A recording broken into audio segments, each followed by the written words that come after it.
How do you make money for nothing? The answer could be hiding in the 20 million tonnes of household waste we throw out every year. Before you throw that away, is there any chance I can have a quick chat to you about it? Sure. That's why entrepreneur Sarah Moore wants to get her hands on things before they hit the skip. I am a passionate buyer, user and renovator of second-hand stuff, and I've turned that passion into a money-making business. I turn old into new and I sell it for a profit. Sarah's ready to sift through as many boots and bin bags as she needs to. That is the most fabulous thing I've seen here. This is so exciting. In her search for tip treasure. I love rifling through the rubbish. And with some of the country's elite designers and makers, Hello, hello. What have you got today? I want to do what's right for this piece of rubbish. she can transform her finds into desirable, Look at that. beautiful, Speechless. valuable, You're joking. and hopefully saleable items. You always talk my kind of money, Jay. I love doing deals with you. If Sarah is successful, then she can hand the profits back to the very people who had no idea there was cash to be made from their trash. Wow!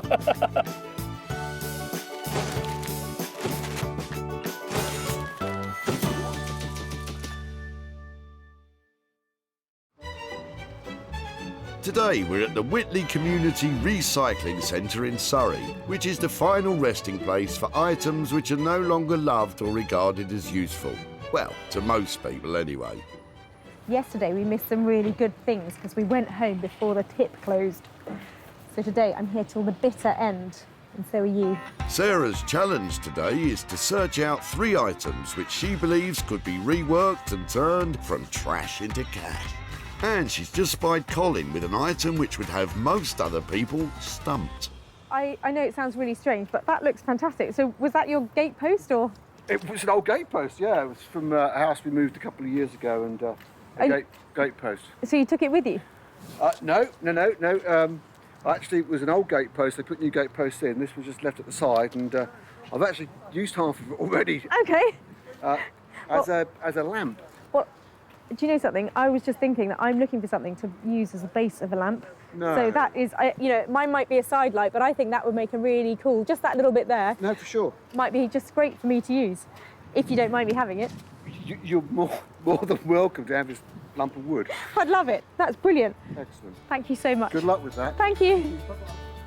It was surplus to requirements, just brought it to the local dump to get rid of it. There you are. Somebody else wants to use it. Fantastic. You can't put a price tag on that kind of age and that grain and that look it's got.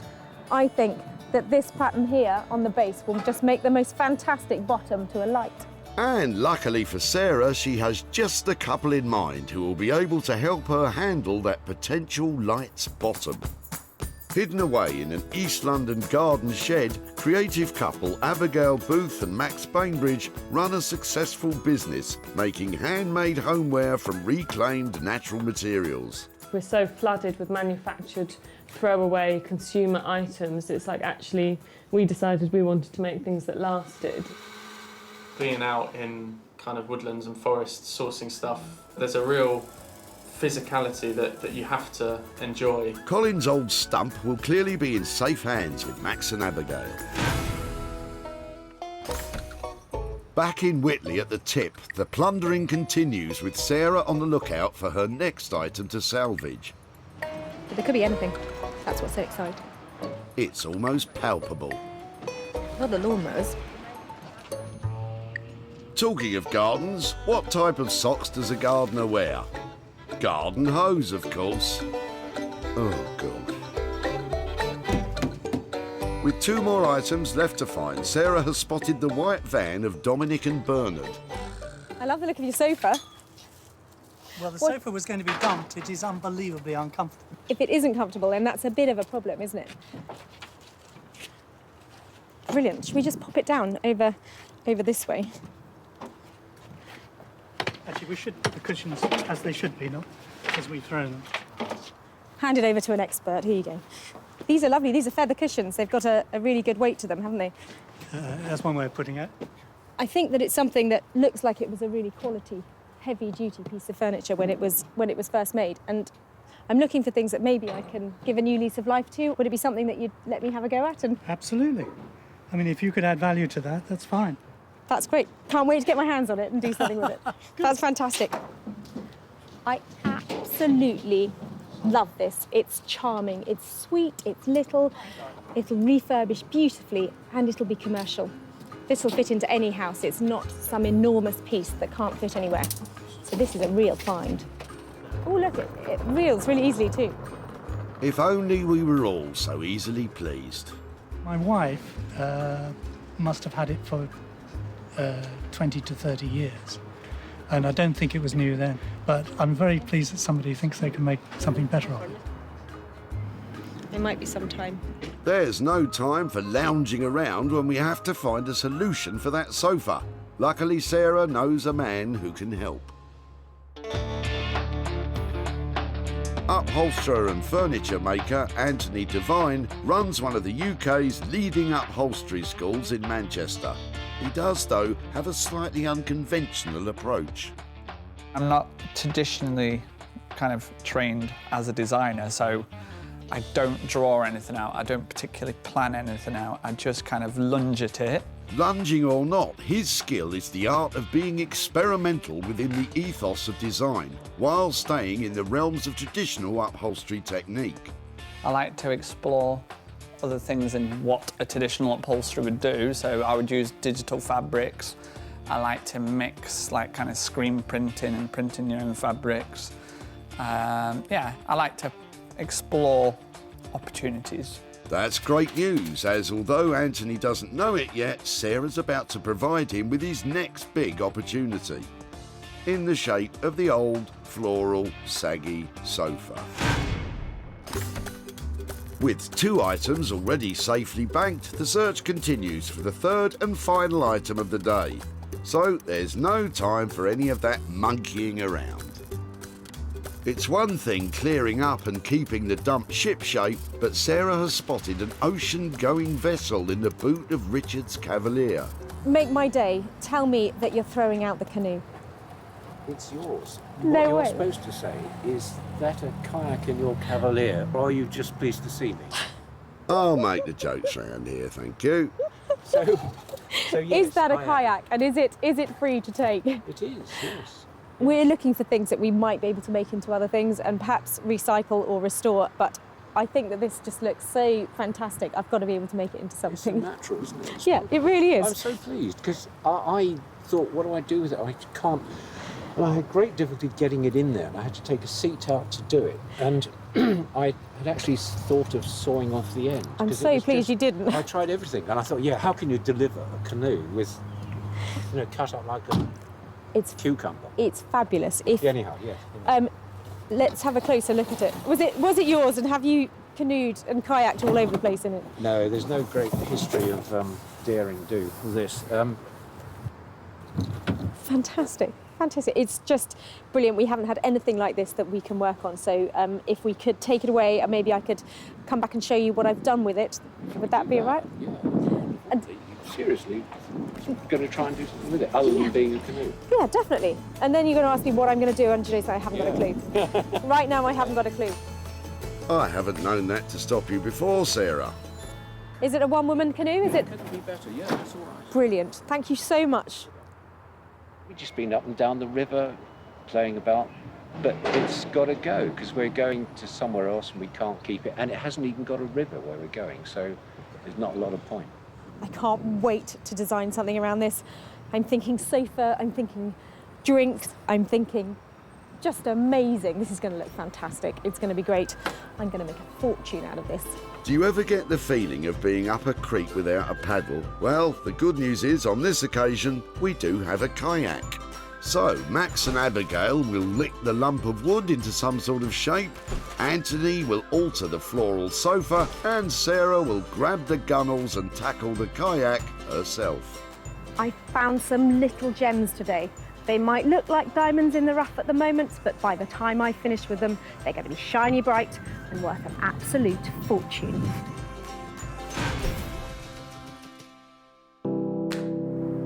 Walthamstow in East London is home to a unique and quirky garden shed, which is where creative couple Max and Abigail specialise in producing luxury handmade homeware. They're blissfully unaware of what Sarah's bringing along today. Knowing Sarah, it could be anything. You could end up with some pallets, because, you know, it could be... It could be anything. But they have had experience of Sarah's dump finds before. What Sarah thinks is a kind of feasible idea could be somewhat of a challenge. Yeah. Now, there are some things that I begin to wonder why I rescued, and this is definitely one of them. I don't know why I didn't put it in the skip, but I'm hoping that Max and Abigail will be able to manage to make something out of it. I've no idea what Max and Abigail are going to do with that lump of old wood. You could say I'm stumped, obviously. Oh, yeah. How you doing? How are you? A little something for you to work some magic on. Fantastic. Magic is the... Magic will be needed. Yeah, it's not the finest piece of wood I've ever seen. Let's be optimistic. I'm not sure that optimism is enough here. Yeah, what should we call it? Striking? Yes. Striking's a good word. Good, wow. It was a gate post, obviously, and the guy who dropped it off had cut this bit off and reclaimed the other bits. He could use it, so this really is the waste of the waste. So Right. he took the good bit. So he took the best bit of a kind of bad lot. And, Let's look at underneath, because there is some supposedly solid here. I mean, that is pretty solid, this bit here. Is it something that's worth taking on, or do I take this back to the tip and just say, we've tried, but actually this is not workable? No, I think we'll definitely give it a go. Yeah, I was going to say, Are you don't take sure? it back Yeah, I before think we've tried. A couple of examples that we've got of where we've kind of worked things in the past, where it's kind of taken a kind of a lump that's really quite badly rotten, like this. And what kind of money should we be talking about to just have a go at I turning think- that into something?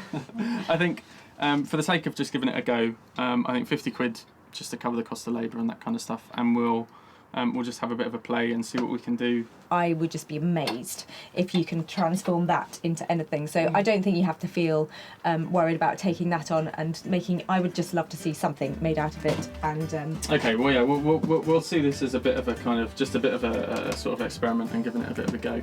great. Well, let me give you these lovely things back, and I'll Thank you leave very you much. with that little beauty. Excellent. Brilliant. All right. Bye bye. See you later. Thanks. Well, I think it's pretty amazing that Max and Abigail can even begin to think about taking on a project like that. And I know that if they can't do anything with it, then really nobody can. Not what we were expecting, if I'm honest. As we were saying to Sarah, just to kind of have a play, give it a go, and see what we can get, really. So, Sarah has left Abigail and Max with a budget of just £50 to play with. If their magic doesn't produce the goods for this old gate post, it will be once more destined for the dump. Sarah's coming today. I'm just waiting to see. Normally you just don't know what she's getting when she turns up. Who knows what she's going to bring, but every time she surprises me. It looks really cool when you find it at the tip, but by the time you bring it here, it's just looking a bit embarrassing. A chair would be nice and simple, but things are never quite that simple. So yeah, hopefully a chair. Just a nice looking mid-century modern kind of chair. Right. Hiya. Hello, you all right? I'm doing really well. How are you? I'm very good, thank you. I'm actually a bit embarrassed about what I brought here for you. Come and have a look. Oh my God. Ta-da! Oh my God. It's not that bad. It's not that bad. I have seen a lot worse. Well, Right, do you want to should we get it inside? do that, yeah, and then we can have a proper look at it? I think it's on wheels, but we could lift it. Do you want me to go backwards, being a gent and all? Oh, that's very nice. Don't look at my bum. Right. See, nice and substantial, well The made. frame's not bad. The frame's not bad. I'll give you that. How far's that going to go? So, the people who dropped it off said they lived in a little cottage, so they'd always needed quite petite pieces of furniture. size. But their major complaint about it was the fact that whenever they sat in it, it was actually just really uncomfortable. It looks really soft. I mean, the seats very soft. The cushions are virtually gone. We're going to lose these straight away. Out Yep. of fashion. Don't like the frills. We need to improve on the seat depth, so I think we lose these as well. And then we either retain the seat cushions, but we definitely need to bring them forward, so we increase the seat depth back to front, or we basically just have a fixed seat, so imagine it looking more like that. See how it's turning more modern? All them out there, and then put a bit of shape into the back of it. Maybe raise it up, get rid of these skirts at the bottom, and see how it's starting to lose all its weight. You're talking a really good game here, but it sounds like it might be really expensive. What kind of money are we talking about? Do it for 800. All in for 800? 900. Can we leave it at 8 and see if you can squeeze it in? If it runs over budget. Right, we'll go 800. Because it's you, so. That sofa is now in a really safe pair of hands with Anthony. I love his ideas for it. It's going to look really high-end, really luxury, and hopefully have a price tag to match. It's going to grow as we get involved in it. Some things may change, and we may change things back, but hopefully it won't look too dissimilar to this, but different when she returns. So, Anthony has radical plans, but with a price tag of £800, Sarah's going to have to achieve a premium price if she's to make a profit on this saggy sofa. From a saggy seat to a potentially soggy seat. Back home, Sarah has grand plans for Richard's old kayak. As it turns out, I don't think there's anybody else other than me who can actually work on this. But I think it's going to be amazing and possibly one of my favourite projects. When you see a kayak, you don't automatically think, wow, that's going to make an ideal desk. But that's the plan Sarah has for this little beauty. I just thought it was a really obvious thing to do with the Camus to turn it into a desk. And I was wondering about polishing it all up and making it look like a really smart version, but I think I've got to keep these signs of wear and tear because they're all part of its history, aren't they? On a very serious note, this kayak is made from fiberglass, which, when cut, can produce particles which are dangerous to health. Could make a dog bed. Would you like a canoe dog bed? Bramble takes no time at all to think of an answer to that question. Fiberglass should only be cut by a professional wearing the correct personal protective equipment. I think what we're saying is, don't do this at home. Cut fiberglass, that is, not change your kayak into a desk. Sarah has managed to find a local company who are specialists in bespoke design metal and glass fibre fabrication. Colin is awaiting her arrival, kayak and all. I haven't bothered cleaning it yet because I was just thinking if I can't do anything with it, then I'm not going to waste my time cleaning it. So I'm thinking desk. Right. Do you see that immediately? Well, I assume you're just going to cut a section out and lay it in flat? Yeah. So it'll literally be, hopefully, just a cut along here, and then round here, and along here. It's just getting, just those little cuts, and there may be some sort of support in here. I don't know what you call that kind of thing to... Being a seagoing vessel, let's call it a bulkhead then. Okay, bulkhead. Yeah. That I love a term. Okay, so if there's one up there and maybe one there... If to support the legs up to the bulkheads, we put a ply through there. Yeah, I'm loving the weave. That would then, that will give support right the way across. It won't bow in or anything under the weight. So that should be absolutely fine. So, with a plan in mind, Sarah's having the kayak cut with all the necessary safety precautions in place. As we never had a paddle, let's hope this drastic alteration doesn't leave us up a creek, as we no longer have a kayak either. Fantastic. Right. Oh, you've made my day. Made something. Don't be rude about my kayak.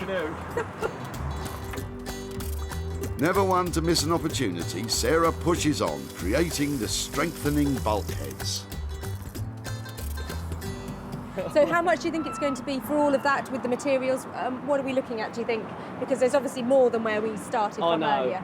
I know, but I think demonstrating to people what you can do with something as opposed to throwing it away is an amazing thing. So I'll say £50 for £50. I can't just give you £50 because 75, Okay. 75. There you are. Honestly, Lovely. That's you all have right. been amazing. Fine. Back with Max, Abigail and the rotting gatepost. So that's all really quite kind of gone. That's just all breaking away there. So we'll just have a look. So we'll kind of break this down a bit more and see what else we can get. But all of that is really, really gone. Now, I'm no expert on dead wood, but when I see a large bloke hitting a small piece of wood with a big hammer and very little happens, that would indicate that it's rather more solid than first meets the eye. But of course, if at first you don't succeed, try again with a chainsaw. Probably get something quite decent, a quite decent size out of that, I think. Very unexpected. Yeah, great. Okay, let's see what we can do. Yeah. I don't like to say I told you so. After removing that old rotten surround at the heart of this old oak, there does appear to be enough wood to work with after all. That'll be fine. So could you get quite a decent sized one? From Yeah, so I think, that? because obviously it's going to be round, so it only needs to be square, really. So If it's going to be round, it only needs to be square. I'll have to go and think about that one for a bit. Max, meanwhile, cracks on, turning the now square, soon to be round stump on the lathe. the core seems to be pretty solid, which is good as well as surprising. Because when Sarah brought it, it was kind of like not even touch and go. I just thought we weren't going to get anything. So it's actually good that there's some kind of solid wood that we can kind of work with and turn something out of. Cool. It's quite amazing, if I say so myself. No, I'm really pleased. That's great. Well, it's a testament to how hard the oak is, I guess, isn't it? Yeah, that's all it's testament to, isn't it? Ah, just the the hardness of the oak, yeah. Yeah. Oh well, we'll let Sarah take all the credit then. Yeah. For bringing all the magnificent materials that she brought us. She knew all along. She knew all along it was going to be good inside.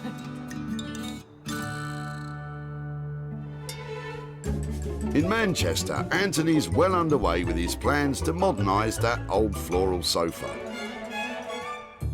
Put the first kind of base coat on, and we're just going to put some more kind of spray on here, and then we're going to pull this apart. And we're going to photograph it from above and then have it digitally printed. To be honest, people will probably think, what is going on? But these are the ideas that kind of tick away in my head. You're scaring me a little bit now, Anthony. Perhaps you should take up a hobby. Spend a little time away from soft furnishings. Do something different at the weekends, maybe. I've stripped a fair few sofas in my time, but never quite like this before. Let's just start exposing bits and pieces. Right, and we'll go for all the finer detail after that. That's pretty much how we want it to look in terms of deconstruction. So now the process is, what we're going to do is prepare it so we can photograph it and then have it all digitally printed. Taking photos of all the destructive detail inflicted on the poor old sofa will allow Anthony to create a brand new re-upholstered seat, which looks as though it's been vandalised. We've photographed these at very high resolution and we send it over to our printers that then will put it through a huge printer and then print it all onto fabric for us. Of course, before beginning to re-upholster, all that old covering has to be removed, and fortunately, while Anthony is at the printers, able assistant Lee is let loose on the sofa, and not in a gentle way either. Just converting it from being what was like a kind of a country cottage style sofa into something a bit more modern and urban. And one of the ways we're going to do that is by dropping the height of the back, probably down to here somewhere. We're also going to slightly lower the arm by probably removing this part here and all of this. Also, just while we're here, the first thing you do when we're covering a sofa is rip out the seat to see what goodies you can find as well. What do we have? We have a winning lottery ticket from 2004. How long did it last for? I might get it. Still waiting on the big reveal where we open it and we strip it and all the wads of cash fall out, which we would obviously return to the rightful owner. not so sure Lee thinks that's a great idea. So the physical transformation of the sorry sofa begins by dismantling the frame and reshaping it into a new contemporary figure. Ta-da! Done. Not much to this upholstery malarkey. I reckon I could have done that. Oh, sorry, you're not finished. Sarah's due in about 72 hours. T-minus 72 hours. So, yeah, we should be just about ready for her to sit on it, I think. She might need to bring her own cushion by the look of things.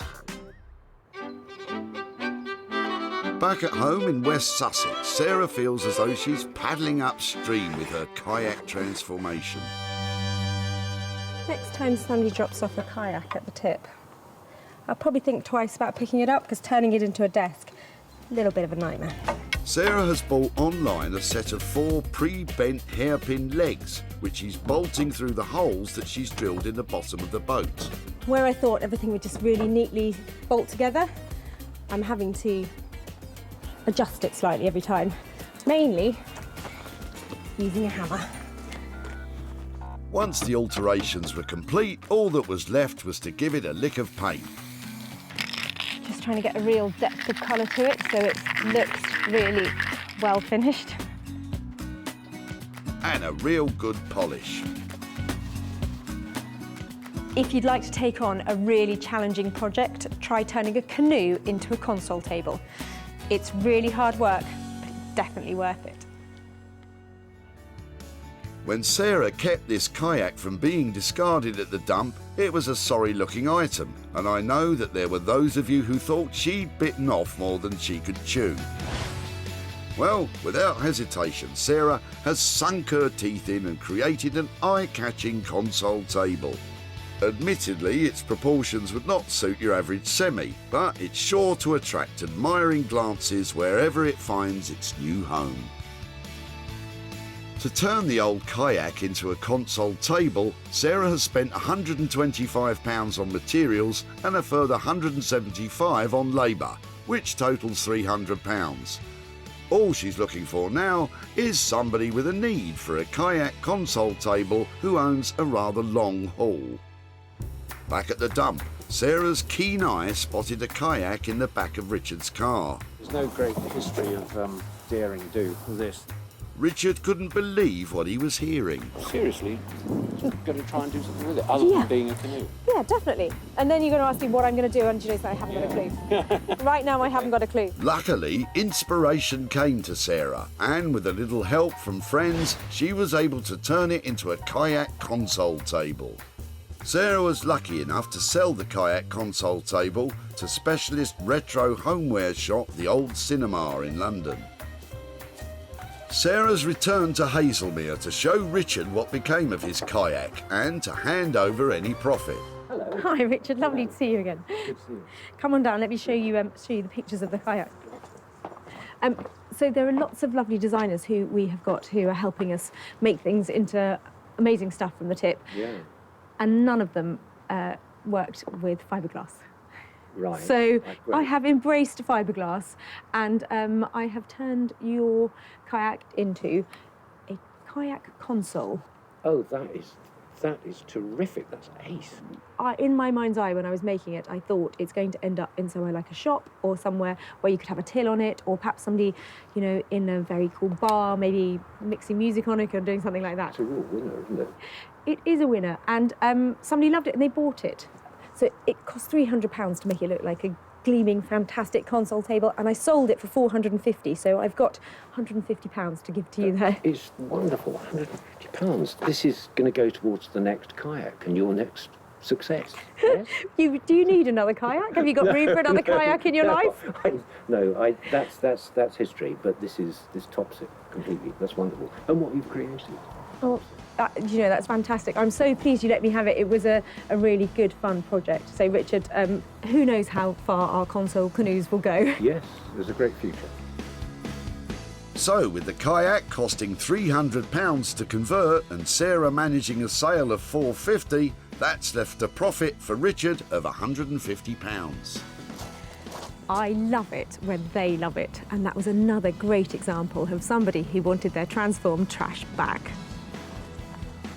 The final result is superb. The finish is terrific. The idea was inspired, and whoever's got it, I'm really quite envious. I think it's terrific. I think it's a slightly better table than a canoe, in fact. Although we find ourselves back in the very urban setting of Walthamstow, Sarah has returned very sheepishly to Max and Abigail's to see what has become of the rotten old gatepost. The last time I was here, I dropped off a gatepost that literally crumbled in Max and Abigail's hands before they'd even started work on it. So the chances of making a profit on this one, I think, are really slim. She was pretty embarrassed at what she was leaving us with, and I don't think we were particularly filled with hope. That old gatepost was certainly nothing to look at back at the dump.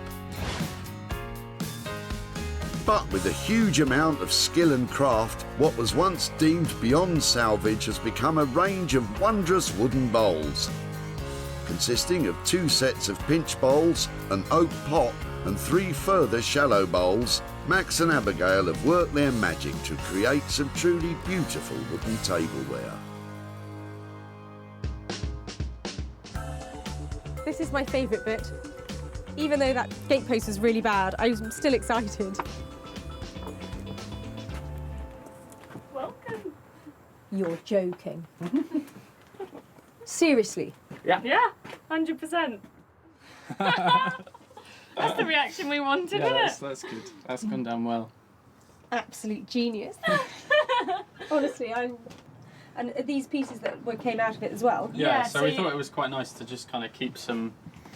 keep a bit of the signs of age, so here you can really see actually how solid... So if that's the edge, I mean, there was a hell of a lot of solid... It wasn't much of that before you actually hit solid wood. Yeah. To come back and find this is, yeah, really cool. I think I left you with a budget of £50. Because you managed to do so much work, has that changed? There was a slight amount of cursing of your name after you'd left, but then I would say we spent probably about 100 quid.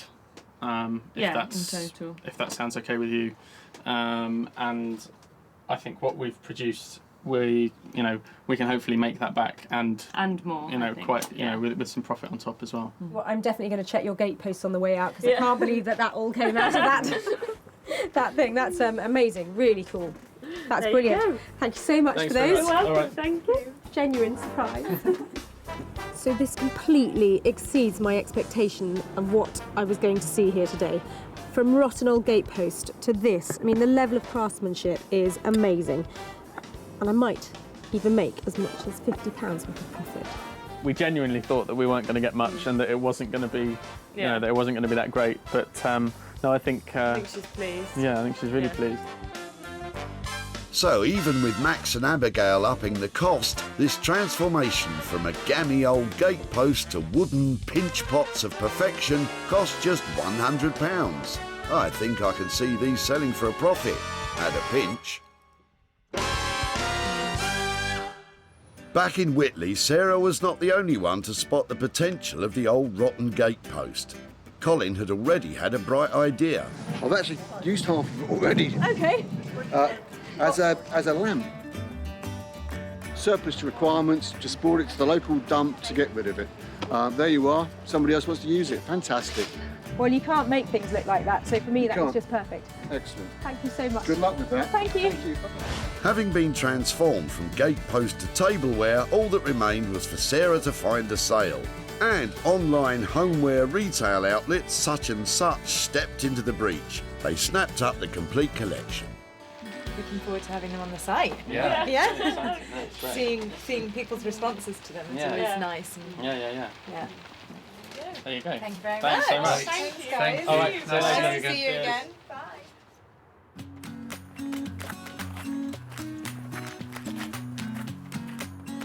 Sarah's returned to Surrey to deliver the good news to Colin, along with, hopefully, some cash. Oh, hello. Hi, Colin. How are you? I haven't seen you since Whitley Dump, isn't it? Yeah, it's much nicer around here, isn't it? It is much nicer than Whitley Dump, for sure, yeah. Have I just seen the other half of your gatepost? You may well Is it out there with the light on it? You may well have just seen the other half of my gatepost. Well, that was the part that, of course, I didn't need the part that I took to the dump. That's what I needed, so I threw it away. And you laughed at me at the tip. You laughed at me taking your gatepost away. Well, only because I've already done something with it, you see, and it was only the small part that didn't need. So it turns out you weren't the only person to laugh at me, because Max and Abigail, who I took your old gatepost to, they really laughed as well. I'm not surprised. So here I have some pictures to show you of what they made. That is absolutely incredible. It had that big spiky bit left in it, didn't it? So yes. all these little bowls came out of that, and then they turned some bowls from the larger, chunkier bit as well. I did not expect that. That is absolutely incredible. We have sold all of those bowls for £165. Golly. Which is good news, because your old stump now has brought you £65. That is incredible, isn't it? I'm really chuffed, For an old actually. post, I get £65. Yeah. Golly. That is incredible, isn't it? Absolutely incredible. With costs of £100 and a sale price of £165, Colin has £65 profit. So what will he do with this massive windfall? I'm a great advocate of charity, and it will go to a good cause. It will probably go to the Alzheimer's Society. Well, that's very generous of you. If you want to spend any of it on you, it is money for nothing, so you're allowed to do exactly what you like with it. I might equally just treat myself to a small libation in the local hostelry. I think that sounds like a cracking plan. Sarah's returning to Anthony's workshop back in Manchester to collect what was the forlorn floral sofa. We only got the fabric kind of less than 24 hours ago, so we basically had to transform it overnight, so I haven't been to bed. When I was last here, Anthony had some radical plans for my chintzy old sofa, but he is a master of upholstery, and I know he won't disappoint. This one is, well, it's out of my comfort zone and definitely out of hers, so we'll see how she likes it.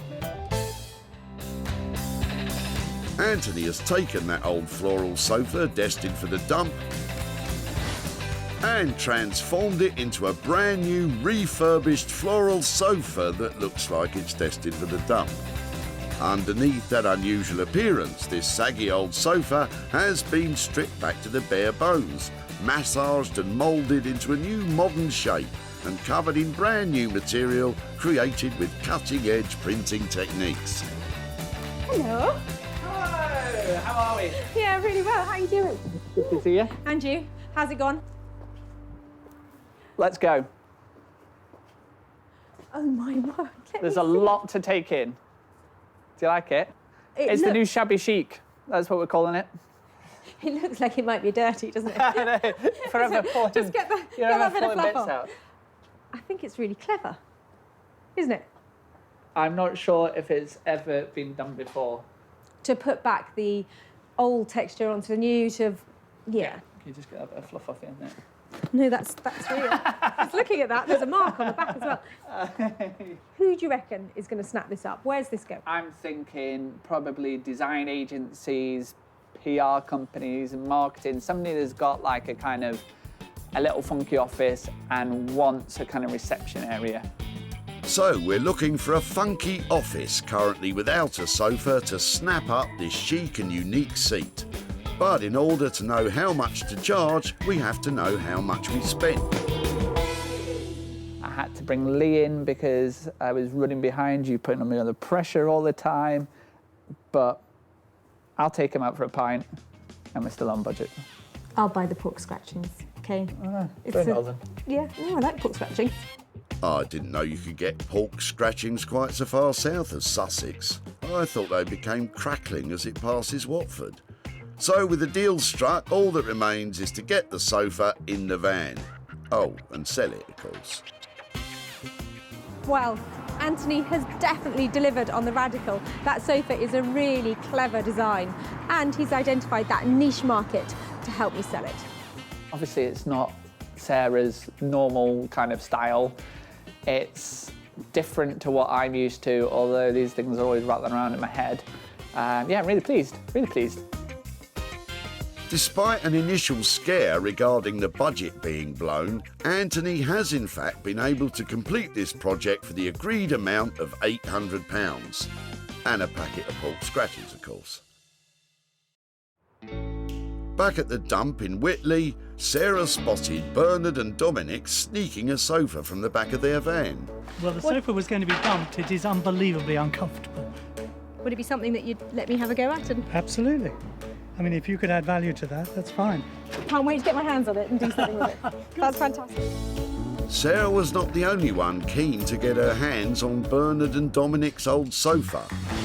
Family-run business Smithers of Stamford, who specialise in the sale of one-off vintage retro and quirky items, were also quick to see the appeal and snapped up Anthony's shabby chic sofa. Sarah has returned to Whitley to catch up with Bernard and meet Sue, the sofa's owner, to show what became of their once saggy seat.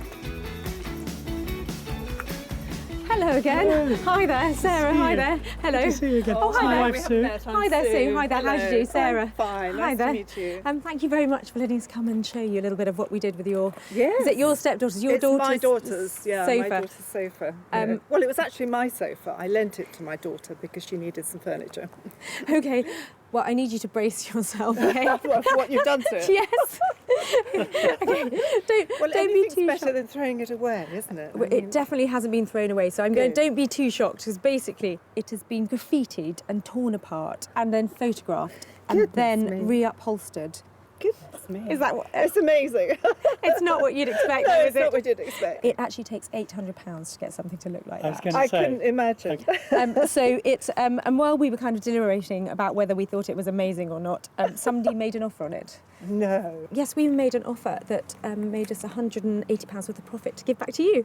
Gosh, £180 for something that went to the dump. That's fantastic. It's amazing. Well, I'm glad you met. Fantastic. Thank you. Is there anything that you're saving up for, or that you need? We're going on holiday soon. I'll spend it, or we go out for a super meal, or I don't know. Well, something nice with it. Lovely. Well, it's all Frivolous. yours. But it I won't will. be another sofa, that's for sure. Anthony managed to transform Bernard and Sue's old Floral sofa for £800, and with the sale making £980, that was £180 profit for Bernard and Sue, just for taking an old Floral sofa to the tip. So that was one of the more radical transformations, but I think we got away with it, because what I wasn't expecting was Sue and Bernard actually to really like it. Yeah, I do. It's now a bit quirky, isn't it? It's really? very quirky. Very quirky, but It's great. It's nice. Yeah, it's really good. So, Sarah's managed to make money from all three items saved from the dump. The wooden tableware turned from an old oak stump, the vandalised shabby chic sofa, and of course the kayak console table. Well, that was a really mad mix of things. Some old bits of wood, a sofa, and my favourite, the canoe. But I'm really glad we took a chance on them and that it all made a little bit of money for nothing.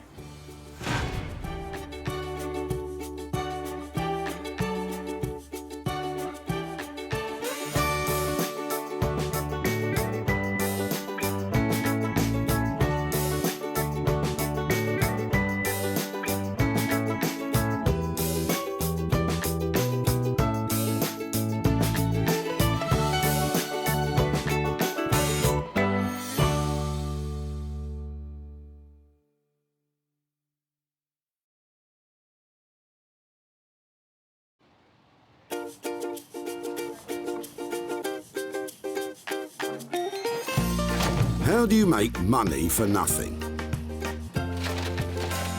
The answer could be hiding in the 20 million tonnes of household waste we throw out every year. Sorry, Spotty, before you throw that away, is there any chance I can have a quick chat to you about it? Sure.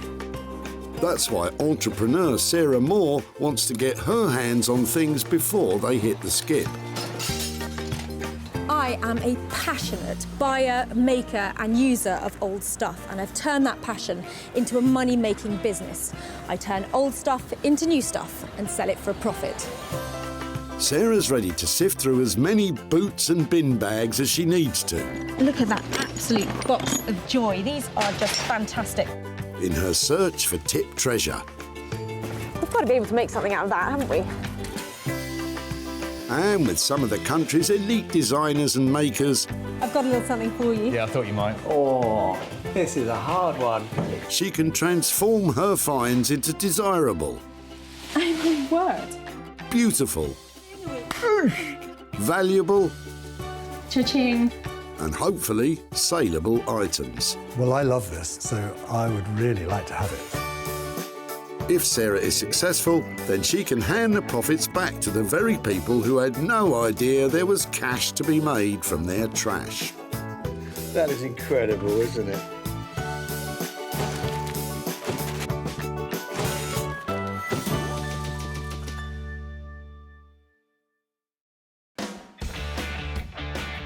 The Bredbury Recycling Centre in Stockport near Manchester.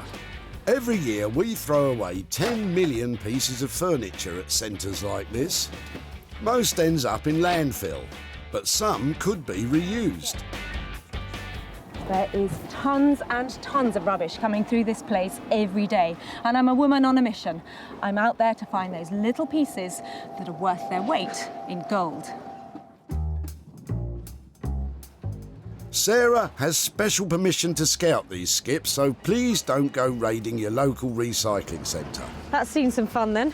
It has. She's searching for 3 pieces which, once reworked and sold, will produce a payout for their original owner. Copper's very on trend, you know that? What would you make out of it? Some skis. Skis? Yeah.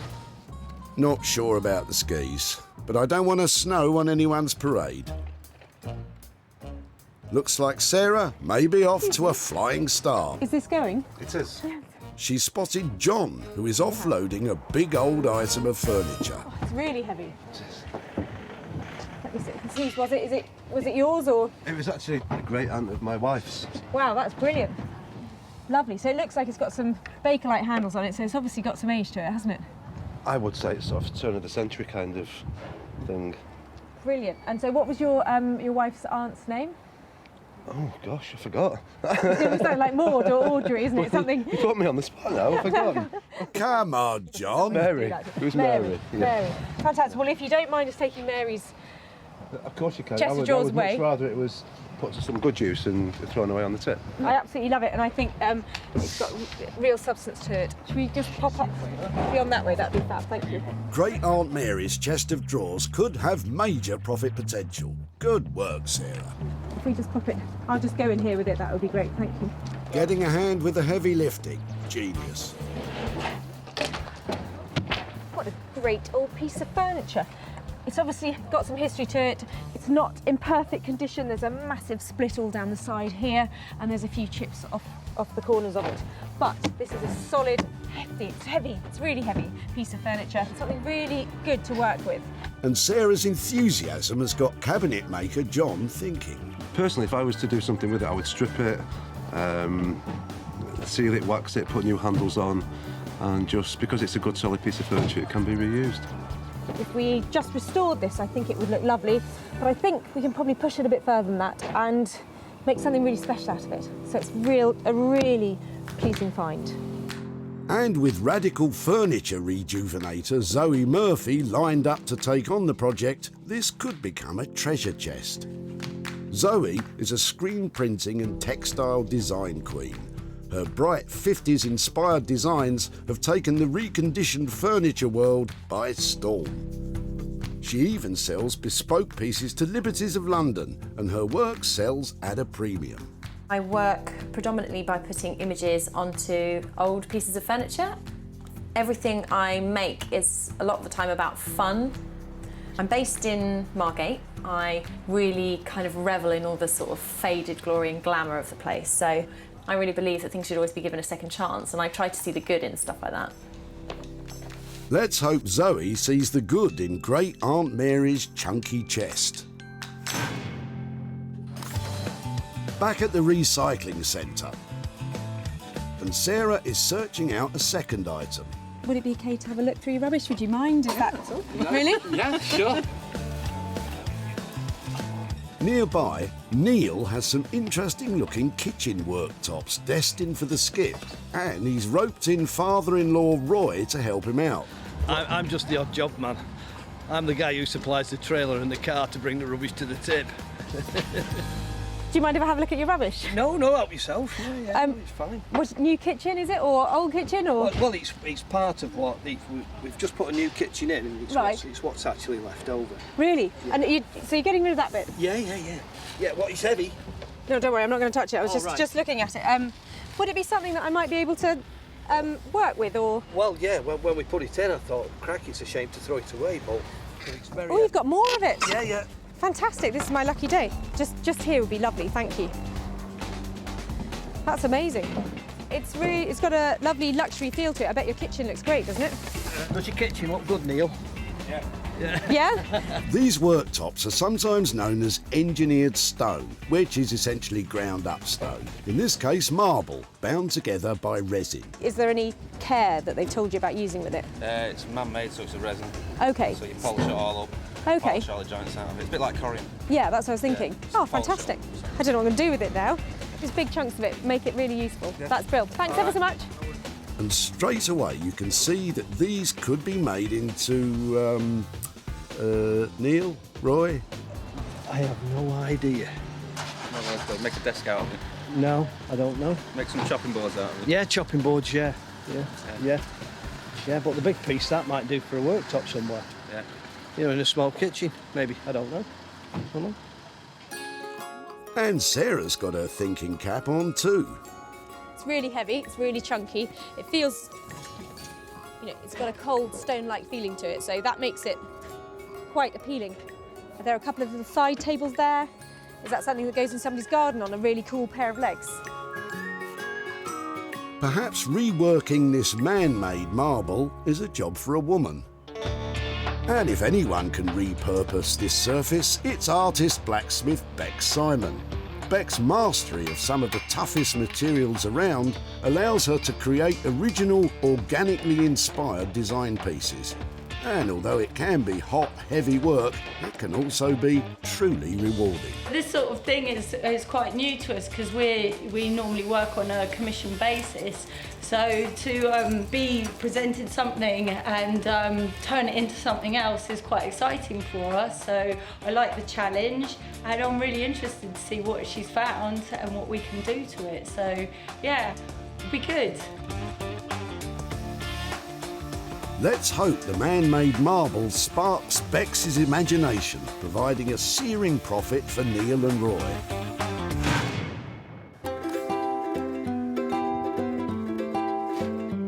With 2 items allocated to those clever craftspeople, Sarah is back searching the site for something of a personal project. Yeah, I don't know whether I'll be able to make something or not. It's really, I think I might struggle to do something with it. Thank you ever so much for your time. No problem.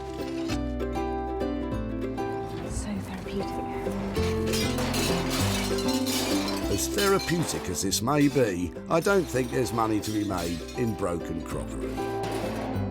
And at the other end of the dump, Joanne has some old dining chairs that catch Sarah's eye. And you've got a couple of them? You've got 3 of them? Yeah, there's about 3, I think. Fab, I'd love to have a look at all 3. I'm just trying to work out how old they are. So these, yeah, I think these are quite interesting because we've got 3 of them. That's fab, that's brilliant, thank you. And what else? You got dolls in there as well? Yeah, a friend gave us some, and I gave them to my granddaughter, and she was scared of them. Oh, really? That one, she was really scared of that one. You can probably see why, can't you, from a child's point of view? Wow. I think those I can't do much with, but I think the chairs might be worth. If I could do something with them, would it be all right to keep in contact and show you what I did with them and that kind of thing? Yeah? Fab. Yeah, so you're going to restore things like that, is it? Yeah, and these have got a recognisable retro style to them. So if somebody's doing up their house and they want it to have a sort of 1950s, 1960s look, then people are trying to buy up things like this to complete their look. So they might... It would be really interesting to see what you could make out of something like that. Yeah, well, I think it will only ever be a chair, but it just might be, just modernised a bit. If these chairs scrub up well, Joanne could be sitting pretty with a profit. I don't think there'd be any value in them as they are, no. But if she does them up, then sells them, good on her. Well done for working hard on them. I wish I had that talent to be able to do it. And the time. I'd love to give them a new lease of life. I'm thinking strip off this tired old Draylon and put something really bright and beautiful on their seats.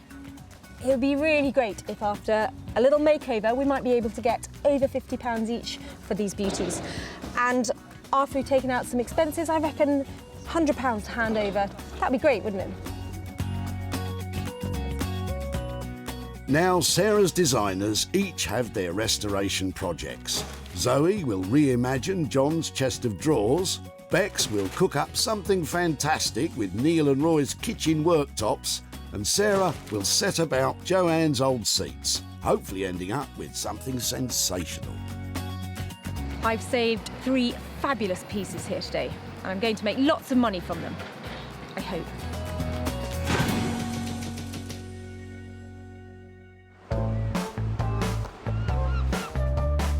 It's back to the sunny seaside town of Margate, where furniture design guru Zoe is poised to discover just what it is that Sarah wants to get off her chest.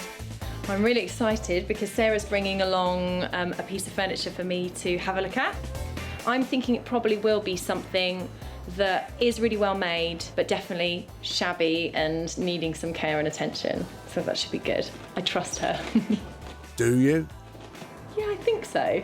Hiya! Hiya, how you doing? I'm really well, how are you? Good to see you. No, don't look. I don't know if you're going to like it or not. It's massive! It's really heavy as well. Are you right to just help? Yeah. Let's bring it in out. Oh my goodness.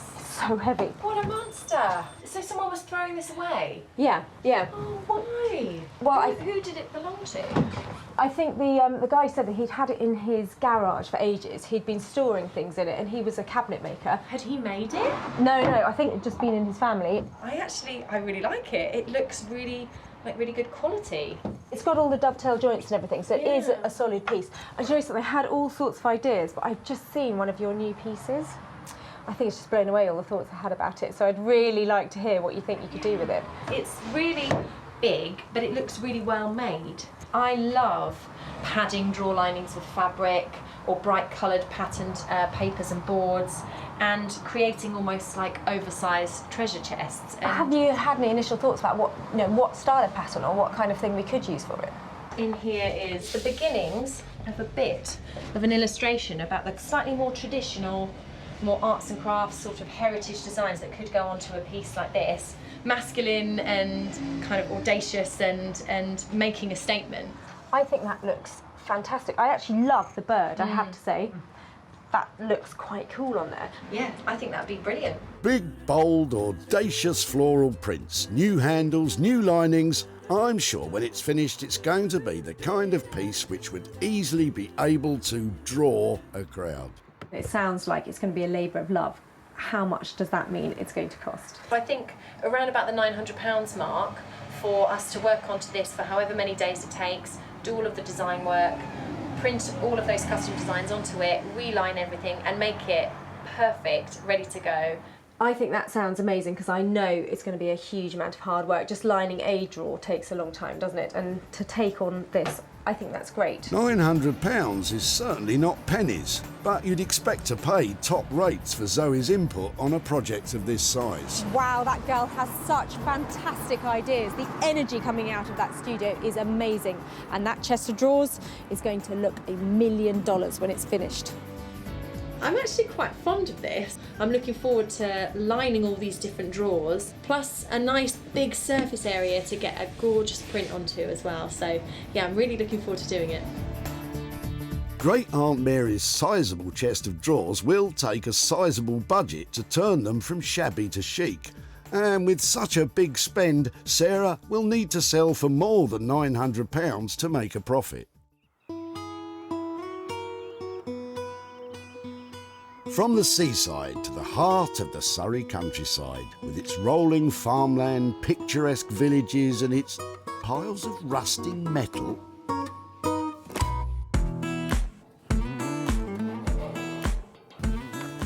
Sarah reckons her newly acquired worktops are best in the hands of Bex Simon.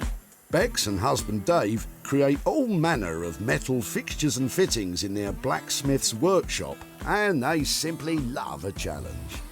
I'm really looking forward to seeing what Sarah's going to bring today. What do you reckon we're making? A coffee table? A chair? A boat. We think we're building a boat today.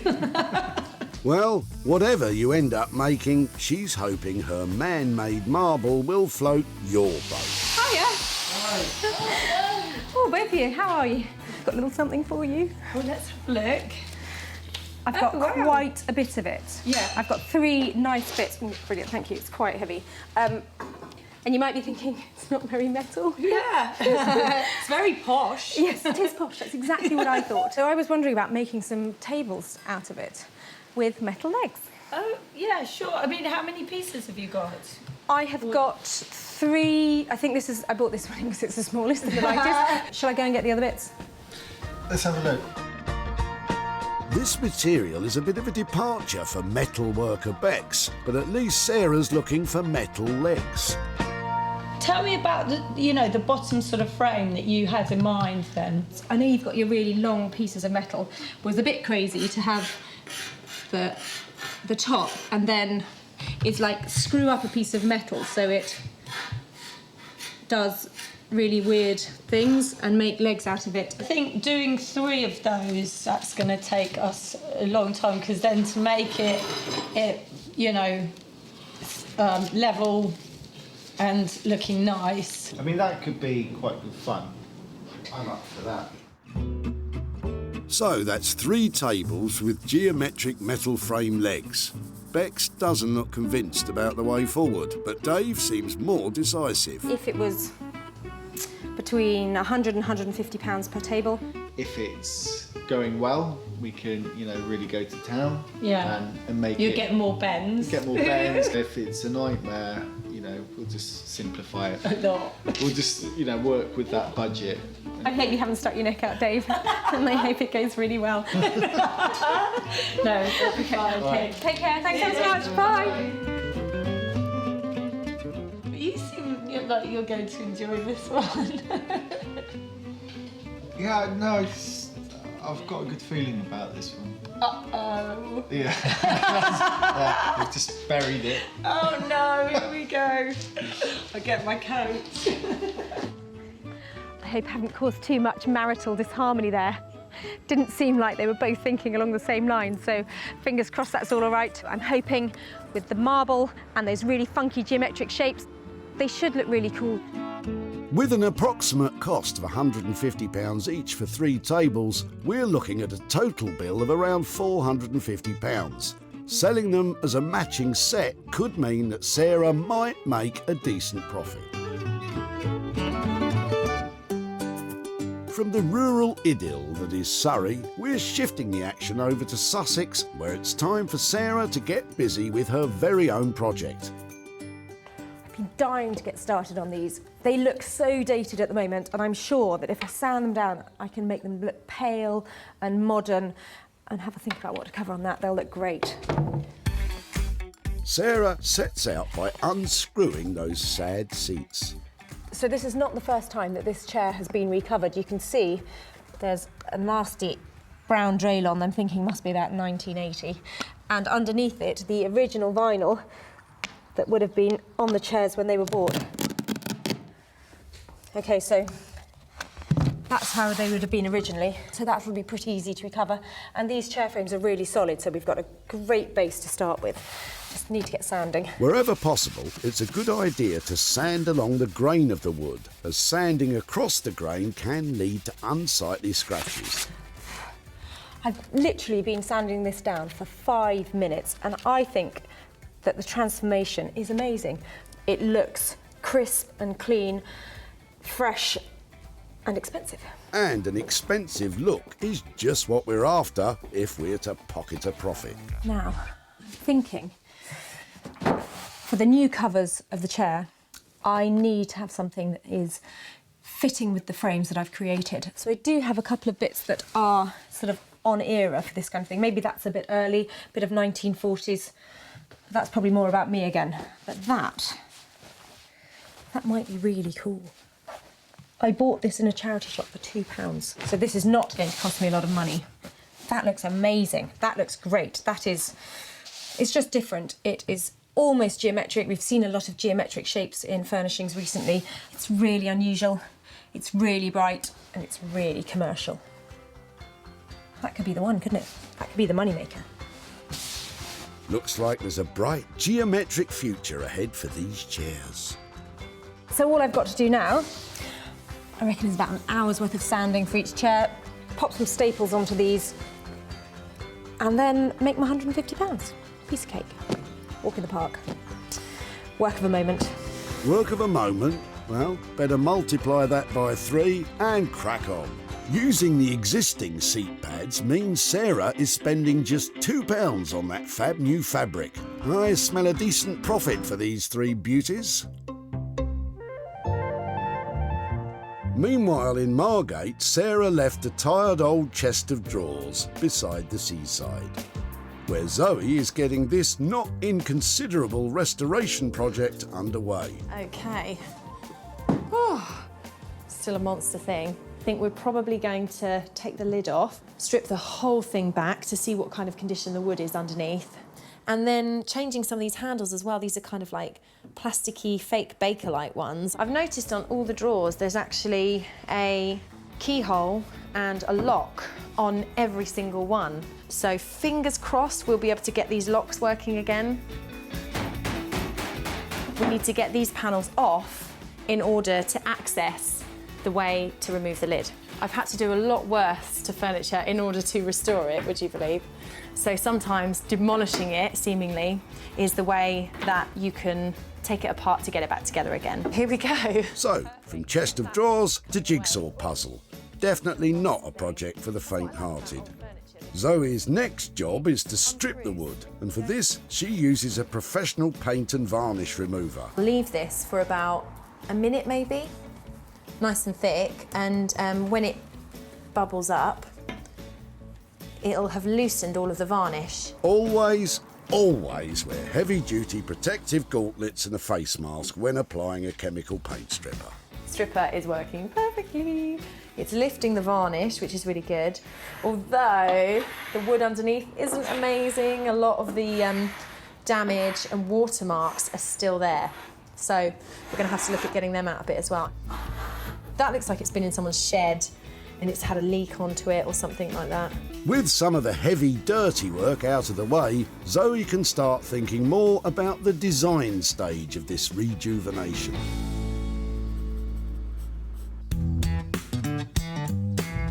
Back in the blistering heat of the Surrey countryside, Bex and Dave are getting even hotter under their respective collars with Sarah's triple table challenge.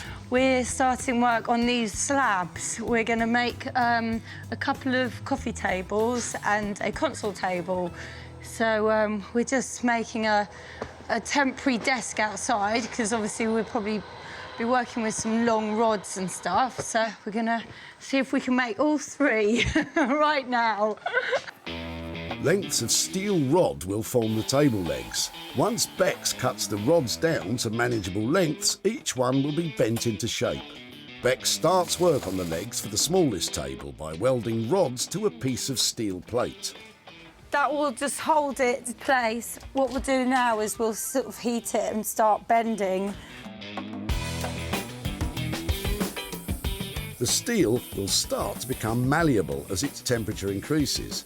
And if you want to know just how hot red hot is, well, it's upwards of 500 degrees centigrade. So this is the perfect job for this sort of weather. Basically, I haven't drawn it out. Again, it's going to grow organically. And while Bex bends, Dave drills. With the table designs developing organically, this really is a case of trial and error. It's all back to front. I'm all confused. It's making it so you look at it and you enjoy looking at it rather than you feel uncomfortable looking at it. At the moment, I'm uncomfortable. But we'll sort it out. It's part of the fun. And now Dave has spotted a flaw in the smallest surface. So how does that affect their plans? But what do you want to do about that? You know, high-end table, chipping it. It's not really.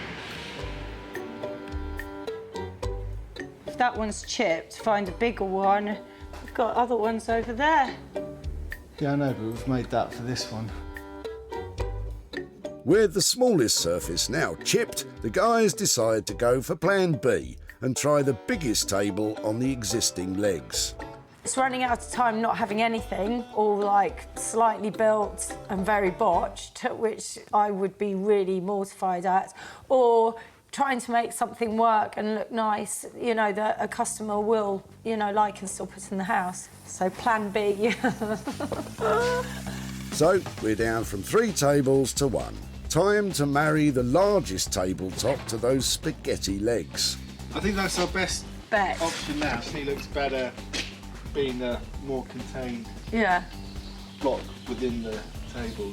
Well. Yeah, like I don't feel as annoyed with it, you know. So that looks nice. Oh, I need a glass of wine tonight. Back at the barn in Sussex, those seat covers are going from drab to delightful. That's perfect. That's absolutely smooth, really tight. You're going to sit on that, that's not going to cause any problems. So I'd say that's actually quite a professional looking finish. Well, we wouldn't expect anything less. So I've finished the chair, I've sanded it all over and I've waxed it down. So you can see the grain of the beech coming out and just the natural colour of the wood. And I think it looks so much fresher than it did before. These seats were in a sorry state. But now they're a triumph in triplicate. My £2 car boot fabric, I think, has transformed these chairs. It's now beautifully hard wearing and sitting really well with this lovely grain up here. In fact, I think they look like $1 million. And I'm only going to ask £150. Sarah sanded these beautiful beech chairs and spent a massive £2 on fresh fabric covers. If she can shift them for £50 each, there could be a very healthy profit.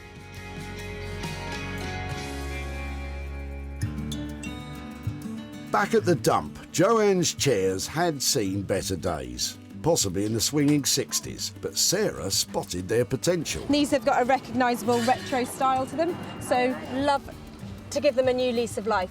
I don't think there'd be any value in them as they are, no. But if she does them up, then sells them, good on her. Sarah invited retro furniture dealer Martin to check out her chairs. So, what did he make of them? This is 1950s, 60s, and people love this look. For Martin, these were a must-have for his shop in London.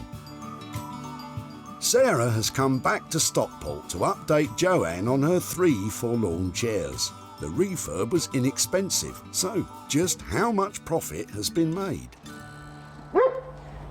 Got friends. Hello.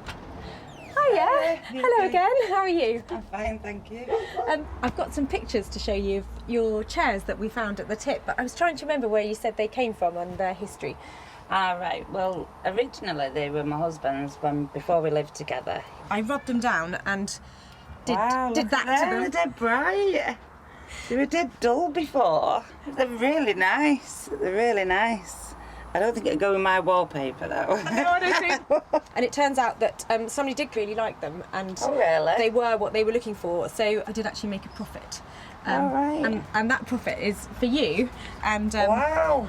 There's £100 there for you. You're joking. Never expected that. Sarah has only spent £2 transforming the chairs, and she managed to negotiate a sale of £102 with Martin, so that she could hand over the full £100 to Joanne. What will you do with £100? Well, we're going camping next week, so I think that will cover the petrol. Fantastic! I hope you have a lovely time camping. Thank you. Thanks for doing that. Yeah, and I'll think of you. I know, yeah, that's brilliant. Take care. You very much. Bye-bye. Bye. I can't believe that the profit on them was £100. That's amazing. It's absolutely brilliant. I really enjoyed working on those retro chairs, and I love the idea that Joanne's going off to spend that money on her camping holiday.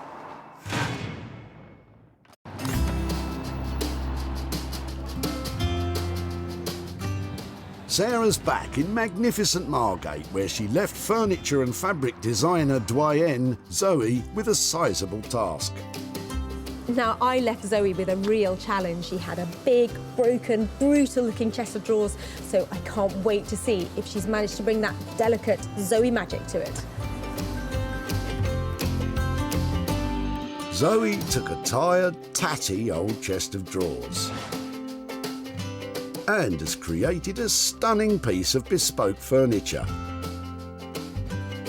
With hand-printed surfaces, lovingly restored woodwork and new fixtures and fittings. I'm keen to know what she thinks about the all-over print on the front, because that's something a little different. I don't normally do that, but I loved making the pattern for them, so hopefully she'll love them.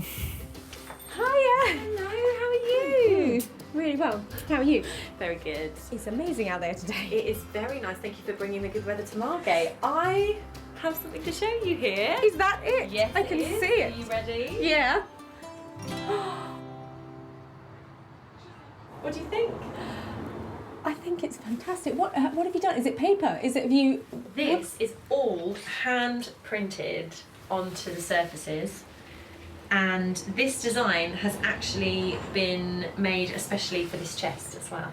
It's bespoke. Me pulling on all my textile design background. It is transformed, isn't it? It was never going to look like this, you know. I can't believe you've done it. This interior is just inspired, and I think that when people open it, it'll be such a surprise. Does it work? Yes, I hated the idea of passing on something that had a function but that was redundant, so I jimmied out all of the locks and took them up to my local locksmith, who kind of winced a bit when I said, oh, can you fit some keys for this and stuff, but he did an amazing job, and actually we've got 2 keys that fit every single one, and they've even got little tassels on as well, so... I know that we had quite a big budget on this. I think we left you with £900 to play with. How has that come out? Are we still on budget for that? Yes, we're on budget. I'm always seeming to go a little bit over on things that I'm really fond of, but yeah, we're definitely on the 900. I think it looks lovely, and your finish is always surprisingly good for what you can do with an old piece of furniture. So I don't know how you do it, but I'm so pleased that you do. This restoration wasn't cheap, but then creating a unique design classic was never going to be. Zoe's design and labour costs came in at a whopping £900, so Sarah needs to beat that to make a profit.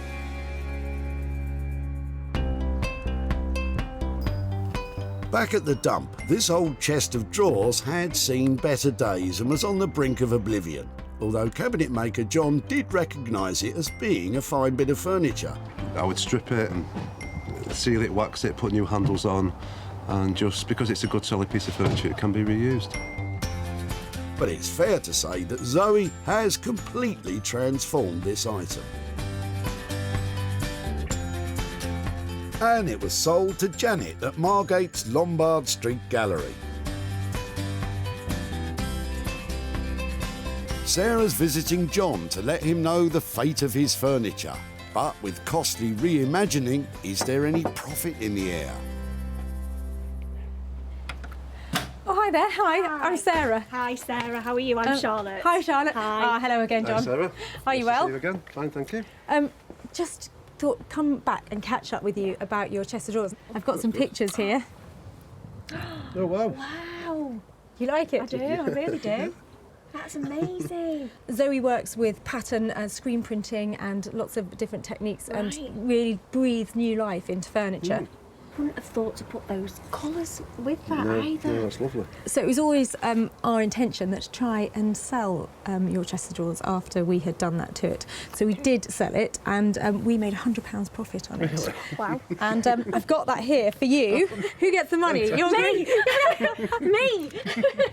Oh, Thank you so much. Absolute pleasure. So what do you think you might do with £100? I think we may go out I tonight. think we might go out tonight. What do you think? Yeah. Something to eat and a drink. Yeah, maybe. definitely, yeah. Lovely. Well, I think Aunt Mary would be, you can raise a toast to her, can't you? We'll raise a glass to her tonight, definitely. Yeah. Thank you. Lovely. Thank Well, you it was for that. Pleasure. Really Thank you, nice to Sarah. see you. Yeah, and I finish that story. We'll have a few drinks tonight. I love it. I'll be thinking of you. Thank you, Sarah. Take care. Yeah, Bye-bye. Bye. Bye. So, Aunt Mary's drawers cost £900 to take them from dingy to desirable. This allowed Sarah to achieve a sale price of £1,000, which left a profit of £100 to be handed over to Charlotte and John. What's done with it is something that we could never have envisaged being done. No, we wouldn't have done that ourselves. Absolutely not. No. And the colours that we used. It looked fantastic. Absolutely brilliant. Couldn't never imagine that No. to look like that. No. It was wonderful, wonderful. Well, that was a great reaction and hardly surprising, really, given that fantastic transformation of that old chest of drawers.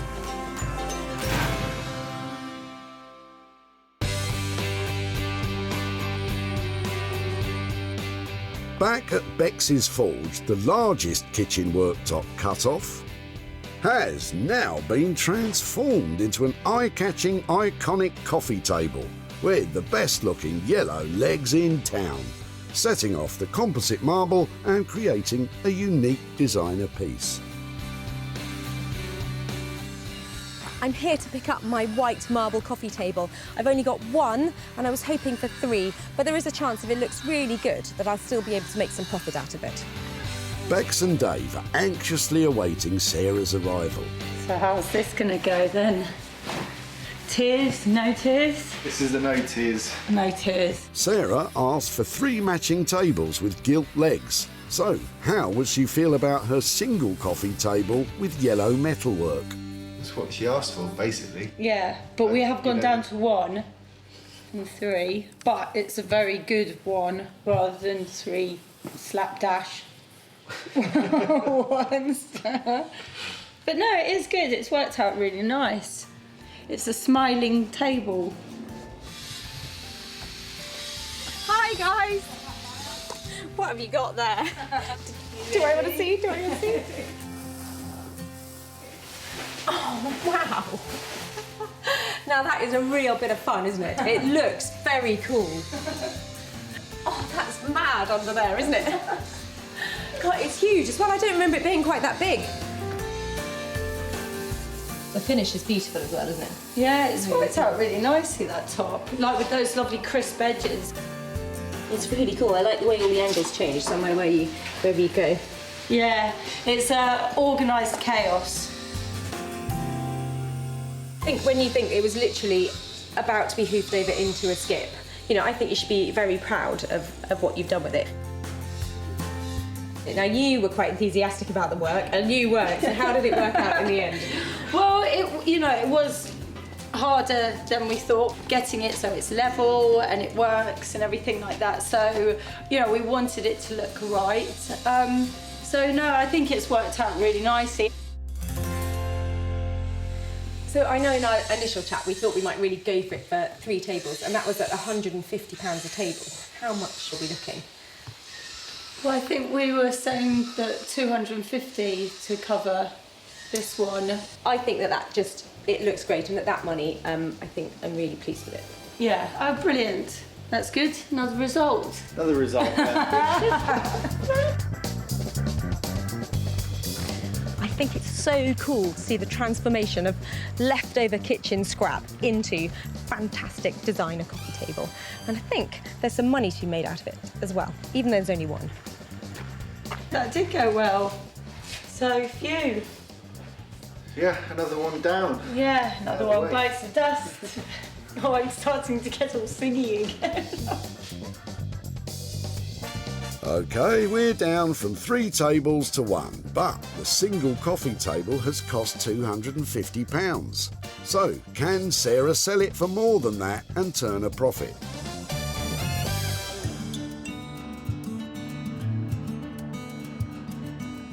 Neil and father-in-law Roy took a trip to the tip to jettison some offcuts from a new kitchen worktop. Roy wasn't particularly inspired as to what they could become. I have no idea. Yeah, but the big piece, that might do for a worktop somewhere. Yeah. In a small kitchen, maybe. I don't know. But Bex and Dave created an inspirational coffee table. With a brand new custom-made coffee table to sell, Sarah decided that this piece should be sold to someone with an eye of the unusual. And London's department store for antiques, vintage and retro, the Old Cinema, was just the place. Sarah has travelled to Stockport to catch up with Neil, from whose kitchen the spare worktop came. She is here to show him what became of his kitchen cast-offs and to hand over any profit. Hi Neil, how are you doing? Not bad, thank you. Yeah, very well, very well. Nice to see you again. And you?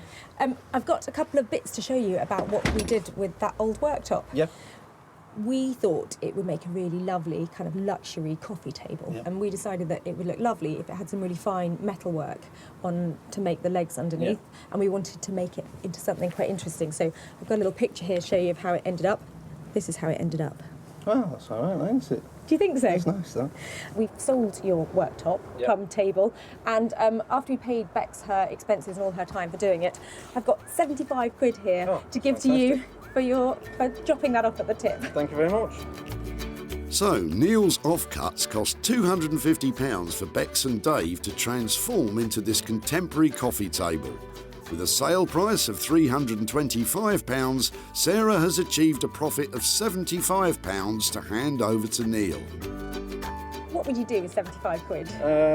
Probably spend it on my daughter. Oh, really? Yeah. Has she got stuff on her wish list at the moment? Or Got all sorts on my wish list. Well, thank you ever so much for being there that day, dropping off your lovely worktop, and I hope your daughter enjoys what you buy with her. I'm sure she will. Thank you very Okay, much. thanks a lot. Bye-bye. Another satisfied customer. Today, all 3 saved items have made a profit.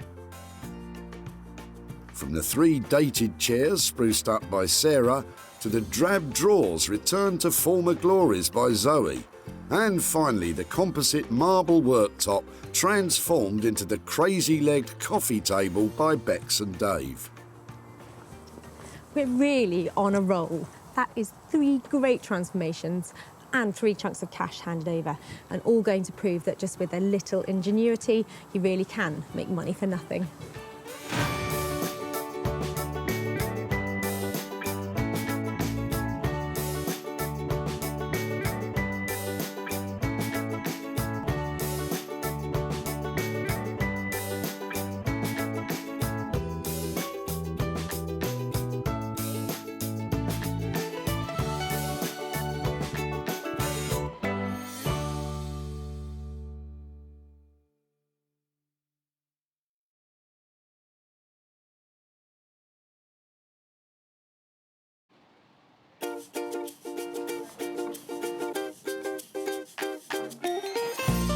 How do you make money for nothing? The answer could be hiding in the 20 million tonnes of household waste we throw out every year. Sorry, Spotty, before you throw that away, is there any chance I can have a quick chat to you about it? Sure. That's why entrepreneur Sarah Moore wants to get her hands on things before they hit the skip. I am a passionate buyer, maker and user of old stuff, and I've turned that passion into a money-making business. I turn old stuff into new stuff and sell it for a profit. Sarah's ready to sift through as many boots and bin bags as she needs to. Look at that absolute box of joy. These are just fantastic. In her search for tip treasure. We've got to be able to make something out of that, haven't we? And with some of the country's elite designers and makers, I've got a little something for you. Yeah, I thought you might. Oh, this is a hard one. she can transform her finds into desirable, My word. beautiful, valuable, Cha-ching. and hopefully saleable items. Well, I love this, so I would really like to have it. If Sarah is successful, then she can hand the profits back to the very people who had no idea there was cash to be made from their trash. That is incredible, isn't it?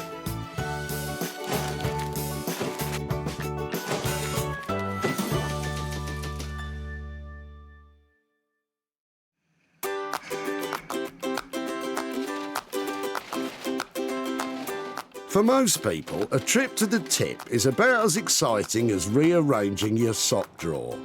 But most people aren't Sarah Moore. It's loads of fun here. There's stuff coming through the gates all the time, and I'm hoping in the trunk of one of these cars is some real tip treasure. Sarah's been given special permission from the Bredbury Recycling Centre near Manchester to search for 3 items before they get skipped. We're looking for things that we might be able to reuse Recycle. and recycle. But she's not after just any old rubbish. Just wondering what that was. Old vacuum attachment of some shape or form. So, Oh my word, look at it. Sarah needs to find things with the potential to turn a profit. And it doesn't take her long to spot her first item poking out of Justine's rather glamorous-looking convertible. Hiya. Hi there. What are you throwing out today? It's a cast iron soil pipe, having a new bathroom fitted. Oh, really? I just love the fact that it's got this really old paint on it.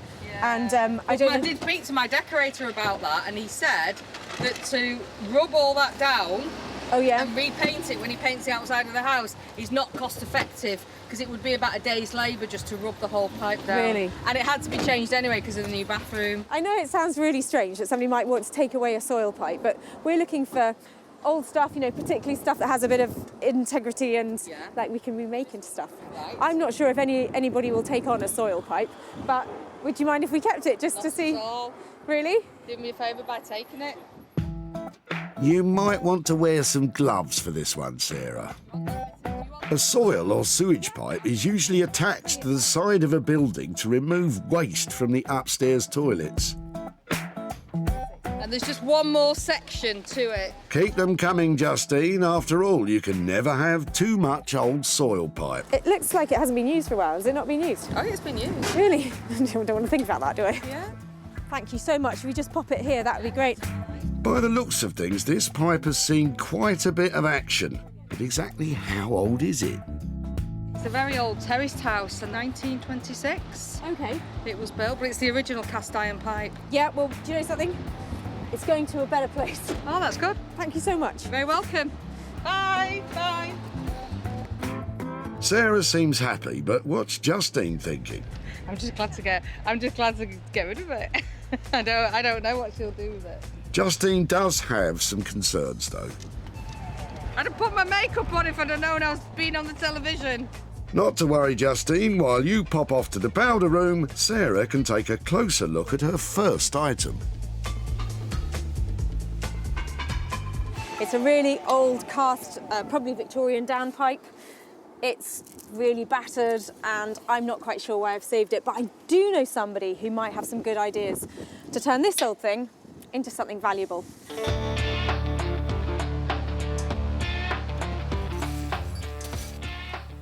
Beck Simon is a renowned artist blacksmith that can bang, grind, weld and smelt metal into bespoke beauties.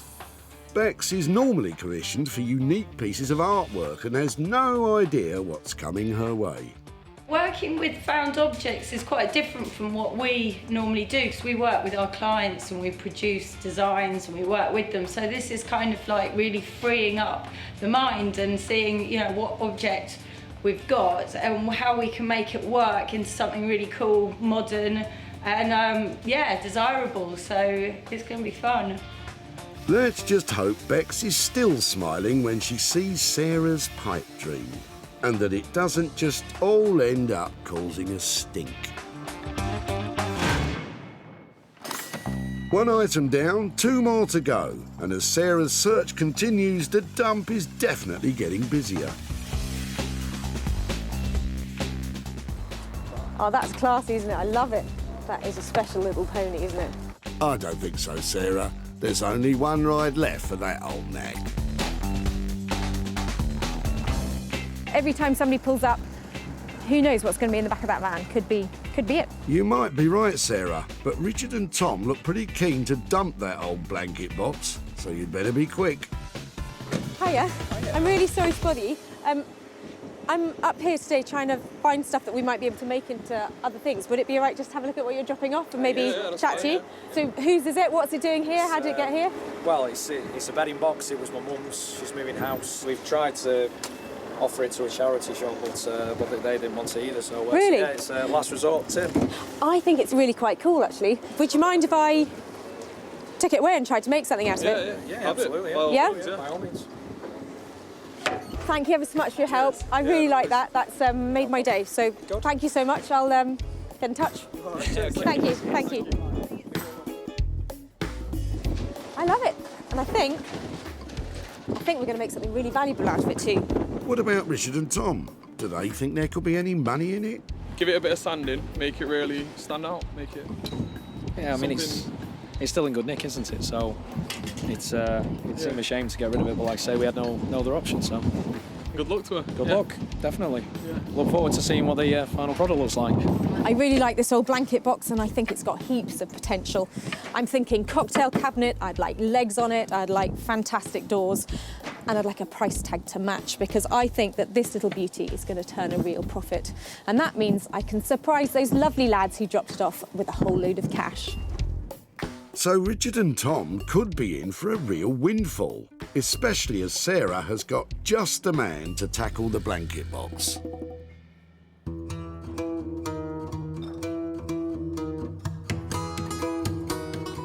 Rupert Blanchard is one of the country's leading bespoke furniture makers. He searches the country for undervalued materials to rework into contemporary designs. Basically, other people's waste, I find some kind of beauty in it and spend a lot of time and give rubbish a lot of attention to try and bring it back into use. Rupert's been working with reclaimed materials for almost a decade and sells his high-end designs all over the world. I like giving things a second, a third, a fourth chance. Bringing something back into use is incredibly satisfying. Well, let's hope Rupert's satisfied when he sees the salvaged blanket box.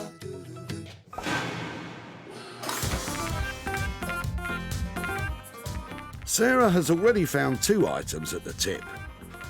Now she needs to search for her third and final item, which she will work on herself. But time is running out, and the crushers have already swallowed most of the day's offerings. I just find it difficult to watch that because they're just crushing great stuff. So I think I'm going to have to go and get back to work now because that's just too scary. Lots of things, just sometimes it's just not quite right. What's it for? The toilet roll holder. Really? Yeah. I've never seen one like that before. Hang on, Sarah. Vicky's just pulled up with a trailer load of potential treasures. Hiya. Sorry to bother you. I was just wondering, before you chuck everything out, if it'd be okay to have a look at what you're throwing away and just see if there's anything we might recycle? Yeah. Are you clearing something out, or? Yeah, my granddad's house. No. So a lot of my grandma's old belongings. Okay. Sadly, but bit of everything. So some old wardrobes and cupboards, and then like sewing machines. Okay. And would it be really bad to just rootle around and have a look? Help yourself. Really? Yeah. You sure? Yeah. There are some sweet little bits in here. Really lovely, and I feel a bit funny rifling through them. They're really sweet things. But sometimes, you know, it's like you get to a stage where it doesn't fit in your house, it doesn't go with your look or whatever. There's a few bits in here that certainly has an appeal. I really appreciate you letting me have a look, especially as it's your family stuff. If it's okay, I would love to see if there's something in there and then come back to you, and that's brilliant. If you're happy, I'm just going to take this off. You go. Thank you so much for sharing. Sarah's found her final item. But exactly why is Vicky letting go of her grandma's stuff? Helping my granddad clear out my grandma's old room. He's finally ready to let go of a few things of my grandma's because he's getting on a bit. We needed to clean out the room so he's got more space to move around. It'd be nice if it could be reused for someone else who'd get pleasure out of it, because I know my grandma certainly did with a lot of these things, so it would be nice if it could go elsewhere rather than in the bin. So this is a really eclectic little collection of stuff. Part of the stuff she dropped off were these plates, this china. Now, I haven't had a proper chance to look at them yet, and I'm not sure if there's going to be any value in this box, but I couldn't let her throw it away without having a proper look. So you never know, there might be some value in here yet. Well, let's hope you're right, Sarah, because it's now time to try and turn your refuge picks into pounds. Working on the soil pipe will be artist blacksmith Bex, while Rupert will be unleashing his creative carpentry on the blanket box. And Sarah's hoping to find some hidden treasures in Vicky's grandma's box of china. We have had a fantastic day here. I've got some amazing pieces and just the right people lined up to make them into something fantastic and to make some money along the way.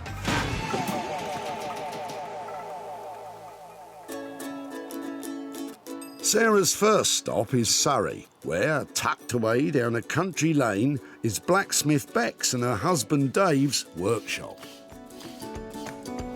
So I'm waiting for Sarah to come. I don't know what she's bringing. So, yeah, let's hope it's something really interesting. Oh, don't worry, Bex. It's interesting, all right. Hi, guys. Hello. Look what I bought you. Oh, no. Oh, no. It's a downpipe. I've got like a whole house worth of downpipe. Oh, wow. So probably, what have I got? About 15 feet of it altogether. Gosh, wow. God, it's got beautiful pitted. Yeah, it's got some good finish on it. It is lovely, but it is a downpipe. There you go. Do you want to hear the plan? Oh, go on then. This is really exciting. Okay, so bear with me because it takes a bit of imagination. So I was thinking that if we could cut them in half, Yeah. and if we could have lots of half little tubes, you know, like sort of like guttering sort of style, Yeah. and have, you know, like tube, we can make ourselves a lounger. Oh, right. And I can get some little velvet cushions made to make it up into a round again. Oh, wow. And then have it like, you know, like a luxury, amazing chair that you have in the corner of the sitting room. Oh my gosh, that sounds really nice. Really nice. With Bex up for the challenge, it's time to hit the drawing board. What you want to see is you want to see the half, don't you, like this? Yeah, exactly. Yeah. And then you've got the cushion going on the top, like that's what you want to see. And it could be sort of like that with an extra one on the headrest and more here. Oh, right, I get you. So if we're talking about, you know, a frame, getting all of these pieces into position and the legs, how long, you know, what kind of money are we talking about for that? I reckon for both of us working on it, about 600 quid to do that. Got 600 quid on the frame. It's probably going to cost me a couple of £100 to get the cushions done. So an 800 quid piece. Another challenge on our hands. I'll leave you to it, shall I?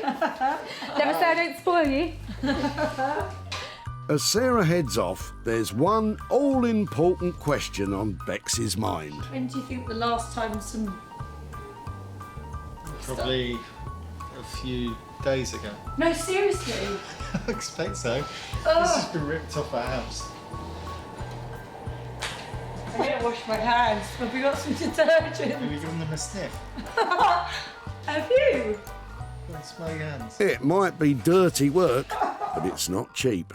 With a budget of £600 for the frame plus an extra £200 for the cushions, let's hope Sarah isn't flushing her money down the drain. Sarah's next stop is sunny Margate on the coast of Kent. Once a mecca for British tourists in the 1950s, it suffered a major decline over the years due to cheap package deals sending the holidaymakers overseas. But today, Margate is a place where vintage is an advantage and reclamation is the order of the day.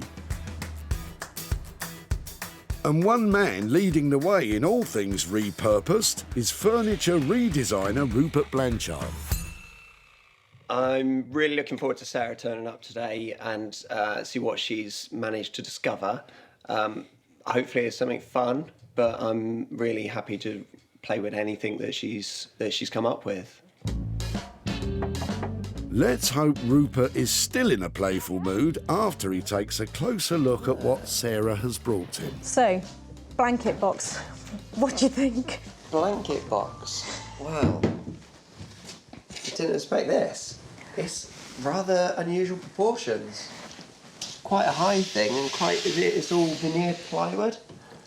Yeah, I don't think it has a huge amount of integrity to it. It's not really solid, and it was probably something that was quite cheap when it was made. And it's light, isn't it? You can tell. Yeah, but that's good. Big but light. So, what are we going to do with that? Okay, so I had a few thoughts about this. part of it was I was wondering if it's something that goes up on legs and made into some kind of cocktail cabinet, or new, perhaps turning it round and using the back as the front, or even turning it on its side and making it into something like a desk, or using it that way. You're saying some sort of desky, cabinet-y thing. Rupert doesn't seem convinced. The question is, can he see the potential that Sarah saw when she salvaged it?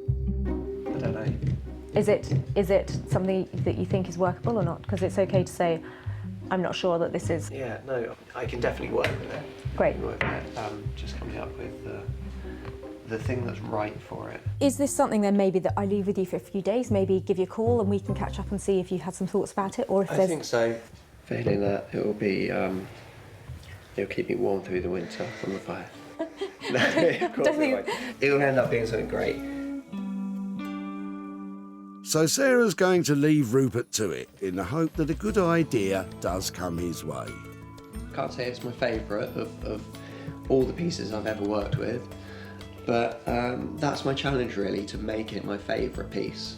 Every piece I work on I try to, you know, if I'm not happy to have this in my own home, I don't want to work on it. Let's hope Rupert has a moment of inspiration soon. Because without a plan, Sarah has no idea what the budget might be. But at this stage, she's just hoping the blanket box doesn't go up in smoke.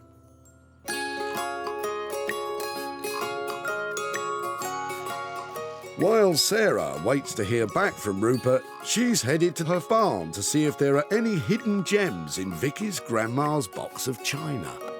Now, I absolutely love a little box like this because I just don't know what's in it. I had a very quick look in the dump and this caught my eye, this sweet little jug, and I just couldn't stand the thought of somebody chucking that away because, honestly, that's 1940, something like that. It's just too sweet to get chopped and broken. So I don't know what else is in here. I'm looking at the plates and things and thinking there's probably not a lot of value, but I just thought it's worth checking just in case. At least it's vintage. Giftware, Stoke-on-Trent. I think there's sentimental value rather than actual cash value. Sweet little cottage garden, maybe in a vintage shop you might get a couple of pounds for a plate like that, but condition's not brilliant. Foreign wear, made in Japan. Oh dear, saucer that went with that. There's a few breakages in here. So there'll be something from Woolworths or something like that. So no value there, I don't think. Great, oh well, we know how much that was. Look, a little nest of bowls for dipping or something. 99p from Super Deal. Probably not worth 99p now. Now that's more exciting. Look, that's Clarice Cliff, and her stuff is really collectible. Especially the early stuff, and I'd say looking at that shape, which has got those real Art Deco lines to it, that that's an early piece. You might be right, Sarah, which means this bowl could be from the 1920s, when Clarice Cliff first became a famous ceramics artist. It's got a couple of nibbles around the rim, but I still think the shape of that's got real appeal. That's a find. As far as I'm concerned, in that box, this is a find. And really worth saving from going in the tip. Right, what else? That's its ladle. Now that's cool. That's another great piece. I'm really pleased with that. That is 25 quid probably. So that, I think, is a little gem, but I'm hoping that will bring some proper money in for Vicky. That's it, Sarah. Nothing like a bit of elbow grease to ease the wheels of commerce. Because Clarice Cliff is so collectible and valuable, you do get people trying to make forgeries and fakes. But you can see just by this wear here, this is a genuine piece. It's been around for ages and it's well used, so this is definitely the real deal. Of course, it's not all about brawn. Research is just as important. You can see, you know, this book's got all sorts of things in it, but there are loads of pages just for the Clarice Cliff stuff because it's so collectible and people absolutely love it, which is really good. Makes that really quite exciting. Okay, so that is a Bobbins pattern Stanford bowl. So that is the same shape as this one. Having discovered exactly what it is, Sarah now wants to place the bowl and ladle in an online auction. Serious Clarice Cliff collectors love her bizarre wear designs and bold colours, so Sarah's taking great care to capture plenty of good photos for the auction. Let's just hope her attention to detail lures in some big bidders. Meanwhile, at their West Surrey workshop, Bex and Dave are trying to psych themselves up to start work. So we are working with the pipe, making it into a chaise longue. Yeah. It's pretty disgusting, really, isn't it? You're touching it. Well, yeah, well, someone's going to have to touch it. And hence when this... Yeah.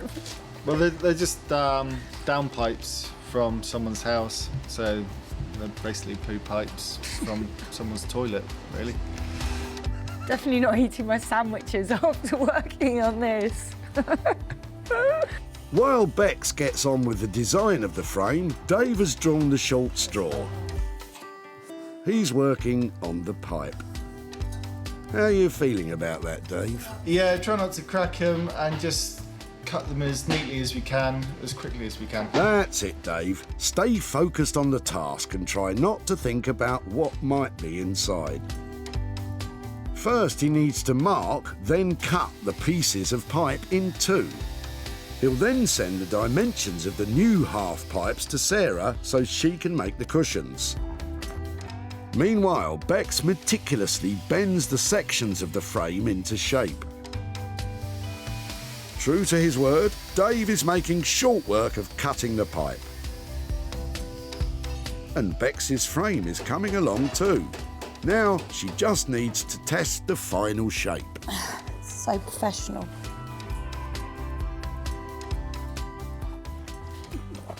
So where does my head come to on that?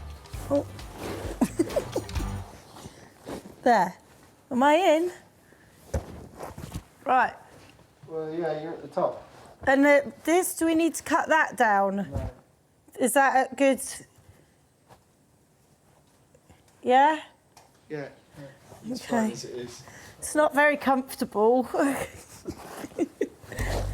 This is no laughing matter, and neither is the state of the insides of the pipes. Ugh. Luckily, Dave's on hand again to clean them up once and for all. Now, as soon as the pipes are dry, they can be sealed with varnish and attached to Bex's frame.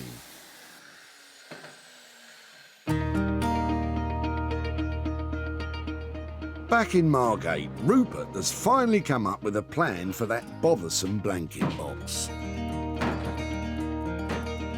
So, another piece of fun. Very badly made, very bad condition, sadly unloved piece of furniture. We came up with the idea to make this large sideboard literally by blowing this one apart, almost like a Christmas cracker that you pull apart in the middle, and either end of the Christmas cracker remains our chest, and in the middle is a brand new section. And hopefully we're going to make a big, impressive piece of furniture today. First, Rupert has to decide where and how he wants to cut the box in half. So I want to cut through two angles in this piece, not straight in the middle and pulled apart. I really want to give it a slight dynamic edge. So I'm going to completely freestyle this. It's going to be quite random. I'm going to match up the line on top. So my next score line will be straight across the lid. And again, I'm not doing a straight line, I'm going at an angle. It's going to be a very angular piece. It's time for Rupert to make his first nervous cut on the lid. So this is the scary bit. This is the bit where it might collapse.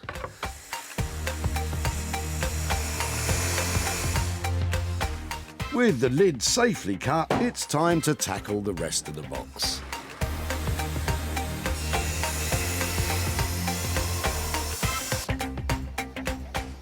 It always seems a little bit sad when I've cut straight through a piece of furniture. Old vintage furniture, for me, it takes on some kind of human quality. I'd never intentionally put a healthy piece down. but I'm doing it for the right reasons. This is going to be a brand new piece and it's going to be cherished somewhere. Last cut. One more chance for it to fall apart. This one's going to be the worst.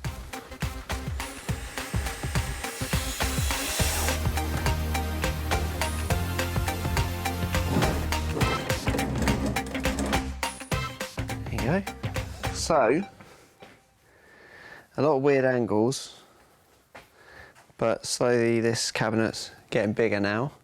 With the old piece successfully cut in half, Rupert can now build the new middle section.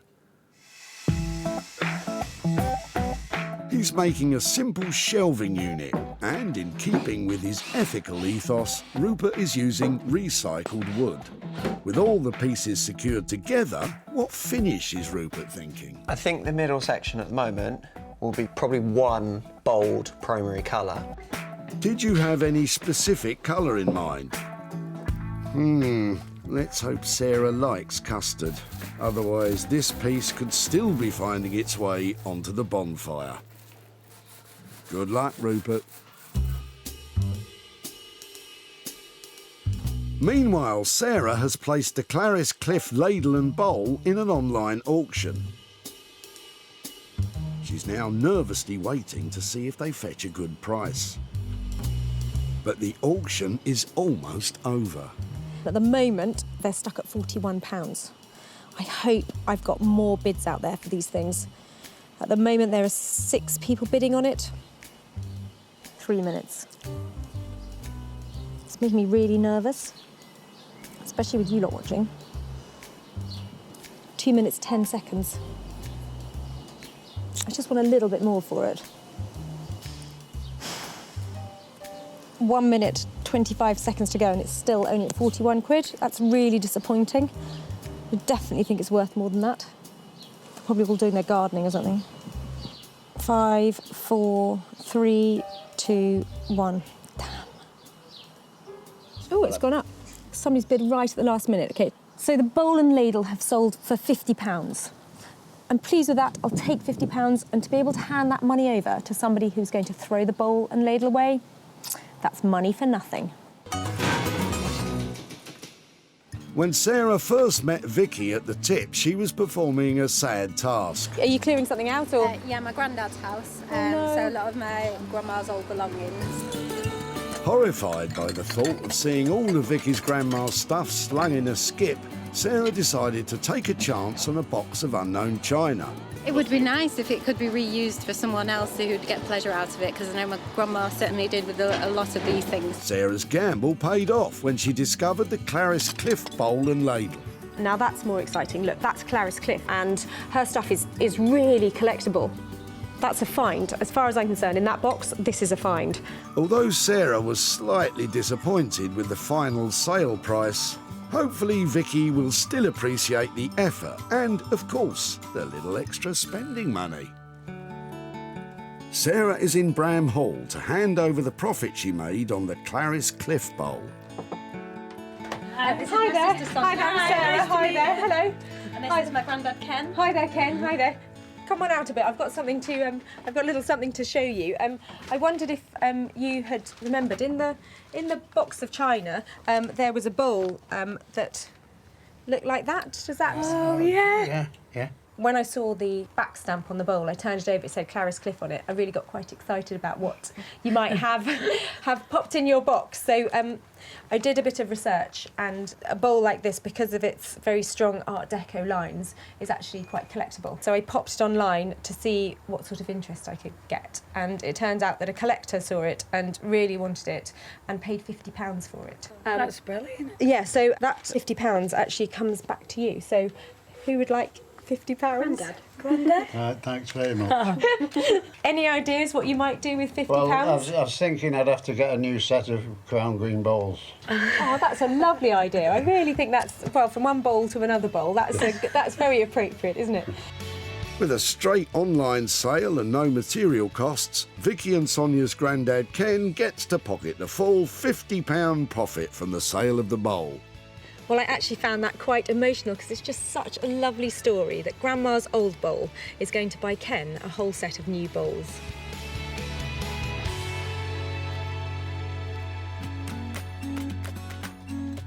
In Surrey, the final rivet is going into the frame of the new lounge chair.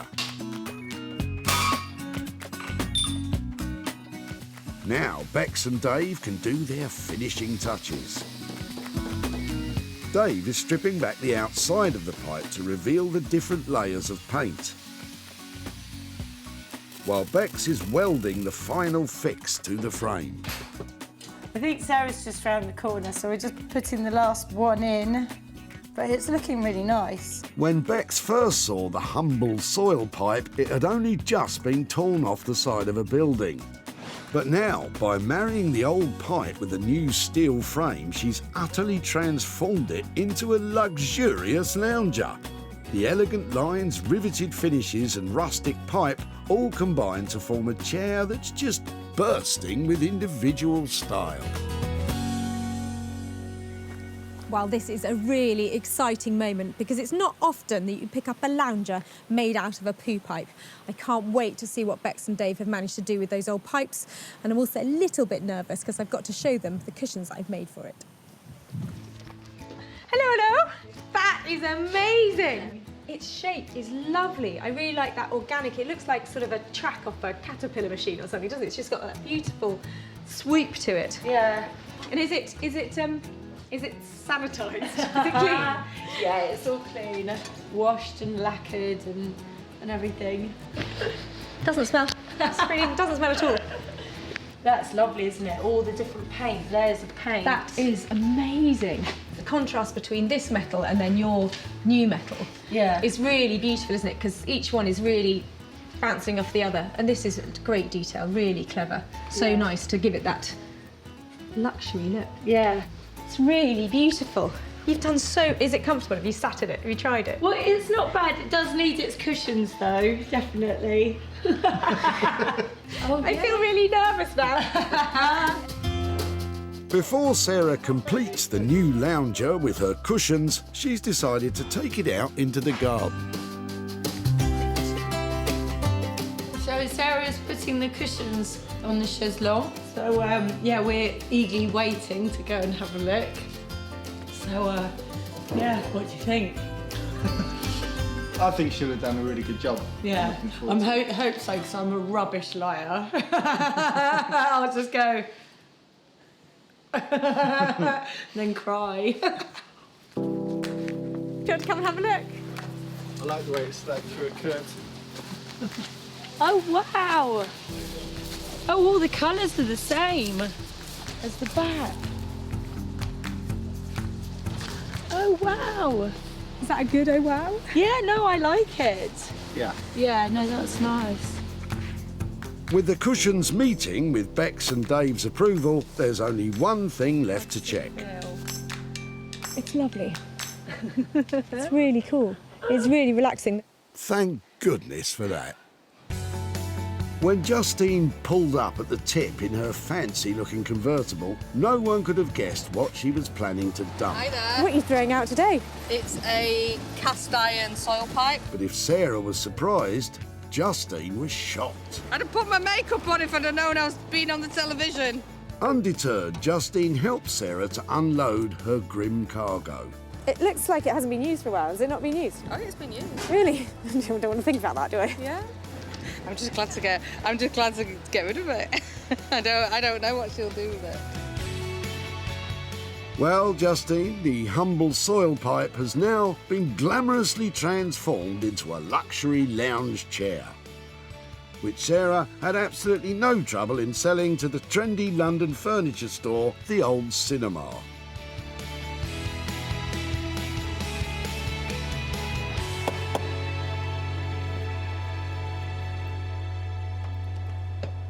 Hi, Sarah. Hi, Justine. Lovely to see you again. And you. Much nicer surroundings than last time. Yeah, the tip. Now, since we have had your pipe, have you thought about what we might be able to do with it? To be honest, I didn't really think that you would be able to do anything with it. After a bit of debating about what we should do, we turned it into... Are you ready for this? Go on. Because this is I've no idea. a really good transformation. Oh, wow! Your downpipe is now a lounger. Gosh. It is now a high-end interiors piece of furniture. Oh, I could have had that in my house then. Yeah, you could. You could. I'm absolutely stunned. We had to spend £800, but I'm really pleased to say that did sell for a profit. Right. We sold it for £1,200, so Oh that my means gosh. I've got 400 quid's worth of cash to give to you for your poo pipe. Oh my gosh. Thank you very much. It's an absolute pleasure. Wow, didn't expect anything. Work and materials on the downpipe lounger cost £800.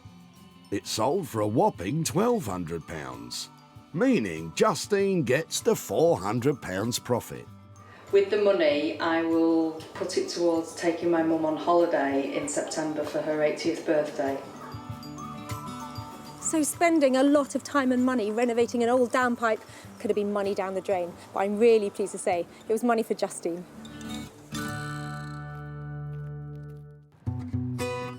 So, with 2 items successfully sold, can Sarah make it 3 out of 3?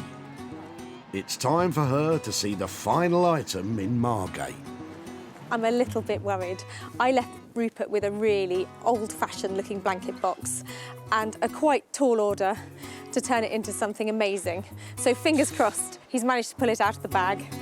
When Sarah last saw it, the blanket box was old and flimsy and just moments away from being turned into firewood. But now, Rupert has blown the dull old box apart and joined it all back together again with a vibrant and contemporary middle section. The end result is a bold and substantial 21st century sideboard. But will Sarah like it? How are you doing? Another item ready for you? I think it's genuinely, absolutely smashing. How on earth have you done that? It's a bit nuts, this one. I haven't done much that's unrecognisable to the original piece.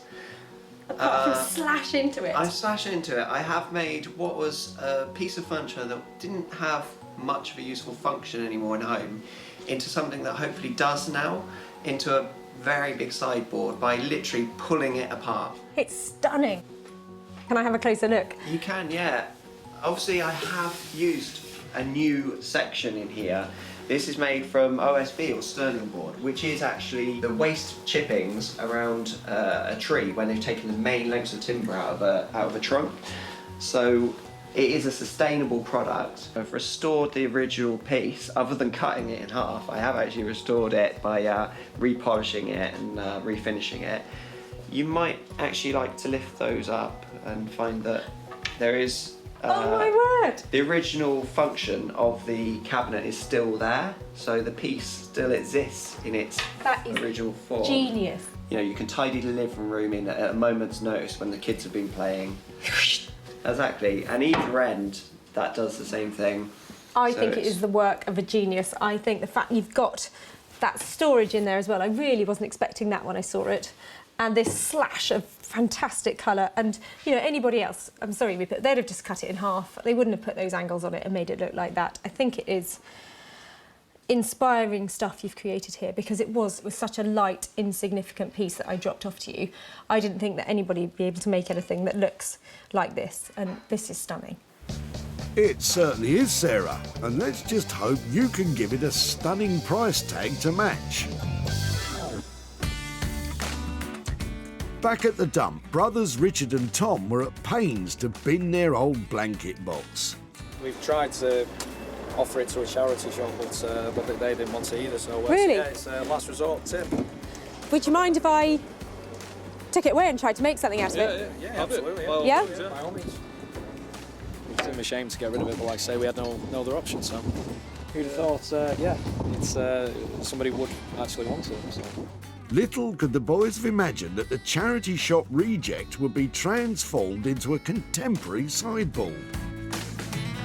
This is great. And when Sarah showed it to Martin, one of the country's leading retro furniture dealers, he snapped it up on the spot. This isn't just recycling something, it's taking something and making it better and fun and artistic, and it's really creative stuff. So now it's time for Sarah to reveal to Richard the fate of his old blanket box. And she might just have another surprise for them in her back pocket. Hiya. Oh, hi. Nice to see you Yes, again. nice to see you. How are you? Yeah, really well, really well. Remember your blanket box? Yes. It turned out to be one of the things that was really good to use to do something else with, so I thought I'd come back and show you what we did What with are it. the chances? What do you reckon? I was not expecting that. It's definitely original and, yeah, quite unique as well, isn't it? So. And we've actually managed to sell it. Wow. It made £100 profit, and Really? that is for you. No for way. Your blanket Okay. box. Unbelievable. Any Yeah. ideas what you might do with £100? It's just a shame, like brother, isn't it? Because obviously the pair of us took it, didn't we, to the tips. His 21st coming up, so possibly. Yeah, treat him, you know, on his birthday maybe. I think that would be a great use of the money for him. It's nice to receive something for nothing, really. So it's yeah, it's lovely. I hope you get to benefit from it as well. Yeah, I'm sure I will. Okay, take care. Really nice All to see you again. And you, okay, and you. bye-bye. Thank you. Transforming the blanket box into a stylish sideboard cost £400. It sold for £500, meaning the £100 profit is Richard's to be as generous to his brother as he likes. Today, all three saved items have made a profit, from the Clarice Cliff Bowl being snapped up by a keen collector, to the old soil pipe repurposed to a lounger with poise, all the way to a blanket box transformed into a terrific sideboard. That's brilliant. That's 3 things saved from being lost forever and 3 people walking away with money for nothing.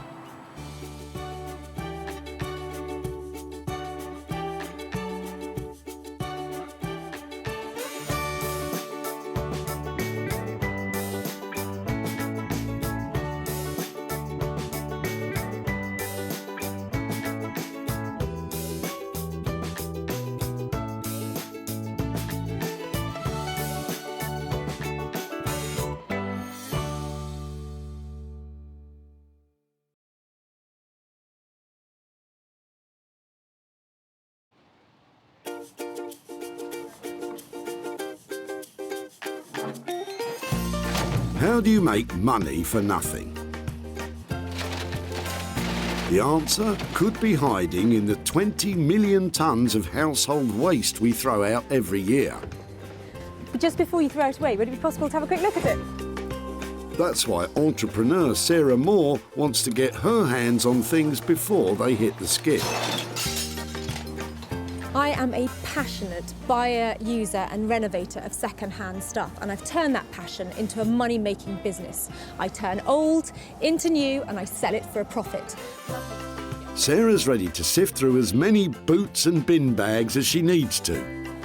That's vintage gold, isn't it? It's really exciting. In her search for tip treasure. I love it. And with some of the country's elite designers and makers, What are we going to do with that? Oh no! she can transform her finds into desirable, Amazing. beautiful, valuable, Cha-ching. and hopefully saleable items. That's £80 profit. If Sarah is successful, then she can hand the profits back to the very people who had no idea there was cash to be made from their trash. Oh, that's fantastic. That's unbelievable.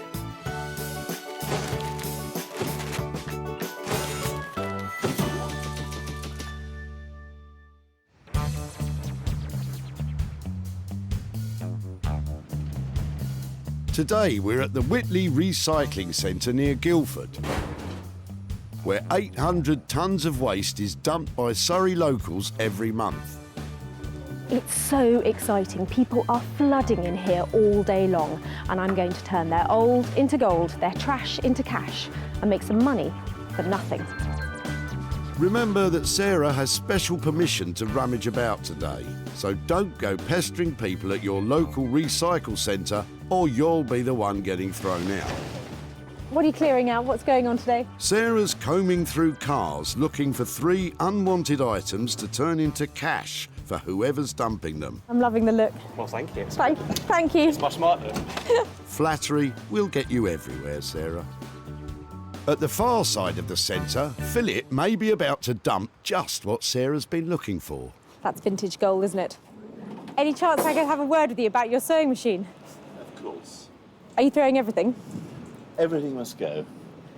Wow, so how long have you had this? I don't know. I think it's been probably around for about 40, 50 years. Right, yeah, it I looks recall. about that age, doesn't it? Sorry. It's heavy. That's right. Heavy's great. It hasn't got the sewing machine in it as well. Probably. It has. It has. Do you actually want it? I really want it, yes. There's such a lot of things to dispose of today. The sewing machine is more than enough for now, Philip. But what do you think Sarah will do with it? Hopefully, if she's a good girl, she'll learn to sew on it. Careful, Phil, that attitude's about as out of date as the sewing machine.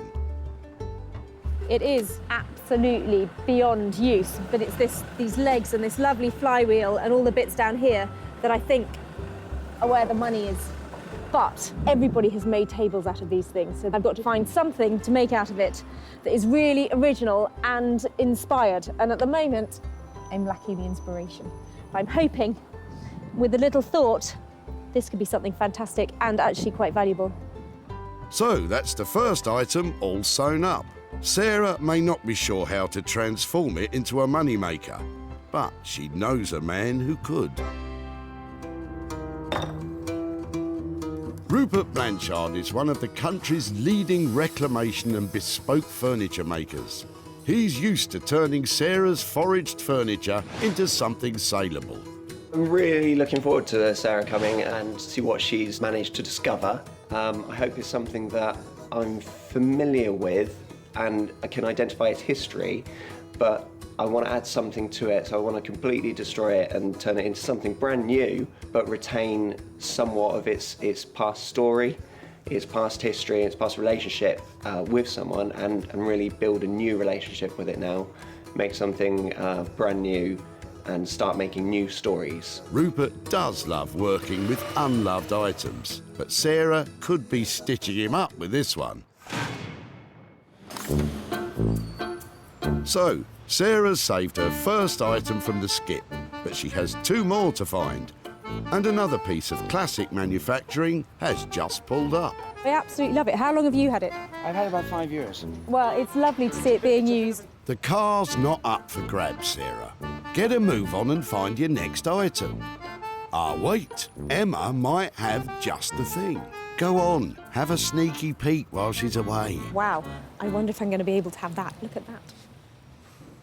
I think it's made of metal, and that makes it really easy to use, so I'll just see if I can get hold of that. Hold on. Hi there. I'm looking for things that I might be able to recycle or make into something else. Okay. And I was wondering if it might be, you might share this or let me have it. You can have it. No, you're welcome to Really? take it. Oh, it's quite heavy, isn't it? It's not that bad. I know, actually, in the scale of baths. No, I thought it was going to be heavier. Well spotted, Sarah.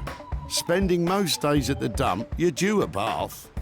That's brilliant. I love the shape of it. Exciting. Well, thank you ever so much for letting us take it away. No worries, That's have great. fun. Thank you. Sarah clearly sees potential with Emma's bath, but what on earth could she make from it? I'm thinking she's going to make some kind of weird 60s seats or something. I love this bath. It's made of tin. I'm going to be able to cut it up and make something fabulous out of it. And I reckon if I made 2 armchairs, I could make 500 quid out of this. Emma's guess wasn't too far off. So, with Sarah's second item in line for a radical redesign, she'll have to call in the services of a designer who loves heavy metal. Beck Simon is one of the country's best artist blacksmiths, creating high-end interior furniture and bespoke metalwork commissions. Beck's is normally specially commissioned for unique pieces of artwork and has no idea what's coming her way. Working with found objects is quite different from what we normally do because we work with our clients and we produce designs and we work with them. So this is kind of like really freeing up the mind and seeing, you know, what object we've got and how we can make it work into something really cool, modern and yeah, desirable. So it's going to be fun. It would seem bath chairs are the obvious choice.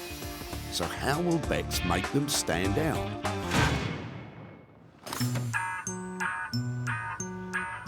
Sarah's successfully found 2 items for designers Rupert and Bex. Now she needs to find a third she can apply her own skills to. And with the day getting on, she may not get to be so choosy. Oh, hang on a minute. There's that. A plastic plant pot. I think we'll keep on looking. But as luck would have it, Elizabeth may have just saved the day with her box of old taps. My husband, when he did the central heating years and years ago, Yeah. couldn't bear to ever throw anything away. Oh, I'm like him. I can understand. I can understand And that. so I'm gradually getting rid of them because they're no use to me. But if they're, I was going to put them in the recycling. Well, do you know something? I'm looking for things that I might be able to add to projects or make something out of. Right. And yeah, these are just what I'm after. Something really chunky and old, and they've got that classic look. That would be really nice. Yes, I'm just only too pleased for them to be reused. Thank you so much. When we moved into our house many years ago, and my husband had old pipes, couldn't throw them away, of course, and redid it, and they've just been in the garage ever since. Look at that absolute box of joy. These are just fantastic. They're not perfect. They're in a bit of a state, but I have to be able to make something brilliant out of these, don't you think? Okay, bye-bye. It was great meeting that lady, and it was really sweet that she let me have those taps and things, and I just hope I can do them justice and make something lovely out of them. Sarah's 3-item search is complete.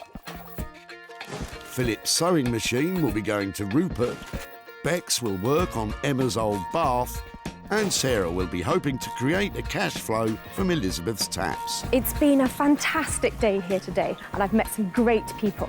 But I've also been making some really big promises about what I'm going to do with their rubbish. And I think I might have my work cut out.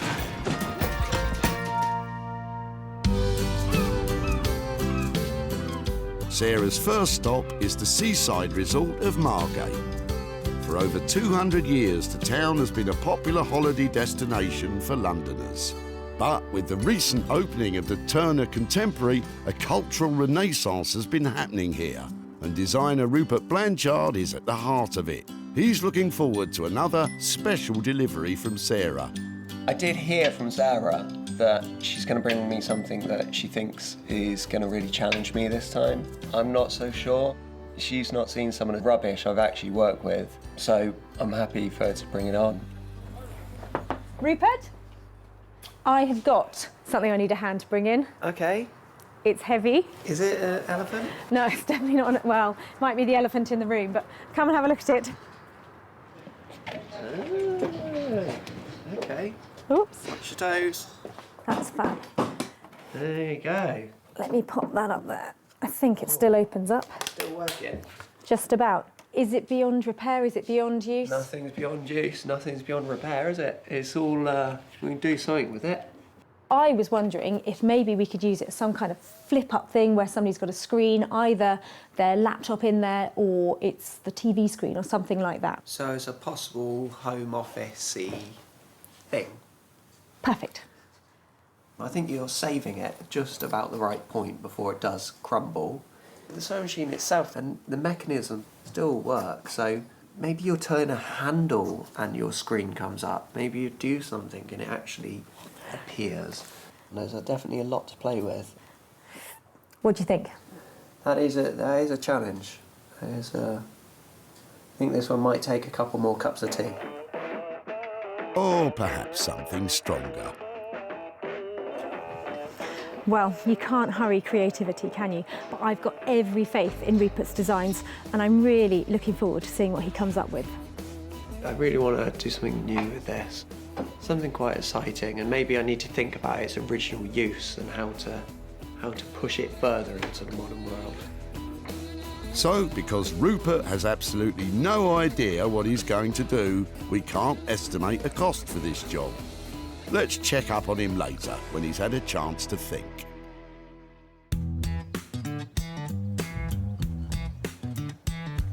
So, while we leave Rupert to put the kettle on, we travel further inland to the Surrey countryside. We're waiting for Sarah as scrap scavengers Bex and husband Dave. Sarah thinks a bath is just what these two need. It's a bath. Don't take it personally. Oh, wow. OK. It's tin. It's not one of the cast iron ones, so it's not too heavy, but it's metal, so I thought of you. And obviously how dirty we are. We need a bath. Tin baths are a cheaper alternative to heavy cast iron.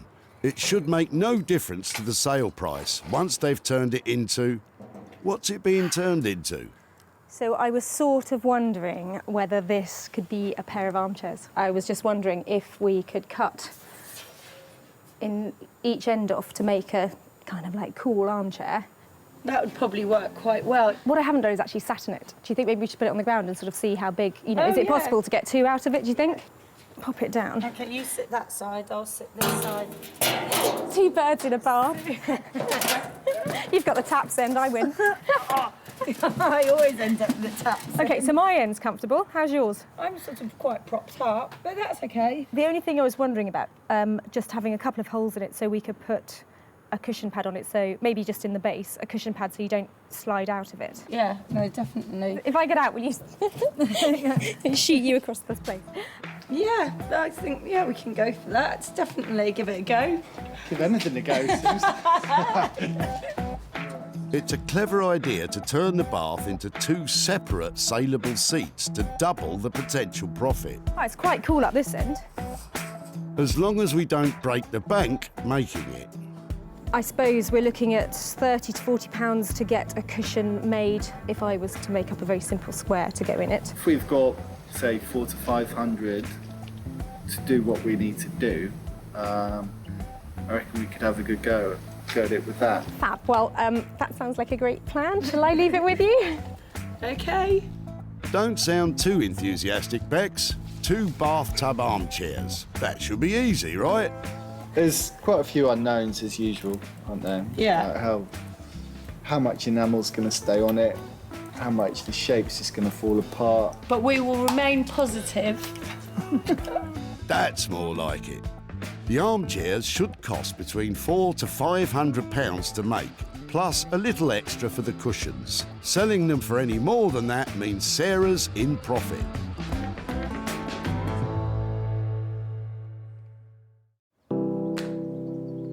So, with Bex about to crack on with the bath, and Rupert, well, hopefully he has some idea now of what he's going to make. It's back to the barn and time for Sarah to make some money from a pile of plumbing. So I picked up this whole box of taps at a tip and thought, brilliant! That would be so easy to use. There's so many of them. They're really old-fashioned and charming looking. But now I've got more back home, I just don't know what to do with them. Why don't you get them all out and maybe something will come to you? That one's quite cool, but...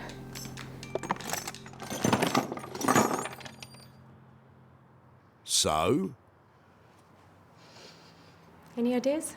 What's with you and Rupert today? Get those creative juices flowing. I thought maybe I could use them to make some really smart lighting, you know, have some blue bulbs coming out of them, but really it's very complicated what's inside them.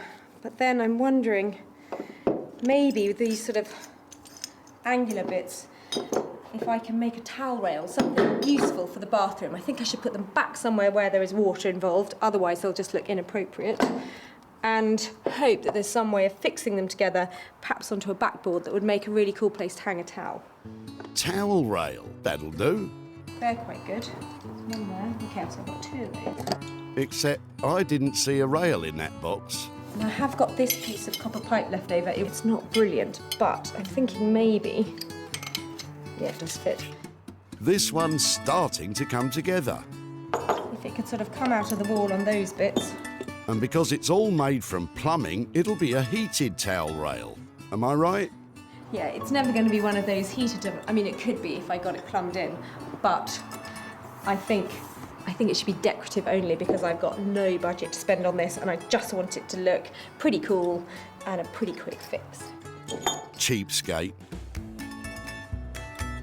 So, while Sarah puts together her pipes, back in Margate, Rupert's had a bit of time to think about what he'll do with the old sewing machine. And we're no further forward. This one is my biggest challenge to date. There's a lot of very easy things you could do with it, but I want to come up with something new. This is approximately 100 years old now. It's broken, the wood's delaminated, metal has rusted, corroded and snapped. Depending on what you want to do with this, you could spend hundreds, you could spend nothing. My preference is always spending nothing. With no idea how this is going to turn out, Rupert plunges right in. I'm going to start by taking it apart, lay out very neatly what I've got to work with, and hopefully that will help me in the design process. First, Rupert carefully removes the original sewing machine, pulls out the drawers. These are quite genius things, how they're put together. There's so many different components. And finally, Rupert unscrews the wooden top from the cast iron base. Rupert subscribes to the art of knolling, which essentially means taking things to pieces, laying them out neatly, and then having a think. So I've taken Sarah's discovery apart now into many, many components. There's a lot of beautiful little elements and lovely little design details going on. But what I do with them, I still don't know. A few more cups of tea. More tea? I'll just go and get an ice cream while you think, shall I? The Singer Company, who manufactured the first practical sewing machine for general use, was established back in 1851. By 1900, Singer was producing 40 different sewing machine models, and by... Oh, I've had enough of this. I can't stand it. Rupert, tell me you've got something for us. Hooray! Something new, and it's a big bit of wood. Rupert, what's the plan? I've gone through so many options trying to come up with the right one. So I think I'm trying to do some kind of table, but with something a bit extra, an extra little twist, an extra little kick to it. I'm not going to say quite what it is because I want to surprise Sarah. People are either going to love or hate this one. Ooh, a surprise. I like a surprise. Some kind of a table with something else. Excellent. For the tabletop, Rupert's using some reclaimed wood he had lying about. And while we were away, he's also applied a spray varnish finish to the metal base to stop rusting. Rupert really wanted to make this piece unique and even reached out to social media for inspiration. I put it on Twitter after a while of coming up with lots of different things to think what other people thought. And one of the things that was real, I did think of this before. I wanted to do like a rotisserie chicken, turn it into a barbecue, but you have a chicken on it and push the pedal to slowly turn. If that's the kind of ideas you're considering, I can't wait to see what your secret surprise is.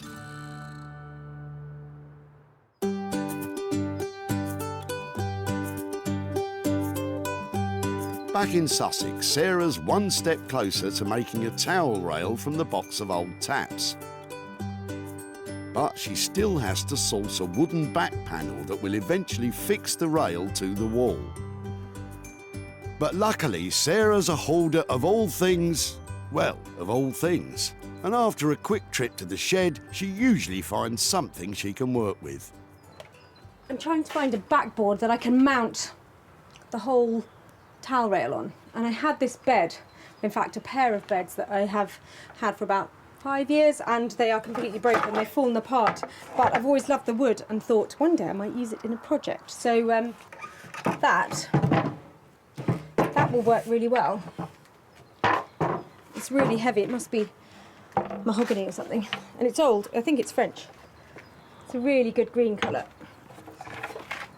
And that, I think, with all that copper and gold, pretty much untouched, will be perfect. So, with the back panels scavenged from herself, it's time for Sarah to plug in those power tools. She's using an electric jigsaw to cut the old bed frame the correct length for the towel rail.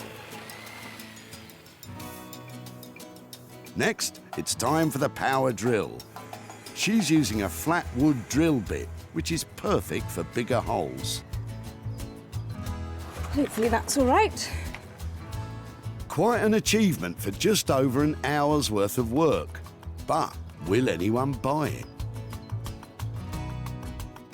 Sarah spent just £12 on extra metal fittings to attach the rail to the backboard. So she's got to make more than £12 from it, surely. Meanwhile, back at the forge, Bex and Dave are about to start the process of turning the bath from something you lie in to something you'll want to sit on. Are we just cutting it in half? Sarah was hoping to get 2 saleable seats out of it, one from each end. But do the team think it's a possibility? We've never done anything with a bath before. Apart from washed ourselves after work. And then it's pretty grubby. It can't be worse than that. Or maybe it can. Bex starts by drawing up plans for the frame. But what can they do to make it not so bathy? There's got to be something about the design that moves it on from being half a bath in a frame to a considered chair. What about if we made a big frame and turned it into a swing? A bucket swing. No. Maybe keep on thinking. Dave gets to work cutting the first seat from the plug hole end. Dave's very careful not to chip away at the enamel, which could spoil the finish. Once it's removed, he'll have a better idea of what needs to be done next. But first off, how are you going to plug off the plug hole? Why don't we get a plug? Genius. Put a plug in there. Yeah, a bit quirky. Yeah. And get some taps. That'd be uncomfortable. That would be like how I have a bath. Somebody else gets the comfy end. Too much information. You said it. But you know the old saying, the couple that bathes together stays together. Okay. In the interest of keeping costs low, Bex and Dave are using scrap iron they had lying about, which they are bending into curves to form the base the bath will rest upon. With this, again, because we're working to a budget, you know, we can't really order in, you know, the steel that we need. So we're just looking to see what we can use. So it's really testing your design ability. You know, you're not sort of sat down, drawing it out, you know, having a big sort of conversation with a client. You're literally, right, here it is, let's get on with it. I can see this starting to come together. Sawing the bath in half has left a sharp edge on the seat, but Bex is hoping to keep it as is. We'll test it out at the end with bare legs. Your legs? Yeah, have to shave them first. Still too much information. Bex is welding extra support beams to the base, as the curved steel will be too soft to support some people's bottoms. While Dave is giving the bath a paint job. But it's taken a lot to get to this stage with time running out. So, instead of 2 bath seats, it looks like Sarah will just be getting 1. We were going to build the front and the back one, but again, it's taken us longer, as per usual. So we'll probably have to give her a call and let her know what's going on. To be honest, as long as it doesn't cost a fortune to construct, I'm sure Sarah will be happy.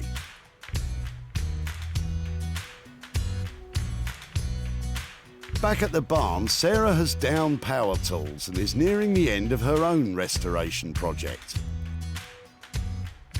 She's attached the rail and bits of old taps to the wooden back panel, and now is nailing more bits of broken bed to the sides for a classy finish. When Sarah found the old taps, they were headed for the skip. But now, it's a modern, funky towel rail. Sarah used matching black steam valve handles that make the piece more industrial than domestic.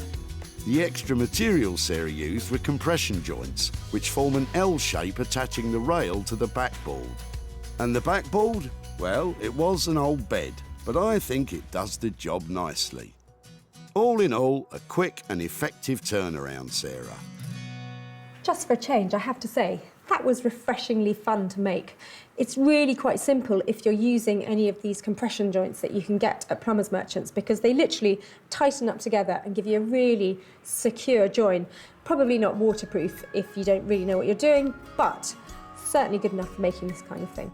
So probably all in all, it was only about an hour and a half to make, and I only spent £12 on materials. So hopefully, enough here to make some profit. I'm sure you'll find some plumbing lover to buy it for more than £12. So go on, get it sold.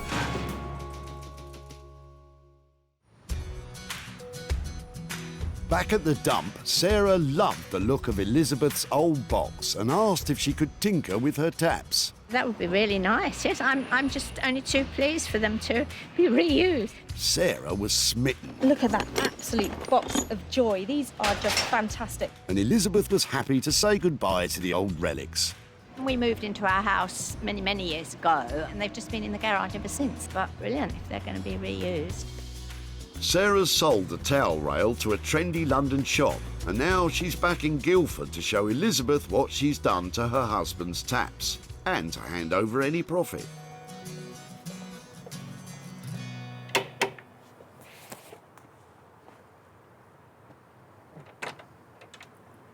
Hi there. Hello. Hi, Elizabeth, it's Sarah from The Tip. How are you? Hello, I'm fine, thank you. I just thought I'd update you about what happened with your taps. Yes, right. Were you wondering what we might do with them? Well, I couldn't think of anything, actually. Just old taps to me. Yeah, well, we had, it was actually something that I worked on. So I had a good look at them, and I was thinking about all sorts of things, maybe turn them into lighting or something like that. Oh. But in the end, I thought that it's probably better to keep them in the kind of water environment. So I turned them into a towel rail. Oh, my goodness. What do you think? That's amazing, isn't it? Yes. I know these were your late husband's. Yes. I hope he would approve. They've actually... He would. He would. So after the stuff has been made, we try and sell it, and they were actually sold for £75. Goodness me. What do you think about that? Do you think... I can't believe it. And from that £75, I've got £63 to give to you. So let me... Right, thank you very much. I'll send that to his charity. Did he support a particular charity? Well, we had two, because he had dementia. He used to go to a day centre, so half of the money went there, and the rest went to a place called the Rainbow Centre, where my little grandson attends for disabled children. Sarah's rustic take on a towel rail cost just £12. The item didn't hang around too long and was picked up for £75, giving Elizabeth a chance to spread some love with the £63 profit. Thank you very, very much. Absolute pleasure. So, while Elizabeth heads off to spend the spoils from the towel rail, we're back in Margate, where Sarah's about to pop in on Rupert and finally find out what his super secret surprise is. When we left him, there were talks of rotisserie chicken barbecues and all sorts. Now Rupert's putting on the finishing touches. So hurry up, Sarah, and get in there. The wait is killing me. I love it here at Rupert's place because I think, like me, he might be a bit of a hoarder. I can't wait, though, to see what he's done with our sewing machine table, because when I last left him, he was scratching his head and he hadn't got a single idea about what he's going to do with it. So, who knows? Before, the old crumbling sewing machine was no use to anyone. Now, it's a very cool, functional work table with a desk fan that is operated by the original foot pedal. Rupert, you're bonkers. Rupert used a very simple finish to the metal to maintain some of its history. A clear wax on the tabletop brings out the natural grain of the scavenged wood. But the secret surprise of the day is that fan. Rupert has rigged the original Victorian engineering to turn the blades with a push of your foot. It Rupert's a one of a kind. Hiya. Welcome back. How are you? I'm very good. How are you? Yeah, lovely. Hey, is that my sewing machine surprise? So do you want to see it? Yeah, go on then. Come on. A sewing machine surprise because it doesn't actually have a sewing machine anymore. Oh wow. Okay, so I thought maybe a rotisserie chicken, maybe a giant pencil sharpener, lots of things that I spent a lot of this week failing at, and then I decided, on a hot day in the workshop, what better than a fan? I absolutely love it. Let's see it in action. Yeah, so there's a little hidden hole under here. Okay. And so now for the pedal, I'll get it going. It's genius. Well, it's, I just really wanted to use the action somehow. The sewing machine itself had completely seized up. There are some bits missing internally, like someone had already taken parts off of it. So I started looking at it and realised it's all about the base. The base is a real classic.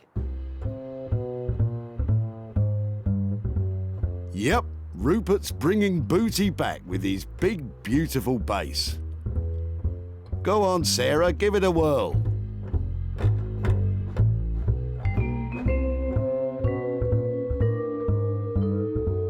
I don't know who's going to buy it, but it sure looks like a lot of fun. And all for only £200. Sarah might be laughing all the way to the bank. Back at the dump, Sarah was poring over Philip's ancient sewing machine.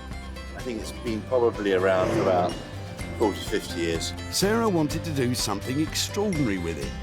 The challenge will be to make something that's really amazing and quite different. Even if Philip didn't. Hopefully, if she's a good girl, she'll learn to sew on it. And after I don't know how many cups of tea, Rupert lived up to the challenge and he certainly made something different. Sarah invited one of London's top retro furniture dealers in to see if it would be something that would sell in his shop, the old cinema. It's good, it's interesting, it's really fun, isn't it? I love this. Does it work? Yes, it does. He was blown away by its originality, but questioned who would buy such a thing. It can't go into someone's home. I couldn't sell it. But I love it. He took it anyway. Sarah's returned to Guildford to tell Philip that his sewing machine became a foot-powered fan and to hand over the profit. Hello again. We must stop meeting like this. Well, it's much nicer here than the tip, isn't it? It is, it is. Now, I remember when I met you at the tip, you were clearing out lots and lots of stuff. You had a van full of it, didn't you? Unfortunately, yes, this is true. I thought there were all sorts of interesting things in there. And the piece that actually was really heavy, but I'm glad that we took, was your sewing machine and the table that went with it. Do you know, I was so glad you took it as well. It was such a relief to have somebody help me off the van with that. And it's got nothing to do with age. I deny it entirely. But we did take it to an amazing young designer called Rupert Blanchard, and he created the world's first table with a fan on it using the mechanism from your sewing machine. Oh, that is brilliant. Actually, I was completely not expecting that. That is so funny. I mean, it was going to be thrown onto a dump and you saved it. Well done, you. I'm delighted to say that somebody bought the rather useless, useful piece of equipment that Rupert managed to create.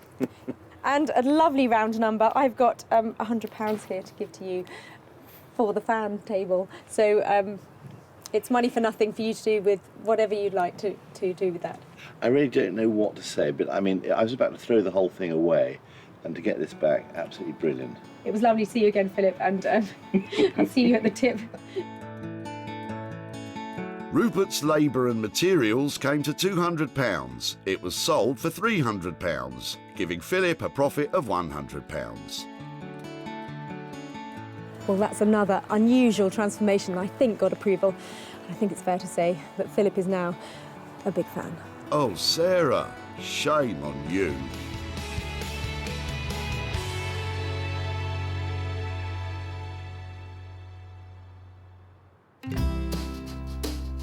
Sarah's had success with Rupert's fan table, but it's time for our bathing blacksmiths to reveal what they've been up to. Bex and Dave are putting the finishing touches to their bright blue bath chair. Just leave that dangling down the back. Ah, little plug holes, isn't that nice? Look at that! Not bad. Quite pleased with that. Well done, you two. I have seen baths made into furniture before. I have a feeling what I'm about to look at has never been done before. When Sarah brought it to them, it wasn't fit for any bathroom. But now, it's a bathing beauty. Bex and Dave have really outdone themselves with this piece of funky furniture. I didn't know they had it in them. The base of the chair has been welded, riveted and soldered to support the bath securely when sat on. They applied an undercoat primer to the enamel to ensure a smooth finish, and the bright blue paint harks back to its watery past. And to finish it all off, the plug hole features are just lovely.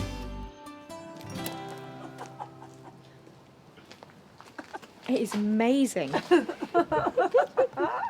It's really modern and really funky, isn't it? We didn't want to keep the bath just the white bath colour. And, you know, I wanted to have that feeling of water. And, oh, look, I love the chain. Sarah's even brought her own little cushion to give it her own test drive. It's comfortable as well, isn't it? Yeah. It makes you smile because it's got humour attached to it, but also in a very cool sort of way. So, because I keep feeling really chuffed with it. How much to spend, I don't care. Wow, that's the first time I've heard Sarah say that. And just as well, because Bex and Dave have gone slightly over budget with this one, racking up £400 worth of labour costs, plus about 80 quid's worth of paint. Sarah will be looking to slap a high price tag on this when it comes to be sold. So just in case that wasn't clear, I absolutely love that chair. It might be over budget, but as far as I'm concerned, it's got bags of style and it should sell really well. It is an inspired piece of design. That was a brilliant reaction. I mean, it is quite a striking piece. It's still got the bathy feel about it, but, you know, in a quite cool way. It was good, yeah, really pleased with the blue. The blue was a good choice, wasn't it? And the brown. The brown was a good choice too. Have another. Yeah.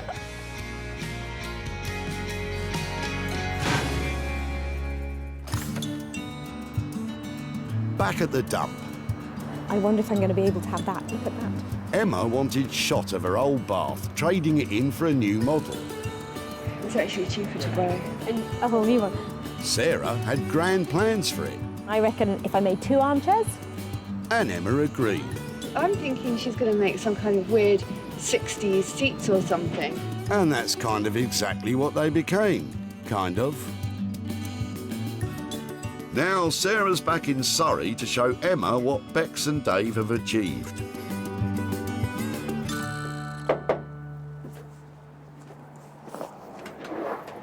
Hi Emma, hi there, Sarah from The Tip.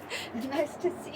And you, how are you? I'm very good, thank you. How are you? Yeah, very well. I've just got some pictures to show you of what we did with your bath. Oh, lovely. We took it to Guildford to this fantastic artist blacksmith who's called Bex Simon. Oh, wow. And she and her husband have been doing some lovely things with this. And your bath has been turned into a somewhat glamorous, I would say, oh my gosh. seat. Oh my.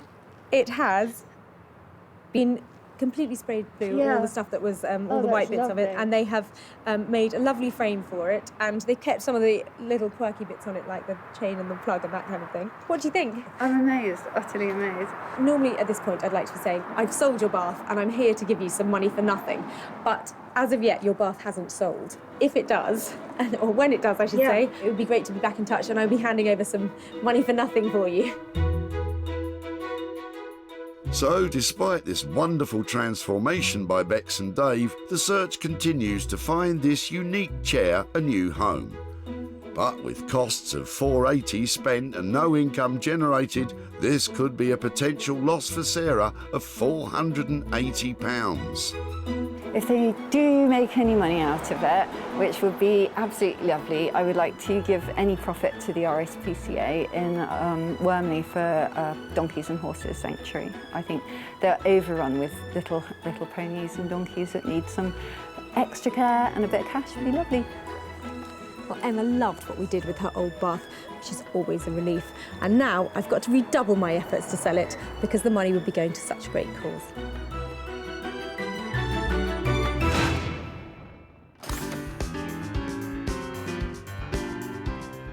So, Sarah's managed to save 3 unwanted items from the jaws of destruction. 3 fabulous transformations that have come so far since we left the tip. The bath is now a stylish seat, the old sewing machine, a hip desk with extras, and the taps, they haven't left the bathroom, but they have got a whole new purpose. It just goes to show. Once again, with a little ingenuity, you can make some money for nothing.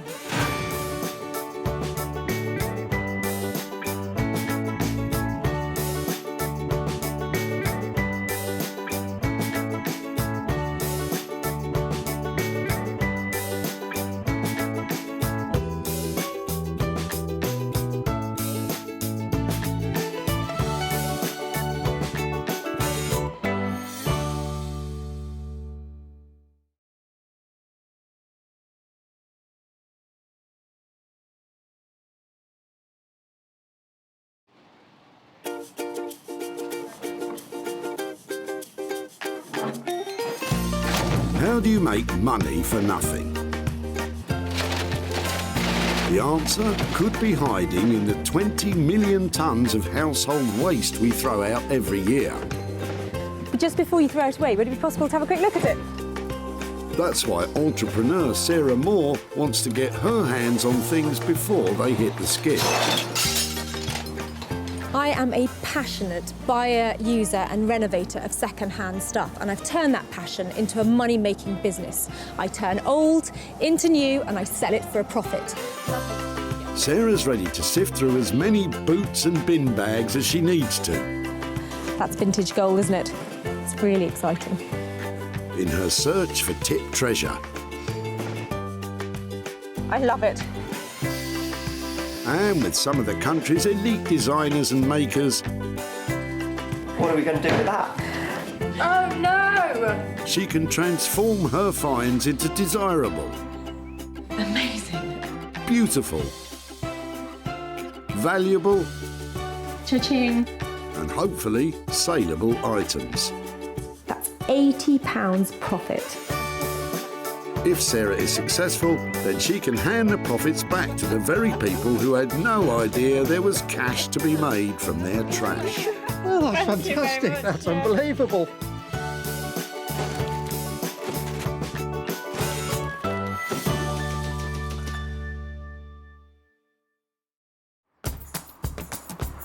The bustling Merchants Way recycling centre near Walsall can process up to 2,000 carloads of rubbish a day, and they take all sorts. I just love the fact that you never know what you're going to find. Check these out.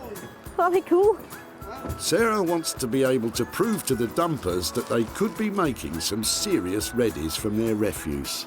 To do that, she's been given special permission from the council to search for 3 unwanted items before they get binned. I like your Christmas trees. Thank you. She may have just missed out on some festive treats, but with more vehicles arriving every minute, it doesn't take Sarah long to spot her first item, nestling in the back of Judith's car. Hiya, are these yours? Yes, yeah. Well, they're my mum's, but OK, I'm sorry to bother you. Is it right just to have a quick chat about them? yeah, sure. What, are they a pair of bedside cabinets? Yeah. Lovely. Would it be possible to bring them out and have a look? Yeah. Wow, they've got some age, haven't they? Yeah. I think about 1950s, I think. OK, and have they been in your family? Yeah. They're in good condition, aren't they? Uh-huh. Lovely. So do you remember these growing up? Were these? Oh, yeah, they were Mum and Dad's wedding present. Fantastic. So they'd have had them since new, wouldn't they? Oh, yeah. His and hers? Yeah, that's right. Yeah. I'm looking for stuff like this that I can maybe do something else with. If it would be OK to take those away, I'd love to see if I could do something with them. Yes, certainly, yeah. Brilliant, thank you so much for that. They're lovely. It's a shame to be throwing them away, but if something's going to, you know, be done that's nice with them, it's nice to see that. I love this little pair of cabinets. They're really sweet and they're really useful. I'm not quite sure, though, if I should decorate them, add some details to them, or just leave them the way they are. But I'm sure I can make money out of them. And Sarah knows just the man to help her turn old cabinets into new money. Jay Blades is a builder turned philosophy graduate turned furniture restorer. Jay has his finger on the pulse of modern design interiors, reworking the very best of British craftsmanship and bringing it into the 21st century. I've always had a passion for the kind of heritage that the British designers have produced over the years. Traditionalists would love to keep it as it is, but to be reintroduced into the market, I like to just add a bit of colour and add something a bit quirky. I really enjoy adding my bit and not necessarily worried about other people's reactions. It's more about, do I like it? If I like it, then it's good. Well, here's hoping Jay has a soft spot for this 1950s wedding present.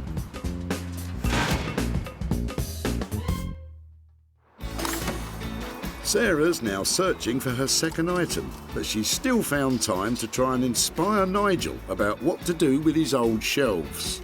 Well, I love to make something out of anything, but I've tried it as a planter and I just can't find any use for it in my brain. So.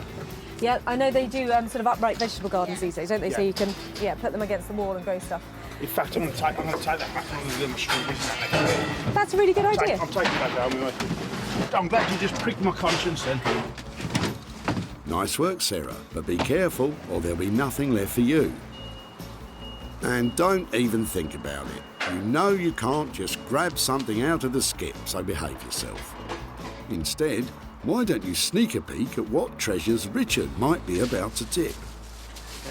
I've spied something exciting in the back of your car. Sorry to bother you.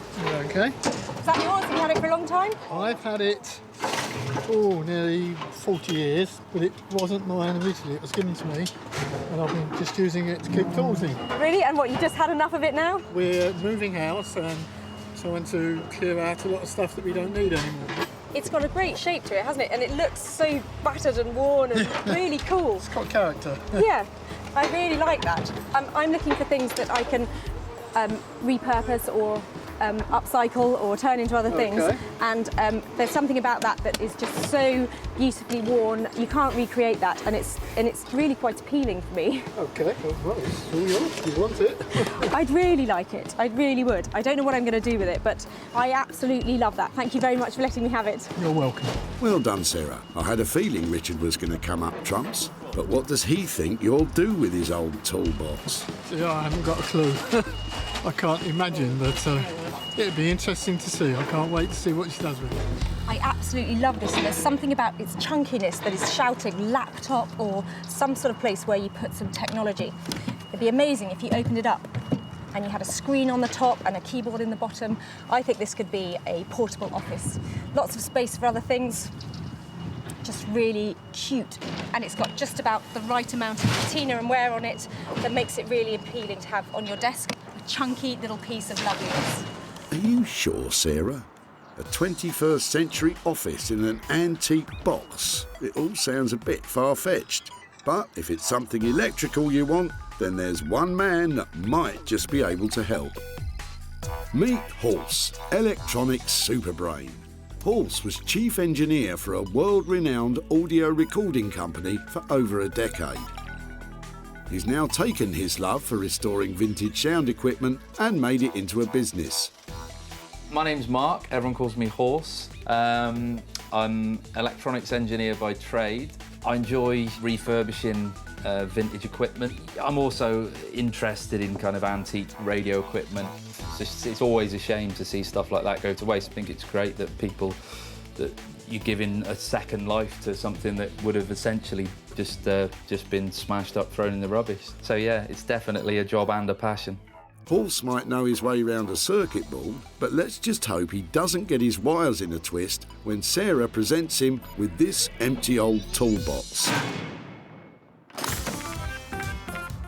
Sarah's now got 2 items crossed off her list, but she can't relax just yet. She still needs to find her 3rd and final piece. And it looks like she's not the only one who's hard at it. Emptying garden waste. We cut my friend's garden and get rid of the stuff. It's hard work though.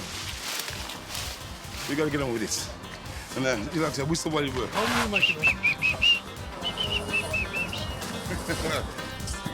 Keith looks relaxed though. He's about to dump an old sofa. Hold on, boys, hold on. There's no missing what you've got in the back of the car. Is it time for a new sofa?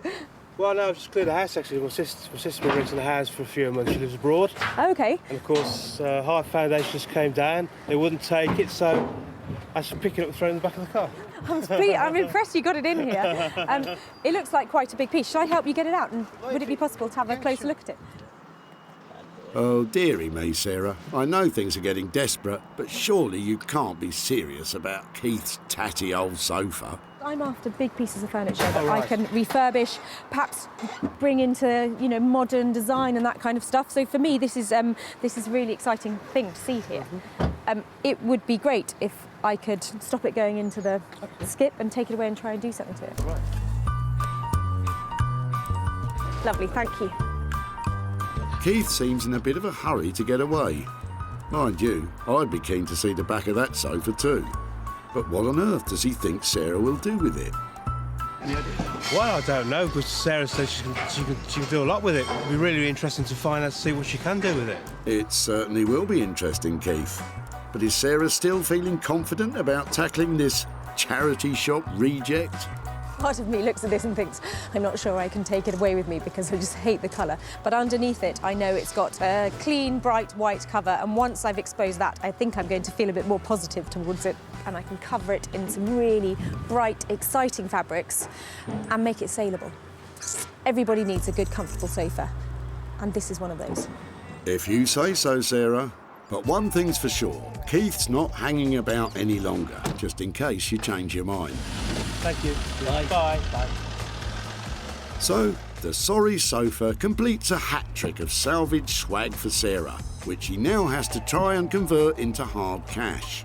The bedside cabinets will be reworked by Jay, the old toolbox will be placed in Horse's capable hands, and Sarah will be trying to bring a smile back to the sad sofa. It's a dirty job, but somebody's got to do it. I've had a great day here raking through the rubbish, and I think I'm going to clean up.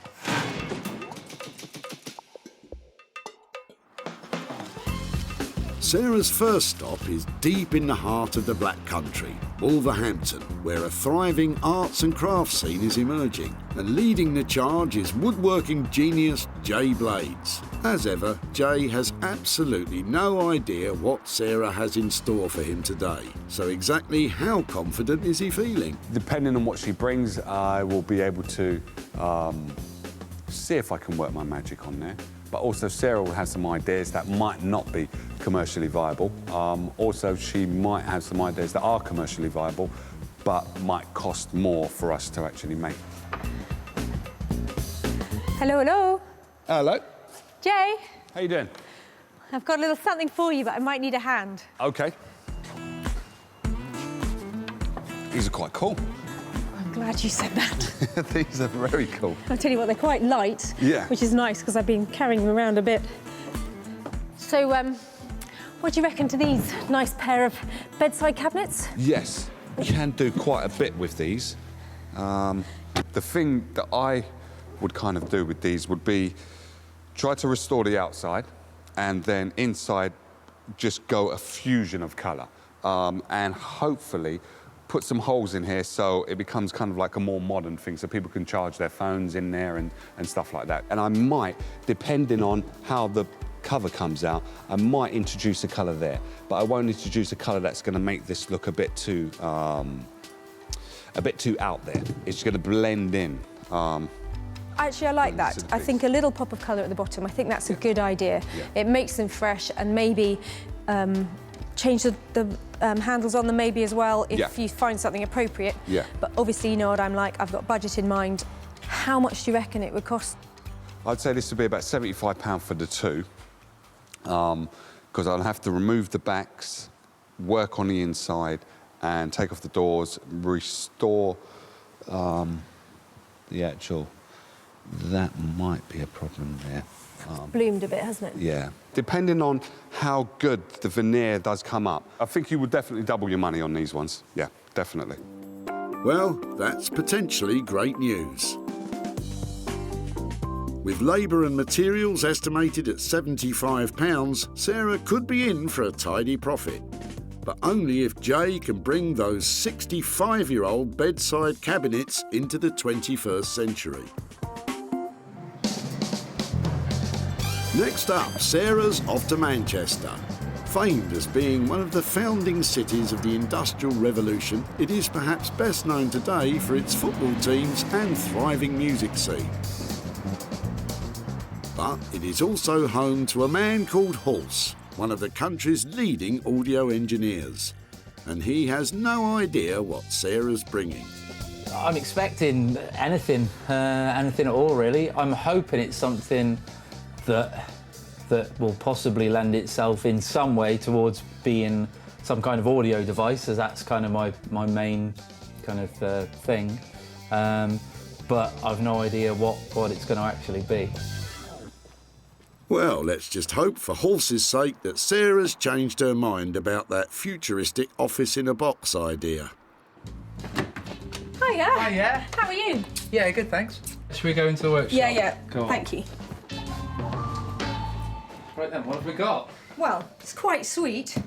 Actually, looking at it here, it seems like there's bits on it that really need some work, but I think it does still open. And inside, it's good, sturdy wooden construction. Yeah. So I thought maybe it makes a noise. That's as far as I got. I got some sort of amazing speaker. Yeah. I don't know if it's something that you put in here and you open up like an old record player, or you know, I have no real plans for it other than the fact that it would be so nice if you could make that. Something to make a noise. What do you think?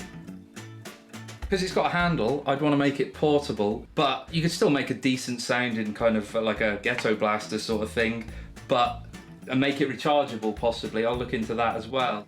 I was thinking maybe have it so that it doesn't open, so that you can actually just house the system inside.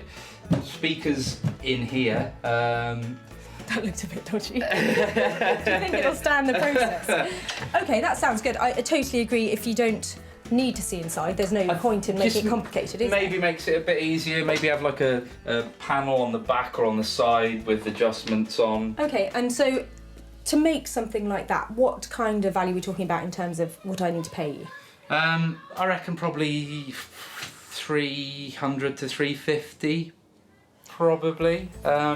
Okay, and so that sounds quite expensive, but what do you think the retail price would be for something if it's got really good sound quality? Yeah, I mean, if it like, I don't think 450 is out of the realms of possibility if it does sound good, you know, and if it looks good. I think this has got the potential to kind of break.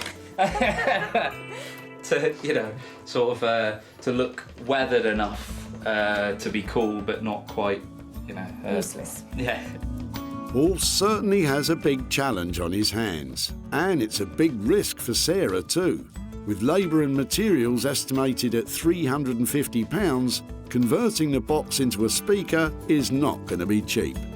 So let's just hope Horse can make it sing.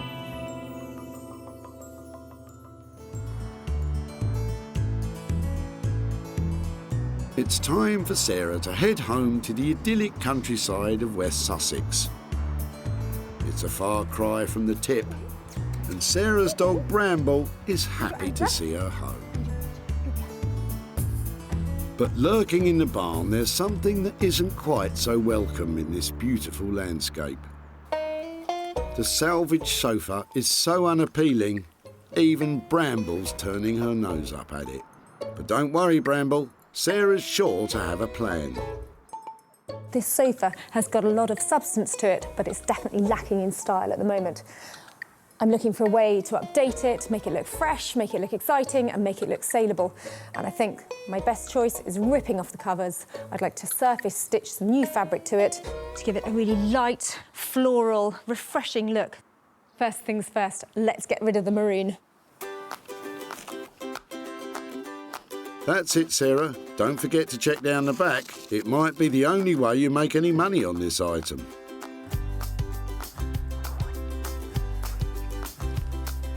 That's quite promising, really, isn't it?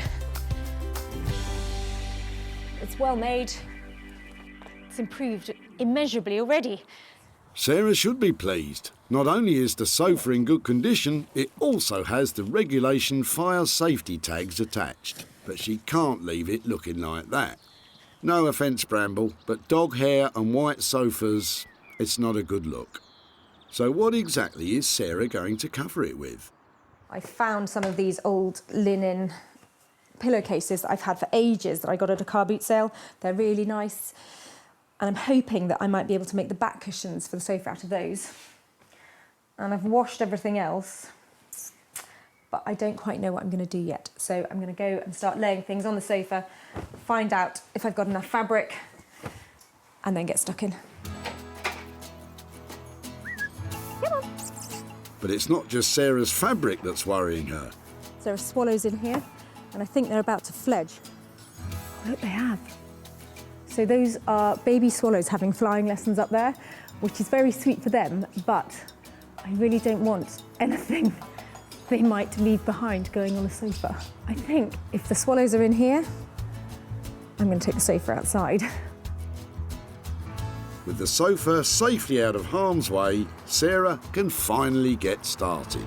So the plan is to cover the whole of this frame as it is in these lovely strawberries and chintzes. Sarah managed to scavenge these feather cushions back at the tip, but before she can cover them, she has to tackle the sofa. First up, Sarah has to staple a base layer of fabric to the sofa's wooden frame. And when you're doing this kind of thing, don't hold back on the staples because they're cheap, but the effect you want needs to be really tight. It takes quite a while to get the first layer tightly wrapped in place. Brambles found a way of entertaining herself, though. Excuse me. But if the stapling wasn't taking long enough, it's going to take Sarah even longer to hand-stitch all the extra patches on. So we'll find out later if she really can turn these rags into riches. Over in Wolverhampton, Jay's ready to work his magic. We're starting on the bedside cabinets that Sarah's brought in and just trying to get my colour scheme to make sure that everything works. What I'm hoping to achieve is keeping this as it is, as neutral as it possibly can, so trying to bring this back to its former glory. Then inside the door, the wow factor inside. So I'm hoping to paint this one colour and then have wallpaper on the door and probably wallpaper on the shelf that's inside there. And I'm just checking to see if this colour lifts this wallpaper. So the colour that I see that has the minimal amount is a blue that's here. So rather than copying this blue, I'm going for that blue what's right there. That little minute piece of blue, I'm trying to just lift that. Having decided on his colour scheme, Jay can now get cracking on wallpapering those shelves and doors. He starts by applying an even coat of PVA glue to the wood and the paper. Then, this is where you need a steady hand, Jay. And mind you don't get any creases. Sarah won't be able to sell it with a lumpy finish. And that looks perfect. Now, while the paper dries, Jay can paint the insides of the cabinets with the carefully chosen paint. With the first coat now on, Jay wants to see how it's going to look with the wallpapered shelf. That is really, really cool. I am really, really chuffed with that. Now, this has passed the test of it being in my house. I would have this in my house. Just the way that looks now, like, I haven't even put the door on, and it's the shelf alone just makes that. I really like it. If Jay likes the cabinets that much, maybe he could buy them off Sarah. Well, you never know. Back in Manchester, electrical engineer Horse has got all of the components ready to build the new speaker. He's even made a new handle for the box out of one of his girlfriend's old belts. But today, he's really stepping into the unknown. The next bit is going to be the point of no return, really, which is drilling a hole and then jigsawing out the holes for the speakers. It's a bit out of my comfort zone because I'm not really that used to doing it, but yeah. More at home with his circuit boards, just how confident is Horst feeling about a spot of carpentry? I could have measured it completely wrong and then I've ruined the box and any chance of doing anything good with it, but I don't know, fingers crossed. Oh dear, this doesn't look too promising. Let's just hope Horst kept his receipts for the speakers, otherwise one slip with that jigsaw could prove costly.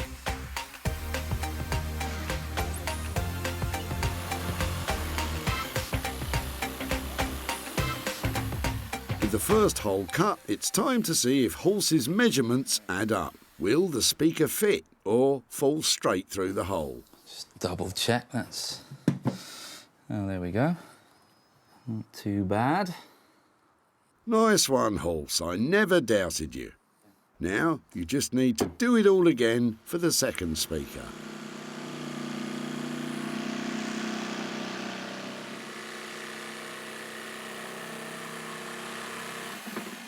With both speaker holes successfully cut, there's just one more piece of carpentry required. There's going to be a control panel for the volume on-off. I've pre-made that out of a piece of checker plate that they'd normally use for kind of fire escapes and things. I thought it looked quite cool on this, but I just need to make the actual hole on the side of the box now.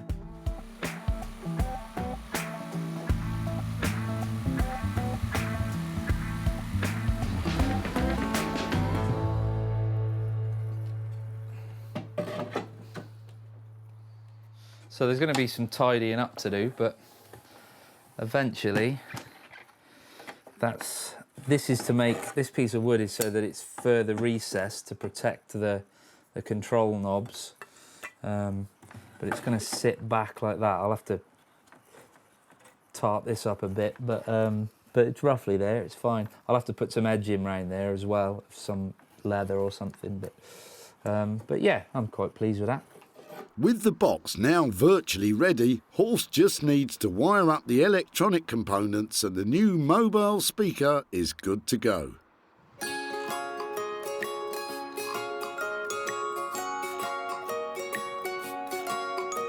Meanwhile, in West Sussex, after hours of stapling and sewing, Sarah has almost finished the new sofa. So the more I sew onto this sofa, the more I like the look of it. I have patched all the way around really tightly, and I know you can see the stitches, but it's all part of its handmade charm. I can't make it look much neater than that, so I thought I might as well really go for the rustic look. So I've just sewn these panels of vintage offcuts all the way around here using a curved upholstery needle. With the patchwork complete, now all Sarah needs to do is to add the cushions. She made some basic covers for them earlier by using more of the vintage fabric. I can hardly remember what it looked like when it was maroon. Thank goodness. Thank goodness indeed, because the old sofa was so tired and worn, it was even rejected by a charity shop. But now, Sarah has utterly transformed it. With just a bundle of vintage remnants, she's made the sofa bright and welcoming and just bursting with old-world charm. And after all her hard work, I think it's time Sarah put her feet up. So, I hardly want to sit on it because I just know I'm going to have to plump up the cushions again, but now that is a really good selling point because this is so comfortable. It really is. It's lovely.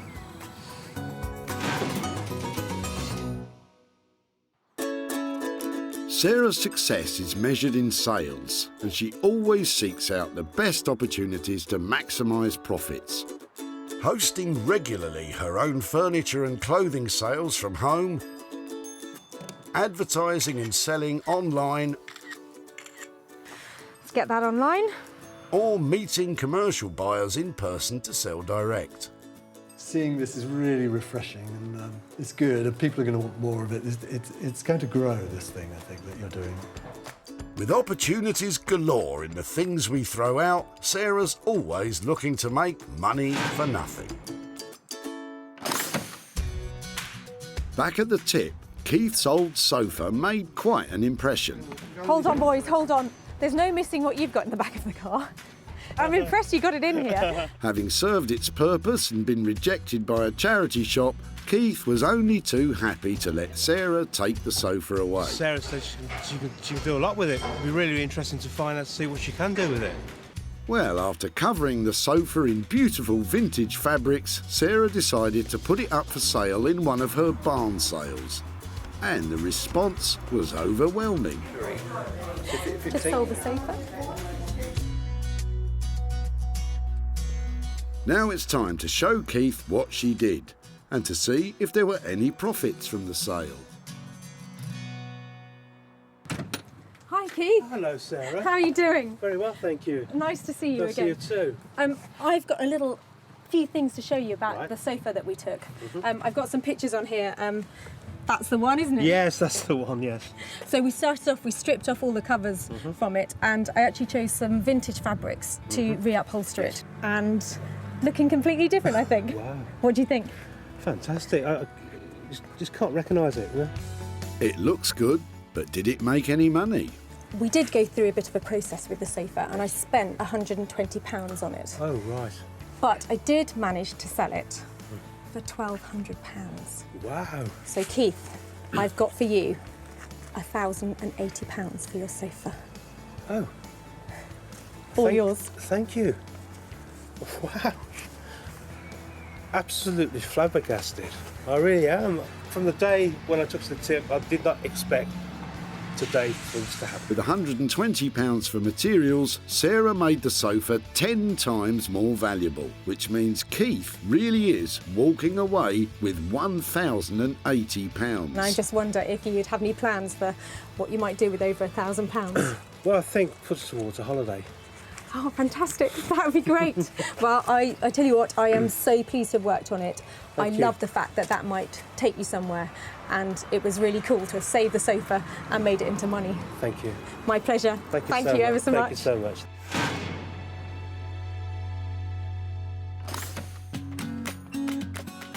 Over in Wolverhampton, Jay is applying the finishing touches to the bedside cabinets.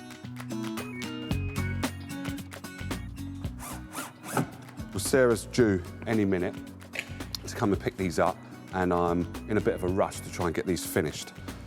So excuse me while I crack on.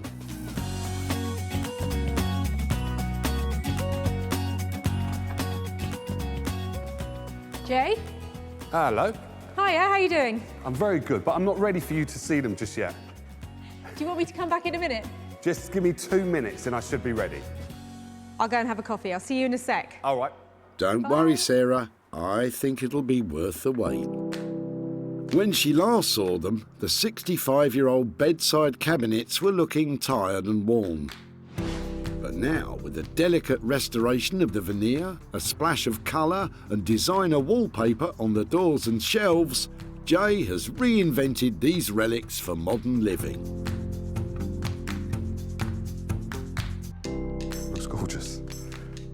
Jay's pleased with them, but it's now finally time to find out what Sarah thinks. Oh, there they are. What do you think? They look fab. They're really shiny, aren't they? They are really shiny. And I'm loving the blue. It's a good colour combination. May I look inside? Of course you can. What Go have you for done? it.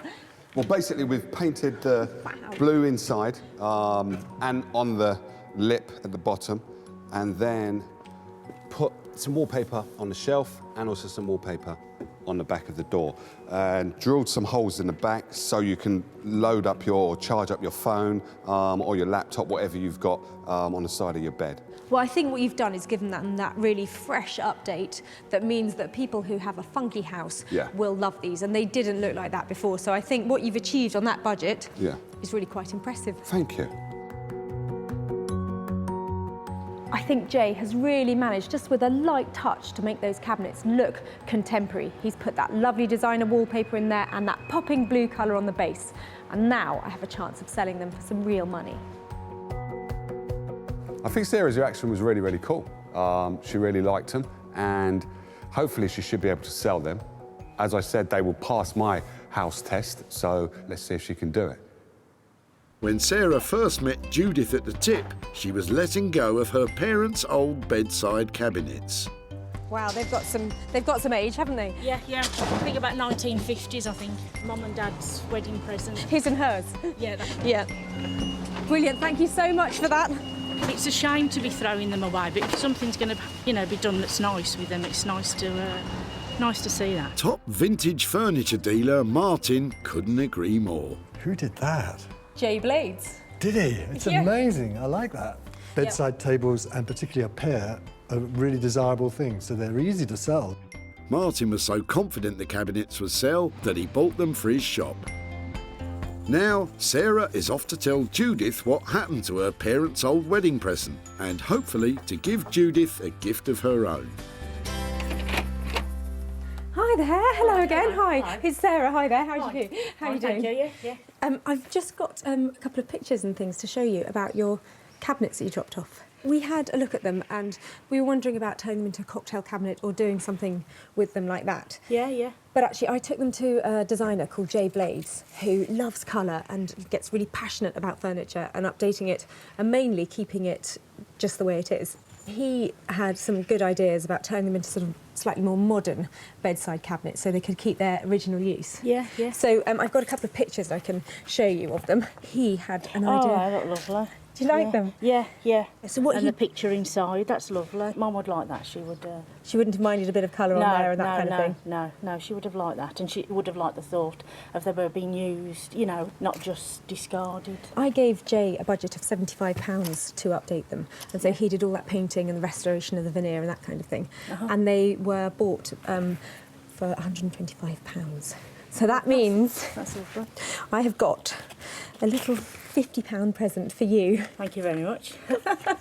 So I hope that's a good return. And I wonder, with £50, is there anything particularly to do with that kind of money? I think I'd like to buy some flowers with the money for Mum and Dad. That would be nice. Mum loved flowers as well. So.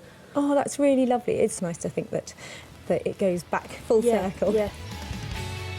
Breathing new life into the cabinets cost £75. It didn't take long for Martin to snap them up for £125, meaning Judith can enjoy shopping for flowers with her 50 quid. Well, I am delighted that Judith approved of what we did with her cabinets and the fact that she thought her mum would like it too.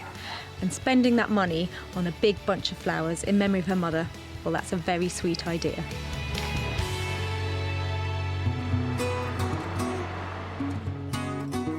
In Manchester, Sarah is on her way to collect the third and final item. When she last saw it, the old toolbox had some charm, but no longer had a purpose. But now, Horse has turned it into a fully functional and stylish mobile speaker, complete with a rechargeable battery, Bluetooth connectivity, and even a USB charger. So how's he feeling about Sarah coming to see it? I think there's quite a transformation, so I think hopefully she's pleased with it. I think it looks quite cool, but then I'm a massive nerd, so I quite like the idea of a Bluetooth-powered speaker, but I'm not sure everyone's that fussed about it. I love surprises, Horse. How's it gone? Pretty good. Oh! You're nuts. Do you know that? You are nuts. Look at that. Wow. So, you've been really busy, haven't you? What on earth have you put inside there to make it like that? There is a very hefty battery, so you've always got this kind of compromise between battery life and weight. So that's the battery. I mean, okay. It's not short of a car battery really, but it's going to last. Okay, so normally this won't be on show, will it? No. Right. Normally, okay, normally these are shut And then there's also screws to put in the side just to properly seal it, because you wouldn't really want it open. So, yeah. Horse, you're really clever, do you know that? It's got an instantly attractive look about it. And what, this bit here, so this is, Yeah. talk me through what gadgets you've got in here and how it works. So that's sort of, so on and off switch is the big switch there. Main volume control. That's an input just so you can plug anything into it that's got a mini jack connector from like a smartphone or whatever. This switch either turns it to the input, or if you turn it to the right, then it engages the internal Bluetooth receiver, so you can just use it without having anything connected to it. This is the voltage that the battery's at. Okay. So when that drops below a certain point, you'll kind of lose volume and fidelity, so it just kind of tells you whereabouts you are. The USB charger there that will send power to any kind of USB device. So you can charge something on there as well. You can. And I think it's that kind of attention to detail that just makes it so lovely. It feels like it's a well thought out design. Well done, it's cool. Ace. Brilliant. Ace? You've aced it. I absolutely love it. Shall I demonstrate? It's a really good mixture, isn't it, of kind of retro and Yeah, I think new. so. I think so.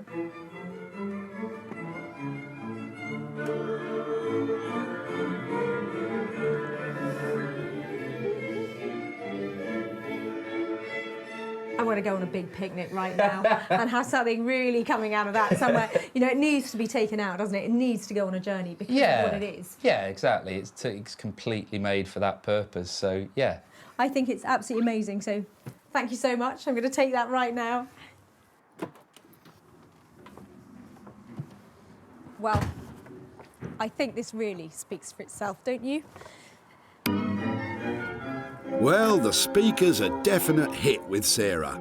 Now, if she can bear to let it go, she needs to try and sell it. When Sarah first spotted Richard's old toolbox at the tip, it was coming to the end of its useful life.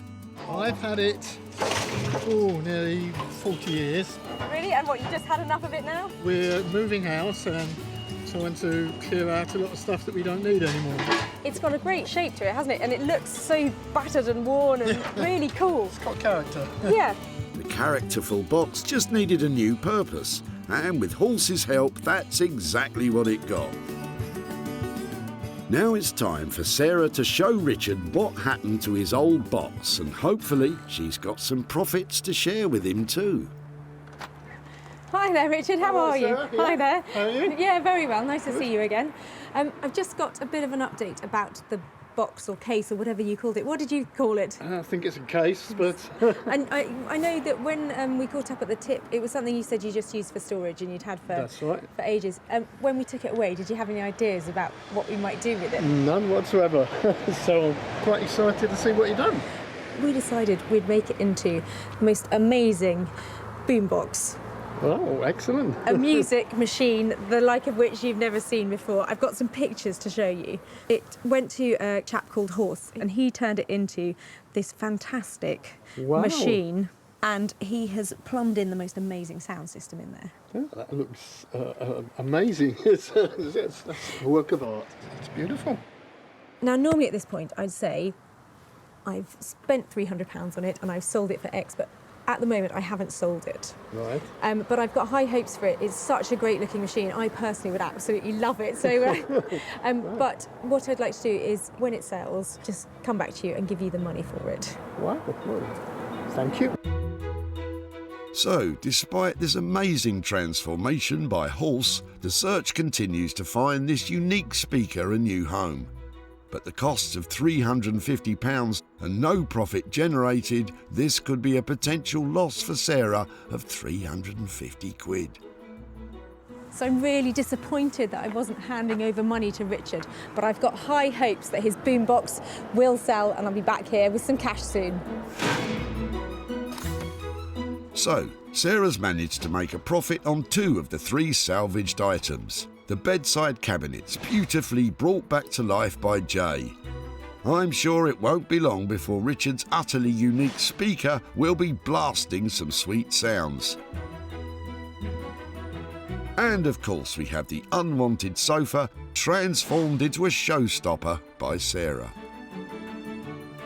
we have transformed, restored and repurposed 3 things that were destined for the dump and handed over some money for nothing. Maybe the next time you take a trip to the tip, I could do the same for you.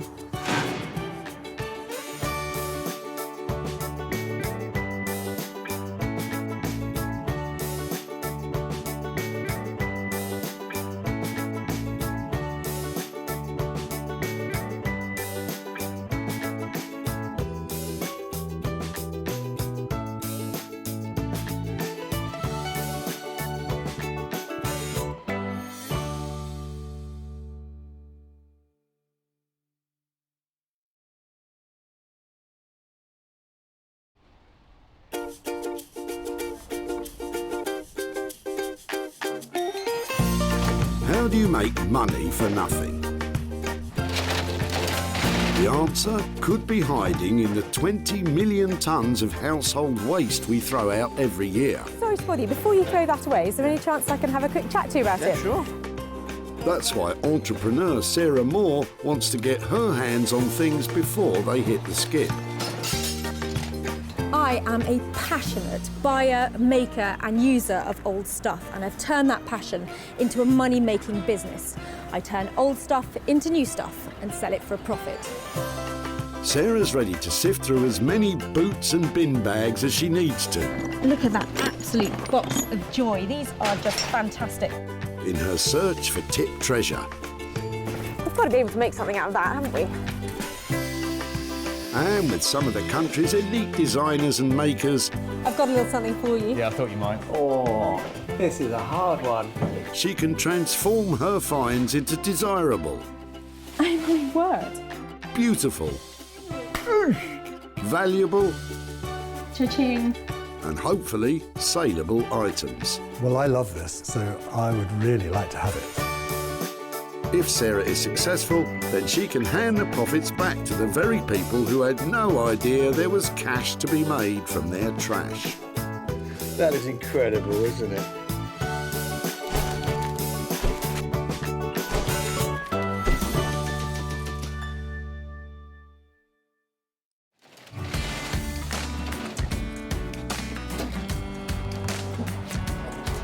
Today, Sarah's at the Bredbury Recycling Centre in Stockport, where up to 500 people a day turn up to chuck out their unwanted items.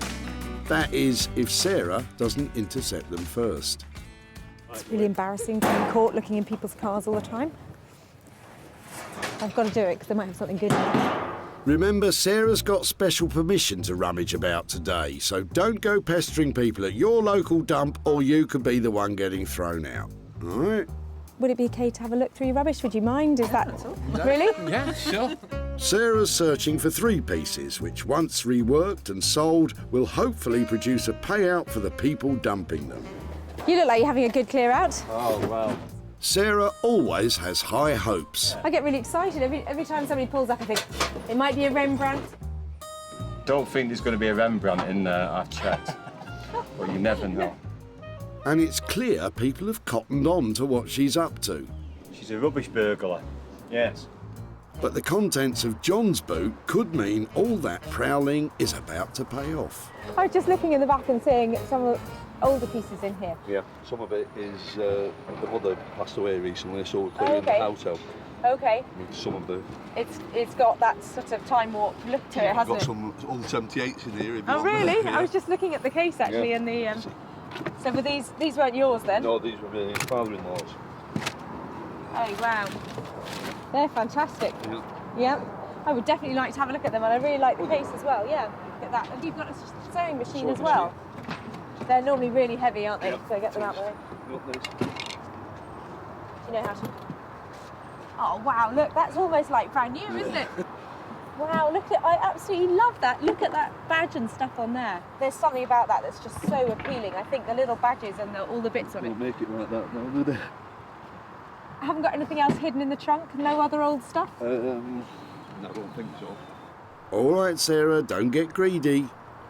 We're just clearing, mainly from my house, out of my shed, which I'm clearing out for a new shed. But the sewing machine looks as though it's never been used. And as Sarah pays homage to the humble sewing machine. Oh look, it's even got its own instruction manual. John keeps unpacking his trunk and brings her something with even more potential. My word! Forgot I brought this. That's amazing. So, original Bakelite. Yes. Whose was that? I used to be on the removals. Okay. Somebody gave it me about 30 years ago. That is the most fabulous thing I've Yeah. seen here. I absolutely love it. Apparently, if they're working, they're worth about £150, but it's got a bit messy, so I couldn't be bothered. I'm going to turn this into something fabulous. I tell you, this is so exciting. Bakelite is an early type of plastic, and radios like John's are collectible pieces of social history from a time when the radio was the focal point of the home. I love it. You've made my day. That is tip gold. Thank you so much. It's brilliant. See, bye.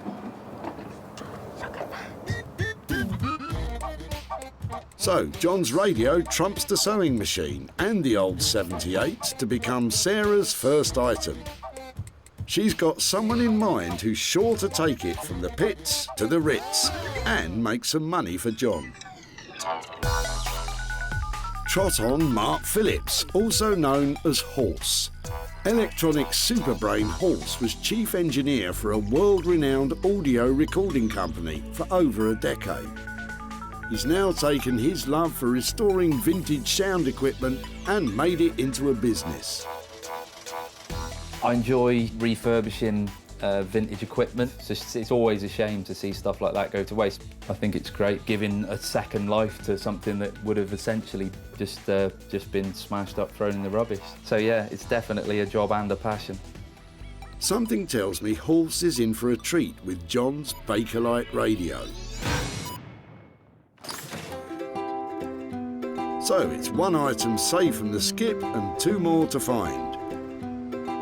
Yes, loads of people here. I don't know which end to go first. So I'm going up this way, see if there's anything coming in.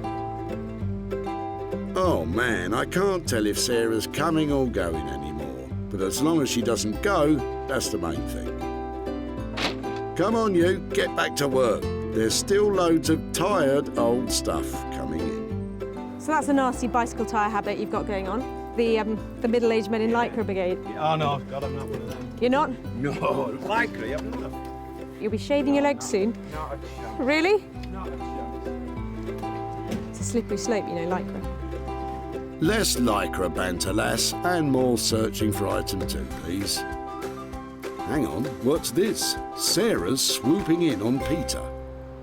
I'm just wondering if I could talk to you about your rubbish. Yeah. Are you clearing something out? Are you? Clearing the garden out. Okay. Yeah. Okay, and I was just looking at your table. Do you mind if I? Sure. So it's been outside, has it? Yeah, it's got weather beaten.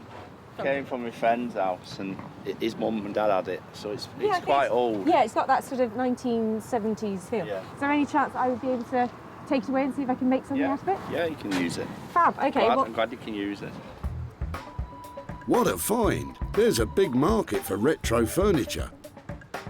Well, when it's not covered in mould, that is. So I saw the legs of this sticking out of the back of somebody's car, and it is screaming Urkel. So they're sort of 1960s, 70s British furniture makers, and it's got a sticker on it here that you can see to back it up, the original one. The good news is that Urkel is collectible. The bad news is that somebody's left this out in the garden, and it's in really poor condition on the top. If this can be reconditioned and brought back to life, I think that maybe £100 profit. 100 quid? What do you think, Peter? I don't think she'll make much. We'll see about that. And with Peter's mouldy Urkel, that makes 2 items ready to renovate. The table's going to take a lot of work, but Sarah knows exactly where to take it. Jay Blades is a builder turned philosophy graduate turned furniture restorer. Jay has his finger on the pulse of modern design interiors. He loves reworking the very best of original British craftsmanship and bringing it bang into the 21st century. I've always had a passion for the kind of heritage that the British designers have produced over the years. Traditionalists would love to keep it as it is, but to be reintroduced into the market, I like to just add a bit of colour and add something a bit quirky. I really enjoy adding my bit and not necessarily worried about other people's reactions. It's more about, do I like it? If I like it, then it's good. The 60s table Sarah's bringing Jay sounds right up his street, but he hasn't yet clapped eyes on the state of it. So Sarah's got 2 items with Horse and Jay's names on them. But what about Sarah's own designer talents? She needs to find something she can put her stamp on. Here you go. Why don't you ask Ian what he's chucking? Excuse me. Sorry to bother you. I'm just here today looking at what people are throwing away.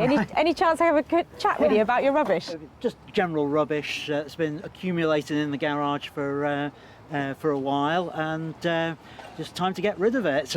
I was just looking at your suitcase, and I was just wondering if I might be able to have a closer look at it. And Absolutely. Did you know where it came from? Or yeah, any... it's my case from when I was a kid. It's been sitting around at home for ages. I would love to have the chance to take it away and give it another life or use it again. I would love to see something like that happen to it. I'm sorry I stamped on it beforehand because I broke the hinge to be able to get it in. I'll be able to sort that out, but that won't be a problem. Yeah. But no, I think it's just got a lovely shape, and these details and the fact they've been worn and had a previous life, I think would be great to incorporate into a new something. So that's fantastic. Thank you ever so much. Okay, you're welcome. Thank you. You're welcome.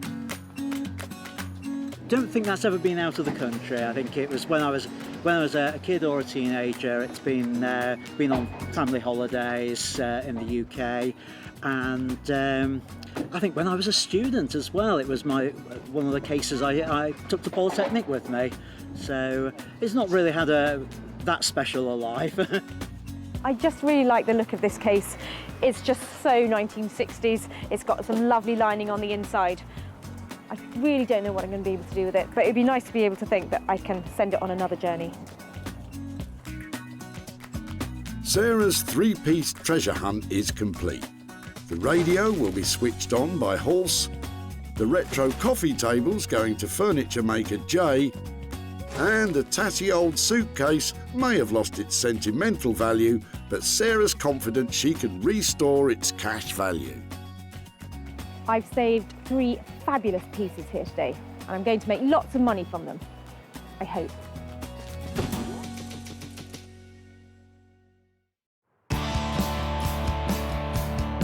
Sarah's next stop is Manchester, where the cultural scene is buzzing with a task force of talented designers and artists. Riding high on the city's wave of creativity is electronics restorer Horse. He'll be working on the knackered old radio, but he doesn't know what's coming. Sarah's going to bring me a piece of essentially rubbish, so I'm going to have fun seeing if I can make it beautiful again, make it functional again. Depending on what it is and what kind of condition it is, I suppose. Hiya. Oh yeah, good, yeah, very good. I've got a little something to show you. Brilliant, let's have a look.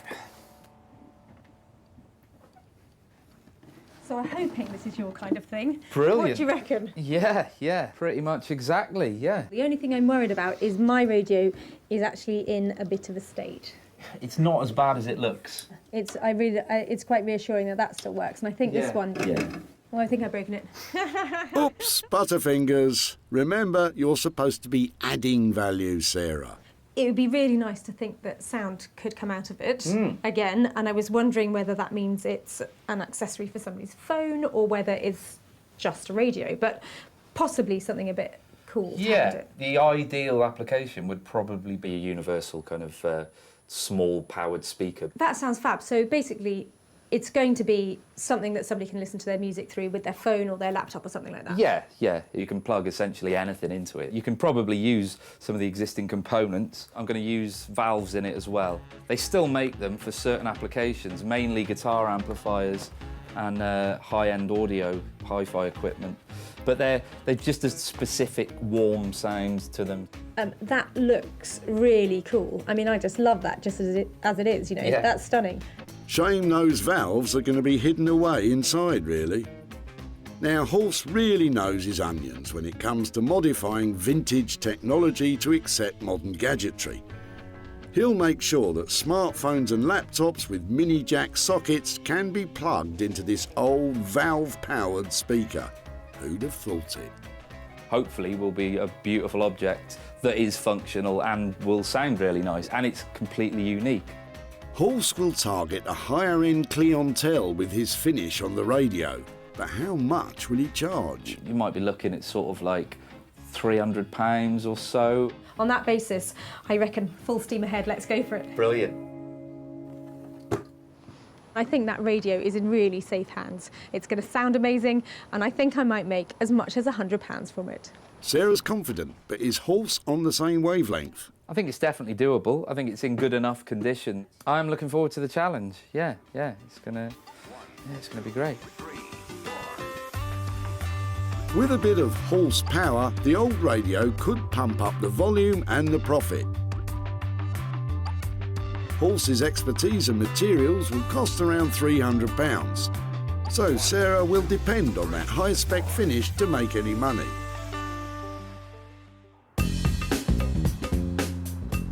Sarah's next stop is within the metropolitan borough of the West Midlands, Wolverhampton.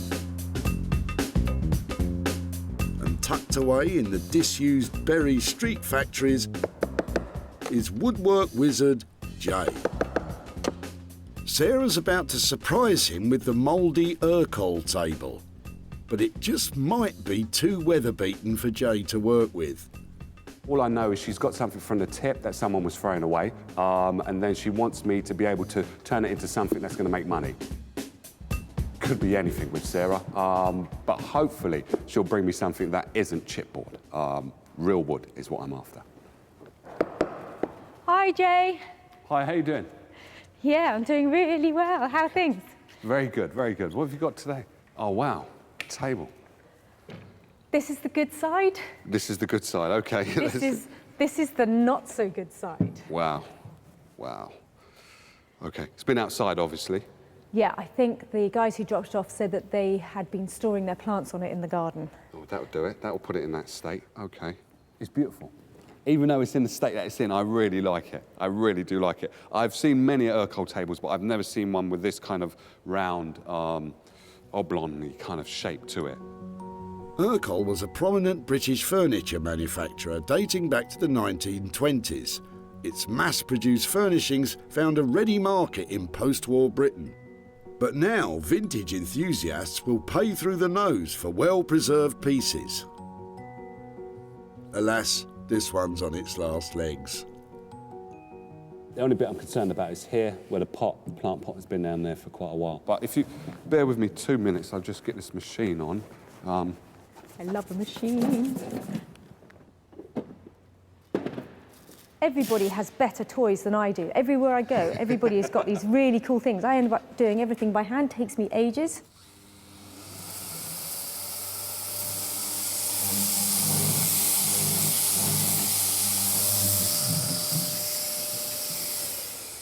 The only thing I'm concerned about now is the red. Oh dear. Worst case scenario is that we rub it down and then that stain has gone straight through to the piece of furniture. Then what we will more than likely have to do is, I would say, paint it, because no one will want that kind of colour.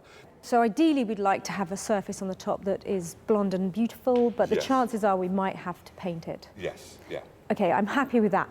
What we probably need to think about is, you know, what kind of money do you think we'd sell it for, and is it worth taking it on? I could charge 75 to 100. It depends on what is being done.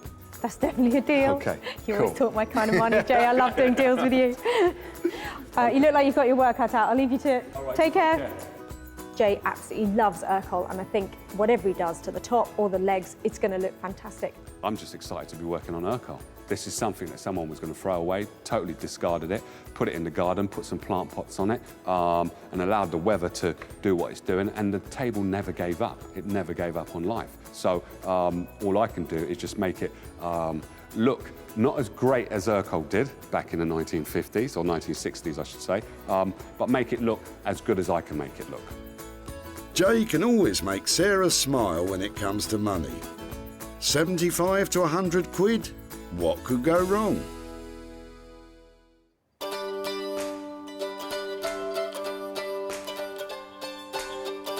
So, 2 items with the potential to make some cash.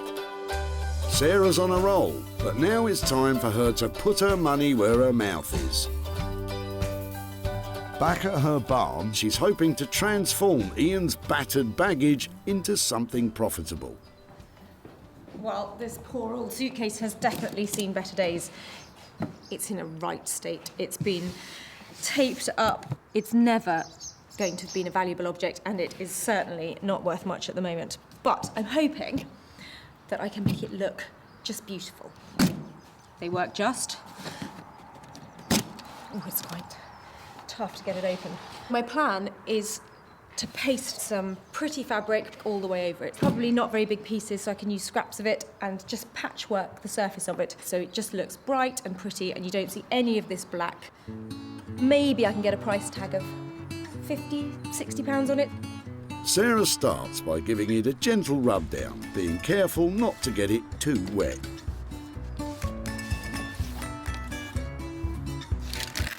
Oh dear, that didn't sound good. I'm loath to take the paper out. Once I take the paper out, I've got a world more work.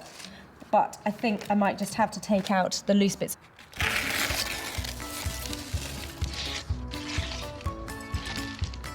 You can see how it's made. It literally is made of cardboard. Cardboard suitcases were a lighter and cheaper alternative to heavy leather or robust wool luggage, becoming popular in the 1920s with the rapid expansion in automobile travel. I really like the fact that it says an American Home Magazine selection on it. I might try and put that as part of the design. Cardboard may have been a more convenient material for the day, but it wasn't built to last. I've just got to get this roughly in position here. So it's just the main thing is to keep the fabric really taut. When you're getting the wrinkles out, you can feel them really clearly when you've got them. So you just need to work the fabric, stretching it. Sarah's glued the fabric with a simple PVA glue, and once she's smoothed out the wrinkles, she can work out the details round the locks. You can see where, just around the edge of where the fastenings are in the case, I've stretched the material around, and if you just push it in really neatly around it, you can give yourself a template to cut round. I always trim slightly inside the line, and then you can just run the fabric right up to the edge. I'm going to stick that in as close as I can, and then when it's all dry, I shall just get a craft knife and trim off those little extra bits there. I think that is a great start. Just a little bit more covering to do before it looks absolutely perfect, but I'm really pleased with that. I think that's well on its way to making some money. Sarah's scraps and glue should only set her back about £5. So if she can sell it for more than that, she's onto a winner.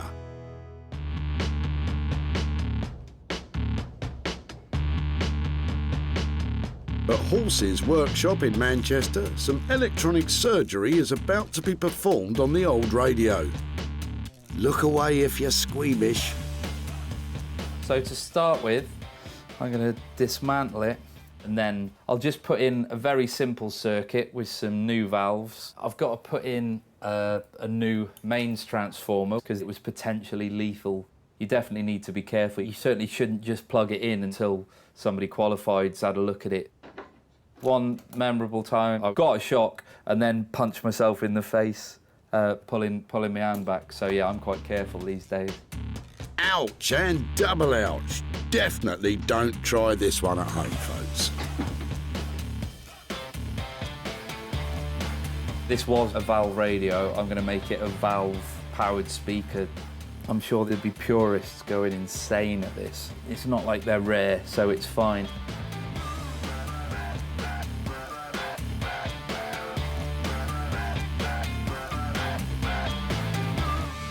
This is just the chassis. So what we need to do with this is clean it up and then put the bits back in that I'm going to be using, and then start building the circuit around that. The case needs some serious cosmetic work too, and that's Horse's biggest challenge. What you can do is use what's called wet and dry paper, which is an abrasive, bit like sandpaper. You can start off with quite a coarse grit, and then you move to a finer grade and kind of keep doing this. It can be quite rewarding because it's quite nice to get the scratches out, but yeah, it's not. It's pretty. It can be pretty laborious, especially when they're as scratched as this one. It's lost its sheen a little, so I use this special Bakelite polishing paste, and this sort of takes a thin layer off and buffs it up to a nice shine.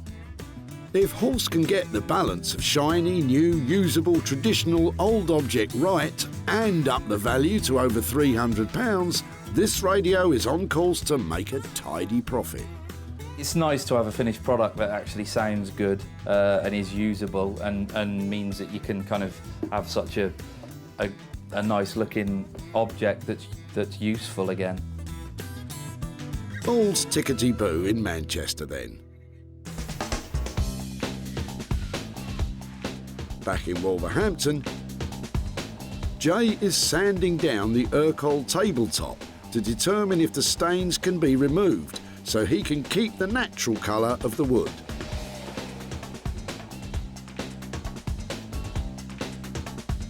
And it's bad news. It's stained all the way through. So it's sad that we have to paint an Urquell, and I really don't like doing that. Kind of disappointed. If you was to paint this white to kind of blend it into a room, what you might have a problem of is this stain that's already here might start to bleed through to the actual top.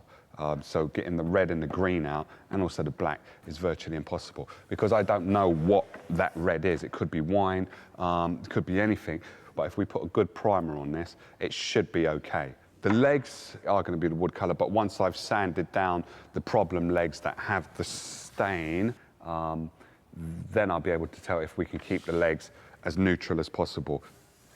I have to sand all of this. I have to especially sand that leg. That's one of the main, because that also is determining what the design is going to be like in the end. So the top didn't pass the test. If Jay can't sand the stains out of the ends of the legs, they too will be destined for a paint job. So, Jay, what's the verdict? It's very rare you catch me doing this, but I think it's going to have to all be painted. What a shame. We could do light blue on top, black legs, and light blue underneath. So light blue all along there, and black legs, light blue top, so then it will lift the top of it and just make it look light, because it's quite a big table, quite a big coffee table, and you don't want it to be too imposing into someone's house. You want it to be quite uplifting, and I think that's the design. That will be how I think it would look best. Well, it's a shame to cover up that lovely wood, but if it can still be sold for more than £100, then he can paint polka dots on it for all I care.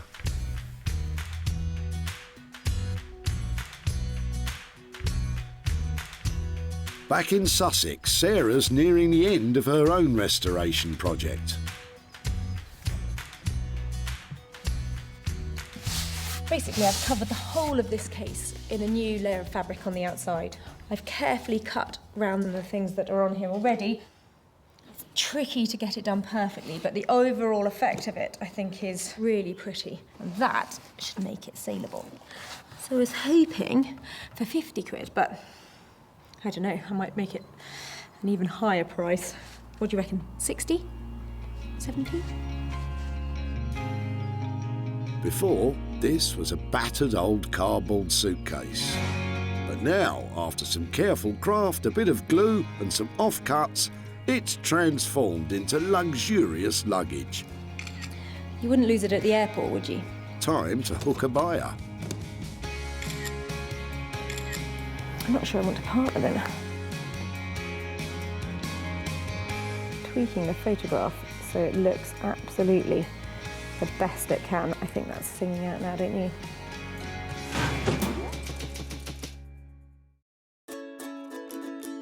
Sarah's success is measured in sales, and she always seeks out the best ways to maximise profits, hosting her own clothing and furniture sales in her barn. Just sold the sofa.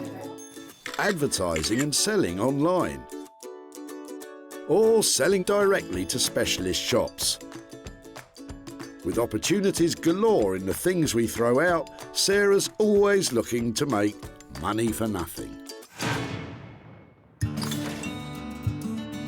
So, Ian's old suitcase has been on one heck of a journey. I was just looking at your suitcase. Picked up by Sarah just as it was sailing over the edge of the tip. I shall cherish it and make something amazing out of it. I'm sorry I stamped on it beforehand because I broke the hinge to be able to get it in. And transformed into something saleable. Now, Sarah's back in Stockport to show Ian what she's done to the case and to hand over the cash. That is, if it's sold. Hi there. Hi, Ian. Hi. How are you? Nice to meet you again. Yeah, nice to see you. It's much nicer than where we last met, isn't it? Yes, indeed, indeed. Well, since we last met, and I took your case, and it actually turned out to be a project that I worked on, and I had a lot of fun with it. Am I right in thinking that it was just yours? It had one careful owner? Well, I don't know about careful, but one owner, yes.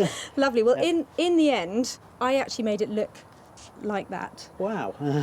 I used lots of scraps of fabric that I had left over from other projects and pasted it all over. I think that's amazing.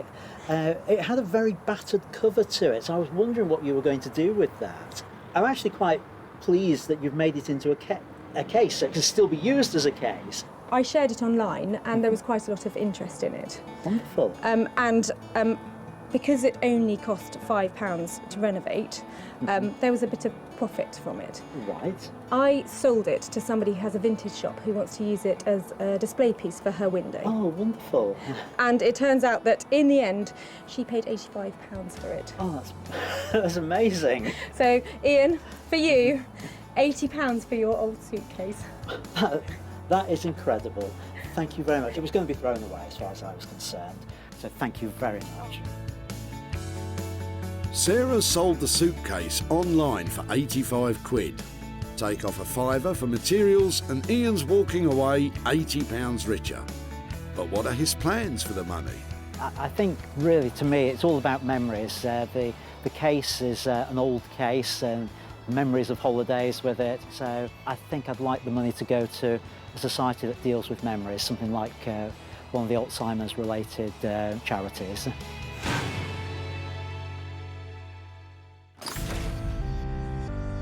So, the money's in the bag for the suitcase, so to speak. And in Manchester, how's Hulse getting on with the radio refurb? I finished it a couple of days ago. Yeah, I'm pretty pleased with the way it sounds. It's valve, it's true to the original design. So yeah, I hope Sarah likes it. Before, this vintage radio had sat in dusty silence for over 30 years. Now, Hulse has sympathetically repurposed it as a universal speaker for today's music-playing devices. It's perfect for someone with an eye for funky functionality and an ear for the rich tones of yesterday, as Sarah's about to find out. Hello! Hello, how are you doing? Yeah, brilliant. Have you got something to show me? Yes, let's go and have a look at the radio. Oh, fantastic.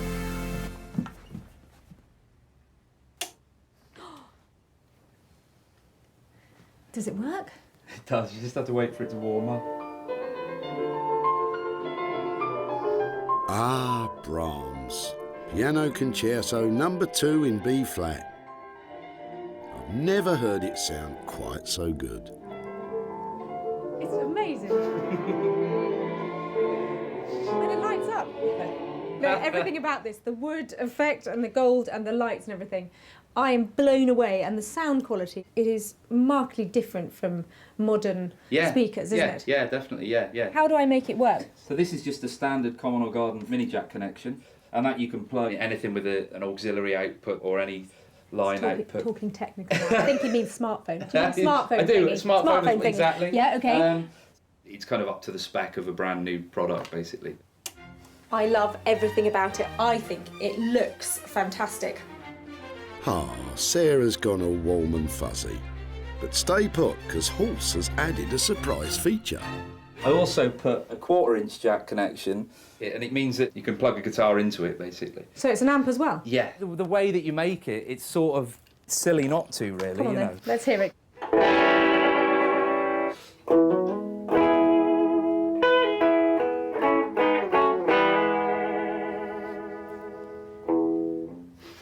Horse, you're a genius on so many levels. I think that just is the icing on the cake. That was lovely, wasn't it? All right, Sarah, enough of the mellow jamming sesh. Let's get down to business. Horse came in on budget at £300. Now, Sarah needs to get selling. Right, so all I need is some of your excellent music connections and a nice buyer, and then everything will be perfect. I am seriously impressed with what Horse has managed to do with this radio. I mean, it was in a really bad state, and now you can play your music through it, you can play your guitar through it, and I think I'm going to make some money out of it. I think she was generally quite chuffed with it. I think the addition of the guitar amp was a last-minute bonus. So yeah, no, I'm pleased. I'm glad she really likes it.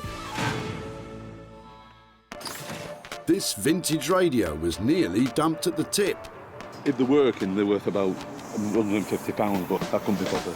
John was happy for Sarah to take it away for nothing. And with the expert attention of electronics engineer Horse, hopefully will be a beautiful object that is functional and will sound really nice. It was turned into a glorious custom-made speaker with a contemporary twist. And when Nick from online retro furniture store Smithers of Stamford took a look and a listen, he bought it. I hope to do some more business with you soon. Thank you. Take care. Bye. And now Sarah's back in Stockport to show John the radio's transformation and hopefully hand over some cash.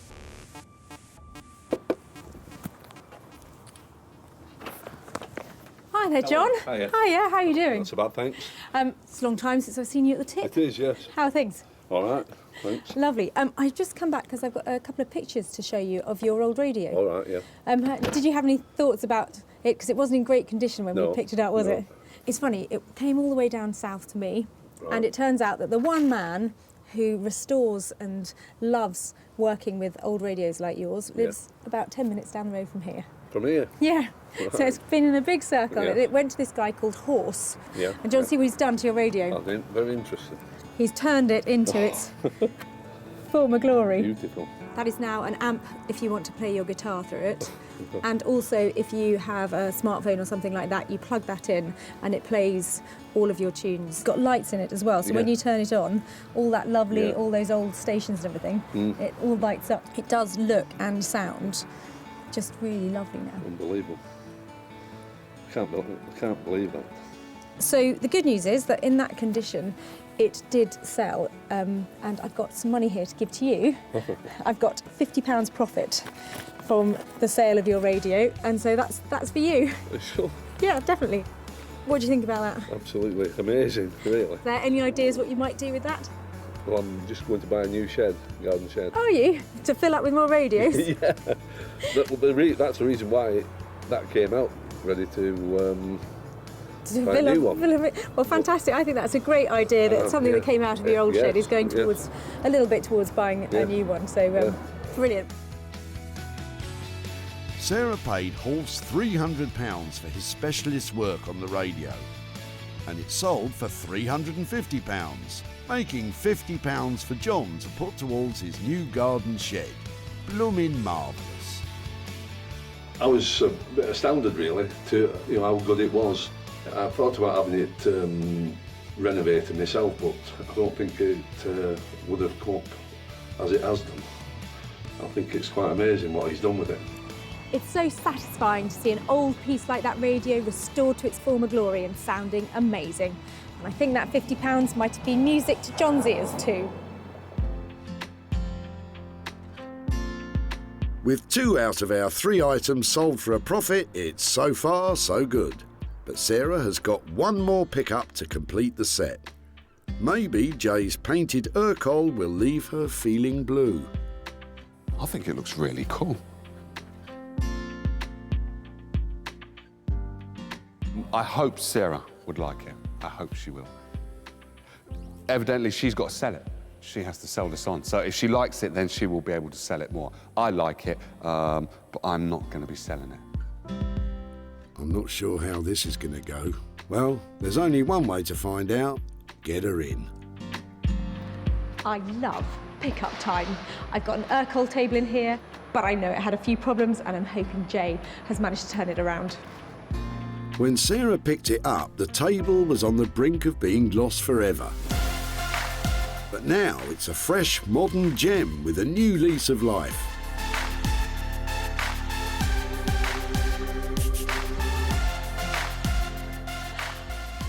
Oh my word, look at that! You like? I love it. What a relief.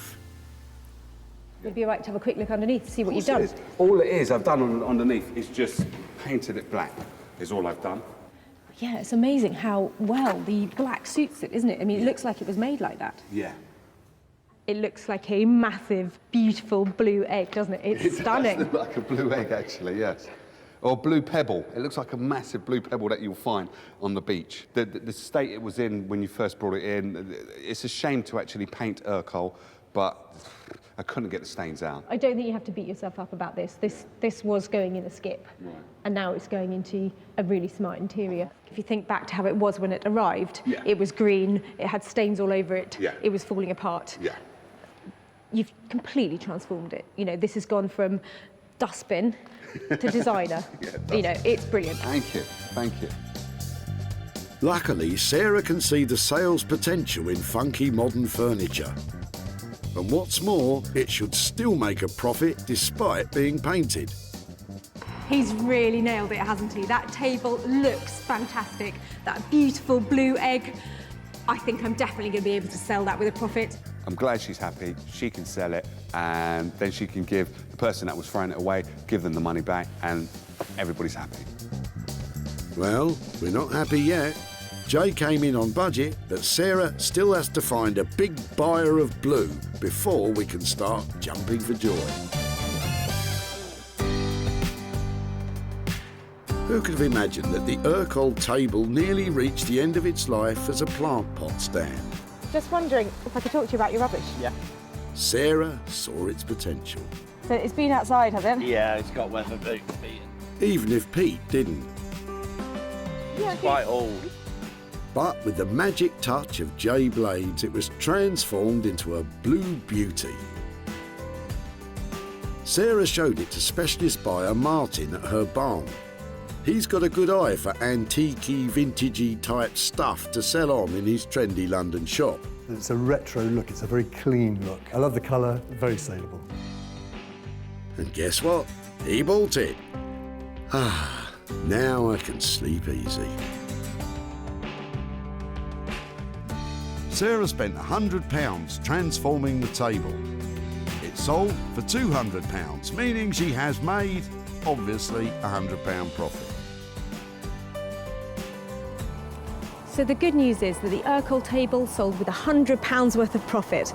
But the bad news is that I haven't been able to make contact with Peter again and time has run out. So this money is going to go to children in need.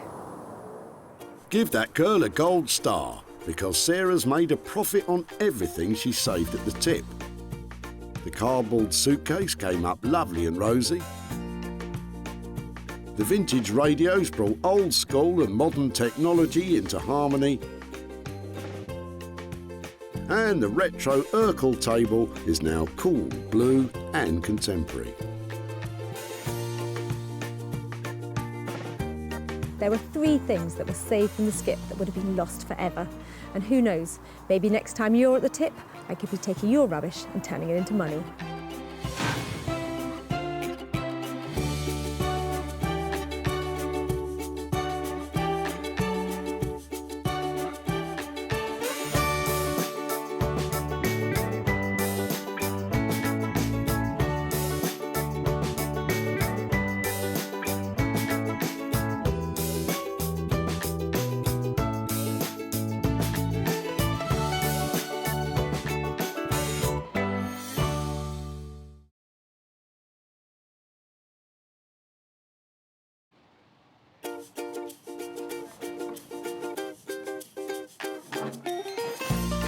How do you make money for nothing? The answer could be hiding in the 20 million tonnes of household waste we throw out every year. Before you throw that away, is there any chance I can have a quick chat to you about it? Sure. That's why entrepreneur Sarah Moore wants to get her hands on things before they hit the skip.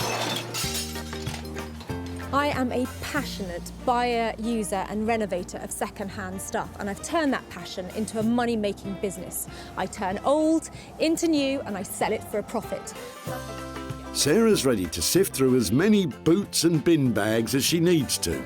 That is the most fabulous thing I've seen here. This is so exciting. In her search for tip treasure. I love where I fling through the rubbish.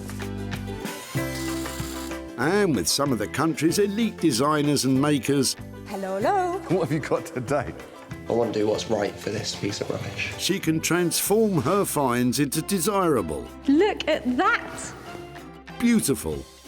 Speechless. Valuable. You're joking. And hopefully saleable items.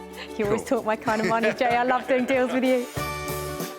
If Sarah is successful, then she can hand the profits back to the very people who had no idea there was cash to be made from their trash. Wow!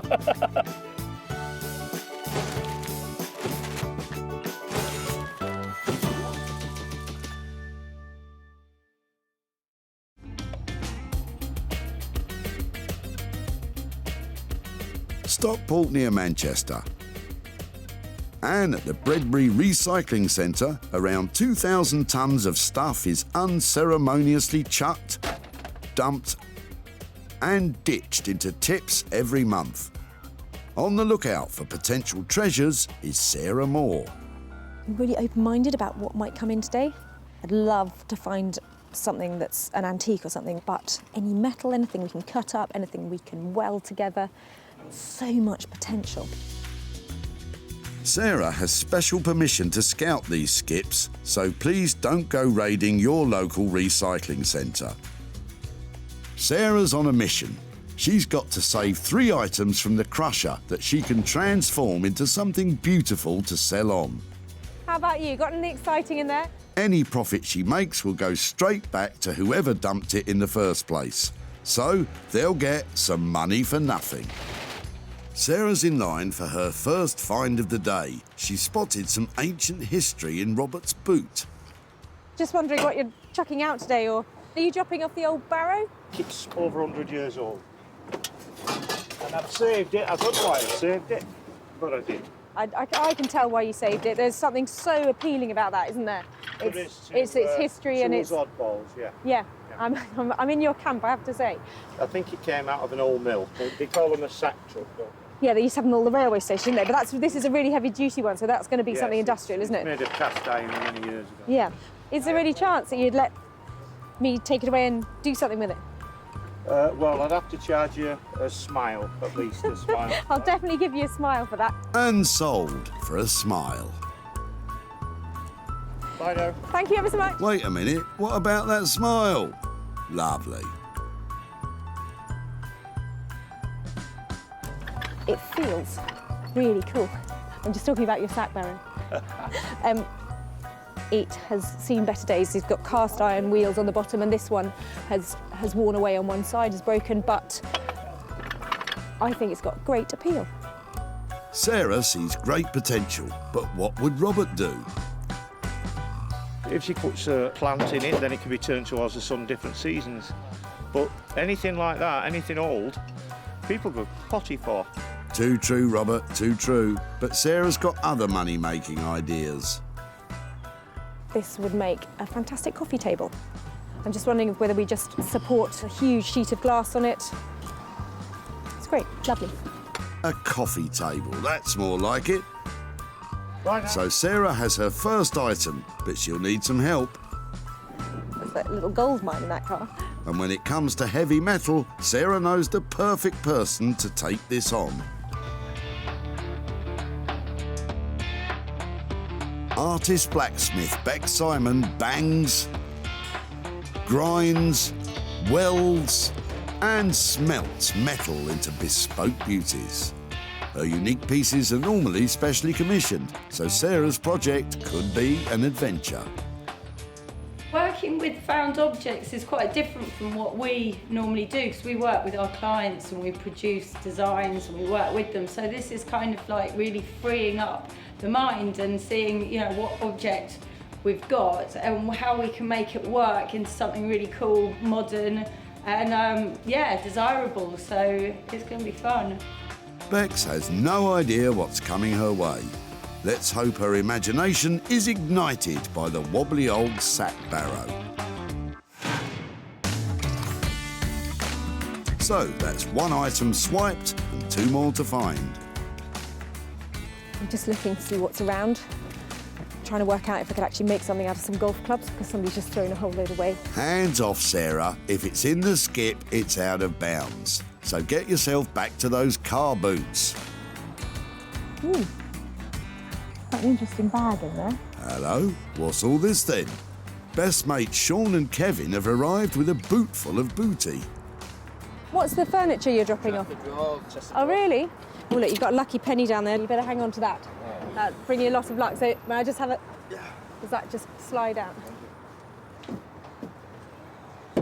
Solid wood. Yeah, it's obviously been around for a bit. It's solid wood. It's got nice dovetail joints, so it's definitely got some integrity to it. I mean, I think that anything old will eventually only go up in value because it gets scarcer and scarcer, and somebody in the end is going to say, I just want to have that. Yeah.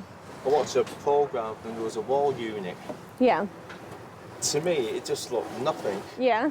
But the value of it turned out to be just over £1,000. Really? Well, you just got to hope you got one on your wall then, haven't you? That is actually something that we might be able to reuse, perhaps make into something else. Yeah. Would that be okay to take it away and see what we can do with it? Yeah, of course it is. As long as it goes through good home, Very pleased with that. That's lovely. Sarah knows exactly how to make money out of this, and Sean's got ideas of his own. I've sanded it down, restain it, put some new handles on, tidy it up and probably sell it on the auction or something. Brown furniture has got such a bad reputation, and when you look at this you can probably imagine why, but I think that we have some potential here. Second item saved, and Sarah knows someone who can help the drawers make more than just a pretty penny. Exciting young designer Zoe Murphy has taken the reconditioned furniture world by storm. Zoe's a screen printing and textile design queen. Her bright 50s-inspired designs add a burst of colour to old furniture. She even sells bespoke pieces to Liberties of London, and her work sells at a premium. I work predominantly by putting images onto old pieces of furniture. Everything I make is a lot of the time about fun. I'm based in Margate. I really kind of revel in all the sort of faded glory and glamour of the place. So I really believe that things should always be given a second chance, and I try to see the good in stuff like that.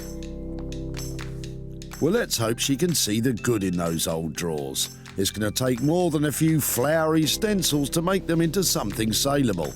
But I'm sure Zoe has what it takes. Touch wood. Now Sarah's got to search for her third and final item that will put her own talents to good use. And she's found the perfect bit of kit for a nosy Parker. I'm loving this. This has given me a whole new dimension to the recycling centre. I don't have to run up and down anymore. This is brilliant. Might do some bird watching as well. Well, Sarah, you're not far off a magpie yourself. And if there's one thing magpies like, it's metal.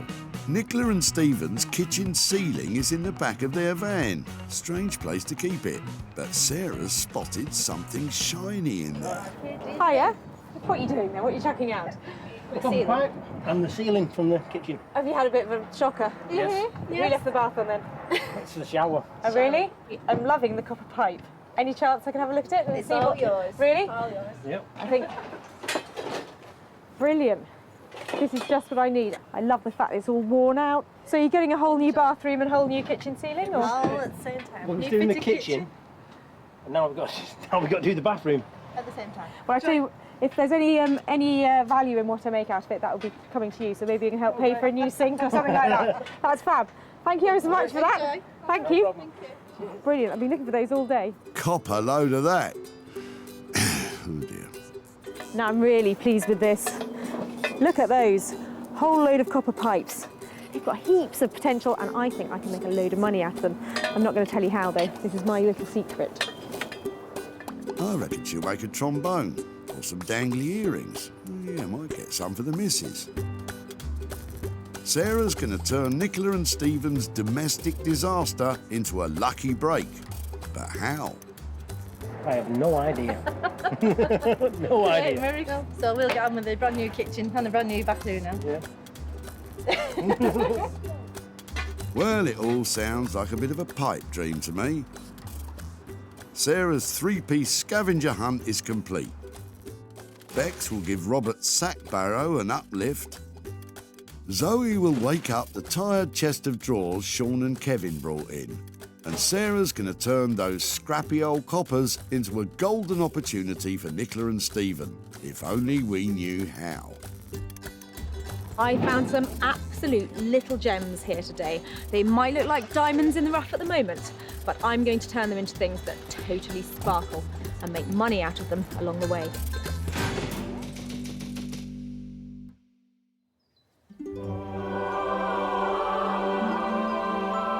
Sarah's first stop is deep in the heart of the picturesque Surrey countryside, where, in amongst the tranquility of country living, there are sparks, hammers, and fire. Lots and lots of fire. Sarah's brought the old sack barrow to see what Bex can make of it. I'm really looking forward to seeing what Sarah's going to bring today. Probably something really strange. Yeah, I'm looking forward to having a look. I don't know what it's going to be, but I guess that's part of the challenge. So yeah, looking forward to seeing what it is.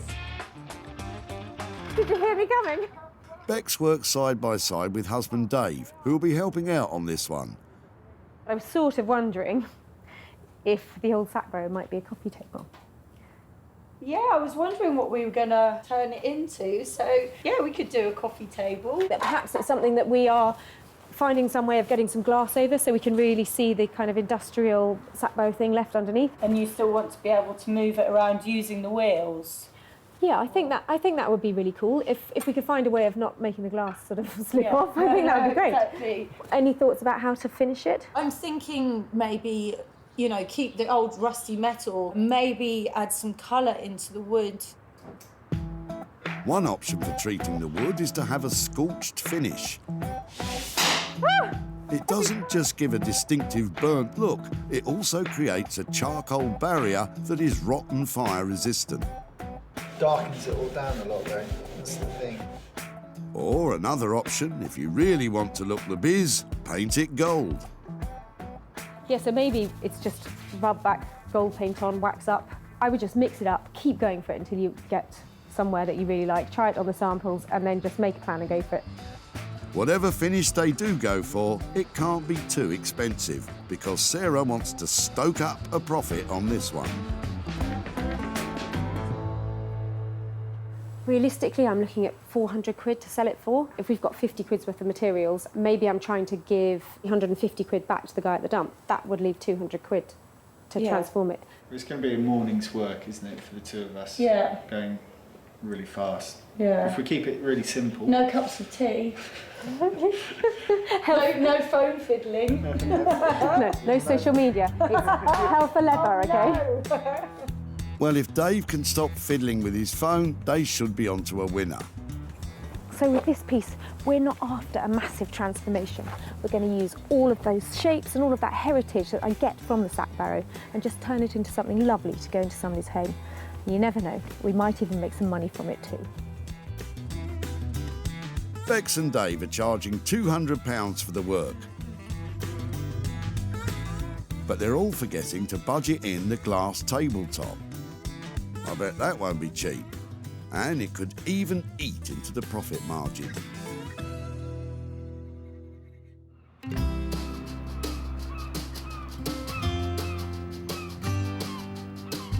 seaside town of Margate has had an upcycle of its own since the opening of the Turner Contemporary put it back on the art lovers' map. Its rich history is now fused with the contemporary art scene buoyed along by a vibrant community of designers and artists. At the epicentre of this artistic boomtown is designer maker Zoe Murphy, who's expecting a visit from Sarah. She usually brings me storage items, so really wanting to think up some patterns and prints and colours to go with anything that might come through the door. But if they're on their way to the tip, it's not always because they're in the best nick. But as I don't know what it's going to be, it's quite exciting.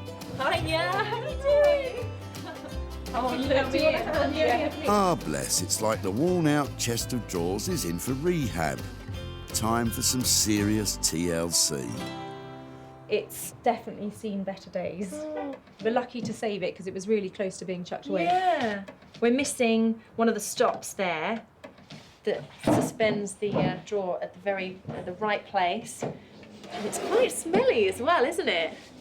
I don't bring you quality. It feels to me really quite bedroomy, and it would be more interesting and probably more valuable, I was thinking, if we could position it as something that people have in their living room or in their kitchen, maybe something to do with drinks or something a bit more exciting. We could add other components to the top to make it much more of a drinks cabinet that is a bit more suggestive of kind of like maybe 1950s sort of American style stuff, maybe some palm trees and some flamingos and things like that. I'm thinking pink legs coming off the bottom. Yes, you can do whatever you like to it, but that fun cocktail hour moment, isn't it? I think it would be fantastic. Oh, I love palm trees, and I've got the pink legs. Throw in some cocktails and I'm in heaven. But how much is Zoe's redesign going to cost? I know that you have really good prices on your furniture because they are great pieces. What can you do with this little thing? I think probably around £600 in cost from our studio to do this for you. I'm so pleased you're going to take it on, and I look forward to having a celebratory cocktail from this when you're all done. Yes, I think so.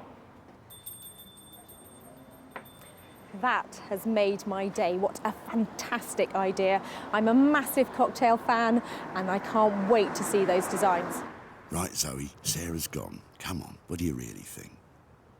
Well, the condition of this one is really bad. But sometimes that's quite exciting. I like having to go really far in restoration of a piece. Yeah, this one's going to be quite a bit of work, but I'm looking forward to making a beautiful swan out of a very ugly duckling. So, it's all go for the cocktail look, but will it be more cosmopolitan than Rusty Nail?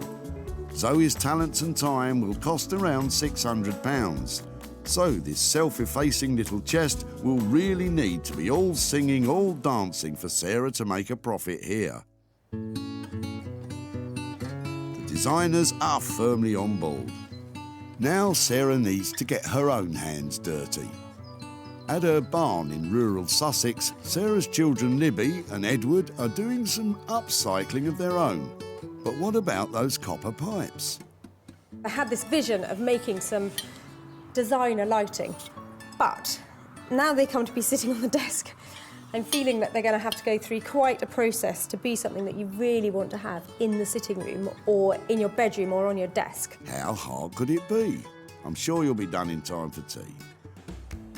I've got this block that it was outside in the stable yard when we moved in. I'm not sure what it's for, but it's really hefty and I've been using it as a doorstop. I'm hoping that that would make a really good base for a chunky light. Something else for free. I like it.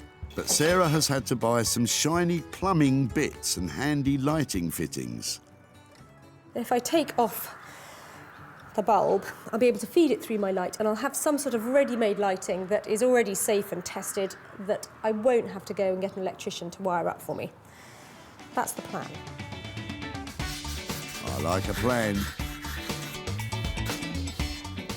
And this, I'm pretty sure is oak, and I know that that is a really tough wood. And she's right, it's heavy going. I know oak's a hard wood, but this is ridiculous. Sarah needs some ancestral help. These are my grandfather's carving tools, and I just read on the front it says special carving tools. So sweet.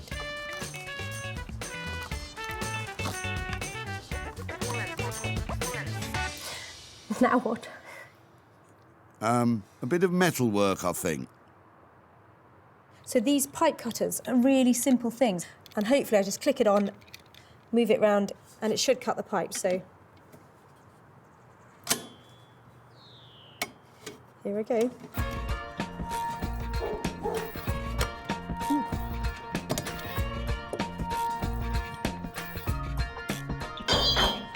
Musically gifted as well. But Libby doesn't look impressed.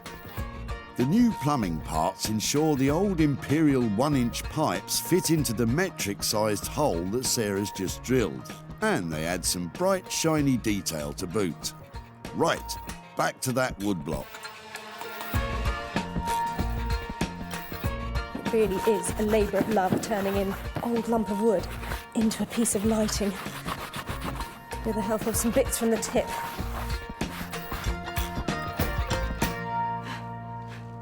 Once that flex is thread through, she'll be home and dry, easy. I'm just trying to feed the end of the wire through.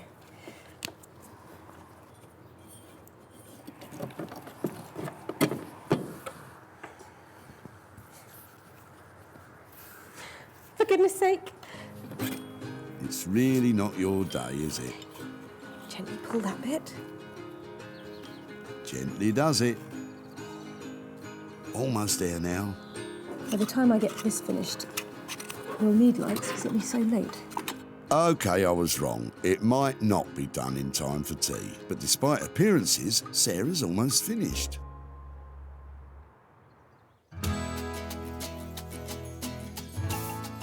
At the forge, Bex is forging ahead, funnily enough, with the sack barrow come coffee table. And in the end, for that all-important finish to the wood, they've decided to, well, keep it looking like wood. But exciting news just in. Bex has a new metal idea. Because it's a coffee table and it's a bit wibbly-wobbly, so we need to sort of strengthen it. So I thought I'd make a bit of like a magazine rack at the bottom. To save time and money, Bex lets the machines do the hard work. Meant to do this hot, but because it's tube, I can get away with it. Every blacksmith's best friend is the forging hammer. This beast will flatten the cross beams of the magazine rack ready to rivet. And then there's an important feature to add. So we're now going to stamp it with our maker's mark. So whoever's using the coffee table can always remember it was made by us. And it'll be worth millions. Ready? Let's mark. It's this way round, got to get it right. Okay. Yeah. Yeah, ready. Watch those fingers. Okay. It looks like $1 million. While Bex shapes the beams that will support the glass tabletop, I think it's going to look nice. I think. I know. she can outsource some less important work to Dave. Dave, can you take off, we'll scrape off some of that stuff. Thanks. It's definitely a labourer's job, I think, cleaning muck. We each decide who does what, and then we have an argument about it. Well, I'm definitely the boss. Of course, naturally. But no, we compliment each other because he's sort of, I'm like, and he's like the more grounded one. With the dirty work done, it's time for some teamwork. This is where it all goes wrong. The magazine rack beams are being riveted together, but it's dangerous work.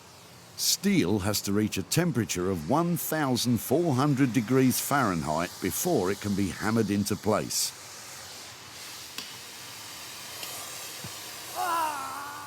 Ouch! Look. That might slow things down a bit. Why has it gone like I that? don't know. She hits her hand all the time. I wouldn't worry about it. No, it's just a bit swollen for now. You're all heart, Dave. It's all right, it didn't fall off. It's not broken. I just hit it quite hard. Anyway, back to work. Come on then. What a trooper. Oh, don't. It's really embarrassing. I'm going to hit it this time. Hopefully I'll hit the snap tool and not my hand. With the sack barrow in safe hands, well, in hand, everyone's fired up in Surrey. But with a glass tabletop still to buy, the profit might be the one taking a hit.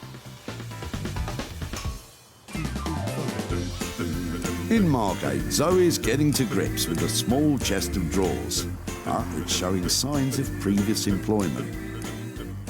Definitely had some time probably in a shed as a painter and decorator's assistant. It's currently just a sort of very thin ply, which will lift off. There we go, stage 1, remove lid.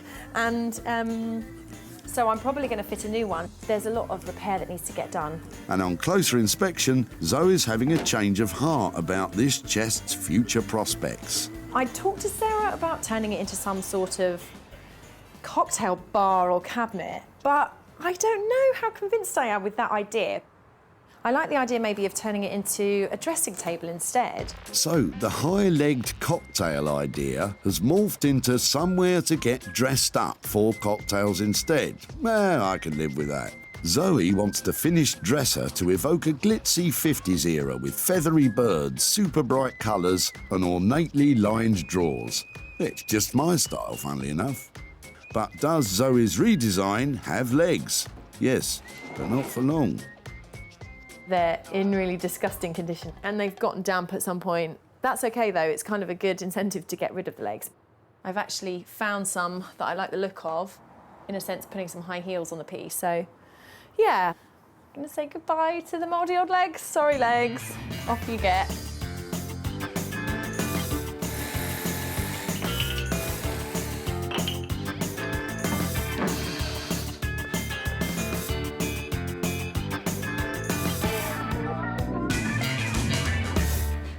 Carpentry over, it's time for the arty bit.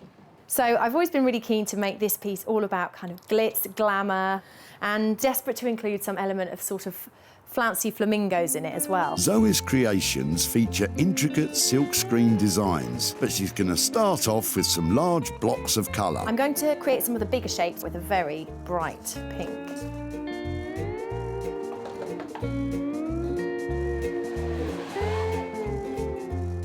I'm really happy with that. Got a little bit there to fill in where there's been a chip. Apart from that, I just need to do a lot more and put in some detail. The prettifying is well underway, and the coy little chest is on course for a much brighter future as some classy uptown junk.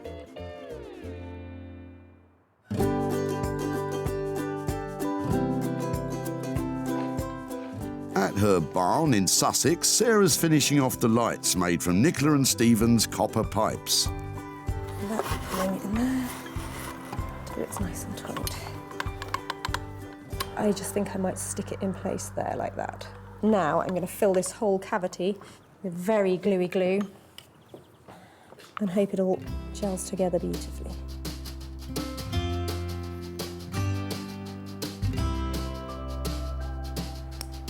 It was a bit of a challenge making a bespoke piece of lighting, but actually I think these copper pipes that were hidden away under the floorboards now look like they should definitely be on show.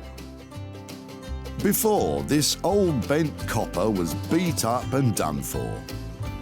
Now, with Sarah's creative vision and a lot of hard graft, the metal's been married up with a chunk of found oak wood and repurposed as edgy industrial lighting. It would look great in a New York-style penthouse apartment, or even my two-bed bungalow. Now, Sarah needs to get selling.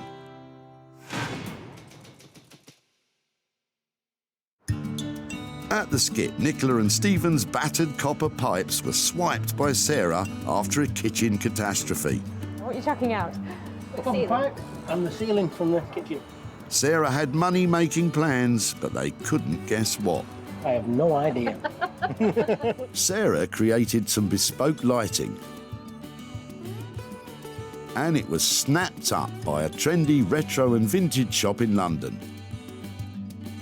And she's back in Stockport to let Nicola and Stephen know that their old copper has made them some gold. Hiya. Hi, nice to see you again. Sarah, hiya. Hello. Hello. How are Hiya. you? You all right? Yeah, really well. How are you doing? Very well, thank you. Not bad. Not bad? So when I saw you at the tip, Yes. you'd had a bit of a shocker with your plumbing, hadn't you? Yes, indeed. What had happened exactly? We were in the kitchen, renovating the kitchen, and as we pulled a false ceiling down, we saw a leak from the bathroom, so we now know that we have to redo the bathroom on top of the kitchen. And is that all sorted out now? Are you... The bathroom's not. The kitchen's done. Excellent. But the bathroom's just ongoing. empty. Well, it was a bit of luck that for us that happened. Obviously not for you, but those little bits of copper that you let us have were really useful. We turned them into lighting. Did you have any idea what we might make? No. Do you want to see a picture of what we did? Yes, yeah, go on. Wow. Oh, That's great. Do you approve? I think that's it's great. lovely, yeah. Would that fit in with the new house or not something you'd have in yours? Yeah, I would. Yeah, definitely. With all the materials and having it all checked over by the electrician, it cost 80 quid to convert it into a light. So it has actually sold. Oh. You're surprised? Thought I was going to get it. No, I'm sorry to say you don't get the light, but what you do get is 55 quid's worth of profit. That's mine, it's my pipe. There's 55 quid there for your old pipes. Superb. Amazing. Yeah. Wow. Oh, thank you very much. Oh, I know who's in charge. Yeah, that's it. Wow, I can't believe that. Sarah spent £80 on materials and sold the finishing lighting for £135, making £55 of a profit for Nicola and Stephen. With the money, I think we'll put it towards our bathroom renovations, so maybe get some nice fittings or new towels or something.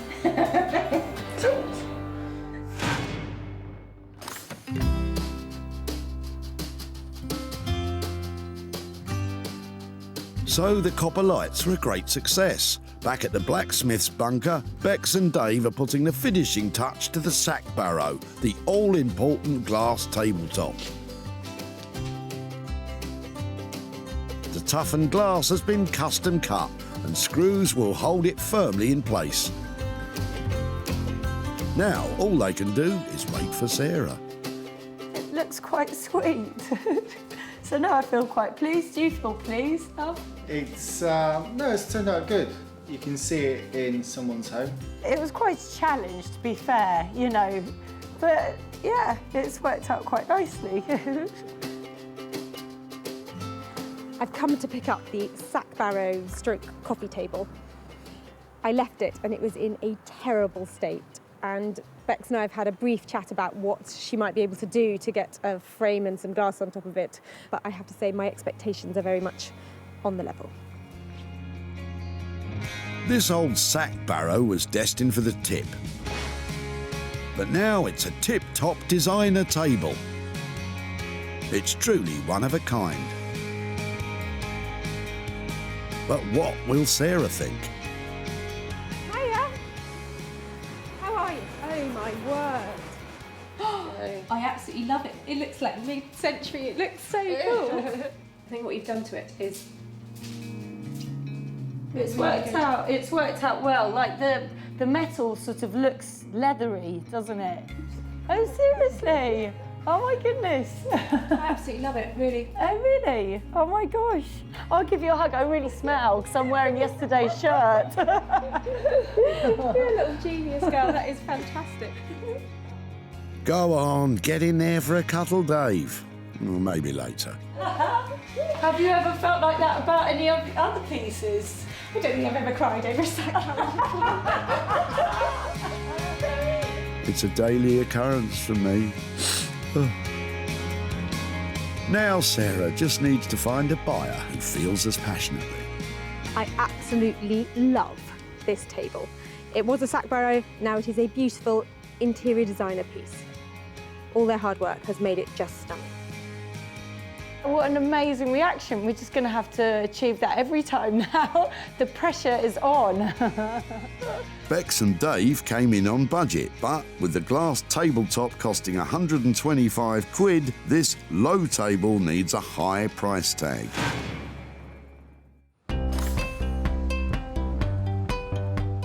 Back at the dump, Sarah got an offer she couldn't refuse. Well, I'd have to charge you a smile, at least a smile. I'll definitely give you a smile for that. And took on Robert's old sack barrow. Robert appreciated its aged appeal. Anything like that, anything old, people go potty for. But it was up to Sarah to come up with a plan. This would make a fantastic coffee table. And with the help of Bex and Dave, that's exactly what it became. Sarah showed the table to Martin at her barn. Martin owns the vintage shop in London that took the copper lighting, so he's added the table to his collection of things to sell onto retro fans. Bex and Dave's work cost £200, and the glass tabletop took the total cost to 325 quid. It was sold for £475, making a profit of £150 for Robert. So I've sold the table that was made out of the sack barrow that Robert dropped off at the tip, but he doesn't want the money, so I'm going to give it to children in need instead. With 2 out of 3 items sold for a profit, it's looking good. But Sarah wants to score a hat-trick. In Margate, Zoe's putting the finishing touches to the chest of drawers. And the excitement's mounting on pick-up day because Sarah hasn't seen it for, well, ages. Sarah's coming. Oh, and I have no idea yet quite what she's going to think. We talked about glamour and glitz and lots of glitter. I like to think this is a bit more grown up, but it's still all about flamingos. Before, this bog-standard chest was brown, broken and about to become burnable waste at the tip. Now, with a huge amount of TLC, Zoe's reimagined it as a little glamour puss of a dresser. It sports slender new legs and all the runners, stops and dovetailing on the sumptuous fabric-lined drawers have been carefully restored. 1950s style handles have been added and an ornamental mirror crowns the top. Zoe's distinctive screen prints add an extra layer of designer luxury, placing it firmly at the high end of the market, which is exactly where Sarah wants it. Hiya, how you doing? How are you? Really good.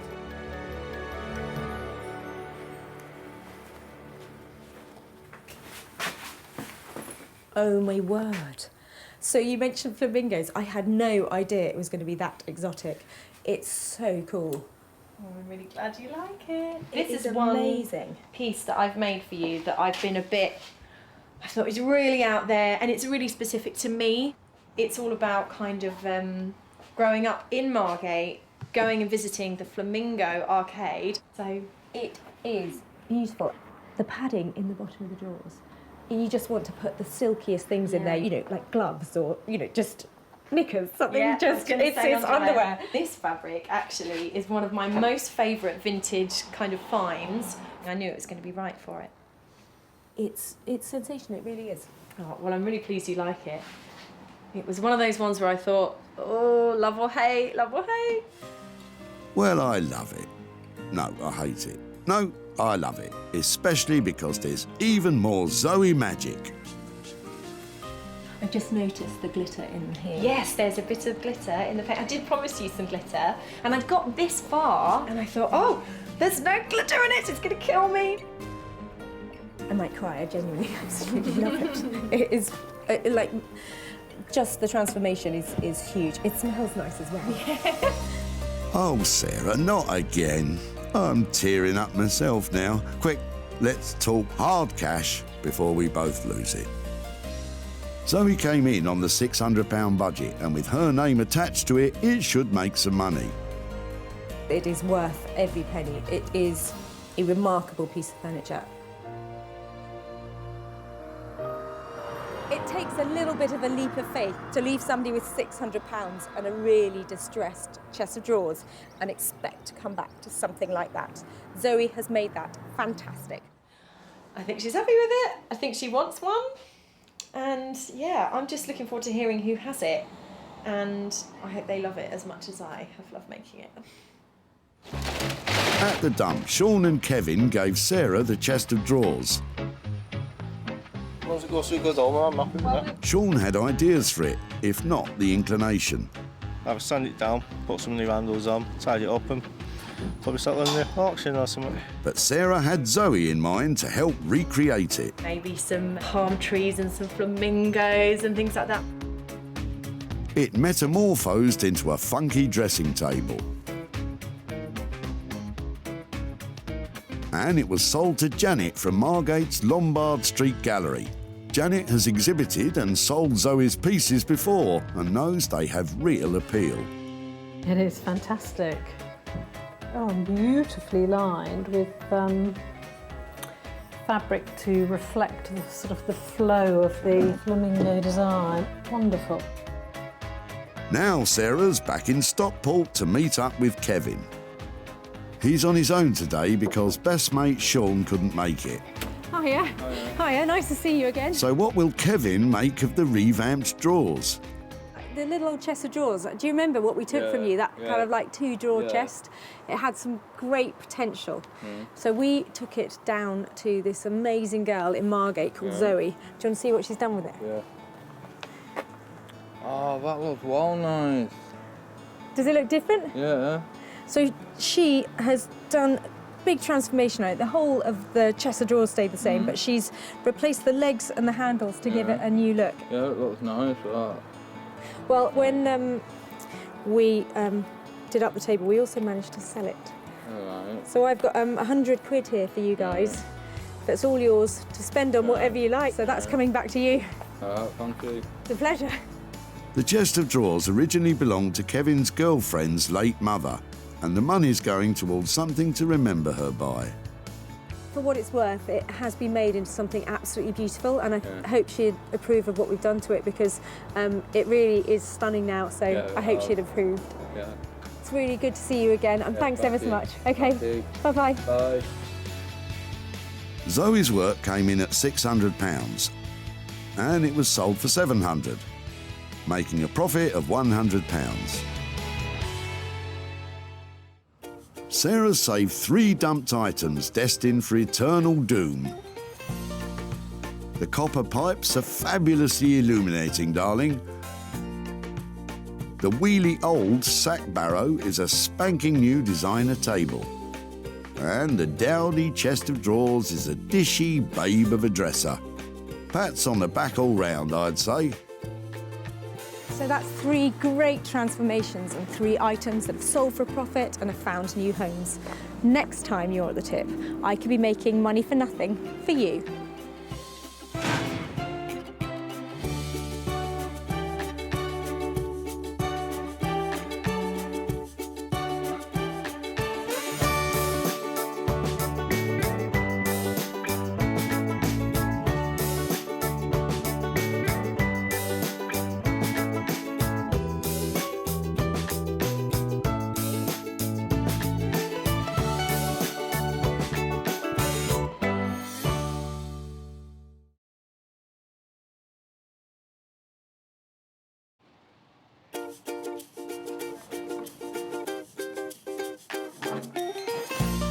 How do you make money for nothing?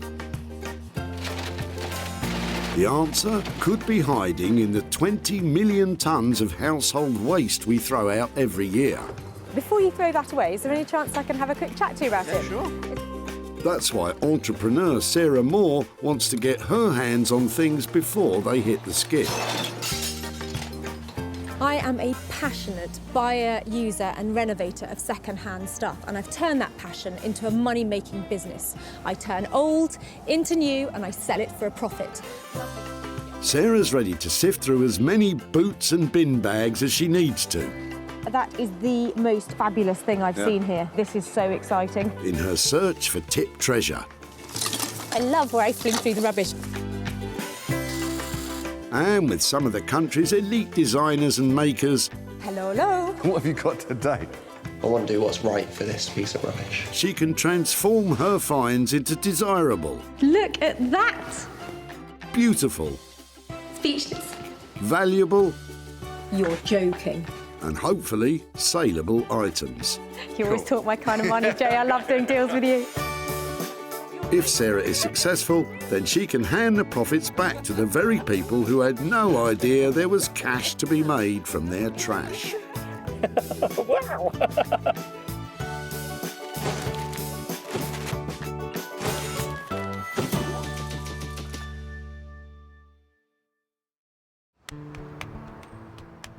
Today, Sarah is at Whitley Community Recycling Centre in Surrey. Every day, up to 400 cars arrive here laden with junk for the tip. But much of it could be reused instead of landing headfirst in the skip. Thankfully, Sarah's here to retrieve rubbish from this wonderful world of waste. Some people like going designer shopping, others go and play golf. But for me, this is where it's at. I'm in the department store for rubbish, and all I've got to do is find the treasure in the trash. With a team of skilled designers waiting in the wings, Sarah has special permission to be scouring through car boots looking for 3 items that once revamped and sold will produce a payout for the person dumping them. Bring it down, I'm here all day. I like the look of your chest. Yeah. That's a loaded remark, isn't it? Come on, Sarah, keep your mind on the job. Enter Richard and some interesting looking doors. Hi there. Hello. I like your doors. Well, they didn't fit. Oh, really? That's an Is old that... one. That's an old one. Okay. That's one that came out. Right. That was the moulded door I got. So it's not as good a quality as the old one then? No, but the old one wobbled. Well, do you know something? It might just be to my advantage. I'm looking for stuff that I might be able to recycle or make into something else. And your solid door might be just the thing. Yeah, well, you're very welcome to have it. I'm thinking it looks like it might make a great table or... A table? Yeah. Well, let's get the... That's really cool. I would love if I could take it away and see if I can make something from it. Yeah. So it actually looks a lot nicer without the paint on it. It's really solid. It weighs a lot more than the new one. I can see lots of potential just because it's so solid and it's really big, which gives me plenty to work with. But what does Richard think? You see, thinking of it from my perspective, I can see turning it into sort of trestle and using it as a workbench. That's what I would do. But my shed's not big enough. Now I've really picked it up. It's really heavy. There's a lot of good quality wood there. That's fantastic. I'll definitely do something with that. Haven't got anything else in there then that needs Yeah, to be I've got a utilised? vintage BT home hub that I don't need. Do you want that? Fine. No, that the sun lounge is not going. That's on its way to my allotment. Always worth asking, but on this occasion, Sarah will just have to make do with the old door. I'm going to break the door. If she manages to take it away in one piece, she'll certainly have her work cut out with this old timber. But she does have someone in mind who can help. Rupert Blanchard is a sought-after furniture maker based in Margate. Design-wise, I love making things that appear really clean and simple, but the cleaner and simpler they get, the more complicated they are to make. Rupert's furniture designs command a premium price which belie their humble beginnings. Basically, other people's waste, I find some kind of beauty in it and spend a lot of time and give rubbish a lot of attention to try and bring it back into use. Anything that you might find in a skip, basically, I'm happy to work with it. That's music to my ears. This old door, which Sarah's been given by Richard, fits that bill perfectly. So, Sarah's rescued one item from the skip, but has 2 more to find. Unfortunately, she's spotted something it's too late to save. That is hundreds of pounds worth of lamp over there. Sarah, you should know better than to eye up the stuff that's strictly out of bounds. Anyway, it's not as if it's quiet. There's no end to the rubbish that's pouring in just now. And in no time, Sarah's on to her second catch. It seems skip visitor Stoyan is about to dump something special. These These are really cool. Yeah. So you're throwing them today? Yes, I don't need them. Stoyan has had enough of trying to glue his broken dining chairs back together, but Sarah can see promise in these pews. I think they look lovely. How many have you got? I got a 3 just. 3, lovely. Okay. They're really cool. I love the shape. That's fine. It's all yours. Really? I'm so pleased that you didn't put them in the tip. So thank you so much. These lovely old chairs are going to be made marvellous again. I've got a maker in mind to restore them, and I think I'm sitting on a fortune. Thank you so much. You never know. Someone's rubbish is somebody's gold. So if you need something and you can use that, you're welcome. So item 2 is all set for a spruce up, and Sarah knows the perfect craftsman to overhaul these classic chairs.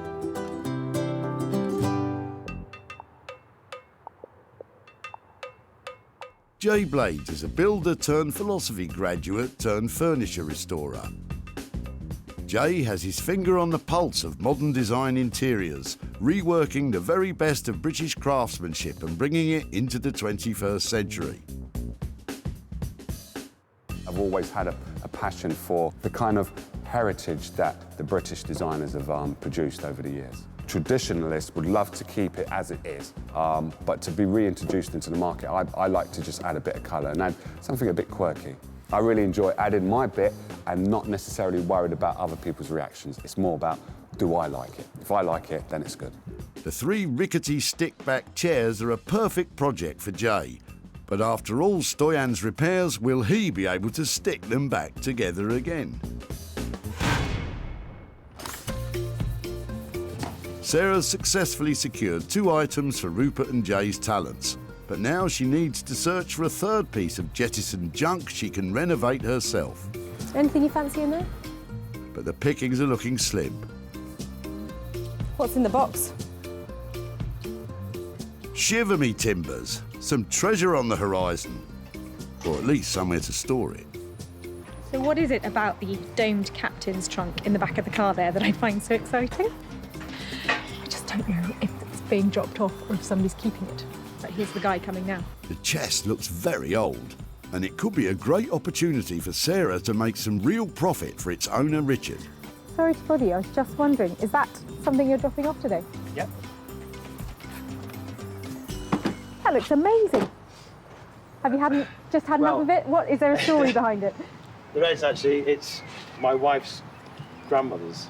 Right. So there's a bit of a story actually. Yes. But yeah, I don't know what she used to do with it. And she didn't go abroad, or did she always live in this country? Do you know anything like that, or? She went travelling when she was about 85, 90. So Oh, really? that's all. Yeah. So it's probably. I bet she didn't use one of these. I don't think did she used that then. No, Okay. no. She was quite. Unfortunately, I never met her, but she was apparently She sounds very. quite spirited. Yes. Does it open? Does Yeah, it still? I think so. Just one of the hinges is broken, but yeah. I think that is absolutely beautiful. And I totally understand why you might have finished with it, but is it something that maybe I could take away and try and restore or do something with? Yeah. Yeah? You wouldn't mind? Rather than throw it away. Although it's not a treasure chest, Sarah can see some good money in it for Richard and his family by saving it from the crusher. I really honestly don't know how much it would be worth. I've never seen anything like that, so no idea. No idea. This is stunning. It's absolutely beautiful. It's in real original condition, and it would fit into a smart country house anywhere around here. Sarah's search for the 3 items is complete.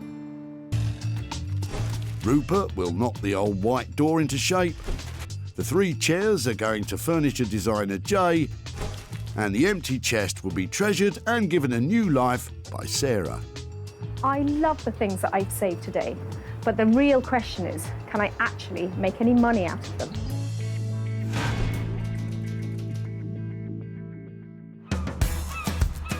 Margate is a seaside town on the coast of Kent. Like Brighton and Southend, Margate was infamous for clashes between mods and rockers in the 1960s.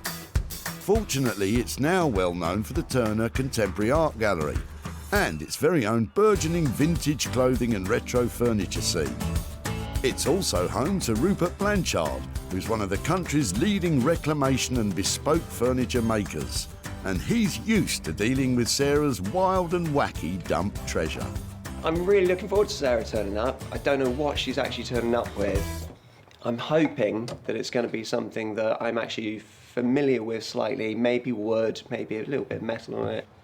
If it's mass production or bespoke, if it's rotten or brand new, happy to sort of apply my own skills to it and play with it, basically. I just want to get on with it. Hello. Hey, Sarah. I'm a bit embarrassed. It's only a door. It's a door, it's great. Door's good. Let's bring it in then. Fab. Here, you take that end. One objective down then. Recognise that straight away. Is a door great? They are great if you've got a gaping wide opening at the front of your house. It's quite heavy. Solid, isn't it? It's a pine door. That's what I thought. It's a Victorian pine door. That got left in the garden. Okay. This one's really quite square, quite solid. Doesn't seem to have much rot to it. Nice little metal keyhole cover. We could incorporate that into something. I don't know why, but I'm thinking about a dressing table for some reason. So, dressing table. What are you thinking? Mirror in the top, or is what are you thinking? Well, it's always been straight all of its life. I'd like to make it a little bit more curvy. That might mean a lot of cutting, a lot of making it. It was always stood up straight. Maybe giving it a nice slinky little bend round. So it's perhaps a lower table, turns round, goes up slightly, so you can sit against it and have it either a tiny little work table or a dressing table. A slinky dresser for somebody who's a slinky dresser, perhaps. But how much is this transformation likely to cost?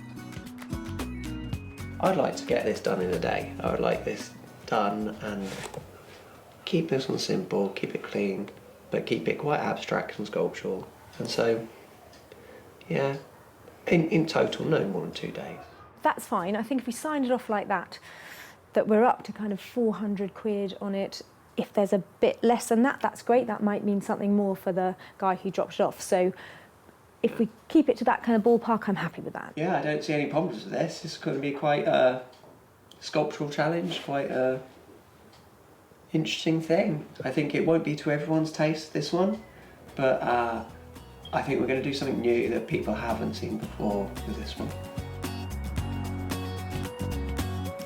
So from distressed door to pop art dressing table, that boy is a genius. With costs of up to £400 to transform this old door into a slinky pop art mirrored dressing table, the pressure will really be on Sarah to sell it for a premium price if she's to return a profit.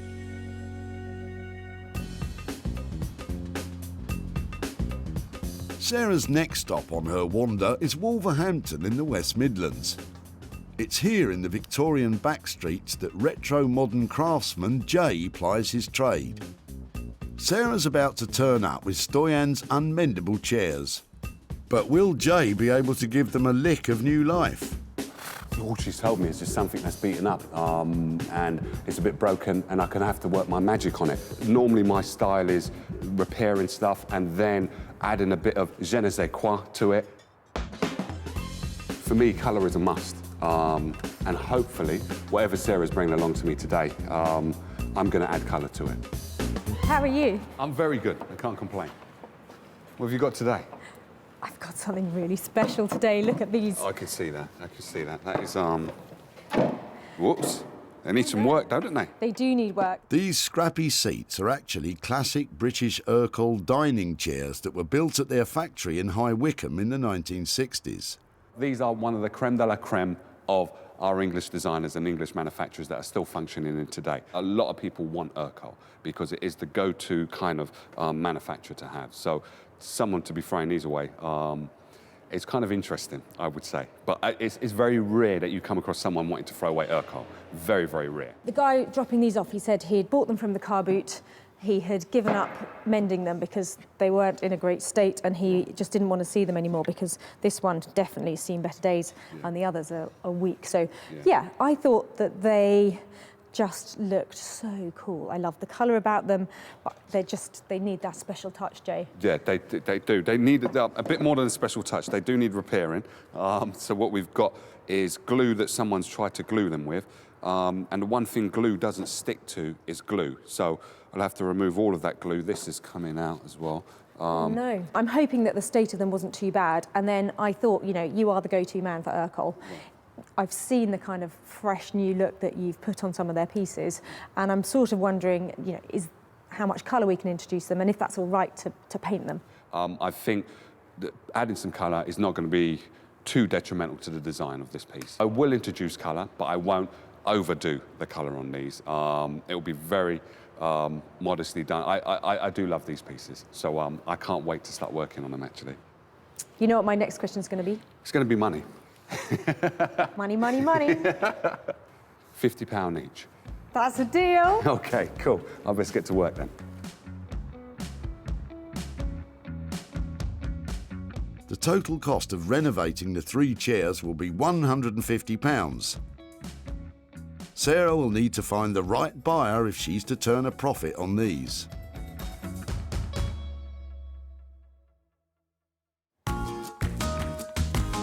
So, with 2 items dropped off and hopefully on their way to be saved and sold, it's Sarah's turn to get stuck in back at the Reclamation HQ in Sussex. And at her barn, she's hoping to turn Richard's chest into valuable treasure.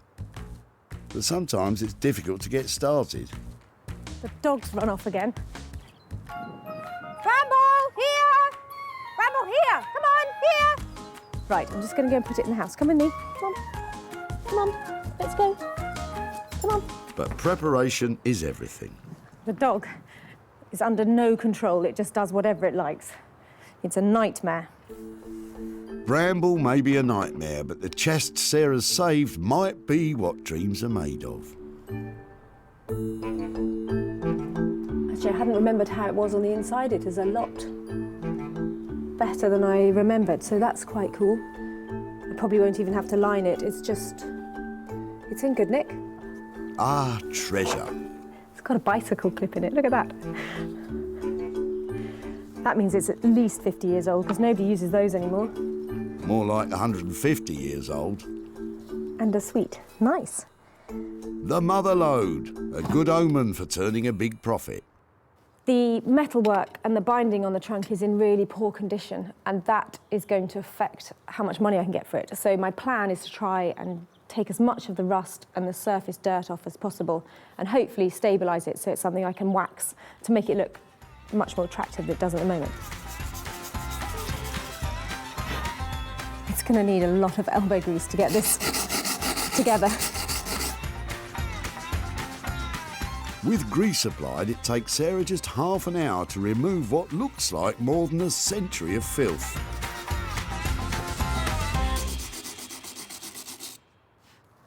That's great.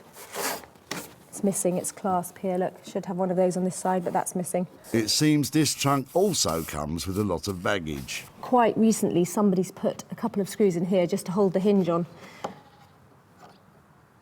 So I need to find out how big they are and go and get some better ones, hopefully with some sort of rounded top to them. Looks like they were hammered in before, so I'm not going to be able to do that again. All of the polishing is beginning to pay off, and Sarah's starting to get a hunch that this chest could be quite valuable. What I might do is just take a picture of it and pop it on social media. I'd like to know how old it is, if anybody's seen one like it, particularly if anybody's sold one before and knows how much it might be worth.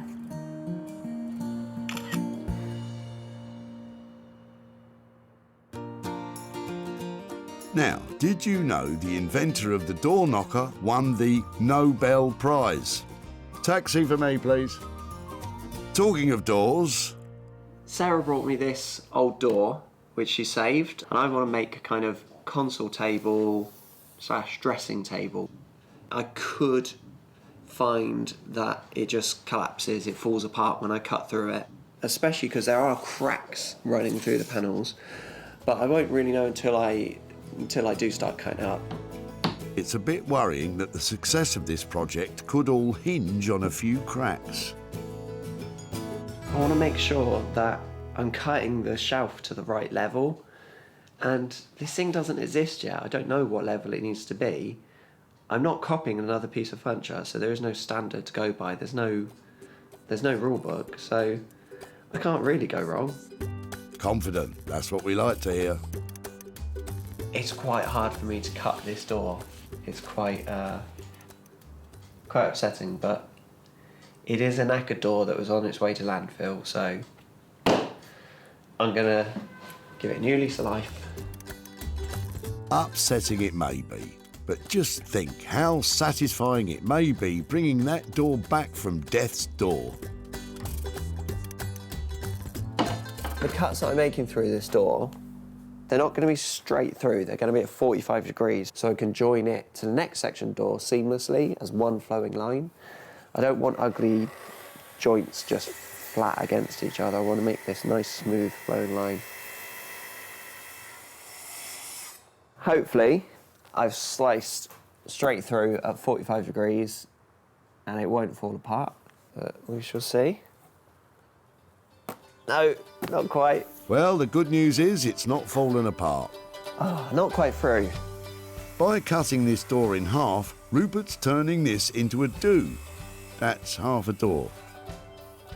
I have made 1, 2, 3, 4, 5, 6 cuts to this door. Hopefully 6 cuts is all we're going to need.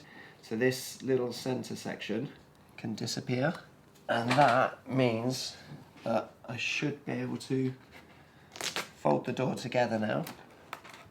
But you kind of get the idea of what I'm trying to achieve, to make it appear as if the door has actually folded up on itself.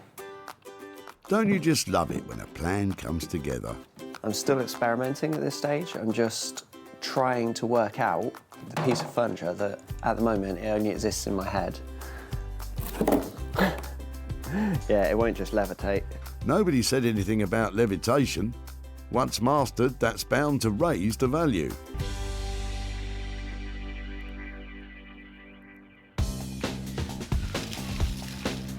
And in Wolverhampton, Jay's still purring over the Urquhart chairs. These are a stick-back chair. I think they originated in the 1960s, and this is classified as the Urquhart's originals. British manufacturing, what I say at its best. Sexiest leg in furniture, and it does exactly what it's supposed to do. Looks good, holds the seat up, perfect form. This is a part of English history, and I'm just adding my little bit of woo to it. Although Sarah brought 3 chairs for Jay, he's decided that one of them's too far gone. So he'll use the 3rd one for spare parts for the other 2. All of these have to be sanded down, and that's all of the sticks, including this bit here. That is kind of like water damage on there. So it will be interesting to see if that has gone through and I can't clean it off. What I might then have to do is just paint this. So the design, what I've got in my mind, is determined by what the chair unravels to me. And unravelling before our very eyes is Jay's plan for the colours. So you imagine a light chair, like that colour, with black, and then with a hint of that, and those work. So I'm quite happy with that, actually.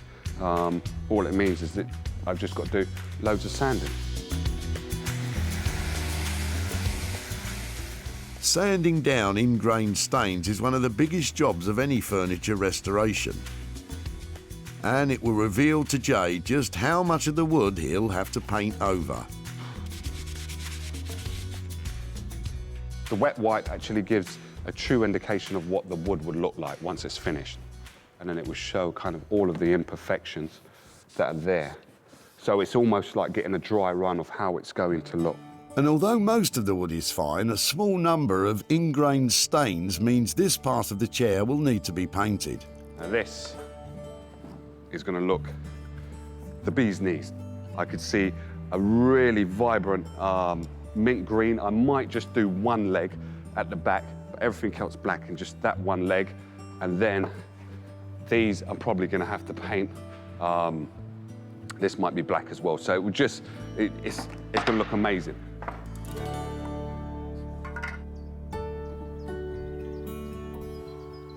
Back at her house, the photo Sarah took of the old trunk has generated some results. She's been directed to a website that deals specifically with travelling chests like Richard's wife's grandmother's. So there's all sorts of different trunks on here, but basically it's a dome top antique trunk, and it looks like it might be American or continental. It doesn't look like it's British. So, and probably 1870, something like that, are the similar ones that are coming up on here. And wow, some of them are as much as $3,000 a trunk that look just like our one. I mean, the condition of ours is not great, but we might be talking as much as £1,000 for that trunk. And that will be amazing. Sarah's success is measured in sales, and she always seeks out the best opportunities to maximise profits. Hosting regularly her own furniture and clothing sales from home, The sofa sofa. advertising and selling online, Get that online. or meeting commercial buyers in person to sell direct. Seeing this is really refreshing, and it's good. And people are going to want more of it. It's going to grow, this thing, I think, that you're doing. With opportunities galore in the things we throw out, Sarah's always looking to make money for nothing. So Richard's wife's grandmother's old trunk went on one more journey from the garage to the dump. That looks amazing. She went travelling when she was about 85, 90. So Oh, that's all, really? yeah. So it's probably, I bet she didn't use one of these, I don't think did she used you? that then, no. And after sitting in the garage for years, Sarah took it to the barn to rejuvenate it. That looks a lot better. And after some detailed research, she discovered it's possibly an American traveller's trunk from the 19th century that she could sell for a very healthy profit for Richard. Back at the house, there's been a change of heart. Knock, knock. Hattie, Richard's wife, is finding it difficult to say goodbye to her grandmother's chest. Hi there. Hi. Hi, I'm Sarah. Hi, come on Hi, in. I'm Hattie. Hattie, come on in. And Sarah has invited her over to take a look at what she's been up to. There you are. Do you recognise that? Remember, Megan? The chest now looks fit to store treasure, and Sarah's able to give Hattie a bit of history on it. I think it was probably something around 1850, 1875, something like that, so quite old. And some people are suggesting that it's an American trunk, so I don't know if there was any connection with where it came from with that kind of travel, but probably not English. Yeah, just a really fun, sort of oldie piece. It's, yeah, well worth hanging on to, I think. Do you like it? The chest did once feature prominently in Richard and Hattie's home, but when they started a family, it was put aside. When we had Megan, as soon as she was mobile, I was just really concerned about having it in the house because I thought with the metal edge, I was just worried if she lifts it up, you know, it could literally, you know, chop her fingers off. So that's when it went into our garage, which unfortunately is a bit damp, and that's when it sort of got into a bad way. But with even the briefest of clean-ups, the chest has been given a new lease of life. It's literally had half a go at being sanded, and I think that if you wanted to use some wire wool on it or a wire brush, it would actually come up, you know, really quite well. So, and inside, all we've done is just given it a really good dust out, but it's in really good condition inside anyway. Oh! What can you see? Sarah can see that Hattie never really wanted to lose this precious item and wants her to have it back. Should we take it with us, Chloe? Yeah. That would be great, thank you. I think it's quite heavy, isn't it? It's got wheels on the bottom, which is a really good feature if you really want to move it around. Hattie and Richard almost got rid of the chest at the dump, but thankfully this family heirloom is going back home, and for safety's sake it won't be used as a toy box. There you go. Well, that's fantastic. Do you think that'll fit? Brilliant. I am so pleased it's going back home. It's sweet. Really... Oh, that is really sweet of you. Thank you so much. Safe trip home, and I'm glad it's going home. Thanks very much. It's a pleasure. Isn't that sweet? That's so nice that it's actually gone home. A very sweet ending. from one sweet ending to another. Sarah's back in Margate, where Rupert is adding the finishing touches to the pop art dressing table made from an old pine door. Every time I come down and see Rupert, I get such a surprise. I don't know how that genius mind works, but everything he turns out is just really special. So today, it's a console dressing table made out of a door. Who knows what that's going to look like? When Sarah saved it from the dump, it was a simple pine door which had seen better days. Rupert's given it an imaginative uplift and a new purpose in life as a quirky console table. It looks like it's having a good old knees up and will add bags of character to someone's hallway. Rupert, hi. Hey Sarah, How are you doing? Good, good. Back again, I see, for another weird contraption. Oh, Rupert, it's fantastic. Yeah, it's an odd one, this one. I was really worried about you turning up because I think you'd either hate it or kind of love it. Essentially, I've tried to make a hallway console table, somewhere just to put your keys, put your gloves on the side. So I've actually added a new piece of architrave around it. When I say new, I pulled that out of a skip. It matches the period of the door. I had that mirror kicking around in the warehouse. It's of the same period as the door. I love the fact if it goes on a wall, it's going to add so much detail, and it's just so simple, and that is why it's brilliant. Yeah, I really wanted to keep it simple. I'm really always interested in the history of pieces, and to me, flaking paint and different colours really tells the story of this previous home. So I think that we said the budget on this was £200 to £400. How did we get on with that? I haven't spent so much time on it, and luckily I haven't had to spend much money on it. I'd be happy to let you have this for around the 200 mark. That'd be no problem. With £200 worth of budget, I should be able to make a profit on it. So thank you. I think it's gorgeous, and there's a wall in my house that definitely needs one of these. So, with Sarah made up with the makeup checking mirrored console table, all she has to do now is find a new home for it. Wow, the beauty in that design is all about its simplicity. It's such a clever idea, and it's so functional. It's a door, now it's a console for a hall. It's brilliant, and I'm hoping that that should make it pretty easy to sell. Who would have thought back in the dump in Whitley that Richard's ill-fitting door would gain a new lease of life as a console table? I can see turning it into sort of trestle and using it as a workbench. That's what I would do, but my shed's not big enough. Shame the shed wasn't as big as Richard's ideas. But the good news is that allowed Rupert the opportunity to customise and crease that old timber, turning it into a cool console table. Sarah has yet to find the right home for this unconventional creation. Sarah's come to Surrey to show Richard how his old pine door has been reinvented. Hi there. No, you're not. Oh, hello. Hi there again. How are you? Hi, nice to see you. Hello. Who's this? Yeah. This is James and Jessica.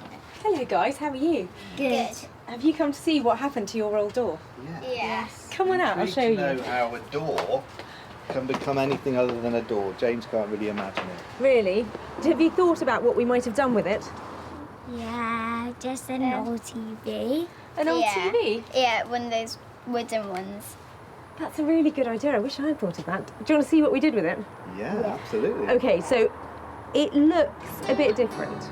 This is something that is probably not everybody's cup of tea, but your door went on holiday. It went all the way to Margate to this amazing designer who's called Rupert Blanchard. And he has made your door into, it's a console table.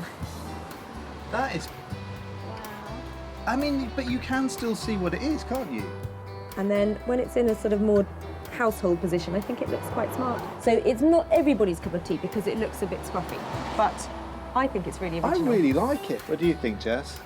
It looks a bit different to how I expected. I think it'd go really well in our house. Do you think it would? You do admit that much, don't you? Can we maybe have it soon? Well, it's funny you say that. Normally I come here and I say to people, this is what I've done with your old door and I've sold it and I'm here to give you money, but your door hasn't sold yet.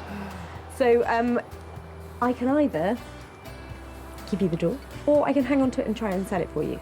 I'm pretty sure that we're going to be wanting to take that off your hands in the few minutes that I've thought about it. I really, really like it. But yes, so please send us all the... For my room! Yeah, it could be for your room, could be for your room, maybe for the man cave. Really nice to see you again. Thank you ever so much. And yeah, I'll be in touch very shortly. Take care. Bye-bye. Sarah never sold the piece, but Richard decided he wanted it for his home. Sarah may be £200 out of pocket, but at least it was a happy reunion for the old door and its original family.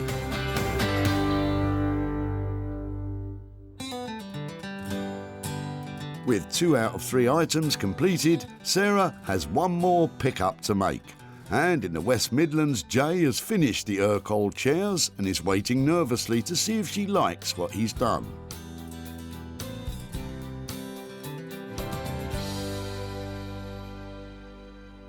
Well, Sarah knows I love Urkel, so her bringing me these, hopefully she'll be pleased with what I've produced. I would have these in my house all day, every day.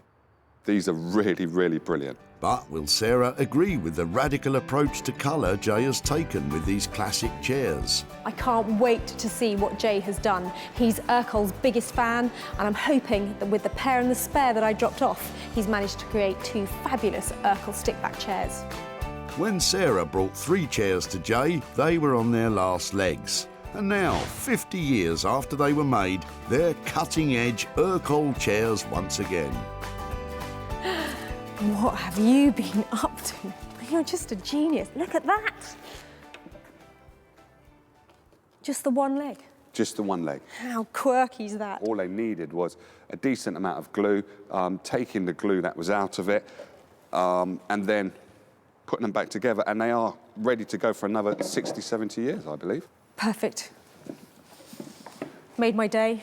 Absolutely perfect. I think you've kept that purity, that Urkel finish and that look, and just enhanced it. Oh, just world class, brilliant. Yeah. Couldn't be more pleased. Flattery will get you everywhere. Flattery will get you everywhere. Oh, good. I think we set the budget at 100 quid for the pair. Did we come in on budget? We came in on budget. We came in on budget. Luckily, Sarah can already see how these ultra-modernised, chic Urkel chairs will sell themselves. They were tired and they were going to a skip, and look what you've done. Yeah. Fantastic. Thank you. Thank you. I'm glad you're pleased. I'm glad you're pleased. I think you can tell. I really do like them. I knew they were coming home to the right person, and I'm sorry to say I'm going to take them away. Yeah, you will. You will take them away. Yes, they needed a little bit of glue in, TLC, but the beauty with Urkel furniture is that it will last the test of time. It will outlive me, most probably, and it will be a case of if we can just add a little bit to it to make it just look like, ooh, or draw people's attention, that's what I'm all about.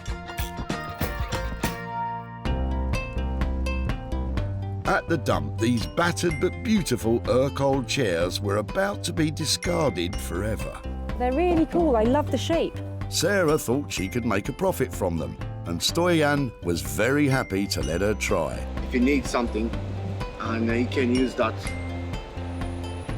you're welcome. And with a touch of J Blade's design wizardry, they became cool retro chairs with a bright future ahead.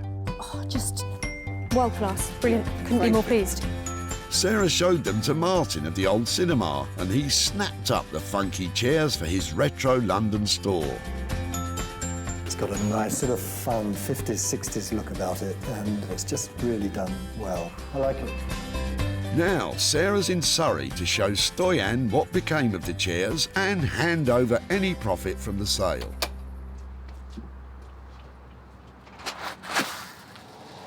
Hi there. Hello, hello. Hello. Hiya. I'm Sarah. Hi there. I'm Liliana. Hi there. Hi, nice to see you again. Nice How to are see you? Yeah, very well, thank you. I've brought some pictures to show you of your Okay. chairs. Now, I remember you dropped 3 off at the tip, Yes, didn't you? yes. And did you say you got them from a car boot sale? Yes. And they had been stuck together lots of times. Was that you who'd been Yeah, mending them? we used that nearly 9 years. Oh, really? Yeah. They were a bit wobbly and they were quite old. Yeah. They were unstable and we had no use for them. in the room. We just didn't have space for them. Okay, so your chairs, would you like to see what happened to them? Yeah, please. There's an amazing guy called Jay Blades who specialises in revamping very furniture. hard. What do you think? It's very hard, yeah. Ooh. Nice. Good? Yeah. Do you think it works? Yes, and this is bright as well. Really good. Yeah. Color contrast is. I don't think you could do that with these chairs. It turns out that those chairs are made by somebody called Urkel. They have a very strong look. Urkel is collectible, and we paid him £100 to paint it all and to make them look fantastic. But we sold them for £200. So I've got £100 here to give to you for your chairs. What's about it? I told you about the charity. Keep that for the charity for the sales. Really? Yes, please. What I'd like to do is, if I give it to you, then you can choose which charity that you give it to. Macmillan's, we at school we did some work for Macmillan's, so I could. That would be great if you're happy with that, and if I can send you pictures or anything, if you want to show anybody at school how the money came or what we did with your chairs, that's fantastic. Okay. So thank you. Thank you very much for letting me keep me in have touch your. and- Oh, that's lovely. And thank you. Oh, it's a good luck pleasure. with what you're doing. It's really great. Oh well, thank you. They were great to work on. Jay charged £100 to repair and reimagine the Urkel chairs. Sarah sold them for £200, making a nifty profit of £100 for Stoyan and his daughter Viljana. It's been really emotional to see Sarah and what she's done with these chairs. For me, it was just the chairs which done the job for me. But now they look really, really good, and I'm impressed what they've done. Sarah rescued 3 unwanted items from the tip. The treasure chest that steered its way back home. The pine door was revamped into an offbeat console table. And the swing was put back into those 60s-looking chairs. Well, that wasn't quite the outcome we expected for that trio of tip treasures, but it was satisfying nonetheless. That chest has gone right back to the heart of the family where it belongs to be. The console table is now a treasured possession, and the Urkel chairs have raised money for charity.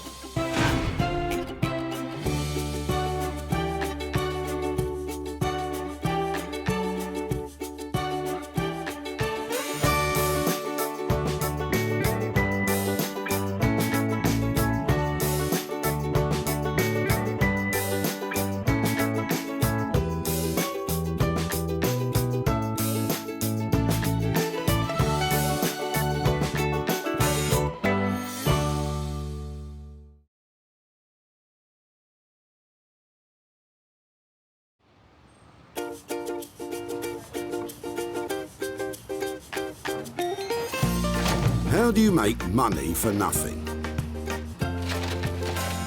The answer could be hiding in the 20 million tonnes of household waste we throw out every year. Sorry, Spotty, before you throw that away, is there any chance I can have a quick chat to you about it? Sure. That's why entrepreneur Sarah Moore wants to get her hands on things before they hit the skip. I am a passionate buyer, maker and user of old stuff, and I've turned that passion into a money-making business. I turn old stuff into new stuff and sell it for a profit.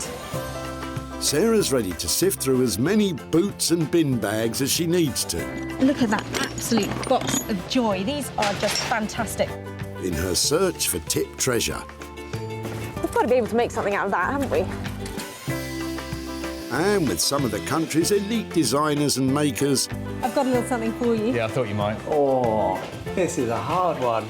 she can transform her finds into desirable, Oh my word. beautiful, valuable, Cha-ching. and hopefully saleable items. Well, I love this, so I would really like to have it. If Sarah is successful, then she can hand the profits back to the very people who had no idea there was cash to be made from their trash. That is incredible, isn't it?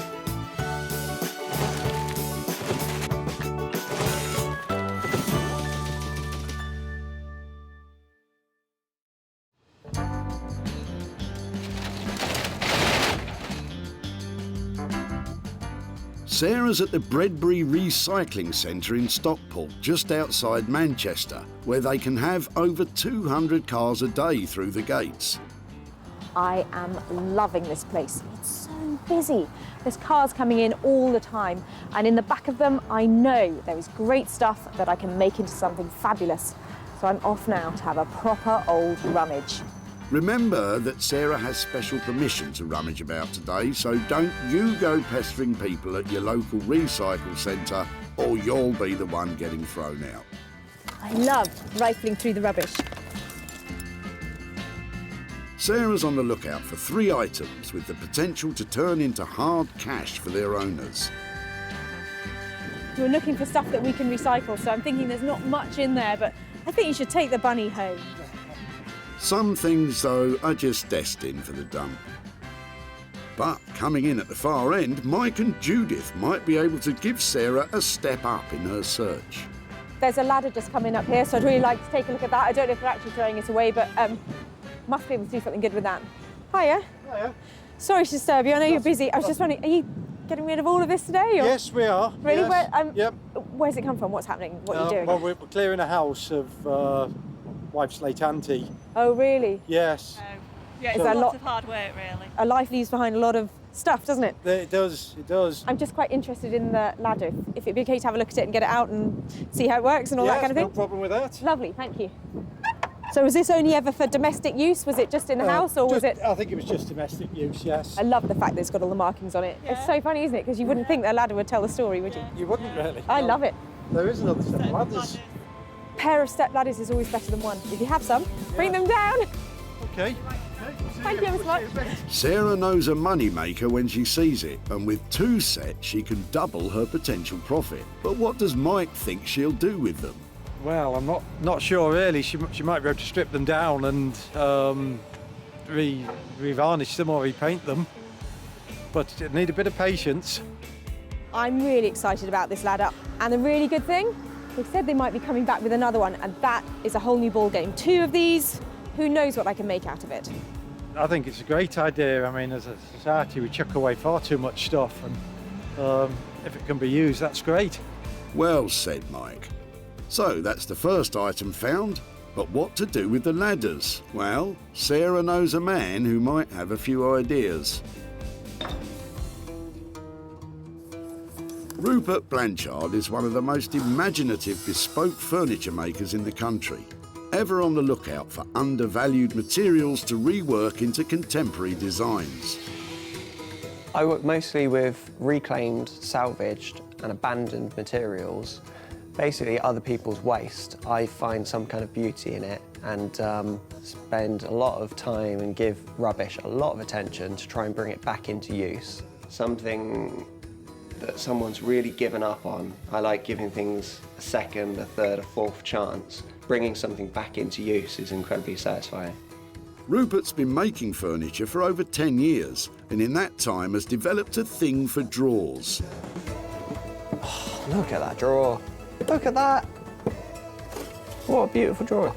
He's the man to make old wood useful again, but making use out of those ladders might be a big challenge.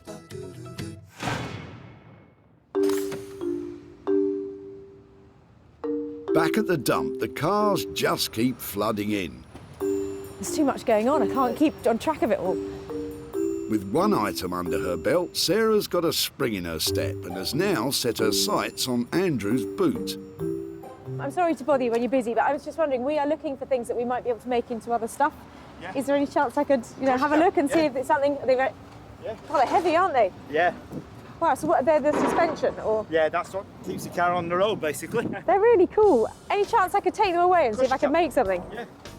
Andrew's springs may have come off his flash Jag, but it doesn't mean they're worth much now. It'll take a bit of creativity for them to turn a profit. We've got to be able to make something out of that, haven't we? Well, what does Andrew think can be done with them? Well, she had 4, she'd have a coffee table or something like that, and maybe even a stool.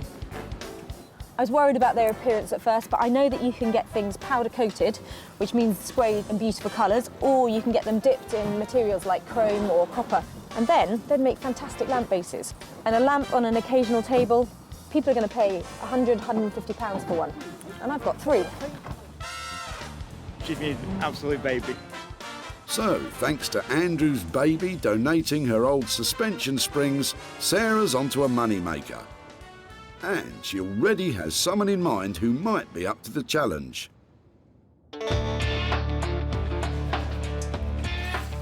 Beck Simon is one of the country's best artist blacksmiths, creating high-end interior furniture and bespoke metalwork commissions. She's a woman that can bang, grind and weld metal into money.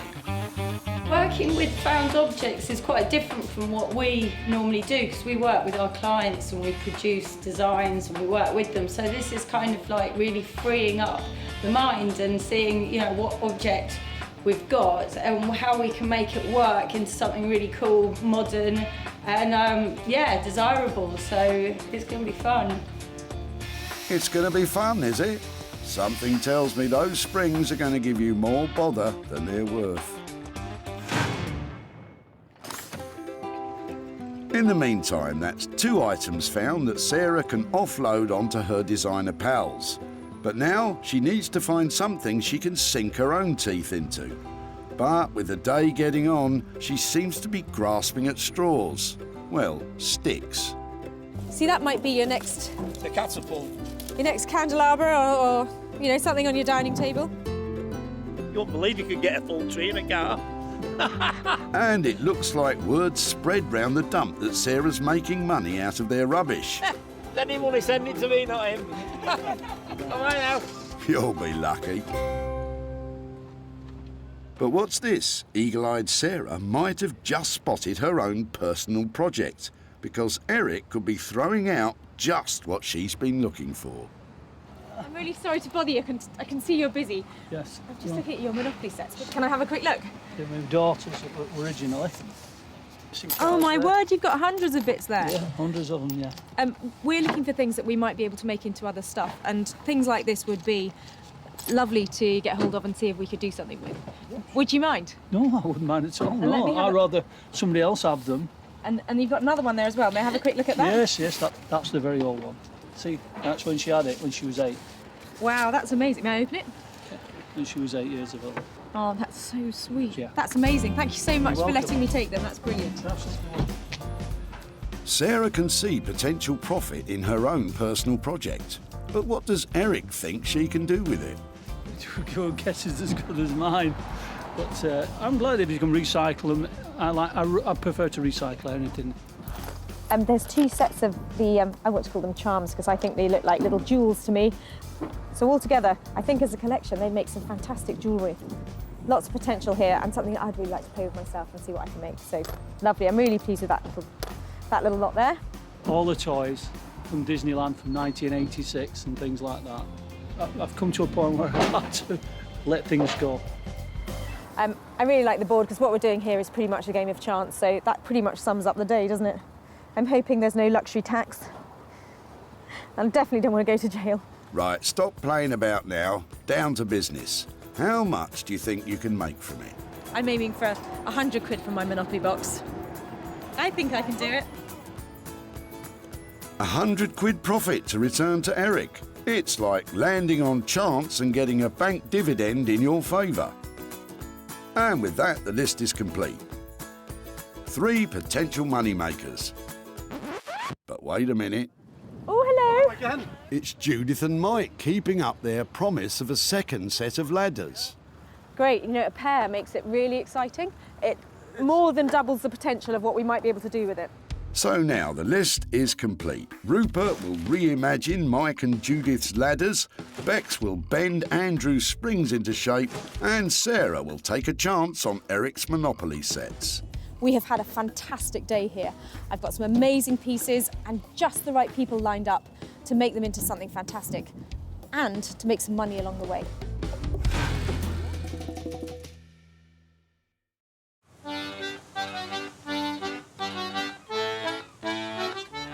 In the southeast corner of England, Margate was once famous for fish and chips and getting sand in your ice cream. But now,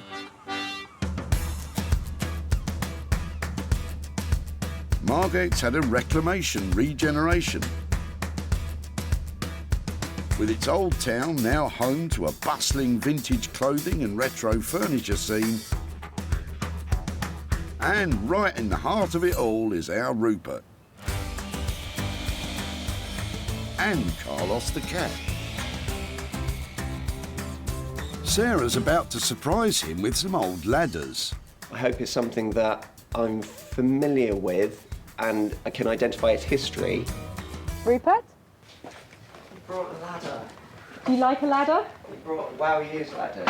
How could these end up going to landfill? Beautiful ladders. I thought that they were just lovely. I loved the fact that the stuff they were covered in was the story of the house that they come out of. They were part of that home. This is the bedroom, that's the dining room, that's the hallway. Is there anything in particular you want me to play with, or am I allowed to just go wild with these two? So I'm seeing maybe a couple of pieces. Do you think that's the direction to go?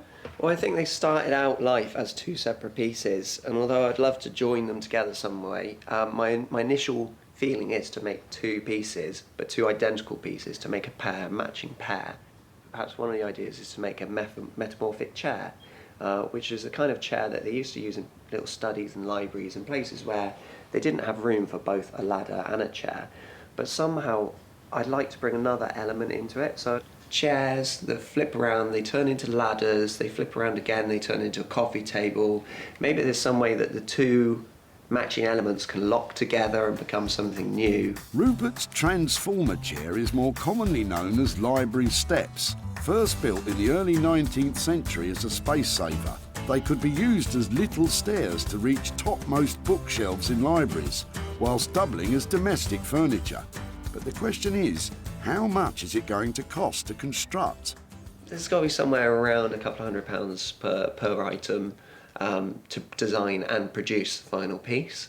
But we kind of have to see if you're what we can do once we've deconstructed it. We learn more, and you have a better idea about what the final outcome will be. At that price, I've got real potential of making some money for those people and surprising them with some worthy, proper chunk of cash, and that would be just the best outcome. We'll give it a good go. Right. Wow. I love Rupert's ideas for the ladders. A pair of things, always more saleable than one, and a metamorphic furniture, these things are going to be fab. So chair, ladder, and possibly table, can't go wrong. I want to do what's right for this piece of rubbish. You and me both. So, it's £200 each for two items. Or is it £400 for one big item that fits together? Either way, at that price, Sarah's confident of a tidy return. Sarah's next stop is away from the hustle and bustle of seaside salvage and into the heart of the English countryside. Tucked away in amongst the quaint villages is the place where metal goes to die.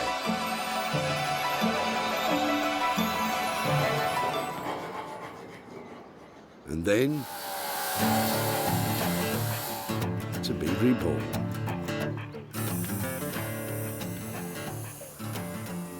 Sarah's ready to surprise Bex with the suspension springs from Andrew's Jag to see if she can, something to do with lighting.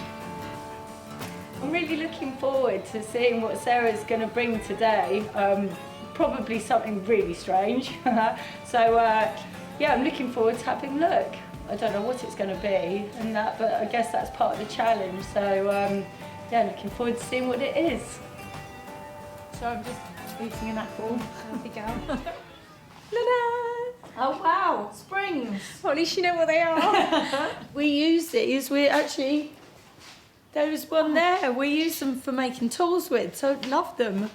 I was worried you couldn't heat them up. We can stick them in the fire. It's harder to work than normal mild steel because it's high carbon, but no, we'll be able to do things. What do you have in mind? If they melted and were all really like fluid columns, we might be able to make some lamp bases out of them.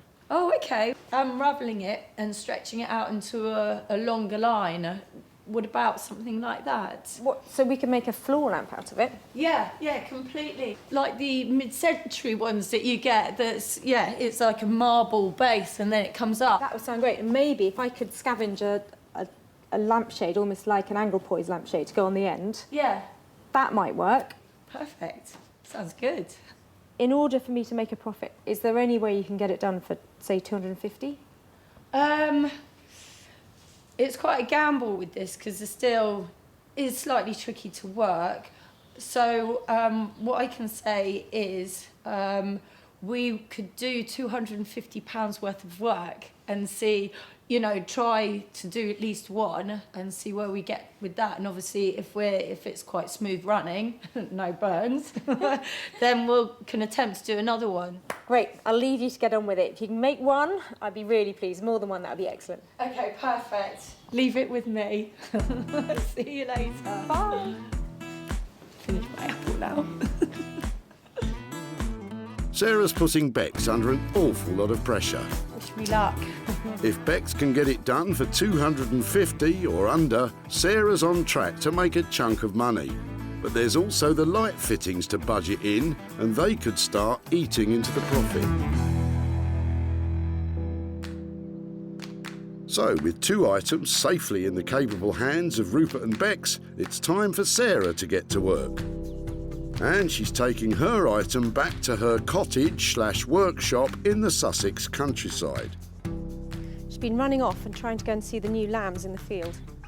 where she's got guard dog Bramble watching over the money-making Monopoly sets. At ease, Bramble. This is my Monopoly moment. I've just looked at it. Look, it's an American one. I didn't notice that when I saw it the other day. Baltic Avenue and Mediterranean Avenue. Oh, that's quite cool.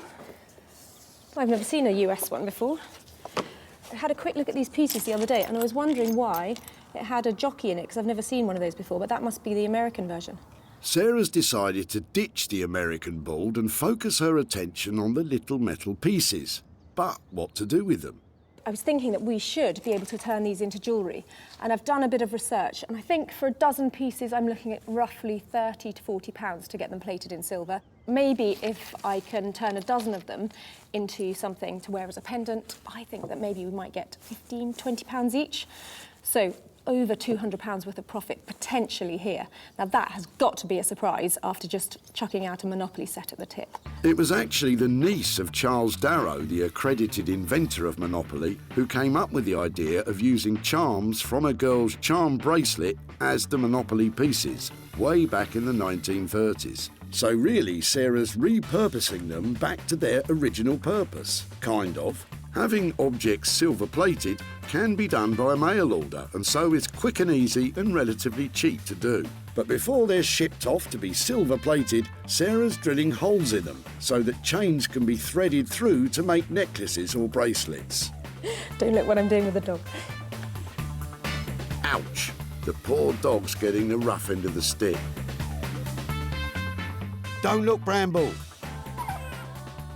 So these are my 14 fabulous pieces. So I'm really pleased with these, and I think they'll make lovely charms. And I'm going to get them all silver-plated, including the jockey, to make a little memento for Eric, just in case we don't make any money out of this at all. With just £30 to £40 of silver plating to budget in, if Sarah sells them all, she could be laughing all the way to the bank. Back in Margate, Rupert has started drawing up blueprints for his transforming multi-purpose metamorphic library steps. And if you think that sounds difficult, remember he's only got those ladders to work with. Rupert starts this mathematical mind melter by taking the ladders apart. It's falling apart very easily. He unscrews the hinges to see the raw materials he has to work with. So now it's not a ladder anymore. It's going on to its new life as a multifunctional piece of furniture. With the very detailed blueprints drawn up, he prepares to start cutting. But one miscalculation and the whole thing could be ruined. It's taken quite a while to work out the exact perfect angle I need to cut.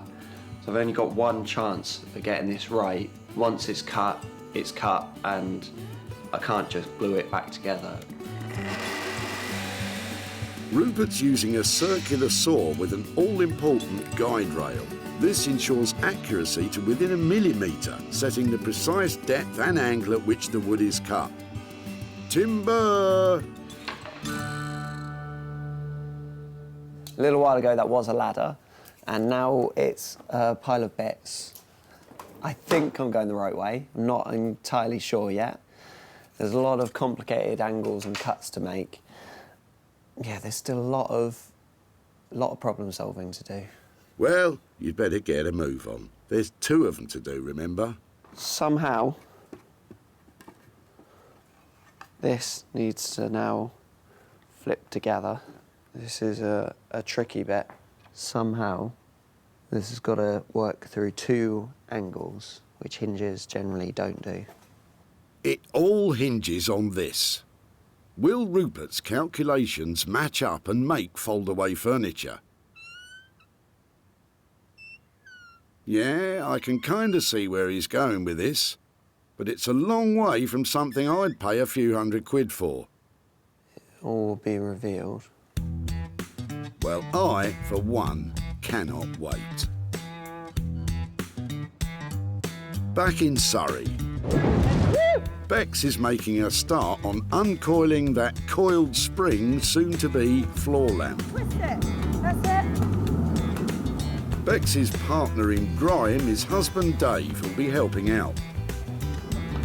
To make it malleable, they have to heat it in a furnace to 2,000 degrees Fahrenheit. Then they have to gradually beat out the bends on the end of an anvil. It's just really awkward, the shape, isn't it? They only have a short window before the spring needs to be heated again, and again, and again. It's collapsing on itself, so we need to open it out. High carbon steel is notoriously hard to keep in one piece when heated, so they'll have to be careful. Oh, wait. With progress slow and hot, after an hour of hammering, Bex decides on a different tactic. We're just gonna unravel the middle bit and then the end bit, and then we'll take it next door, do it on the fire bit so it's slower and stuff. But yeah, it's tough. Bex and Dave retreat to the relative peace and quiet of their own workshop. Gone deaf. Well, that was fun.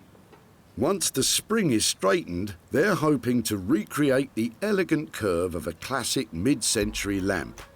But even after all that hammering, there's still a lot to do. We need to have this finished today, don't we? And Bex and Dave are feeling the pressure. We have to make sure we don't get it too hot so it just breaks. And just as they're making some progress, the spring has snapped.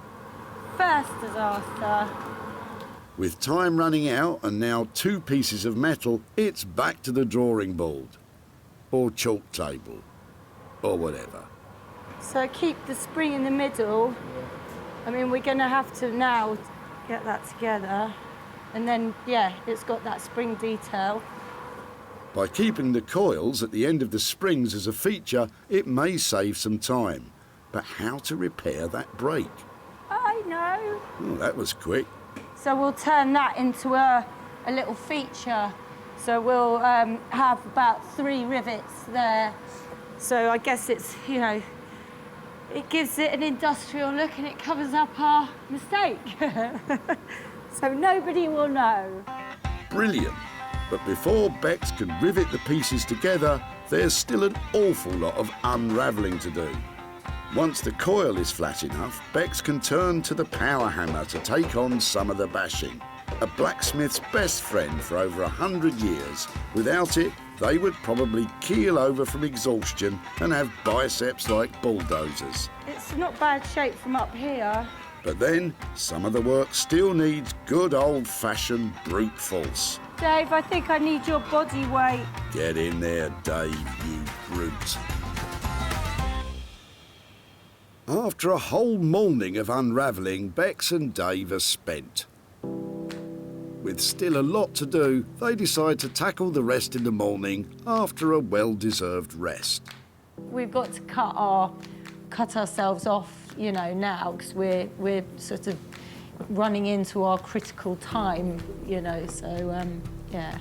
We need fresh eyes now, because it's got to look nice.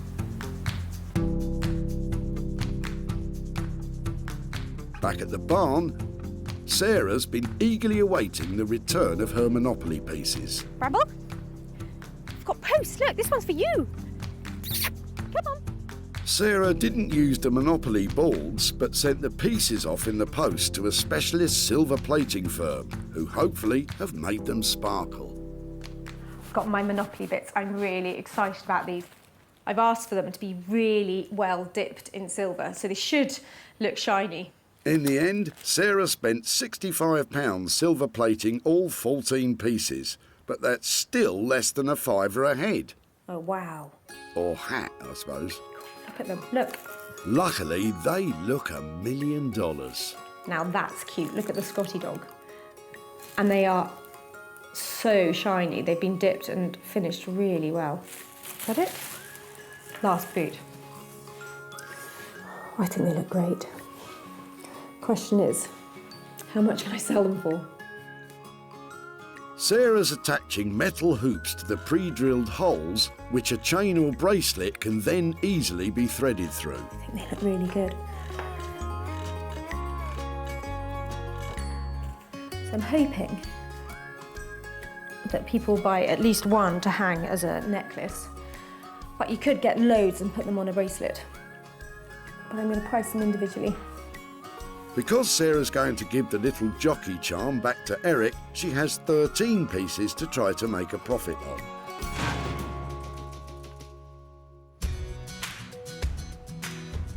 Back at the dump, Eric was ready to say goodbye to his daughter's childhood board games. Can I have a quick look? I've come to a point where I have to let things go. But Sarah saw a potential in its little counters. Oh my word, you've got hundreds of bits there. And formed a plan to make some money from them. Your guess is as good as mine. But I'm glad if you can recycle them. I prefer to recycle anything. With a metal makeover, the pieces are ready to be sold. But with 13 of them to shift, Sarah's taken them online. Monopoly is available in 111 countries, so she's bound to find some fans of board game jewellery there. That's them listed, so it's game on. Sarah's back in Stockport to hand over the profits to Eric. That is, if she managed to shift enough of them to cover the silver plating costs. Hi there, Eric. Hi, it's Sarah from the tip. Hello, Sarah. How are you? How are you? Yeah, very well, very well. All right. Thank you so much for meeting up again today. And Yeah. you remember we took your Monopoly set from the tip. Did you think about what we might do with it? I thought you were going to make a charm out of it. So that's exactly what happened. And I've got some pictures here to show you. There they are in the end. Wow.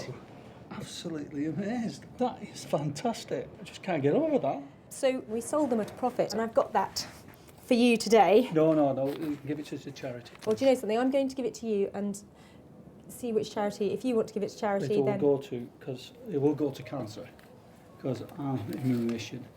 Oh, and, really? We pay every month. We give every month to cancer. Oh, well, that's fantastic. I'm really pleased that your Monopoly pieces have helped towards that cause. And as a little memento, I don't know if you remember this fellow, but I bought him for you. He wasn't easy to make into a charm, so I thought something for you to remember your Monopoly set by. He's silver-plated, the little horseman from the American. treasure it. I can't get over that. With all 13 sold at 10 quid each, once you take off £65 worth of silver plating, Eric's walking away £65 richer.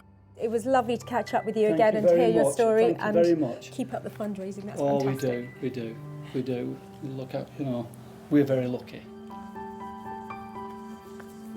I'm so pleased I took a chance on that Monopoly set. I think Eric loved that little horseman, and that tiny bit of profit we made, that's going to a charity that means a lot to him.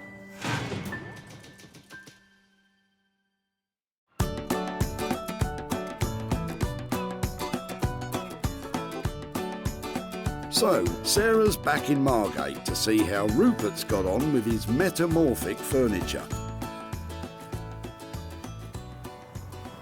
Making metamorphic furniture is going to be tricky at the best of times.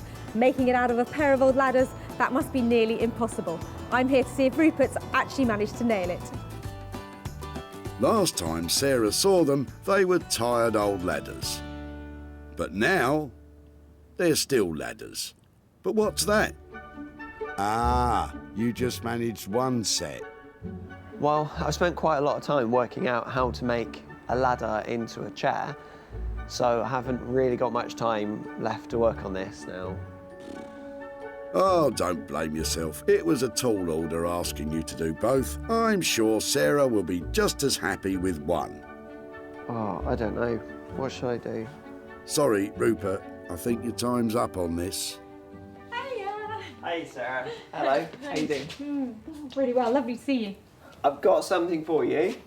I've only got half of what I wanted to get ready for you, but this is it. Oh, wow. Oh, yeah, I can still see a ladder and a chair. This one was weird, but it's taken so much experimentation to get it right. I have run out of time this time, I'm afraid. But you know the way I work, I like to use exactly what you gave me, and with this one I added a couple more screws, and literally I've got one piece of ladder left. That's what you get when you have Rupert Blanchard, you get nothing left. I added the arms from the metal rail. If you remember, on the top of the ladder there was a metal rail.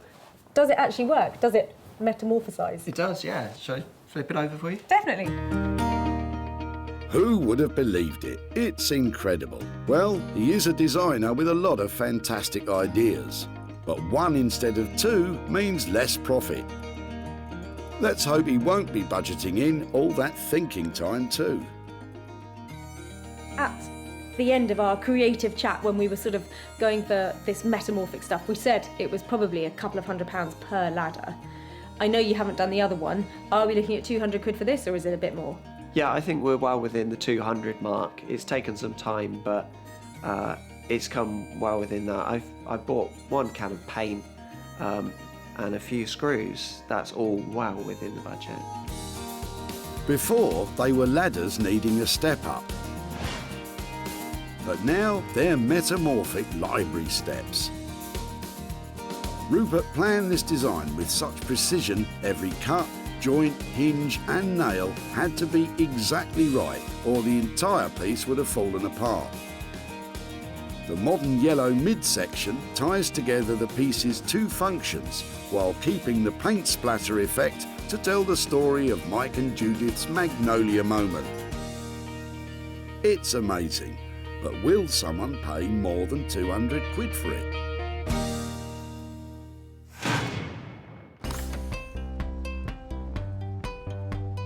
Back at the dump, There's a ladder just coming up here, so I'd really like to take a look at that. Sarah pounced on Mike and Judith's paint-splattered ladders.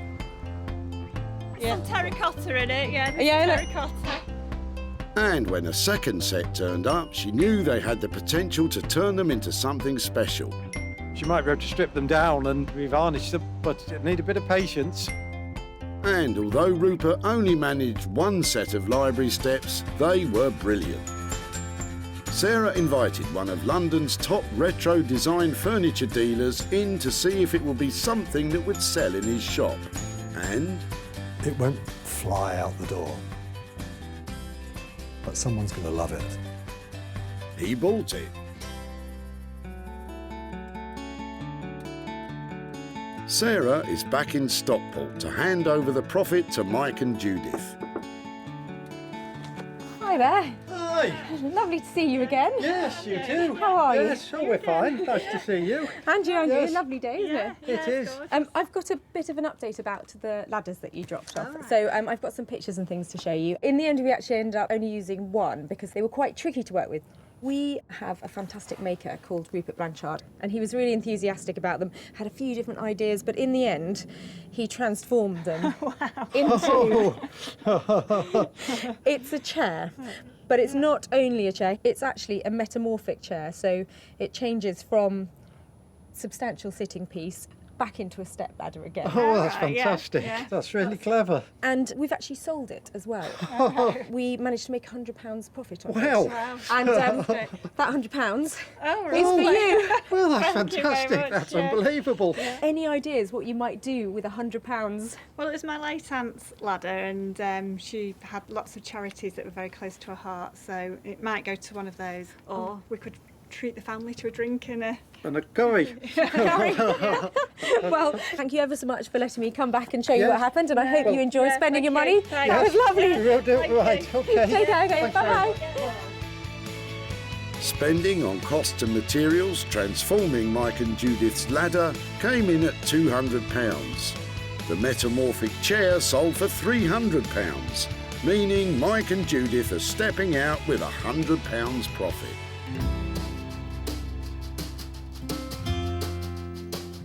While Mike and Judith decide what to spend their money on, back in Sussex, Bex and Dave are clearing up for Sarah's arrival. A tidy workshop is a happy workshop. Before, the rusty springs may not have been fit for a car. But now they can drive a hard bargain.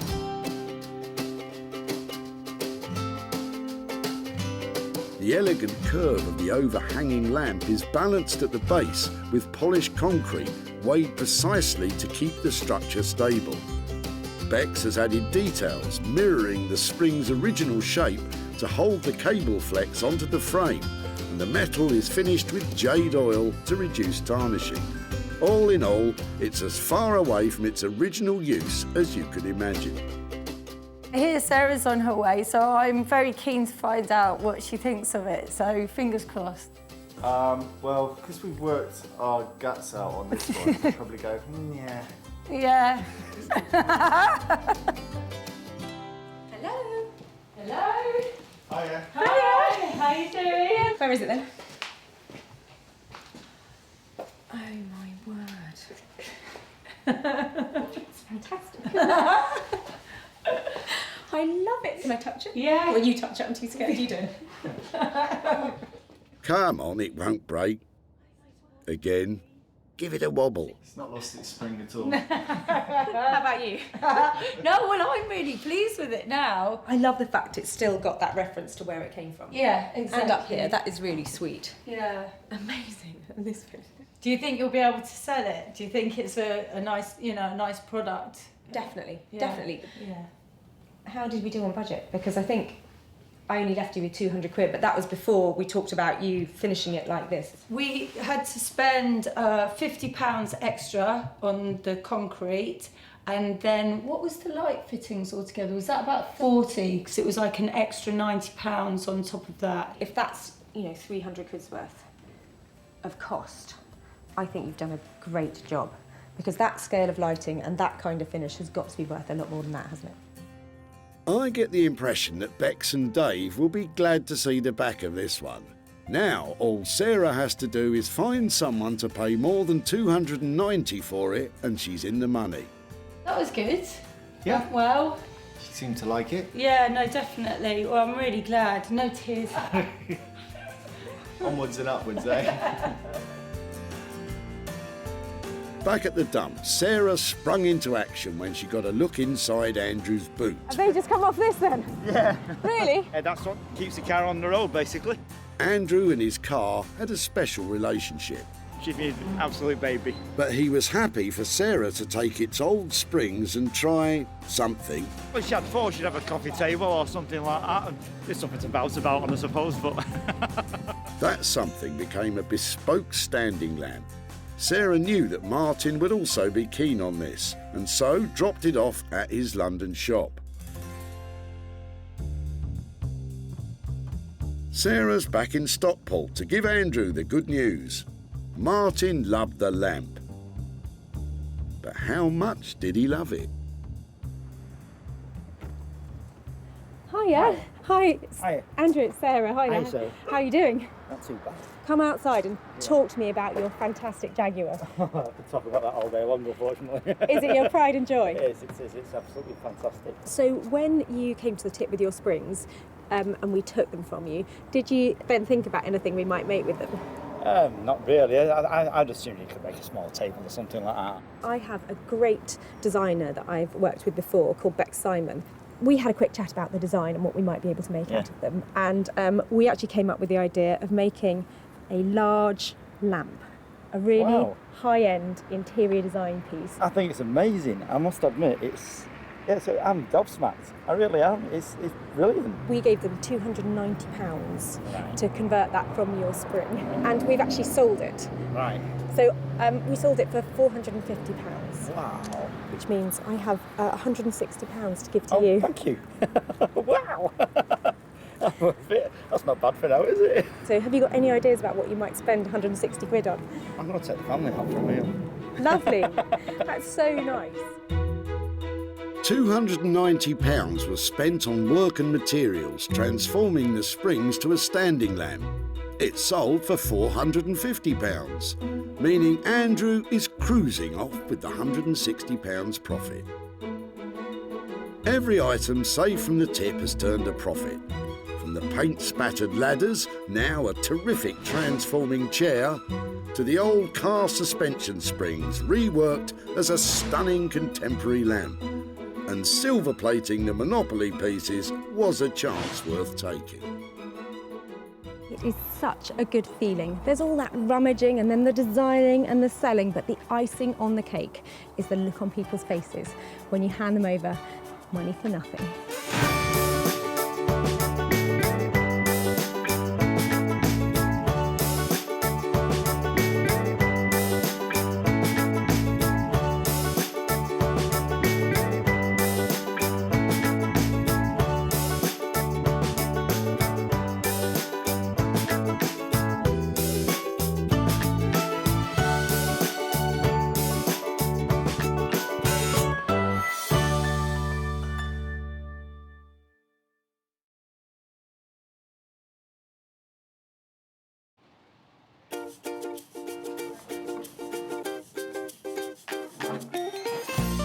How do you make money for nothing?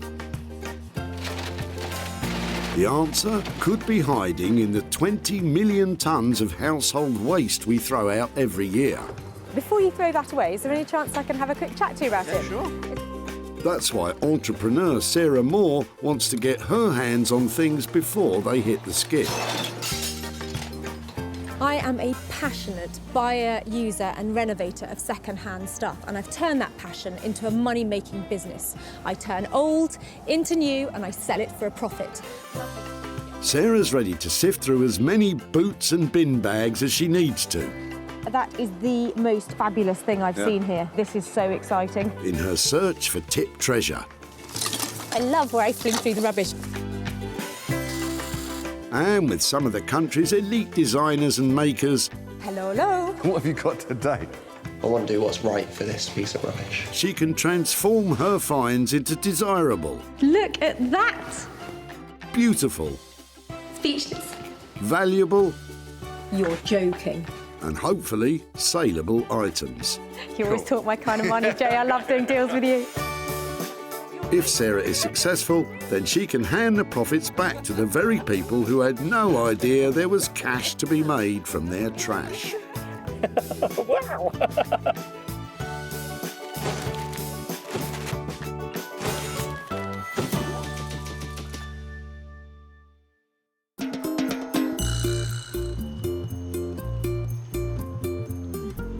Today we're at Whitley Recycling Centre near Guildford. Although much of the waste and unwanted items we chuck out ends up in landfill, some of that tat could be transformed. Every car has so much potential. You just don't know what diamonds are lurking in the boots, waiting for their chance to shine again. All I've got to do is find them before it's too late. Sarah has permission to delve into this dump, so please don't go raiding your nearest recycling centre. She's searching for 3 items which, once reimagined and sold, could raise a profit and a smile for their original owners. I'm after a chest of drawers or a big old chunky industrial drill base or, you know, something. None of the things that I have. Sarah doesn't want to be painted into a corner, so just as well something has caught her eye. David is discarding 7 drab-looking chairs. I like your chairs. Would it be right to come and have a good chat about them? Yes, sure. Are they yours? Have they been in the home? Or? No, they're from our tennis club. I've just been playing tennis and... You got roped into dropping them off, did you? Well, I said we live near here, so I could drop them off from Godalming. Yeah. How many have you got? 7. 7? Right, yeah. They would be something that I'd really like to have a go at making Yep. refreshed and, you know, giving a new lease of light. Would that be all right to take them from you? Yes, really? of course. There we go. Yep. I'd love to keep in touch with you, or perhaps, you know, the tennis club, to say what I've done to them. Would that be okay? Yes, that's fine. Brilliant. Thank you ever so much. It sounds like Sarah's enthusiasm has rubbed off on David. I'm glad somebody's going to use them. I don't know, maybe put new backs on them, new backs, new seats on them, polish them up or something, yeah. The thing I love best about these is there's 7 of them, because although each one may not have a lot of value, if I times it by 7, I'm definitely going to make some money out of them. I've got a few plans. I'm hoping I can make them look better than they do at the moment. It's game, set and match for the tennis club's old chairs, which make up Sarah's first item. And with renowned furniture restorer Jay Blades poised to pick up this project, it could be love all. Jay is a master craftsman, breathing new life into forgotten and forlorn furniture and repurposing salvaged items. I've always had a passion for the kind of heritage that the British designers have produced over the years. Traditionalists would love to keep it as it is, but to be reintroduced into the market, I like to just add a bit of colour and add something a bit quirky. Let's hope that the tennis club's old chairs are a quirky enough proposition for Jay.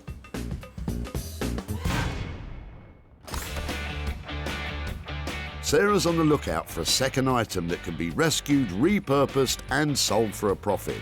Are you having a clear out? No. I like you've got a pig theme going on, have you? Yeah, there is a bit. And Sarah's not the only one who's caught the recycling bug.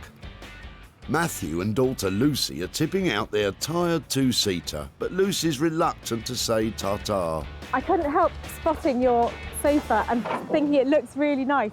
Yeah, we've had it for a long time. I don't personally want to get rid of it, but family's decision was to get rid of it. Yeah.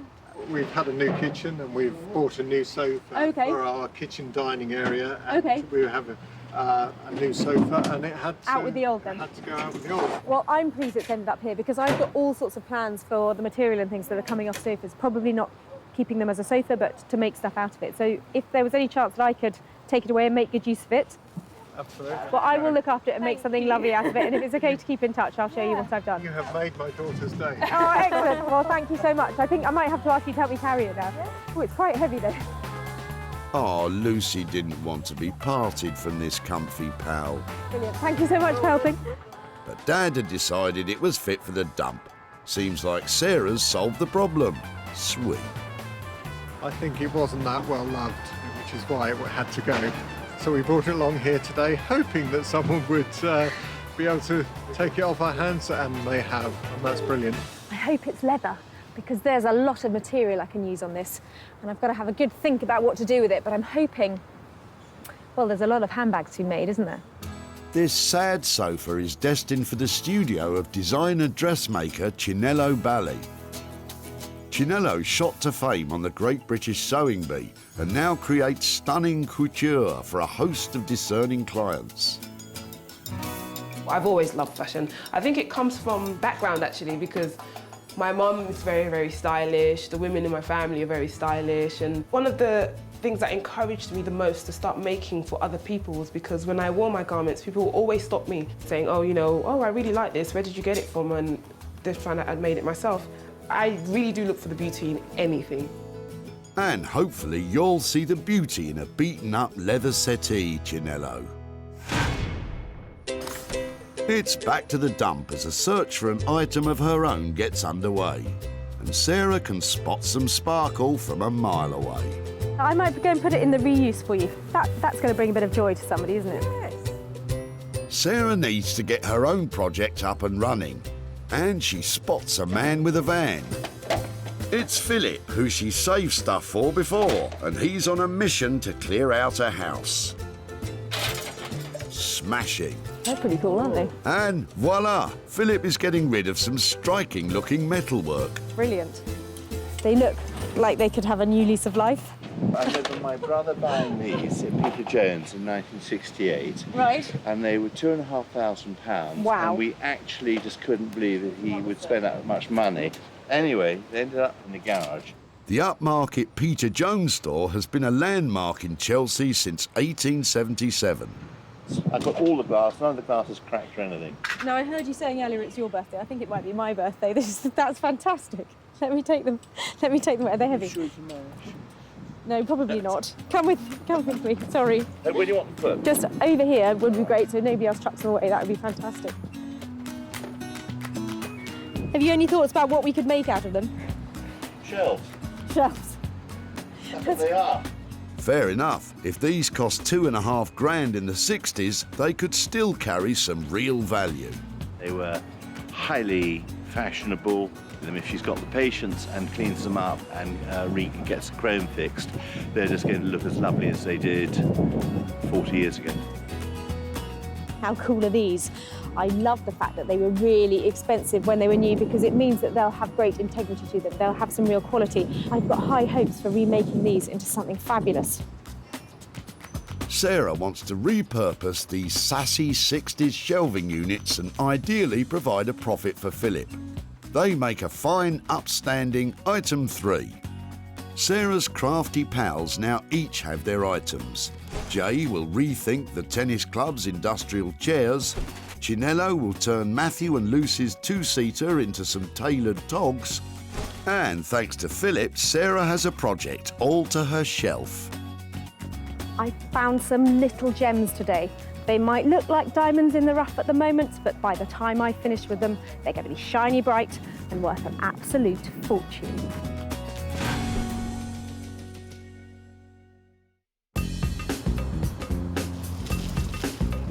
The former market town of Wolverhampton became a powerhouse of engineering during the Industrial Revolution. It was where the first set of automatic traffic lights were introduced. And furniture restorer Jay Blades is revving up and ready to go. Sarah will be along in a little while. Don't know what it's going to be. Hopefully it'll be something from the mid-century modern, so pre-1970s would be nice. Made of wood. An English manufacturer, be even better. But who knows what people are throwing away these days. So, not to be too specific then, Jay. Hopefully he won't be too put out that Sarah's chairs are made of metal. Hello. Okay. They're not wood. I'm a bit worried. Wow. Good news or bad news? I've got another 5 outside. You've got another 5? Yeah. Should we go and get them? Yeah. Okay.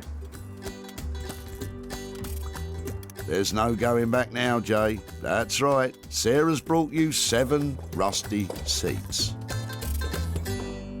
First things first is you know I like working with wood, and this is metal. Yeah, I've got a bit of wood, thank you. It's not in great condition. No, but it's not too bad. The only thing I'm concerned about is just the frame, the amount of rust that's on there. Oh, there's a label. Yeah. Nita Limited, excellent, ER. Yeah. They're royal. There you go. They've got the Queen's name on them. This little symbol confirms that the manufacturer of these chairs once supplied the royal family. Anything with a brand name, anything like that, always gives it that little bit of provenance that makes it a little bit more interesting and probably worth a bit more, doesn't it? Yes, most definitely. The ideas I've got, I would do 3 in one cover of fabric, so these will be kind of matching, and then do another 3 in another fabric, completely different to this one, and then one odd one as a wow factor. Having in mind that the wow factor one is going to be the bee's knees. Well, that sounds very intriguing, but... Price. Price. Yeah. To do the work on these, rub them down, You're probably looking at about 75 to 80 pounds per chair. You don't need to go to the gym this week, I tell you. I've got my work your cut hands out. full here. Yeah, most definitely. So we do have a deal. We're dealing, Jay. We're dealing. I'm happy. I'm happy. Furnished steel frames, brand spanking new upholstery, and at least one unique standout seat. These seats could end up as the pride of the West Midlands. Really important to see that those chairs have got tags on the bottom with a maker's mark, because that adds value. And with Jay's ideas for making them into a really cool set, I think there's potential to make at least a couple of £100 there. These are not the normal thing that I normally work on, but I always like a challenge. But these are really, really interesting. I do like them, to tell you the honest truth. But it's a lot of work, hell of a lot of work. These tennis club cast-offs will command a sizable budget to take from tired and tarnished to shiny and sought after. At £80 each, Sarah's going to have to make in excess of £560 to stand any chance of making a profit. From Wolverhampton to Canning Town in London's East End, amongst the legacy of its industrial past and its gleaming regeneration lies a fashion hotspot, although it might not look it from the outside. Sarah sees her sad sofa as an ideal project for Chinello Bally. Chinello is an uncompromising designer dressmaker, but she's certainly not an upholsterer, and she has no idea what Sarah's bringing. What will she make of that tragic two-seater? Well, Sarah's been to the dumps, so it could be anything, really. It could be, she could bring me a lampshade and say, you know, turn this into something amazing. Don't know with that girl. So I just don't know what it could be. It's really dusty. Didn't we have this sofa? Do you? I think we had this sofa, yeah. Oh, wow. It's pretty bad. It's been in a barn and it's got bird poo on it, so it doesn't... Oh, okay. It needs cleaning up. Do you think that smells like real leather? Smells like a barn. That's where it's been, don't tell anybody. I've seen you do all your lovely freehand cutting. I didn't know whether it was bodice or armour type stuff, but I just thought, I know you'll have great ideas. There's a garment in this, definitely. I'm thinking lace as well. Can we put more to it? Yeah, that's absolutely fine. Do you know, I'm thinking maybe a dress or a jumpsuit. Something very sexy, feminine. But playing with the leathers, I'm really looking forward to this one. And is there any problem with the thickness of the leather? Oh, no, I actually felt it. It's not that thick. It's not that bad, actually. Shall we rip into the leather and then have a look at it? I thought you'd never say it. Let's get stabbing. Looks like the sofa's got someone excited. Instead of actually cutting it, I'm going to just rip into this. Get ripping, girls. Oh, it smells like leather, doesn't it? Yeah, it does. It sounds fantastic, you know, I can see this amazing couture garment, but how much is that going to be to actually make? Well, for my charges, you'll be looking at about £300. Okay. So try and keep it within sort of that price range. The lace and the leather, I would never put it together. I can't wait to show it to you, to be honest. Looks like Chinello loves that leather. Phew.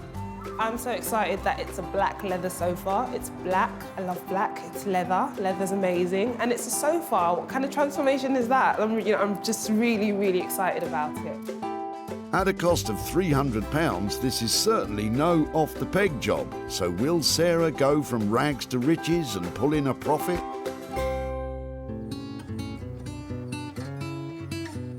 From the hustle and bustle of the East End, we head south to Sussex and the barn where Sarah's getting her very own rejuvenation project underway. Sarah rescued some 60s shelving units which had seen better days. She's more used to working with fabrics and frills, so will this project test her mettle? So it probably doesn't look like it now, but these were once a really high-end set of shelving. They're quite daunting because they're metal. As somebody who often uses fabric, it's slightly away from what I'm used to dealing with. But I've had a few ideas, but it sort of depends on how they come up. And she starts with a finish. Sarah is using a metal polish to try and remove rust spots from the vintage chrome and restore some of its original lustre. I'm hoping to bring them back to a stage where you could have them in your sitting room. That's really pretty. Lovely and shiny. out of this, I must be able to make one really cool ottoman, like fat footstool, with a big upholstered top to it. Sarah's set her sights on an Ottoman-style coffee table. These usually incorporate an upholstered top, which can double as a footstool. Comfy, yet functional. And if I get some really good quality foam, maybe something quite thick like that, some velvet over it, might even try to do some battening on it to make it look really pucker. The shelves will become the coffee table frame, but she doesn't need all of that metal, so it's time to cut it down to size. Using a hacksaw to cut thin tubular metal like this is perfectly fine, but it's slow going and takes a lot of effort. Did I mention it was slow going? This is really hard work. I'm sure I could upgrade this as well. A nice power tool, I could just cut through there. Well, you've started, Sarah, so you might as well finish.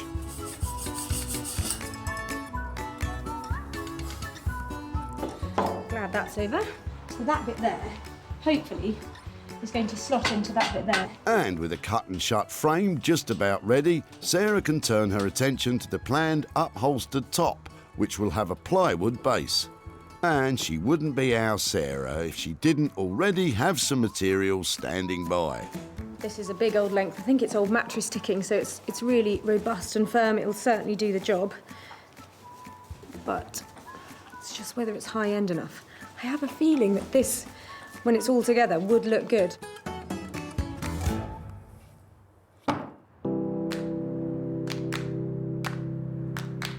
Back in Wolverhampton, Sarah left furniture restorer Jay with 7 sorry seats. Jay's first job is to eradicate that rust.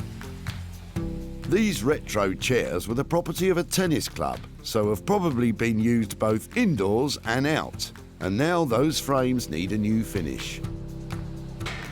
I don't really need to get rid of all of the rust that's on there. Just make sure that it's fully kind of rubbed down. As long as these are going inside, there's not going to be a problem with these re-rusting again.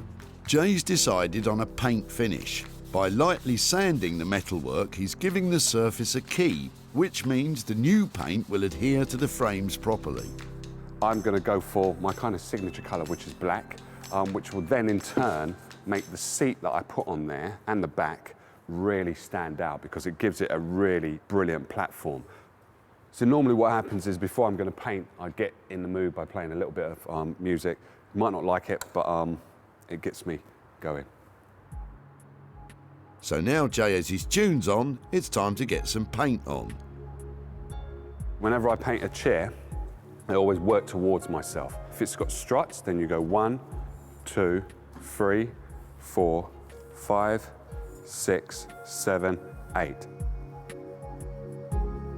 Applying the paint really, really thinly, and as you can see, you could probably see strokes and you could see the silver coming through. That's absolutely perfect. I'm not looking to cover this completely in a full-on black. This will more than likely take at least, I'd say about 4, maybe 6 coats of paint is what this is going to take. I'm going in a kind of angle like that. The last stroke is always coming up. White shirt and black paint. You're a braver man than me, Jay. I like to wear something a bit nice while I'm painting, so I take my time and I don't actually get paint onto me. Very confident. I've just got a stain here. I think that was from the breakfast that I had this morning. That's baked beans on there, but I'm very confident I should be able to go to that wedding that I'm going to later on. I'm only joking. Jay has decided on coloured velvet seat covers, which will stand out in sharp contrast to his black frames.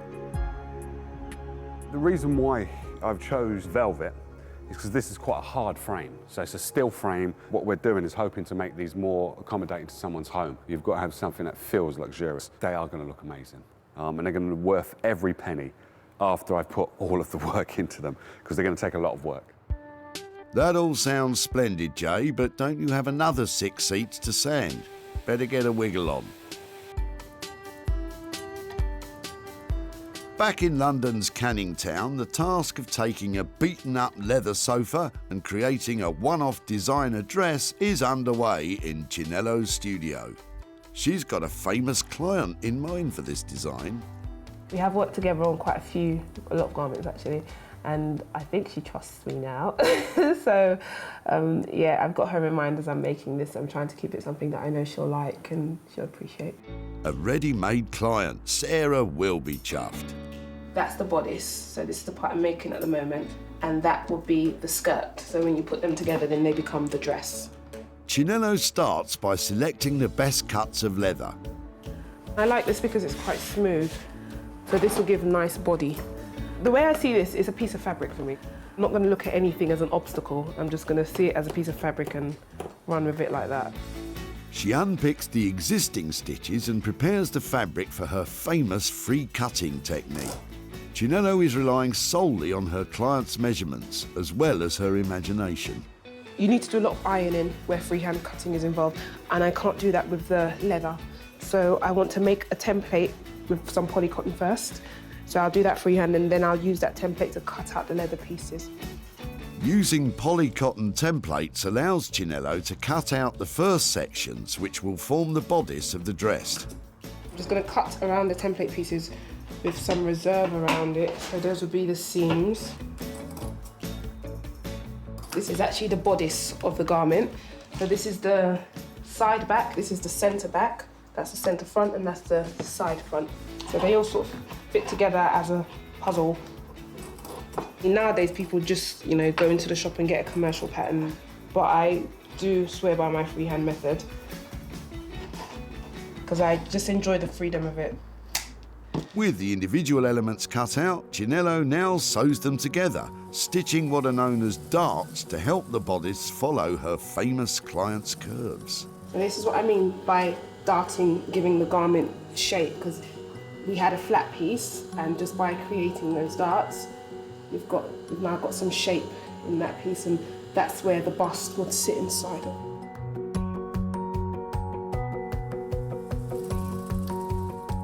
It's not long before the bodice starts to take shape. Who'd have thought this started out life as a sofa?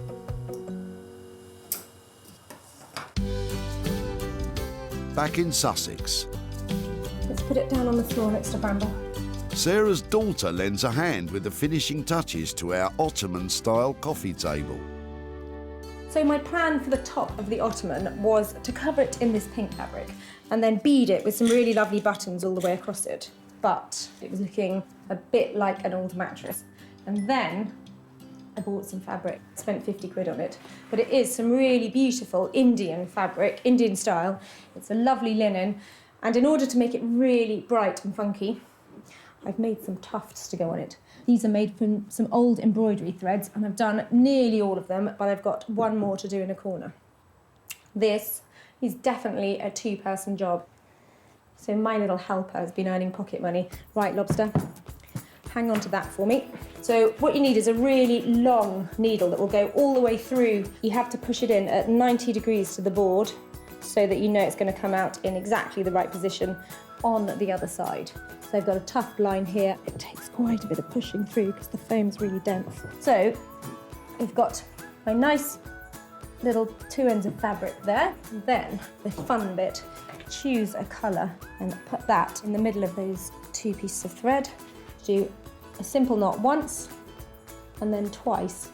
It should stop it moving. So these are just granny knots, really simple stuff. And because I'm going to pull the tufts really tightly, this is all going to get hidden right in the middle of the thread. Choose a button, thread a couple of bits through. Then I'm going to turn it over so we can get some real pressure on it. Thanks, Lobster. Down.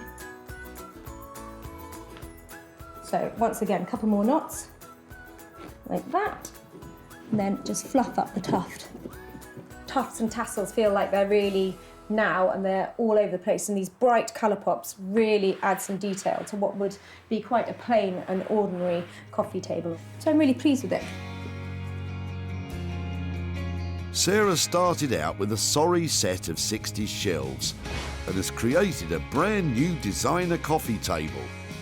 with upholstered linen top and a made-to-measure chrome frame, fit for the swankiest of pads. Comfortable? Yeah.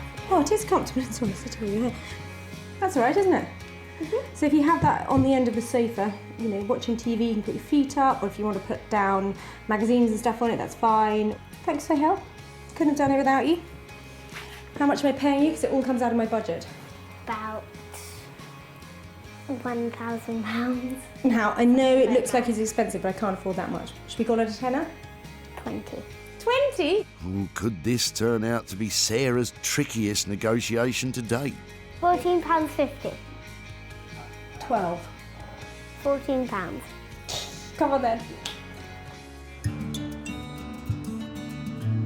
Back at the dump, Philip's shelves were surplus to requirements, although he did think they should be kept as they are. They were highly fashionable, and if she's got the patience and cleans them up, they're just going to look as lovely as they did 40 years ago.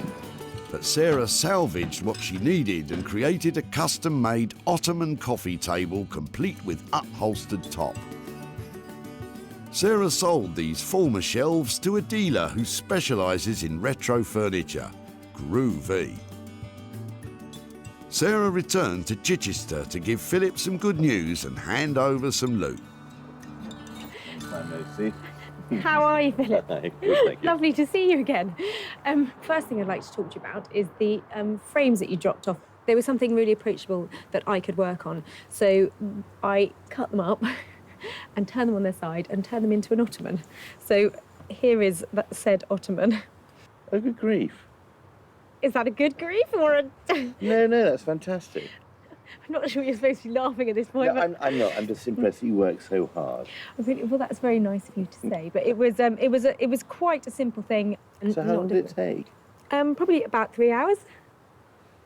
This is not as impressive. Really, a week. That's so much better. Well, yeah, so that's how it ended up. And I'm very pleased to say that somebody else really loved it and paid £200 for it. So I've got £100 profit here to give to you. Well, thank you very much indeed. That's, considering I was about to throw it away, that is a lovely surprise. I don't know off the top of your head if you know what you might do with £100, but it's all yours I to might do. spend it. On what? Go on. Anything in particular? I haven't got a clue at the moment, but it'll be something towards the birthday present that actually I didn't get that day. I will let you know in time. Lovely. I will let you know by the end of my next birthday, should I make it. Well, I'll see you at the tip, no doubt. It was lovely to see you again, Philip, and thank you so much for letting me take your shelves away and make them into something. It's so nice to take your money. Thank you very much. Pleasure. Bye-bye. Sarah's imaginative transformation of what was once a shelving unit has cost £100 to complete. Managing a sale of £200 has left Philip with £100 for a belated birthday gift. It's very clever and ingenious. No, I'm very pleasantly surprised, and I can't believe she did it so quickly.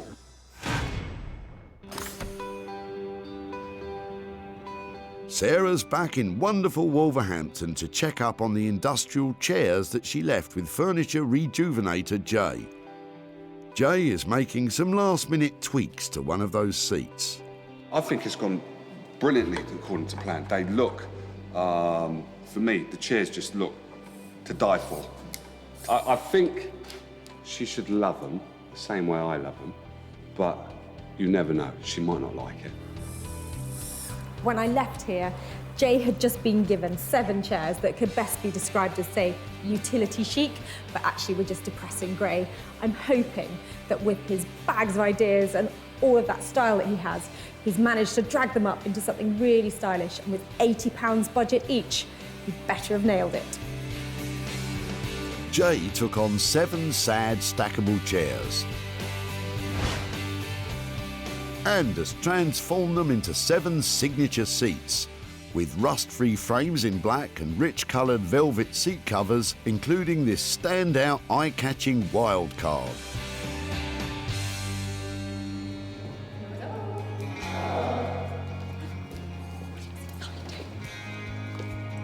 No way. How we doing? You're kidding me. No, I'm not. But what do you think? I think all together they look lovely. I want to see them all lined up. I want to see them round a table. The frames have come up really well, haven't they? I mean, they look brand new, don't they? Yeah, the frames do look brand new. Is that one special? That's the special one. That is most definitely the special one. It's a statement piece, isn't it? I think you've definitely made some statements here. I think it works quite well if you've got 3 going up one side of the table, then another 3 going up the other side of the table, and then top one. Me at the end. Yeah, Mine, there you go. mine. Your place at the end. There's just so many colours in there. It's just unbelievable. Unbelievable. Yeah, really impressive. Because these were utility at best, weren't they? They were ugly. Yeah, what we've done here is just make sure that we put a velvet fabric on there so the steel is not so hard, because not many people have steel furniture in their house. Well, I think you've done a cracking job. Tell me. I left you with a load of budget for these. Am I under or am I over? With the rubbing down, you're slightly over. I think, if I remember rightly, we said £80 per chair, if I remember rightly. It came in at 85 per chair. I think I'm in profit. I mean, even if I sold them for 700 quid, Yeah. I'm 100 quid up for the tennis club. So I think it's nice to be able to give you back some real money for the hard work you put into sorting out all those frames and the lovely upholstery. And my elbow is absolutely killing me.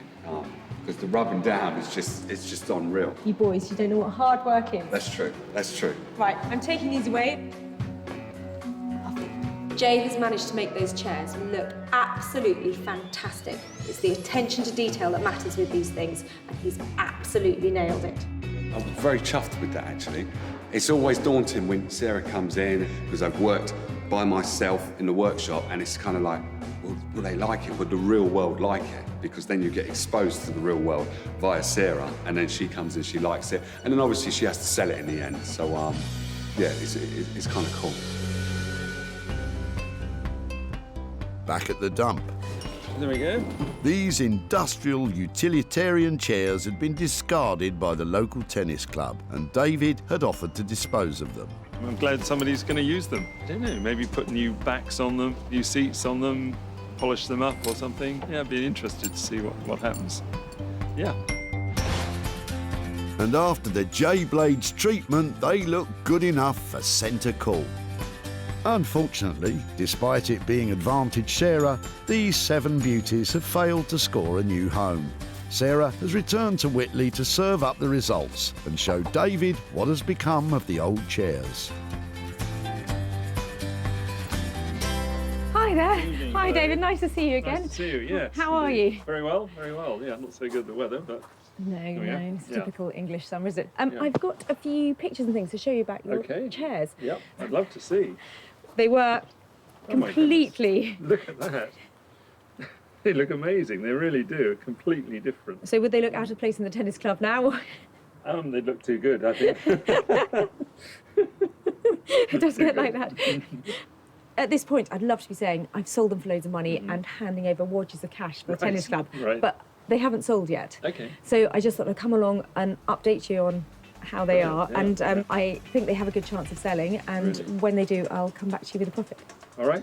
Thank you very Lovely. much indeed. Really nice to see you again. Okay, and thank good you to very see much you. for letting Well me have done. your chair. Thank you. Okay. Thank you. then. Okay. All Bye-bye. right, bye-bye. With Jay serving up an ace updating the 7 old chairs, his cost totaled £595. Although hopeful a sale can be achieved, currently they remain unsold, which means there is no profit at the moment to return to David and the tennis club. I didn't think you'd get anything for them or be able to do anything with them, so I'm very pleased you have been able to, and he's done a grand job on them anyhow.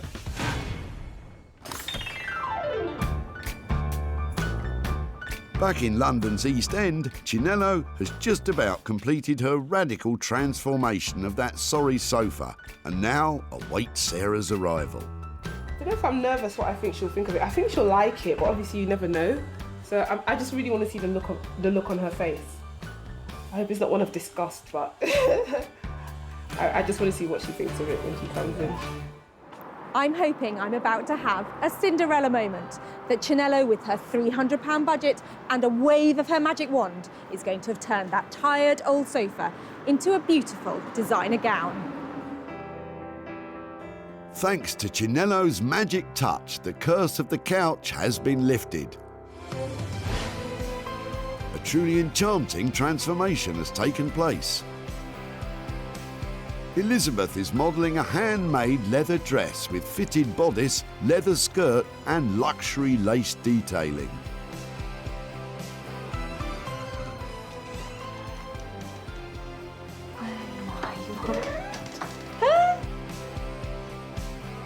Hi there. I wasn't expecting it. This is Elizabeth. Wow, do you know that's amazing? Do you like it?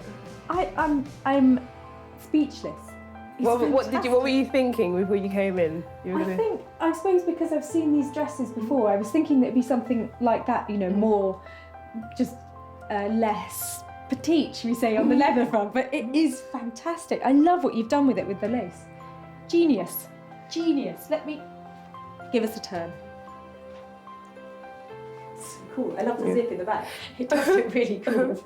I feel really underdressed. I don't know what to do. I'm feeling really dowdy over here. So what does it feel like actually wearing something like that? It feels amazing, and I kind of look sexy in it, so I kind of love it. Yeah, wow. She didn't want to take it off actually. She wants it for herself. Okay. Well, like Sarah's going to give you a price for the dress. So yeah. I think that we left saying you had £300 worth of budget. We still kept it sort of within because the things we have added to it we had lying around in the studio anyway. Yeah, but so it's fine. It's still within budget. So I know that you said that you had somebody in mind. Did you actually fit it to somebody? Yeah, this is made for Laura Mvula. She's a client of mine, and I called her up and said, you know, this is the situation. Would you fancy something? And she said, you know, that she wouldn't mind. So I think she would love this. And have you discussed price with her? I haven't discussed price. It's your job, Sarah. Oh, lovely. Well, you know, looking at it looks amazing, doesn't it? Nobody's going to see that and think there's an old sofa, are they? I mean, I shall see you soon. See you soon. That was lovely. Thank you ever so much, Elizabeth. Bye-bye. Bye.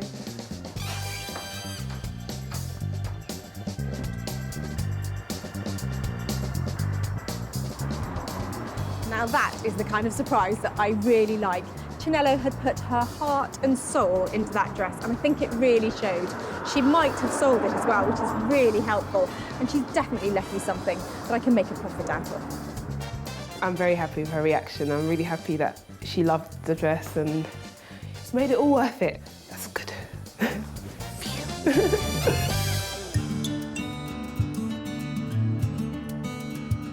Matthew and daughter Lucy brought their old leather two-seater sofa to the dump, but Lucy had hoped someone would rescue it and give it a new home. I don't personally want to get rid of it, but family's decision was to get rid of it? Yeah.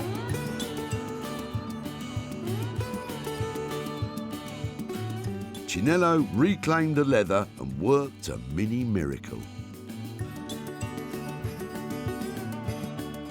Chinello designed a dress with singer Laura Mvula in mind, and so Sarah has a ready-made sale. Sarah's back in Guildford to reveal to Matthew and daughter Lucy what became of their two-seater leather sofa, but how much profit was there at the end of the day. Hi, Matthew. Hi. Hi, Sarah. Hi there. Hi, How are Sarah. you? Nice to see you again. Hi, Lucy. Nice How to are see you? I'm good. Really nice to catch up again. I just thought I'd come and give you a quick update about what we did with your favourite sofa. I remember from when you were dropping it off that I think you were reluctant for it to be thrown. Right, yeah. I have a friend called Chinello who is a fantastic seamstress, and she does have a client who's called Laura Mvula, who is a singer. I don't know if you've ever heard of her. Yeah. She's had things like... Have you heard of her? Yeah, I think. Yeah. Great. I haven't. No, I hadn't either. She has commissioned something from Chinello to be made out of your sofa. Oh my word. I've got a picture of it to show you. And it's quite dramatic. Oh my word. It's amazing. What do you think? Well, Amazing. it's staggering. I can't believe that that sofa has become that. Because it was commissioned, it meant that it was actually sold. So there's some profit left. And I wondered, I don't know how you feel about this, but I wondered, I've got £200 here for you, and I wondered if it'd be all right to give it to Lucy to think about what she might spend it on. Is that? Yeah, that's all yours, and it was a lovely thing to work with. Think of us when you're using it. I hope it does something helpful and useful. Oh, that's amazing. Thank you so much. It was a pleasure. For Chinello to work her magic transforming Matthew and daughter Lucy's sofa into a show-stopping dress cost £300. But with a commission already in place, a sale of £500 was guaranteed, leaving £200 with Lucy, who, by the way, is studying A-level textile design and intends to spend the cash on materials. This is a complete surprise.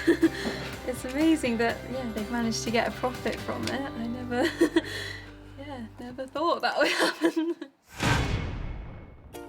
Sarah has shown Salvation to 3 items from the dump.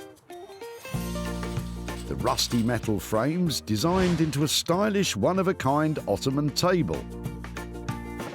The 7 old tennis club chairs, re-energised from utility to dishy dining.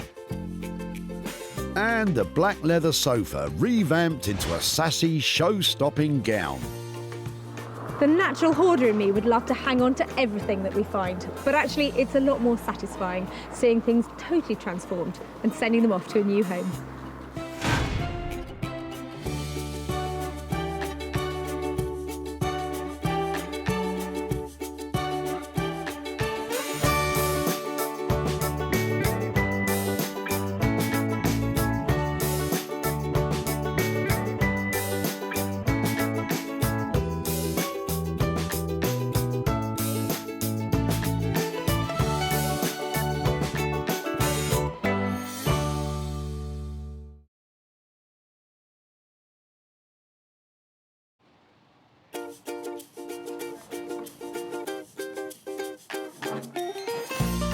How do you make money for nothing?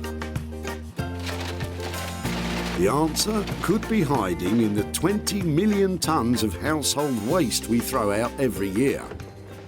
But just before you throw it away, would it be possible to have a quick look at it? That's why entrepreneur Sarah Moore wants to get her hands on things before they hit the skid. I am a passionate buyer, user and renovator of second-hand stuff, and I've turned that passion into a money-making business. I turn old into new and I sell it for a profit. Sarah's ready to sift through as many boots and bin bags as she needs to. That's vintage gold, isn't it? It's really exciting. In her search for tip treasure. I love it. And with some of the country's elite designers and makers, What are we going to do with that? Oh no! she can transform her finds into desirable, Amazing.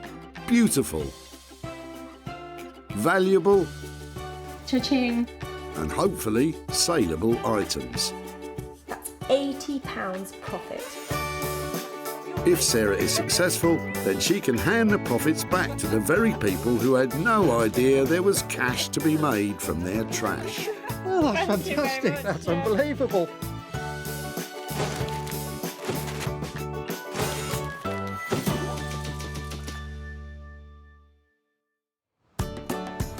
Sarah is at the Whitley Community Recycling Centre in Surrey, where the people of Whitley and the surrounding area bring a treasure trove of unloved and unwanted items destined for landfill. It's so exciting. People are flooding in here all day long, and I'm going to turn their old into gold, their trash into cash, and make some money for nothing. Sarah's here looking for 3 items with the potential to be turned into something desirable again. And Sarah has spotted Dion and Trevor removing something very interesting from the back of their car. Sorry, just before you throw that away, sorry to bother you. I like your jerry can. It's yours. Really? No, tell me about it. So where's it from and how long have you had it and why are you chucking it away? I've had it for 8 years and it's got a hole in the bottom. Oh, that says it all. I know why you're chucking it away now. I'm throwing it away to be recycled. Do you know something? We're trying to take stuff from people and make things out of it that we think might give things a new lease of life. There's something about that that's so classic. It would be really cool to see if we can make something out of it. What could you make out of that? I don't know, but I'll have a think about it. What am I going to make out of that? It could be turned into lighting.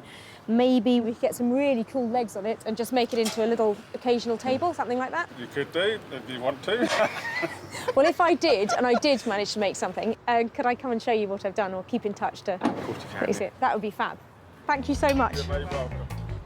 Occasional table, lighting. I'm sure Trevor and Dion can't wait to see how this one turns out. I don't hold my breath, if I'm really honest, but who knows? I don't know what I'm going to do with this, but I just love its styling. I love the fact that when it cleans up, I'm going to get left with something really shiny and cool. I've got to think of something fabulous that this can be made into. So, with Trevor and Dion's old petrol can safe from the dump, all we need now is someone to fuel those ideas. And Sarah knows just the person. Headphones. Rob Shear has years of experience bending, shaping, grinding and welding metal. Years of libraries of mental libraries of experience, know-how, tips of the trade, so to speak. Graduating from art school, his work is now regularly in demand by architects and artists. Rob has no idea what Sarah's going to bring along today, but he definitely knows what he'd like. An old-fashioned copper hot water boiler, like a really big one, about 5 foot by 500. You know, nice and substantial, like a torpedo, a copper torpedo. That's what I want. Hopefully Rob will be able to redirect that passion for plumbing towards Sarah's punctured petrol can. At the dump, Sarah's picturing her next opportunity. What do you reckon? How am I looking? Is it? I think the point is, Sarah, you don't appear to be looking, and the search is still on for 2 more items. I've just seen a table in the back of this guy's car and I'm hoping he might be dropping it off and he might be able to share it with me. Hi there.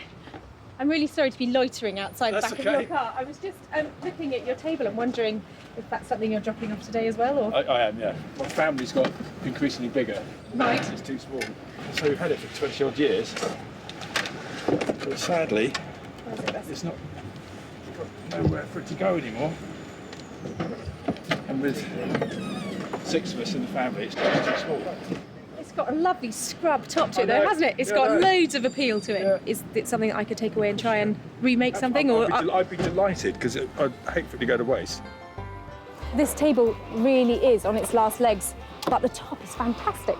This is really cool. They're really solid boards and they've got that patina of age to them that you just can't recreate. That's a second item found that's now destined for a new beginning. Sarah won't be tackling this tatty table alone. She has someone in mind who specialises in working wonders with other people's waste. Rupert Blanchard is a sought-after furniture designer based in Margate. I love making things that appear really clean and simple, but the cleaner and simpler they get, the more complicated they are to make. Basically, other people's waste, I find some kind of beauty in it and spend a lot of time and give rubbish a lot of attention to try and bring it back into use. Anything that you might find in a skip, basically, I'm happy to work with it. He may well love working with rubbish, but Rupert's yet to clap eyes on Sarah's latest find.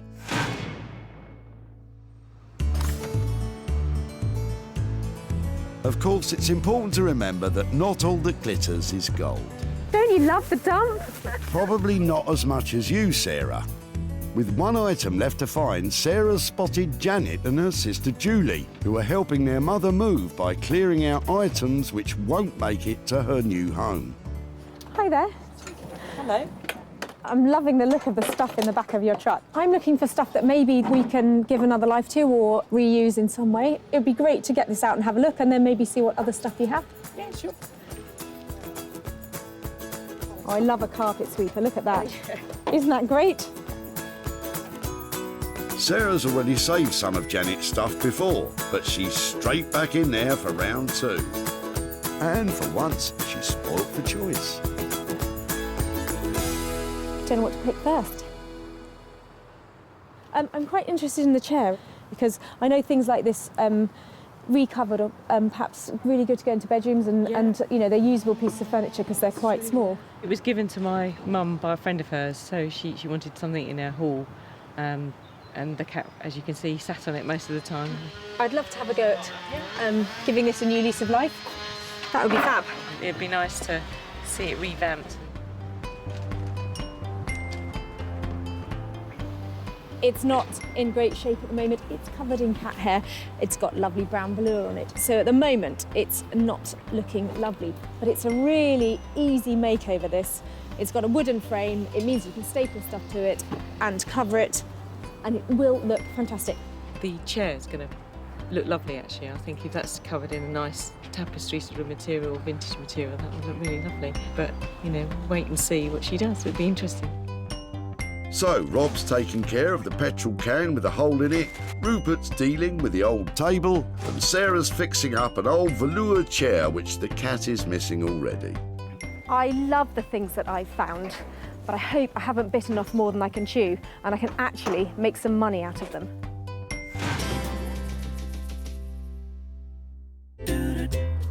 Walthamstow is not only a suburb of East London, but also the name of the first album of East 17, one of the 90s most popular boy bands.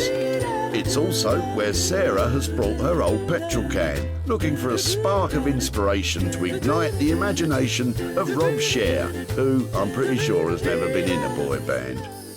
I think Sarah's coming along today. I hear she's got a few bits and bobs for me. Got no idea what they're going to be. A real mixed bag of stuff she brings, a real surprise. Sometimes good, sometimes absolute trash. I've really got to try and make a pearl out of her swine's ear, as they say. I think it's a silk purse, actually, Rob, and you'd be very lucky to make one of those out of that old petrol can. I've got a little something for you. Yeah, I thought you might. What have you got for me today? Well, do you know, I saw this and I thought of you, and then I thought, I'm not quite sure what I can do with it. So, first of all, I thought maybe it's a table, you know, like a sofa table or something like that. And the only other thing I thought about was it's kind of the right size for carry-on luggage, like a wheelie bag. Wheelie bag, petrol can on an aeroplane. Good idea, Sarah. It's not going to happen, is it? No, it's not going to happen, no. Go on then. What would you do with it? What we could do, maybe I could cut this out, give maybe a little bit of a graphic feel, a little graphic flame looking all the way through, seal it off, and then maybe put some kind of light feature inside. So not candle, but plug-in light, like... A plug-in light, yeah. That's really cool. So something, what, for somebody's, like a man office or the garage, you know, like... Man office. Do you know what I mean? Like I know, a den. yeah. I think that's really good, and lighting is a great option. It's going to appeal to the boy in the man. Man in the boy, boy in the man. Clearly designed to appeal to a cross-section of the male population, this old rusty, punctured petrol can is about to become a unique designer lamp, perfect for gracing any man office. So what are we talking about money-wise to get that done like that? Well, I've got to take the surface off, I've got to cut it open, I've got to make the tube which goes inside, finish it, rivet it on. I mean, it's about 250 to 300. So we're looking at quite a high-end item here in the end, aren't we? This has got to sell for a load of money. It doesn't look great now, but I have every confidence that the next time I see it, it's going to look really fantastic. So I give you the challenge. Always a challenge from you, Sarah. Don't worry, it's going to look lovely by the time we come back. Rob is a genius. That light is going to look amazing. I can see it going into all sorts of different places, so I couldn't be more pleased. Brilliant. Sarah's going to have to spend up to £300 for Rob's expertise. But with premium price tags for lighting, Sarah is still hoping to make a profit from the old petrol can. Margate is a traditional British seaside town which has recently been rejuvenated by a cultural renaissance, a part of which has been the burgeoning revival of all things retro. It's where Rupert Blanchard has his workshop. Today I'm hoping that Sarah's going to turn up with something really rotten, really far gone, something that most people would only assign to landfill, and hopefully I can pull something out of it. Sarah knows that if anyone can save Andrew's table, it's Rupert. There's a really sweet story behind this table. The guy was dropping it off. He's got 4 kids, and you can see where there glitters all over it and everything. And they've just grown out of it. So they've got a new, bigger table, and this one, surplus requirements. But I was wondering if there's anything we can do to make it into something like smaller or cubey, or just not a table. Oh, this is a hard one because it's such a nice table, but it's obviously outgrown its use and it is actually rickety. If we're working with the material as it is, yeah, it is a lovely worn kitchen table, so why not have it as a worn kitchen table? Maybe just becoming a bigger table. You're talking about putting slabs of new product in here to make it into something really substantial. You can have a split, perhaps it does pull apart, if another element comes in, something that just really brings it up to date and celebrates what it is. It looks like Rupert is convincing Sarah to see the inner table in this dinner table. I love that idea, and I love the fact that it was redundant because it was too small, and now we're making it into something really impressive and bringing everybody together around the table again. That will be brilliant. However big the table becomes, Sarah will be hoping the cost stays small. So if we're looking at some kind of insert in stone or something like that, are we looking at 400 to 500 quid, depending on the material a little bit more? It's about 2-3 days work, depending on what we're casting or, as I say, the material. So, yeah, I think you're about right. Brilliant. Okay, that's a great place to leave this and then go forward. Hopefully come back and find something much more substantial. I love the fact that Rupert has recognised that that table has been at the centre of so many good times. And I know with his radical redesign, it's going to be surrounded by a lot more fun in the future. With this transformation costing as much as £400, Sarah's going to have to sell the table at a premium before she sees any profit.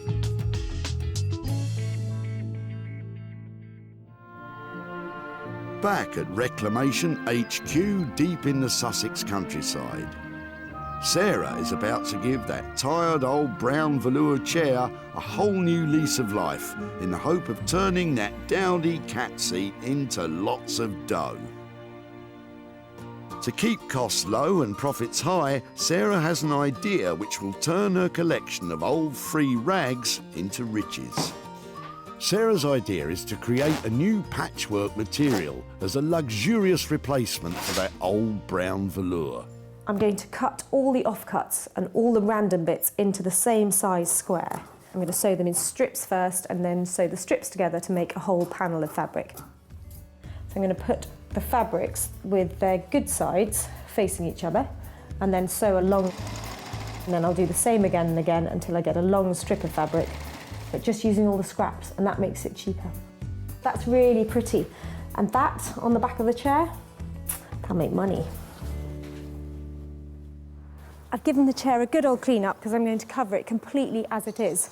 I've got some fire retardant calico here, which will bring it up to the right regulation, so I know that it's safe to use.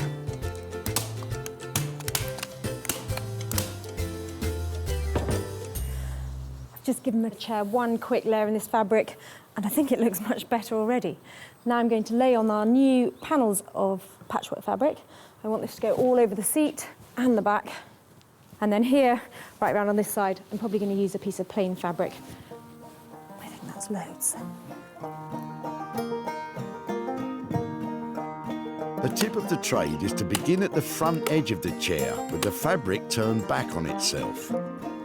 That way you can achieve a nice neat finish with the staples hidden below the fabric. Okay, so that's a really good neat start there. Quite lucky there, I've got a line going all the way along the back. That makes it look like I almost planned it. Very well, it's fine. With the new patchwork cover securely stapled, that old brown velour chair is already totally unrecognisable. Looks better already, doesn't it? In Margate, Sarah's tatty old table find is revealing to Rupert the reason why it ended up in the tip. Okay, so this one, beautiful table, Sarah dropped off to me. Although I say beautiful table, it's had its day, it's sadly knackered. I'm just trying to work out how it's made, so I'm just going to try to separate it all. It shouldn't be too taxing, given that it's already ridden with woodworm and barely hanging together as it is. I can already see that this table's had a strong history. There's marks and glitter and PVA glue from the previous children playing around the table. And sadly, the family that this came from, they just outgrew it. Often with old wood like this, when you start playing with it, you reawaken old smells or all sorts of things. Every meal and every glass of wine that's been spilt on it. A nice old kitchen pine table always makes me hungry. Could go for a nice sandwich around this table right now. That's the last piece of the top. Walthamstow was lucky enough to have a new fire station built only 3 years ago, but hopefully we won't be needing their services today. This kind of goes into the risk assessment. Put that there. Headphones. Of course, we all know there's a perfectly valid reason why we avoid all forms of ignition when dealing with petrol. Okay, so more importantly than any of this is to get the proportions right. So what I've got to do now is cut this right. I'm only going to get one chance. So tape measure.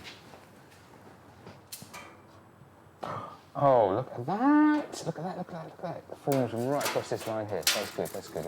It's meant to be. It's meant to be. Now, at the moment, you may be thinking of a flame silhouette light for a man office. But Rob has had a spark of inspiration, potentially a dangerous thing when dealing with a petrol can. Having noticed a striking resemblance to the shape of a Zippo lighter, Rob is now going to cut the top from the can and have a light in the lid. Not sure what Sarah's going to think of this radical rethink. Okay, here we go. Not looking good.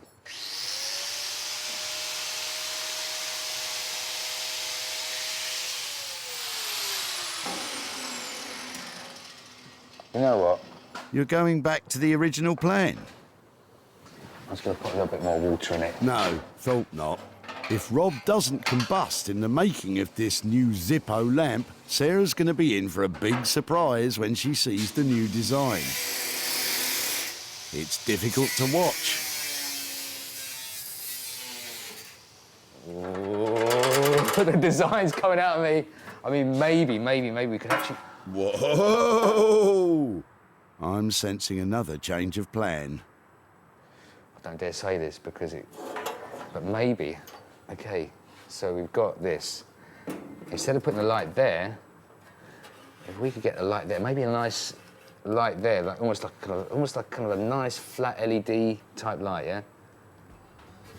And then we have a little wooden bar there, so we have like a little, almost like a hip flask, and maybe 2 glasses set in wood. Oh! Gotta think, Rob. Gotta think. Okay.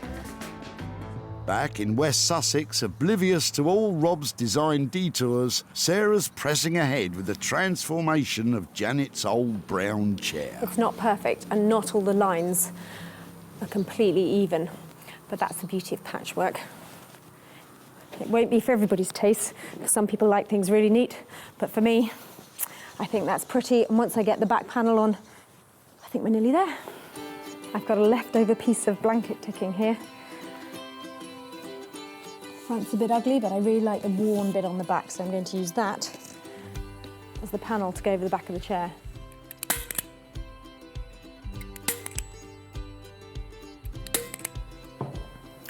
Because I want to get a really neat finish all along the sides, I'm actually going to hand sew it in place, tucking it under as I go, like that, so I don't have to buy any expensive braid or anything to finish it off.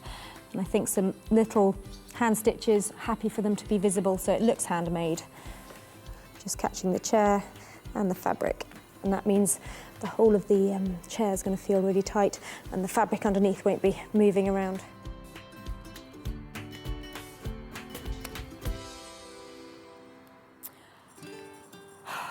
should have painted the legs first. But at least now I can see what colour's going to look best.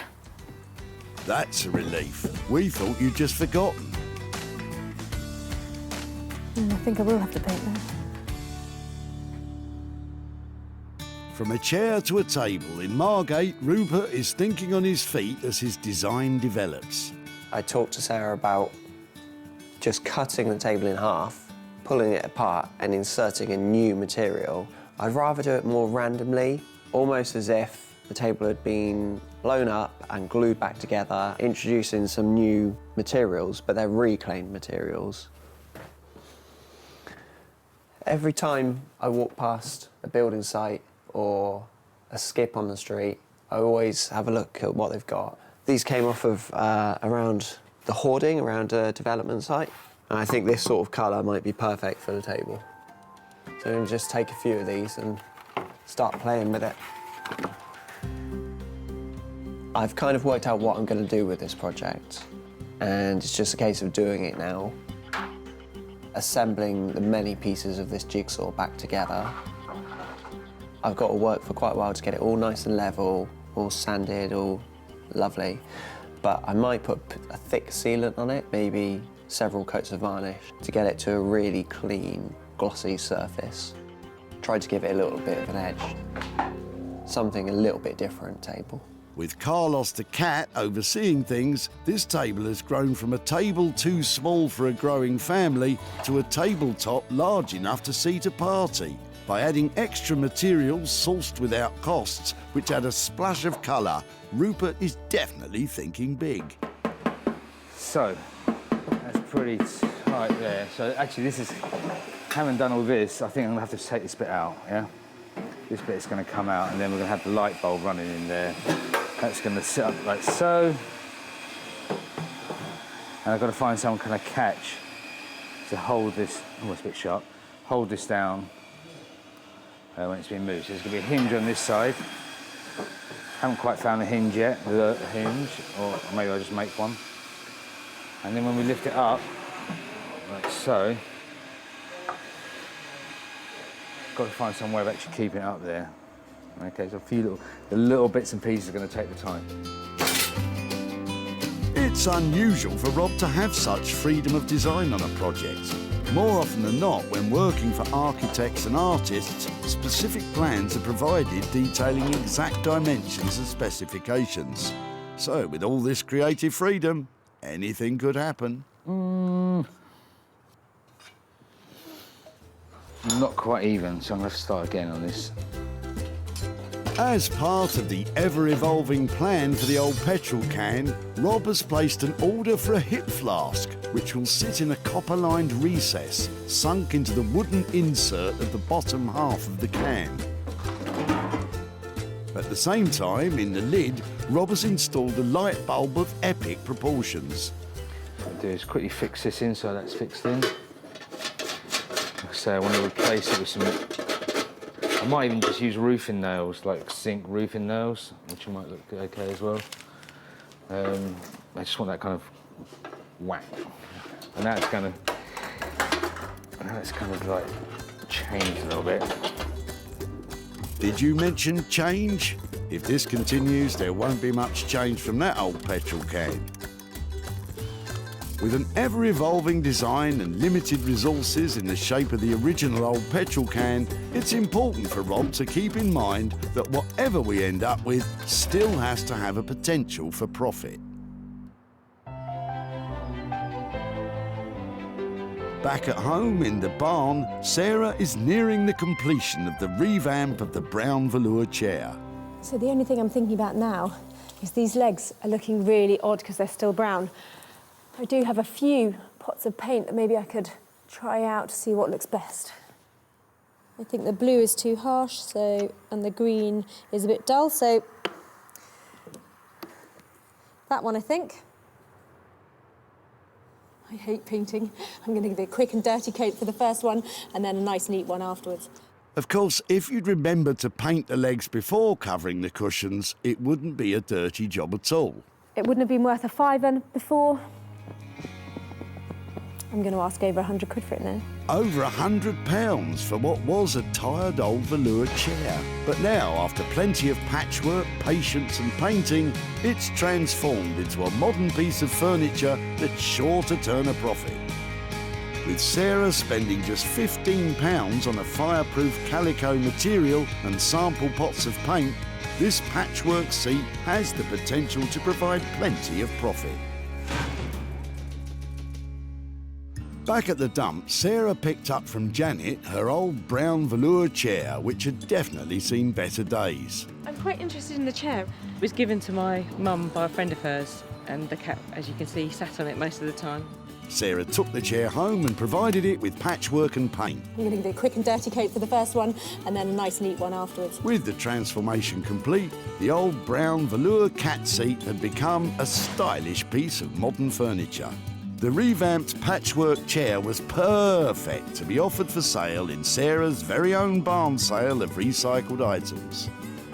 With a suggested price of £125, bids were invited, written on folded pieces of paper, with the chair being sold to the highest bidder. Fingers crossed they might buy it. Sarah is back in Whitley to show Janet how her old brown velour chair has been transformed into patchwork profit, and to hand over the cash. Somebody friendly there. Hi there, hello again. Hello. How are you? I'm very well, thank you. I've got a couple of pictures to show you because after we took away your brown velour chair, Yes. you're laughing. We did some work on it, so I thought I'd show you what we did to it. Yeah. We made it wow. vintage style. Oh, isn't that nice? Well, I'm glad you like it. Yeah, it's really lovely. So I made a patchwork fabric using lots of offcuts and things that I'd had from other projects. Yeah. And that sort of thing. So Oh, it looks really pretty, doesn't it? Isn't yeah, it nice? I think it was a good makeover. Do you think your mum would approve of it? Yeah, I think she will. Actually, she likes flowery things, so I think she would see that as a big improvement. Excellent. So in the end, somebody actually paid £100 for it. Good grief! So that means I've got £85 to give to you. Fantastic. Thank you very much. Oh, my It's pleasure. unbelievable. Wow. Good grief, who'd have thought? So, Sarah spent just £15 on this transformation and was able to achieve a sale price of £100, which leaves £85 profit to hand over to Janet. So, what does she have in mind for the money? Behind Cork Castle, there's a cattery, and she always used to love to go there. And so what I was thinking is we could take the money there and we can give it to the cattery.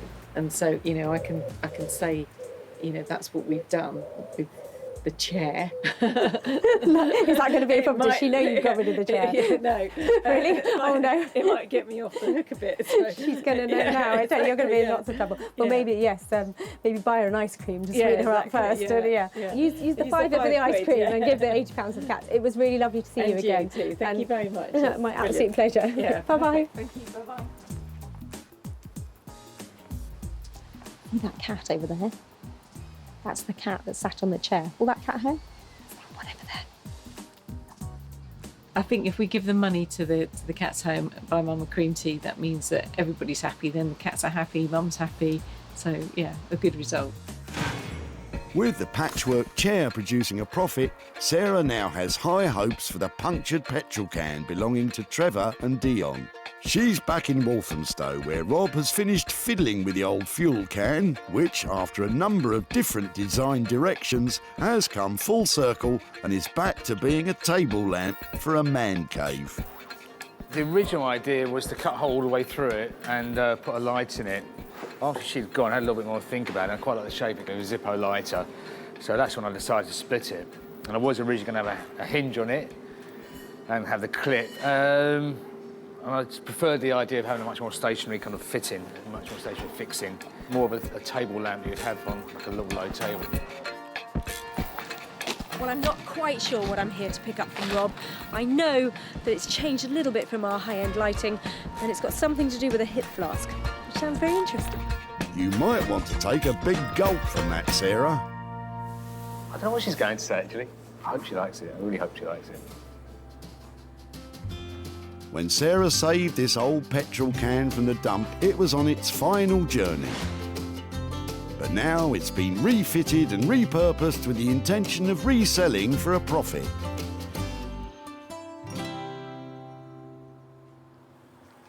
Hello. Hi, Sarah. How are you?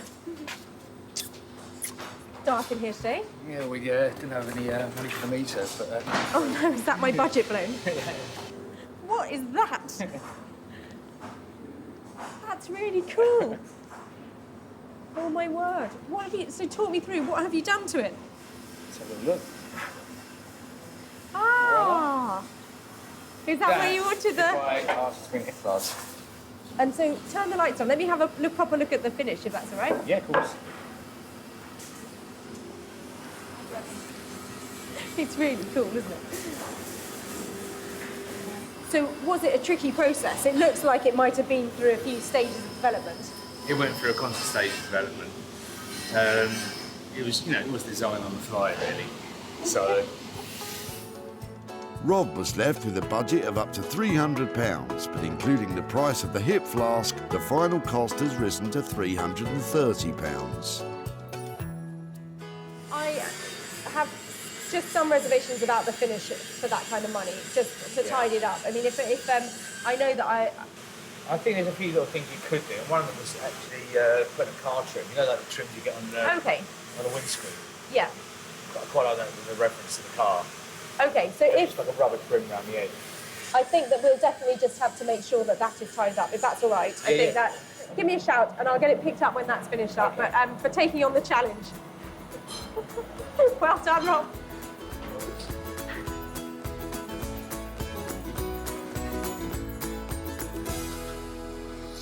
I love Rob's imagination. That looks really quirky and it's an interesting piece, but I do have my reservations about the finish. And I hope he doesn't mind me asking him just to push it a little further, because with something like that, the devil's in the detail. I think Sarah liked it. I think she was pleasantly pleased.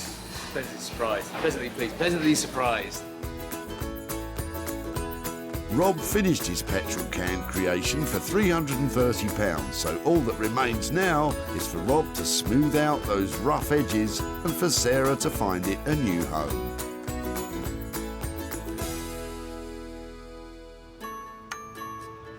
Back at the tip, Sarah spotted the potential of Dion and Trevor's petrol can. I like your jerry can. It's yours. I've had it for 8 years and it's got a hole in the bottom. Sarah's potential ideas were met with a certain cynicism. I don't hold my breath, if I'm really honest. With the help of Rob, that old punctured petrol can has now, after a few changes of plan, become a Zippo-styled table lamp. Sarah's returned to Whitley to show Dion and Trevor what has become of their old petrol can. Hi there. Hello, Tara. How are you doing? Very well, thank you. Hello. How are you? All right, thank you. Nice to see you again. I've got a few bits here to show you about your jerry can. All right. No.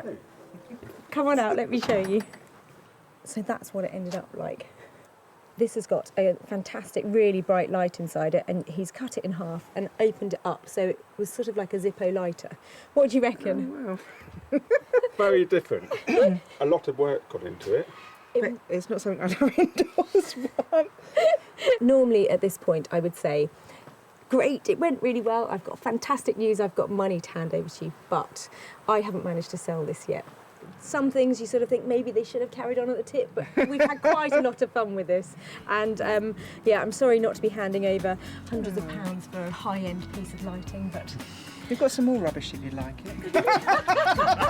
I mean, recyclable bits. So, despite all Rob's hard work, the search continues to find his light a new home.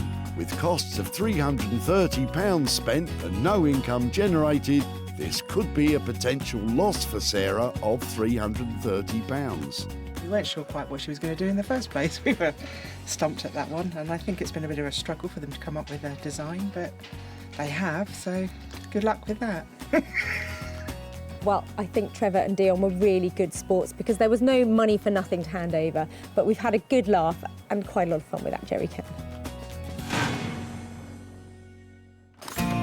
Back in Margate, Rupert has managed to complete the jigsaw puzzle that was this new table, but he's not sure what Sarah will think of his radically different approach to what was discussed. It was a bit of a battle with this table, and I've made it into something new, and hopefully she's going to like it and find a suitable home for it. Last time I was here, I dropped Rupert off a real challenge, a table on its last legs. I mean, like hardly attached to its last legs, in a really bad state. So I can't wait to see what he's managed to do with it. Hiya! Hey! How are you? Hey, Sarah. How you doing? Yeah, really well, really well. How about you? I'm okay. I'm just about ready for you. Really? Has it been tense? It's always tense, but it's done somehow. That is amazing. Is it? Can I touch it? You can. It's not actually wet. It's high gloss. It looks like sort of nail varnish or like something's poured on it. It's really thick. I wanted it to look like a toffee apple. That's what it is. It really does, doesn't it? It's beautiful. So it's huge. It is rather big. I know originally I said maybe I'd just cut it in half and cast a new bit in the middle. But when I looked into that, the table was so rotten and it would have cost so much over the budget to cast a nice piece. So I decided I'll work with exactly what I've been given, make something new. It out of is something old. absolutely amazing. The red sections are actually reclaimed wood. So the budget hasn't changed at all. I've perhaps spent another £3 on it. Really? That's it. So it's ready to go and have a new life and hopefully live for some more years. I think you've just absolutely nailed it. It's beautiful. Thank you so much. It looks fantastic, glossy, beautiful, and I'm going to go all out to try and get that back into the heart of somebody's home. I'm really pleased that she liked it. I just hope she can find a suitable new home for it now. The final cost of Rupert's work on the table has come to £400. Sarah's going to need to convince any potential buyer that this is the perfect family table if she's to make any profit at all. When Sarah first met Andrew, he was throwing out a rickety kitchen table his family had outgrown. We've had it for 20 odd years, but sadly, nowhere for it to go anymore. He was pleased when Sarah took an interest. Is it something I could take away and try and remake something? I'd be delighted, because I'd hate for it to go to waste. And now, with some reclaimed wood and a tin of varnish, Rupert has served up a large and strikingly beautiful family dining table. Sarah invited Martin, one of the country's leading retro furniture dealers, to take a look at Rupert's transformation. Whoever's done this is a very creative guy, and it's good. And he loved it so much, he snapped it up for his shop, the Old Cinema. Sarah has returned to Whitley to show Andrew and his family what has become of their kitchen table and to hand over any profit. Hi there. Hi, Andrew, Sarah. Hi, Sarah. Hi there. Oh, hello, girls. Hi there. Hello. This is the big family you were talking about. Yes. Some of them. Most of them. They're four, aren't there? Yeah, there's my son's hiding away somewhere. I don't know if you remember what your dad dropped off at the tip. Do you know what we're here to? The table. Yeah. And did you all grow up with that table? Do you remember it being in your house? Yeah, it's a little kitchen table. You know what we did with it? We made it into a table. I've got some pictures. This is how your table ended up. Oh, wow. It's had a whole new lease of life. Your table went to the most amazing designer called Rupert Blanchard. So he spliced every single bit of your table together with some new material to make it into a table for 10. Wow, that's incredible. Somebody has already bought it. Oh, have they? Yeah. Somebody who wanted a big table paid 750 quid for it. Wow. So we spent £400 with Rupert, which means that I have got 350 quid to give to you guys. Really? For your table. No way. Yeah, really. So that money is yours to do whatever you like with it. pub? That'll be a really good night in the pub. Well, I'm amazed. Thank you very much indeed. So, transforming Andrew's table from a table into a table has cost £400. But Sarah was able to sell the finished item for £750, which leaves Andrew with a profit of 350 quid. If he can keep it from the bar, does he have anything else he would like to spend his money on? A new bed, probably, for me and my wife, because we've been sleeping on the same one for 25 years and it's pretty worn out. And having just come back from holiday, my wife has got used to sleeping in a proper bed, so it'll go towards that. So a drink at the pub and a new bed. What better way to spend money for nothing? So Sarah managed to make a profit on only 2 of the 3 salvaged items. The dining table restructured by Rupert and the brown velour seat seen to by Sarah. Rob's petrol can lighting has still to find a new home. Well, that's 3 things saved and only 2 things sold. Sometimes it's not as easy as you think to make money for nothing.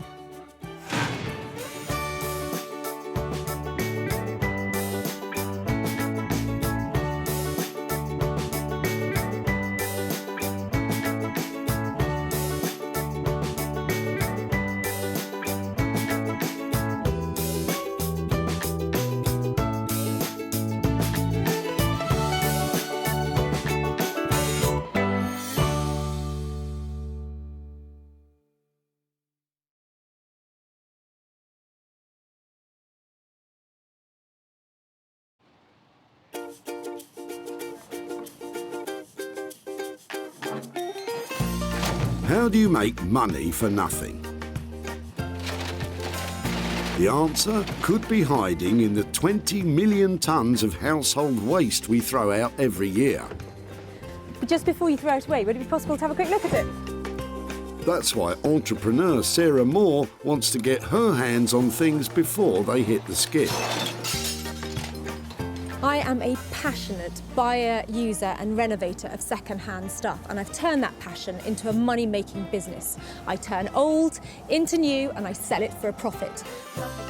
Sarah's ready to sift through as many boots and bin bags as she needs to. That's vintage gold, isn't it? It's really exciting. In her search for tip treasure. I love it. And with some of the country's elite designers and makers, What are we going to do with that? Oh no! she can transform her finds into desirable, Amazing. beautiful, valuable, Cha-ching. and hopefully saleable items. That's £80 profit. If Sarah is successful, then she can hand the profits back to the very people who had no idea there was cash to be made from their trash.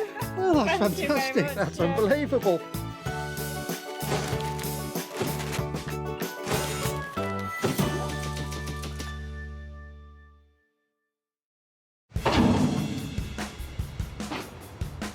Today, Sarah's at Merchants Way Recycling Centre in Walsall, about 10 miles outside Birmingham, and there's a whole lot of dumping going on.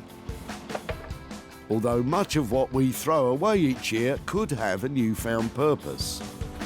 It's so busy here today, and I know that there are fabulous things coming in. All I've got to do is find them before they get dumped.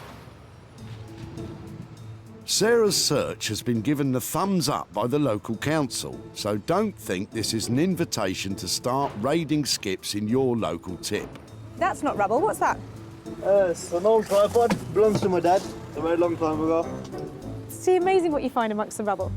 Sarah's not going to quit until she's got her hands on 3 items which, once repurposed, can be sold at a profit, meaning a potential pocket full of cash for their original owner. They're being thrown out.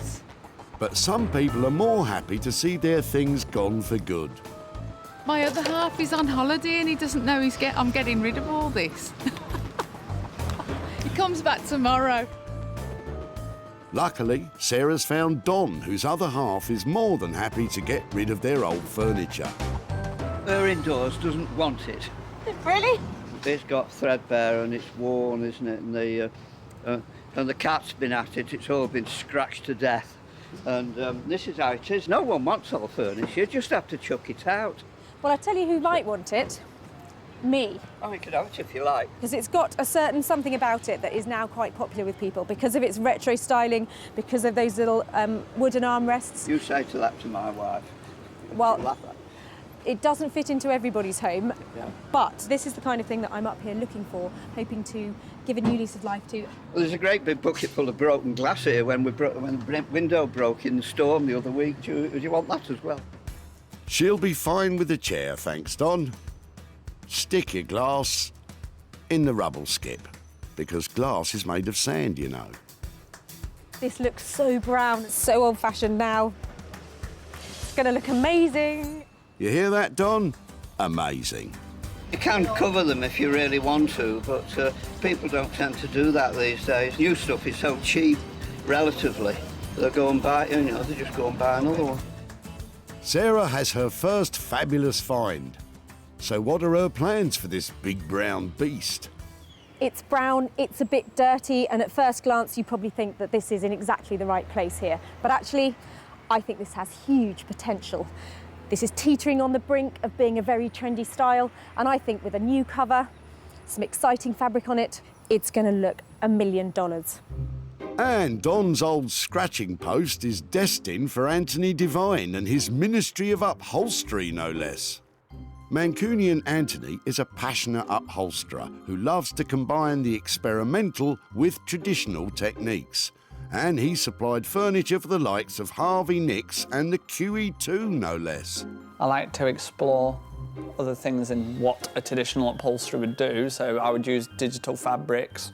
I like to mix kind of screen printing and printing your own fabrics. I like to explore opportunities. Which is good news, because Sarah has your next big opportunity lined up. Your next big brown opportunity.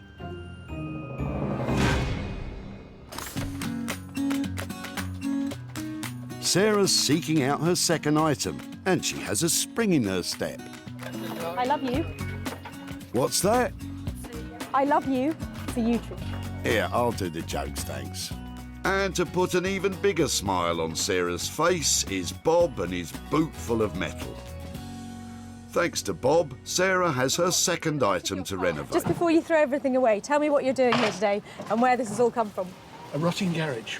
I love the look of the metal. I know it's rusty and it's old, but there's something about this sort of stuff. Is this some sort of old drill fitting or something? Yeah, exactly. The drill goes in there. It's a drill press. But it's not working anymore. No. Do you know something? That doesn't matter to me. I love the fact that it's got some writing on it and it's really chunky.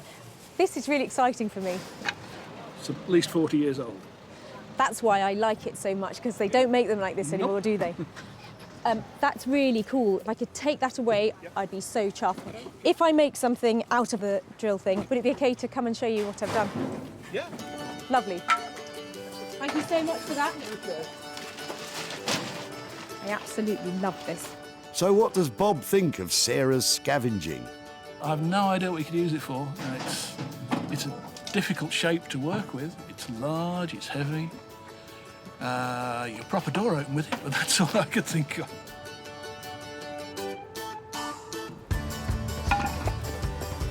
I'm so excited to have found this. I absolutely love it. This beautiful retro styling, the lettering, all the colour of the paint that's left on here. It's a really interesting piece and it'll look great as an interior design lighting feature. Bye. Thanks to Bob the Builder, Sarah has her second item to renovate. But she'll need help. Luckily, she has just the right man for the job. Say hello to the Rag and Bone Man, aka Paul Furbank. Launched during the London Design Festival in 2011, the Rag and Bone Man brand is best known for creating high-end interiors from salvaged heavy machinery. Normally we're working with, say, aircraft components or vintage motorcycle components, things that are really well made. I think people don't often throw metal away because it's worth some money and you can take it to a scrapyard. So yeah, it'd be interesting to see what somebody has taken down to the tip. Hopefully it's not a shopping trolley. Paul will be happy to hear it's not a shopping trolley, but I can't imagine he'll be much happier once he sees the rusty drill press.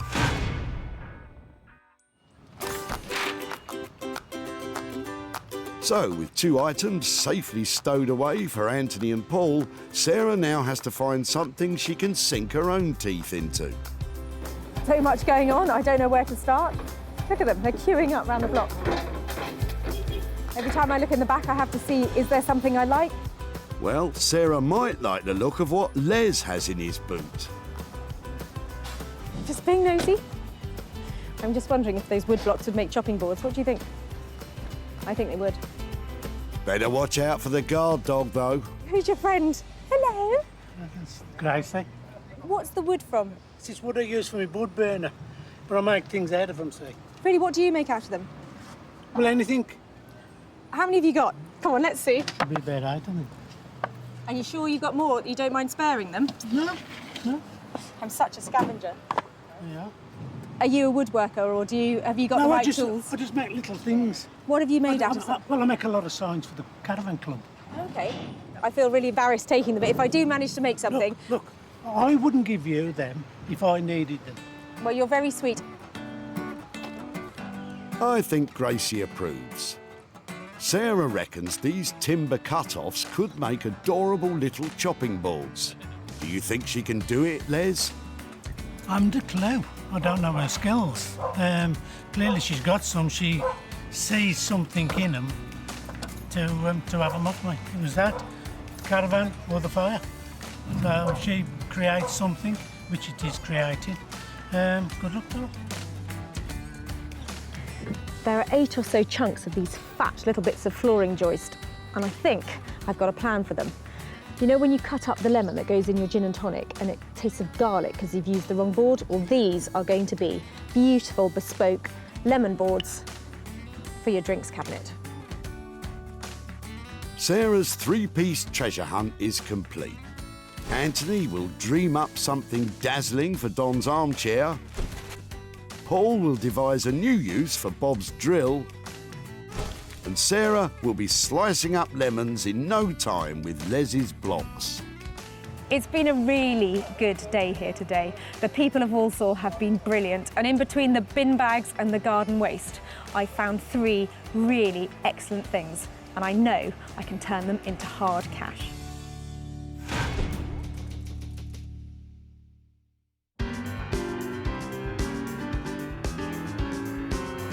Sarah's first stop is cool, happening Manchester.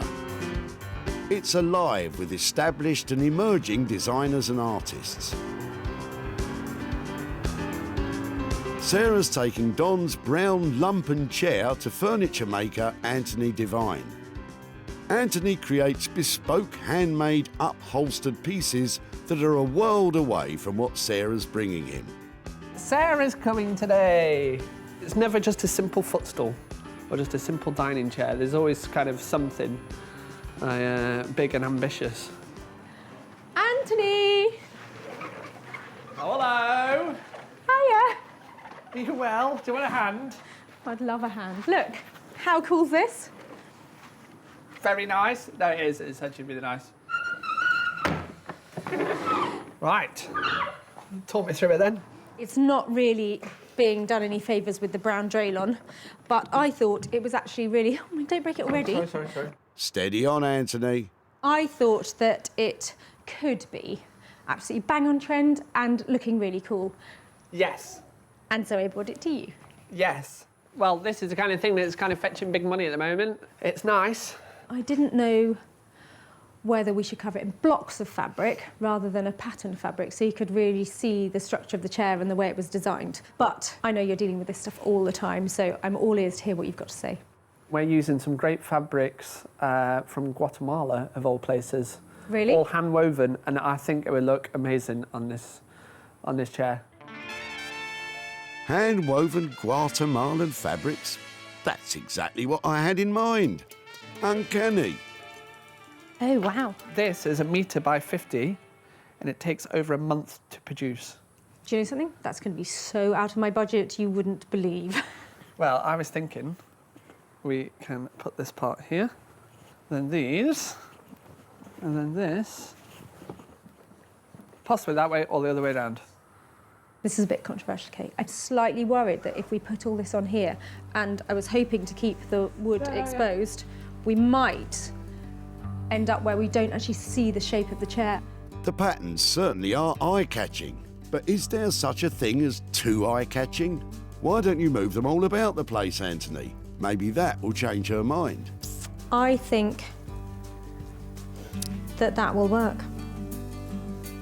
I'm not sure she's 100% convinced. It's a big money gamble with such pricey fabric.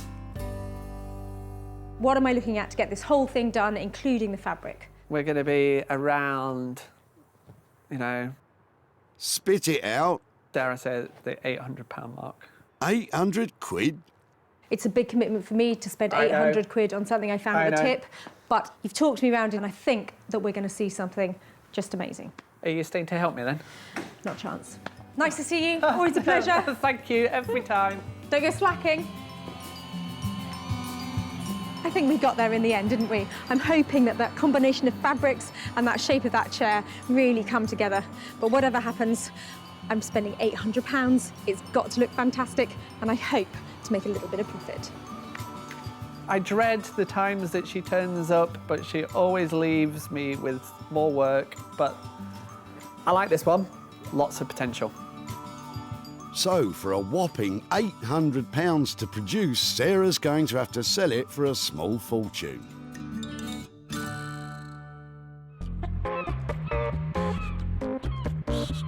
Next up, Sarah is off to Margate in Kent,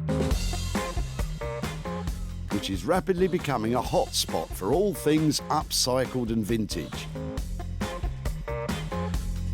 As a result, there is a thriving community of artisan craftspeople living and working here. And Sarah knows just the right one to transform her rusty drill press into something saleable. It's Paul. Hello. Hiya, how are you? Not too bad. Just what have you got here? This... Oh, a little something. Should I hand it over to you? It's Yeah, really let me heavy. take It's that off really you. heavy. Let me have that bit. How are things? Yeah, good. Paul should be feeling good. He specialises in transforming old rusty machines, and you don't get rustier than that. I can't believe somebody's actually thrown this away. It looks so cool with the cha-ching kind of handle. Yeah. I'm sure we can get that to move. Really, because I had a few ideas. I mean, when the first time I saw it, I thought, you know, it's kind of ice cream, coffee machine. There's something about it that has that kind of American diner sort of feeling. It would probably take us a little while to kind of strip it down and actually get it all moving again. It'd be quite cool to turn it into some kind of like a wine bottle opener or something like that. I mean, this will obviously come up and down if I can get the mechanism free and get it moving. You could do something like that, but It would be great to sell it into a commercial setting. okay. And it looks something like it would look good on a bar or something that along those lines. What about a nutcracker or something like that? Something really simple. Love it. That's a really cool idea. So you kind of buy your pot of nuts from the bar or whatever, and mate says, oh, you know, welcome to the crusher, and you can kind of pick what flavour you want and crush away. We could, you know, try something like that. You know, even if it was 5, a little handful of them that you could cha-ching in there. Sarah's got cha-ching on the brain today, and so she should. To produce a nutcracker out of the drill will cost upwards of £300, so she'll have to find a buyer with plenty cha-ching to make it worthwhile. Well, I'll leave you to it. Okay. Got your work cut out. Look forward to some beer and some nuts very soon. Every so often you come across somebody who just blows you away with the ideas they come up with and the creativity, and Paul is just like that. I am so excited about what he's got planned for that drill bit, and I just can't wait to see that nut crusher. It's going to be amazing. It certainly will be amazing. Sarah's not getting it for peanuts. With Paul's labour and materials estimated at £300, let's hope it's just the nuts getting squeezed and not the profit margin.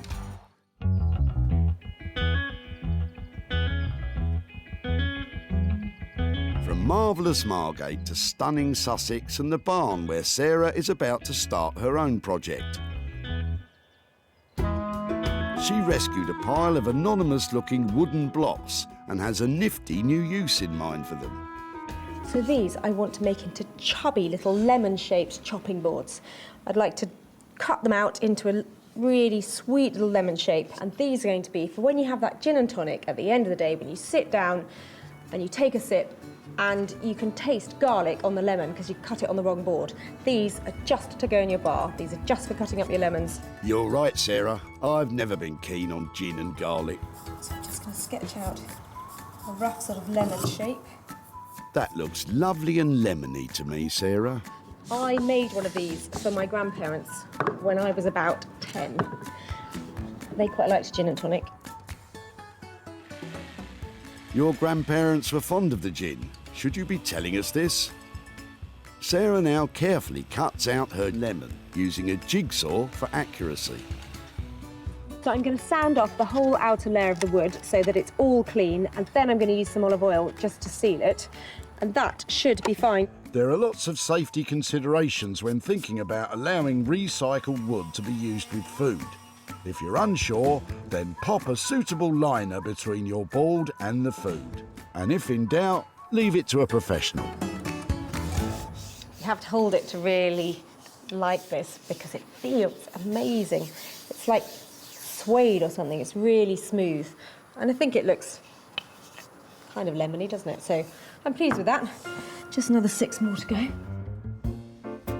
Sarah's not charging for her own time or her olive oil, so there's been nothing spent, but a lot could be gained.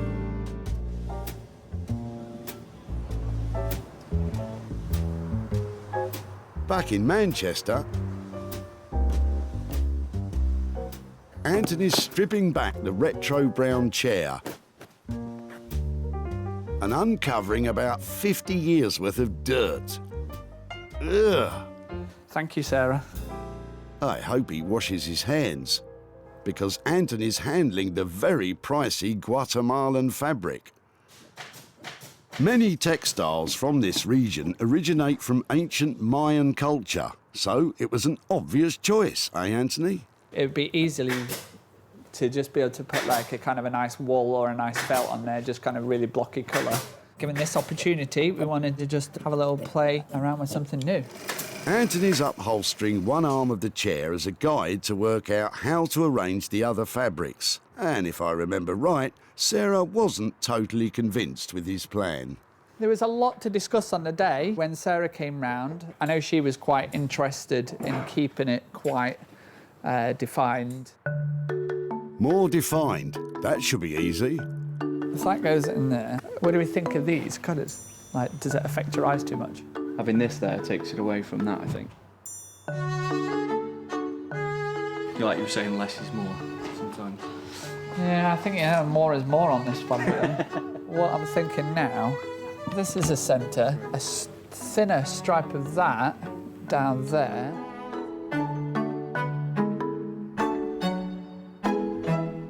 Option number 2. Pretty soon, all of Anthony's upholstery students want to give their 2 cents worth. It's just a bit busy. It goes better vertically. Something like that. That's your focal point for me. How many upholsterers does it take to choose a fabric? Well said. Why don't you leave the hard stuff till later and get on rebuilding the insides? Anthony stitches and staples Hessian material on the rest of the chair. We're going to stitch this in? It gives him a strong base to work from and prevents the luxurious fabric catching on a spring unit. Anthony attaches much-needed padding to the hard wooden frame using an air-driven staple gun. And on top of that, a nice fluffy cloud. So after the foam, we use this wadding, and basically what that does is help take the friction and help the fabric glide over your fabric better. Once all the material is on, Anthony will apply a fire retardant spray. This will bring it up to code with current fire standards. This is just a little bit of dark wax, and I'm just going to apply it over the front of the arm just before we put the fabric on, so we don't run the risk of getting wax on the fabric, which would be a nightmare. Upholstering a chair from scratch is a very skilled and time-consuming process. And Anthony's not even decided on the fabric yet, so it might be a long night.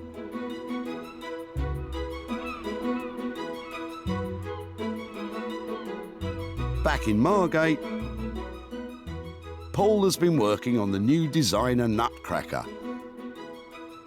But after dismantling the old drill press, he's discovered a major problem. To actually make the whole thing food safe, I kind of realised that where the carriage is sliding up and down, it needs to be oiled. There will always be kind of traces of steel and oil very close to food, and I think to actually make it food safe is maybe going to push the budget way over. So I'm now actually thinking that we redesign it and turn it into a lamp. I hope Sarah's all right with it, but that's kind of what I'm thinking at the moment. Sarah did love that nutcracker idea, but if you run the risk of getting oily nuts, probably best not to bother. So what's your plan for the lamp? What we'll actually end up with, we're going to end up with this coming out and then coming back on itself, something like that. If we add the fire extinguisher, if that gets added here, but then the whole thing's back over there, if I'm making sense. Wait a minute, fire extinguisher? I've been cutting these for years, and that, as you can see, was a fire extinguisher, but when you've put a nice cut on it and that's polished, and it becomes a lampshade, it's actually quite hard to tell that it was a fire extinguisher in the past. So it's nice. It makes a great lampshade. If you say so. Paul's biggest challenge with the new design is creating the angle on the post for the light to sit on. To do that, he's going to have to try and cut that solid iron bar. Here goes. Paul's using a circular saw. It gets very sparky, so if you're cutting your own drill press at home, remember, goggles. Having successfully made a V-cut in the bar, it's now time to see if it will bend. Fingers crossed there's enough of that, so I should just be able to bend this back and... It's got a square cut, actually. Go on, Paul, put some welly into it. Good job, sir. After Paul welds the joint together, he can get on with the drilling, screwing, chiseling, and whatever that is. And after all that, what do you reckon, Paul? Is it going to work? It is coming together. It's all so well made. I mean, as a lamp, you'd pretty much be able to throw that on the floor. It shouldn't break. Compared to modern day lamps, that's quite cool. You'll easily get 100 years out of it, give or take a light bulb or two. With the design set, all Paul needs to do is get the light fitting sorted, polished up, and pray that Sarah didn't have her heart set on that nutcracker.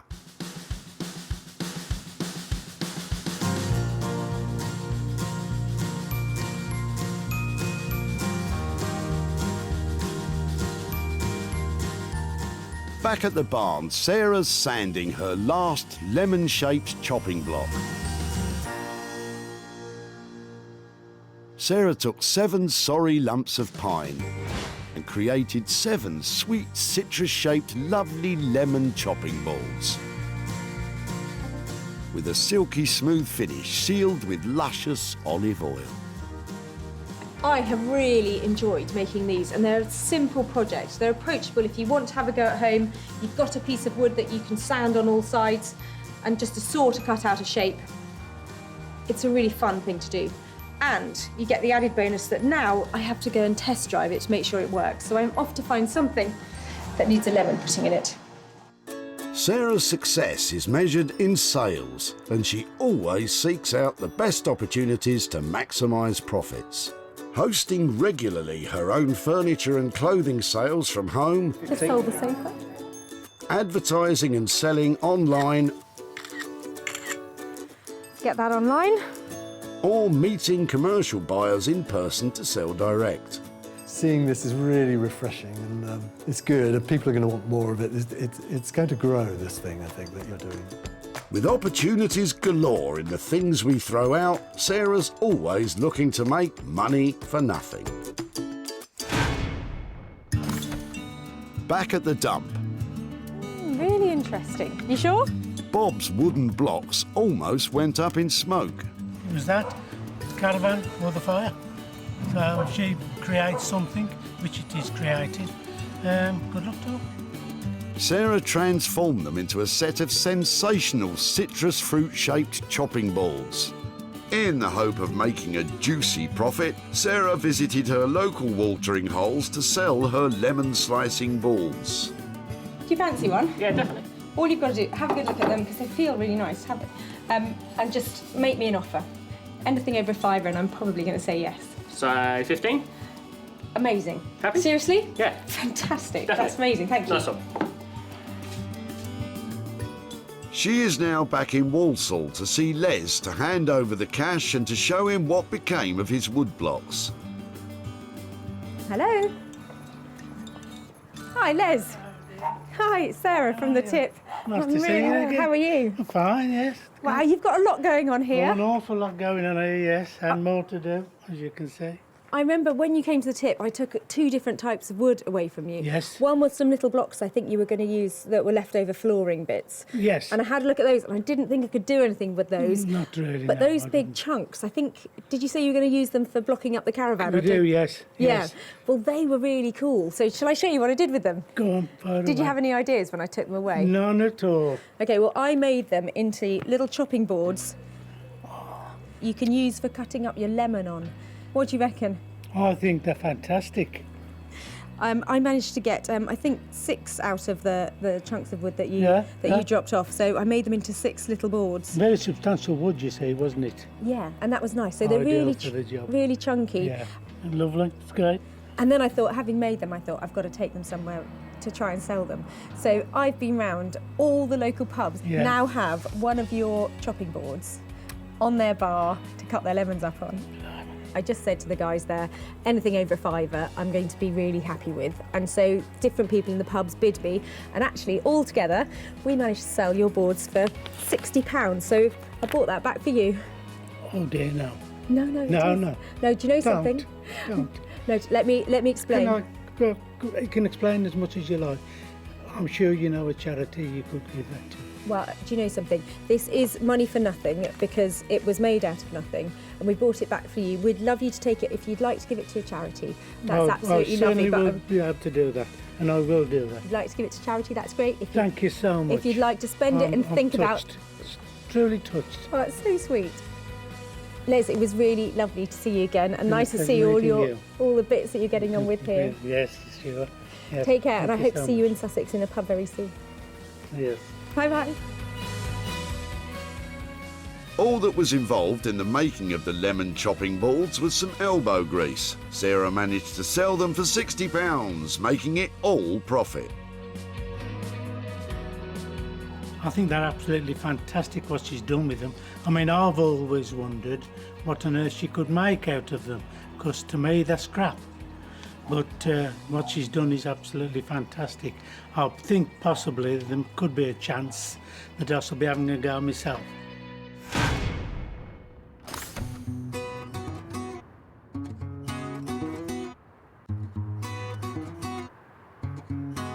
Back in Manchester, Anthony's waiting on Sarah to pick up the renovated brown chair. They didn't see eye to eye on the fabric, so Anthony's dying to find out what Sarah thinks of the finished product.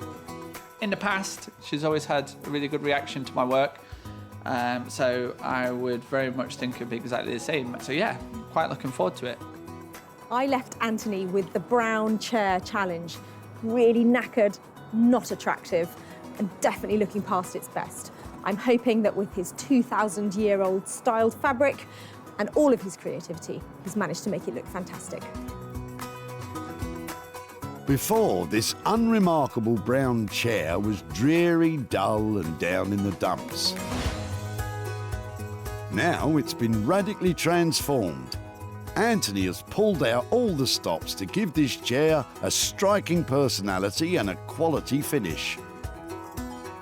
Contrasting geometric designs on lush hand-woven fabrics ensures this chair doesn't just stand out from the crowd, it demands to sit centre stage. But what will Sarah think? Hello, you all right? I'm really well. How are you doing? What are we doing? We high-fiving? Are we... You're so intense. Ta-da! Never. Where's my brown chair gone? What have you done with This it? is the new look brown chair. Blue is the new brown. It's amazing that just the look of it. Almost killed me. Are you telling me that there were problems along the way? Not so much problems, but challenges. We had a few kind of design changes along the way, but we thought that would kind of give it more of a modern look to it. And so talk me through this, because that's quite a bold stripe down the back, isn't it? Where the fabric originates from, it's all about kind of colour and intense colour. It's going to be the right customer will literally just fall in love with it, and it'll be just, there's no hard sell involved in this. It's just walk up, I love it, I'll have it. And to feel it, it's like patting a really nice dog, isn't it? It's really, that's a good thing. It looks great. Is it comfortable? To be honest, I've not sat in it yet. Should we have a go? Well, it seems Anthony's turned Sarah round with his Mayan masterpiece. It's bolder than she expected, but it's not the end of the world. It's really comfortable. Really cool. Go on, have a pew. Put your feet up, Anthony. You deserve it. After a late night in the workshop, it's nice to be able to sit in something comfy. All right, don't get too comfy. Let's get down to business and that £800 budget.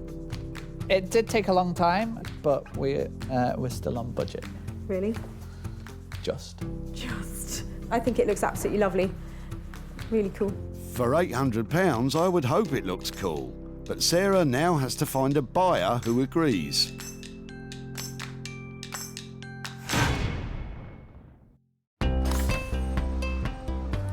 Back at the dump, Don's dilapidated armchair was destined to be ditched, as Mrs. Don deemed it a disaster area.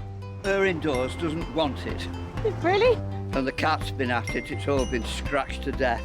But Sarah saw it could be something special if left in the skilled hands of Anthony Devine. Sarah sold the chair to Smithers of Stamford, who specialise in vintage and retro pieces. It's original, and you can see that it's handmade, can't you? Love all the colours in it, all the different colours. I don't think it'll be on the website for long. No. And she's back in Walsall to show Don what became of his armchair and hopefully hand over some cash. Hello there. Hi, Don, how are you doing? Oh, I'm fine, thanks. How are you? Yeah, really well, really well. I've got a few things to talk about with your old chair. Oh, right. Now, I Brilliant. remember when you were throwing it out, I think you said your wife didn't like it anymore. Is that right? That's about it, yes. I've got some pictures of it, how it ended up, and I just Right. wondered if you think that she'd give it house room the way it ended up here. What do you think? Oh, my goodness me. Right. Does it look like your chair? Yes, I can recognise it, but yes, you've done a brilliant job. If that came back here, you'd want all the room decorating to match it. Yeah, oh, well... Yeah. Oh, wow, look at that. It went off to an amazing upholstery studio in Manchester. Right. And the guy there stripped back every single part of it. It was just a frame, and it was a really lovely wooden frame. And it's got some beautiful hand-woven fabric I on was it. looking at that, yeah. To do something like that is not cheap, so I can understand why people throw things away. It cost £800 Did it really? to restore it to its former glory, or to give it a new lease Is the of bill life. coming here? Not that bill, Oh, actually. no, that's all right then. And yeah, well, actually, it cost £800, but I have managed to sell it. Oh, brilliant. And at a profit. And Yeah. part of the reason I'm here today is to give you £120 Oh, because gosh, that's how much we raised from the profits from it. So that's all for you. Is it really? Yeah. Oh, thanks very much. Lovely. I wasn't expecting anything. Anthony charged £800 for his labour and that handmade Guatemalan fabric. Sarah sold the chair for £920, making a tidy profit of £120 for Don. So is there anything on your list that you need to spend £120 on? Well, yes. There's the. I've just had to buy a new tyre for the Land Rover, and they're quite expensive now because they're special. Yeah. So that it'll go very nicely towards that. And thank you very much for that. Yeah. Lovely to see you again. Okay. And, Thank you. Thank you very yeah, much. enjoy your Land Rover proceeds. Yes. All right. Take care. I'll do that. Right. Well, thanks very much indeed.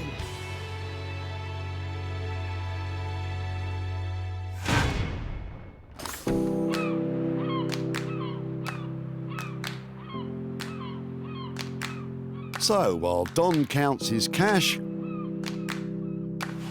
Paul is making the finishing touches to the drill press turned lamp. The only thing is, it's nothing like what Sarah asked him to make.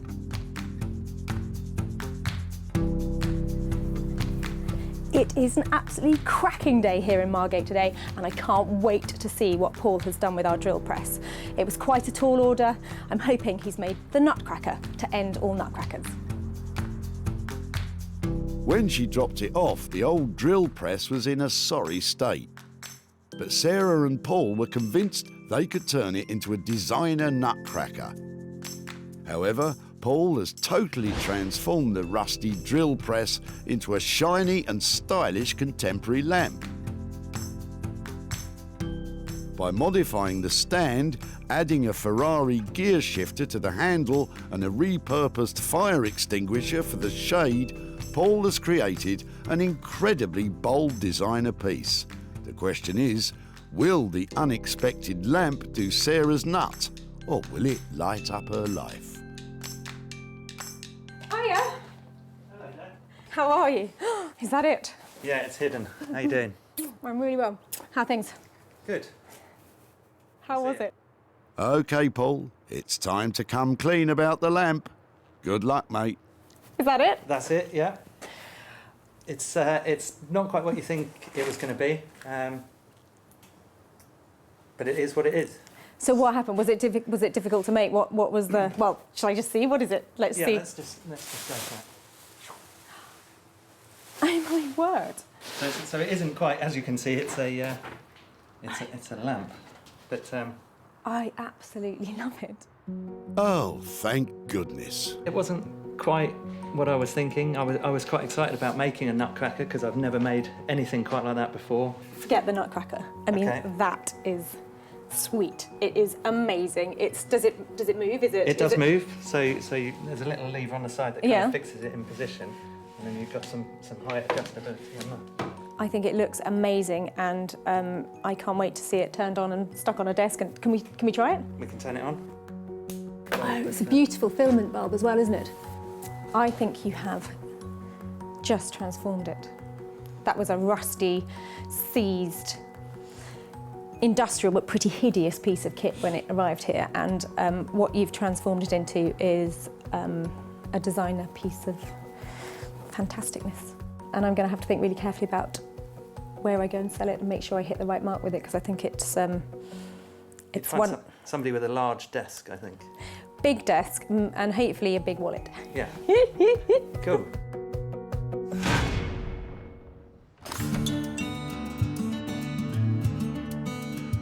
Back at the dump, Bob was hard-pressed to think of a use for his old drill press. I've no idea what you could use it for. It's a difficult shape to work with. You can prop a door open with it, but that's all I could think of. But it lit up the imagination of the rag and bone man, and now its future looks bright. Sarah gave Martin of the old cinema first look at the lamp. He's matched the cord, he's brought out the red, he's got some dull and he's got some shiny, and that's good. It's just a nice mix of textures. I like it. Martin bought it to add to his collection in his London shop.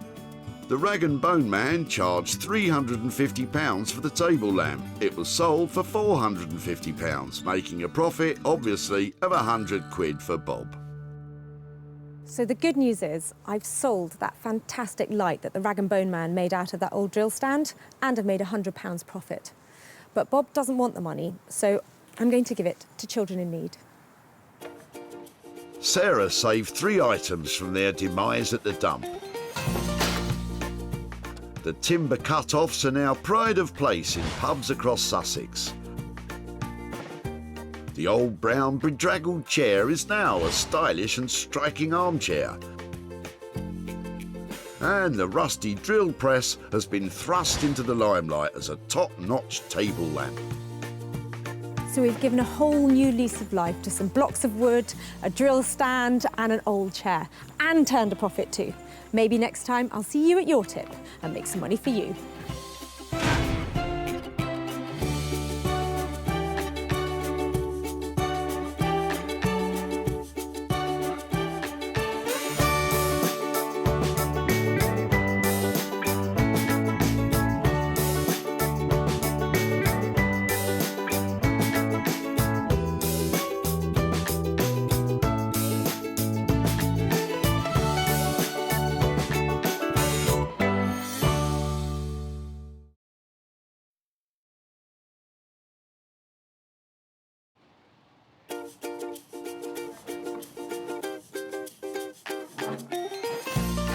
How do you make money for nothing? The answer could be hiding in the 20 million tonnes of household waste we throw out every year. Just before you throw it away, would it be possible to have a quick look at it? That's why entrepreneur Sarah Moore wants to get her hands on things before they hit the skip. I am a passionate buyer, user and renovator of second-hand stuff, and I've turned that passion into a money-making business. I turn old into new and I sell it for a profit. Sarah's ready to sift through as many boots and bin bags as she needs to. That's vintage gold, isn't it? It's really exciting. In her search for tip treasure. I love it. And with some of the country's elite designers and makers, What are we going to do with that? Oh no! she can transform her finds into desirable, Amazing. beautiful, valuable, Cha-ching. and hopefully saleable items. £80 profit. If Sarah is successful, then she can hand the profits back to the very people who had no idea there was cash to be made from their trash. Oh, that's fantastic. That's unbelievable.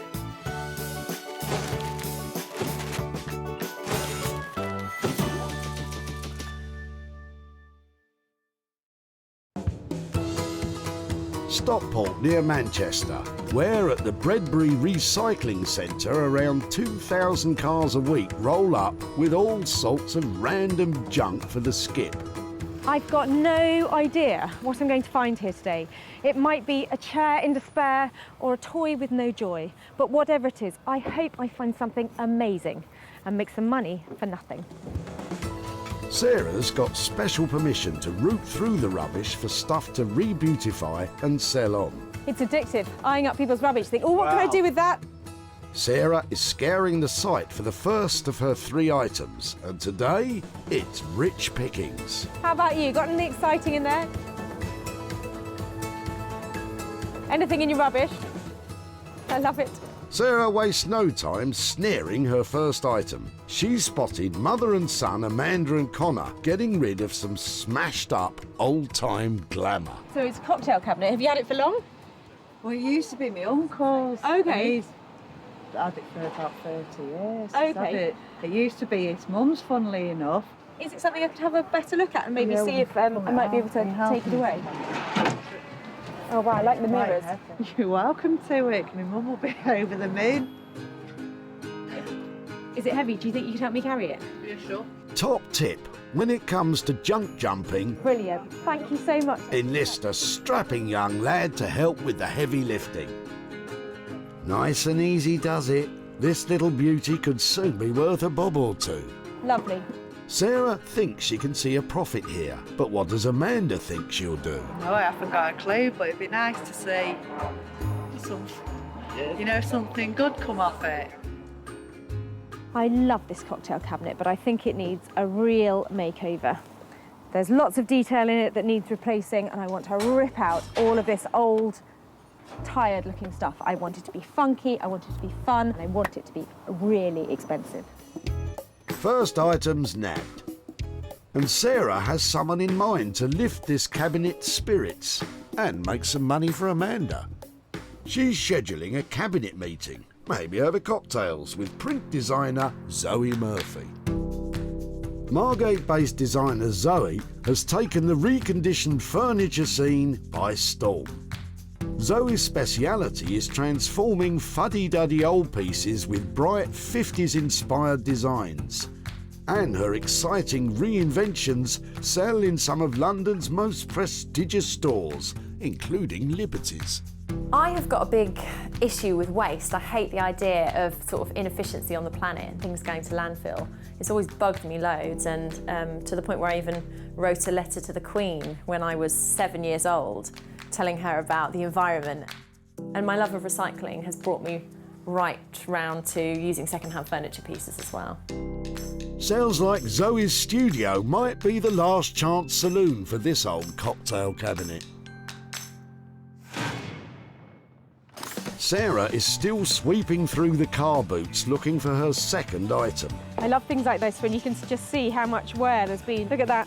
That handle tells 100 stories. Look at the size of it, how much it's been worn down. I mean, that is literally careworn, isn't it? Just a little too careworn, even for Sarah. Get a load of this though. It's Gary with a trunk full of trunk. Sarah needs to get her hands on it before it's in the skip and out of bounds. Been doing a little tree surgery in the garden, have you? Pretty much. We've been there a while, but it's time to get rid. It looks like it might have been a birch. Actually, Sarah, I think you'll find it's a white poplar. See those diamond patterns on the bark? Dead giveaway. Any chance that I could take a few pieces?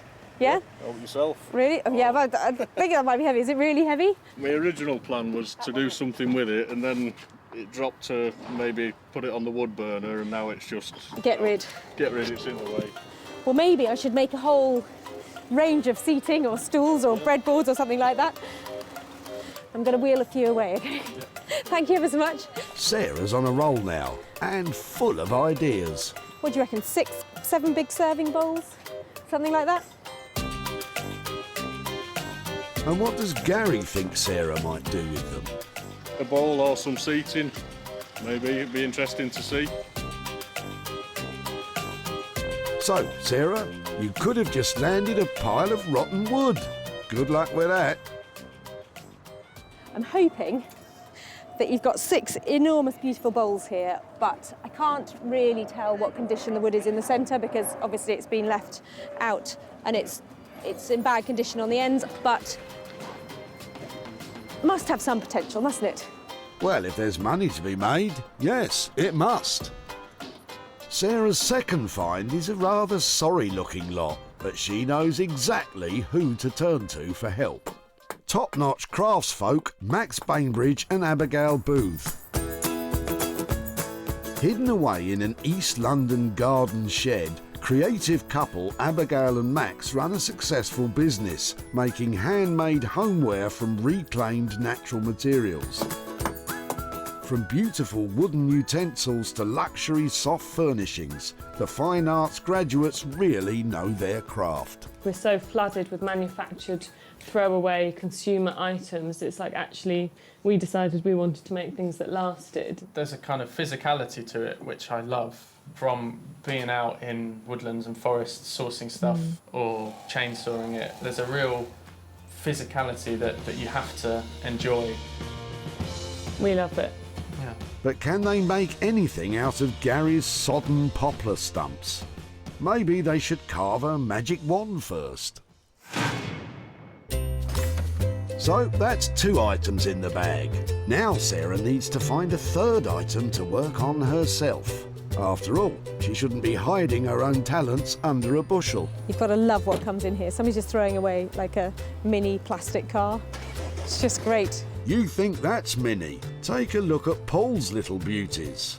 Where are these from? These yours or are Yeah, these? they're all dismantled and broken toys. Pop it down the floor, they look heavy, Yeah. I do know some of them were kind of collector's items, but they're pretty well shot, to be honest. My father died a couple of years ago, so we had to clear out from his house. So did you actually play with these? Are these... A long time ago. Is this something that maybe I could take away and just see if I can do something with? Yeah, fine. That's fab. I shall cherish those and look after them for you. All right, no Thanks worries. ever so much. All right, no problem at all. I absolutely love this stuff. I love it. The condition is really bad, but these are just iconic 1970s fabulous things. Die-cast model cars became a huge craze in the 1950s and are massively collectible now. Rare cars in pristine condition can make hundreds of pounds. Though making a profit on this play-worn pile will mean that Sarah will have to step things up a gear. It's like Diamante and the lights. Absolutely love it.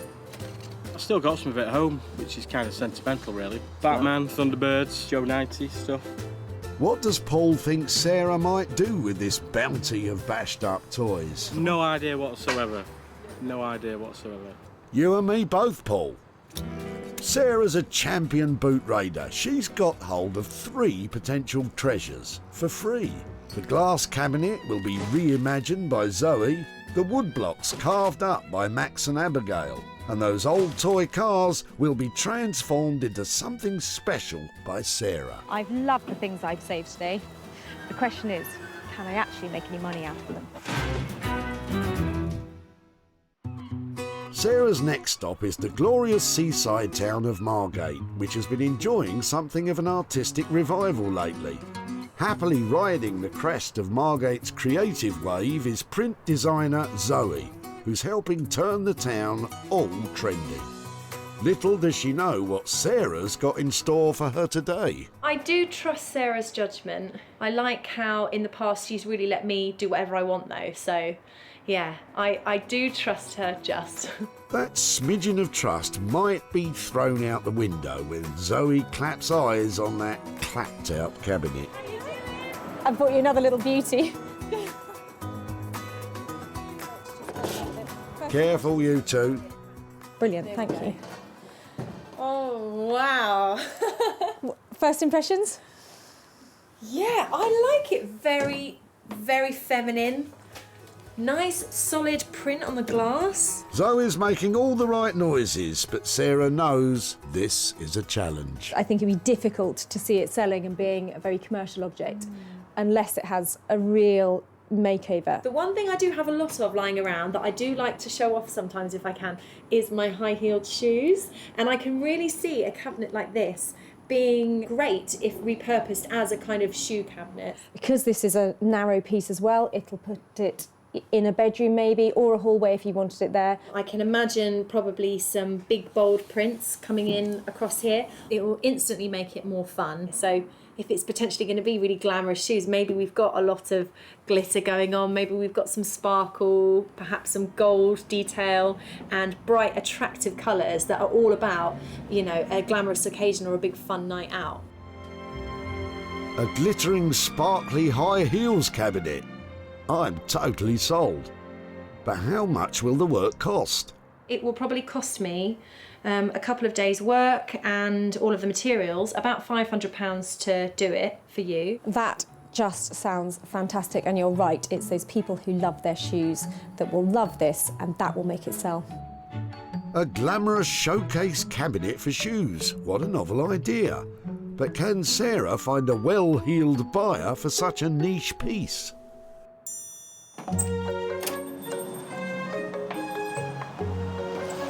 She is just so creative, and that idea is absolutely inspired. And the price tag that comes with it means I'm going to make some money, I hope. I hope so too, Sarah. Zoe's charging £500 for her work, meaning Sarah must sell high in order to stomp up a profit.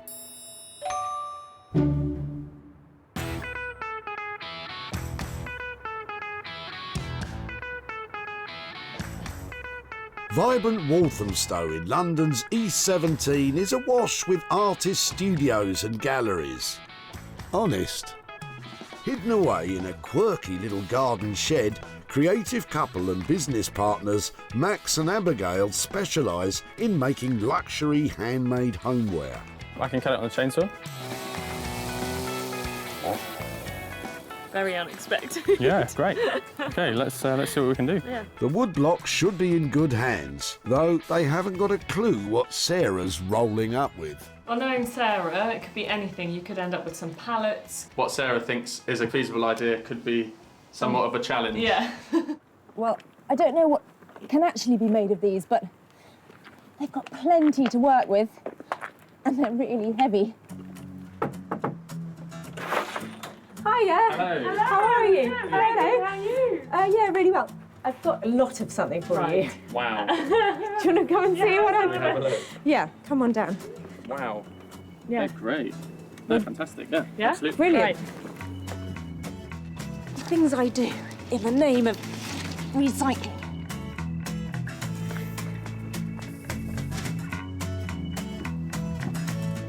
So, time to find out if money does grow on trees. I've had a few ideas, like things that I think would be great for me to be able to sell.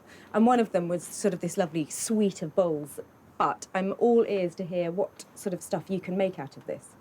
Absolutely. I mean, bowls is definitely something that we do if the wood's okay, if it's kind of sound and there's not too many splits, and if it's not rotten. But how will you know which direction to go in? The only way really we're going to be able to tell is to cut into it, so to kind of get the chainsaw on it and kind of See what's inside.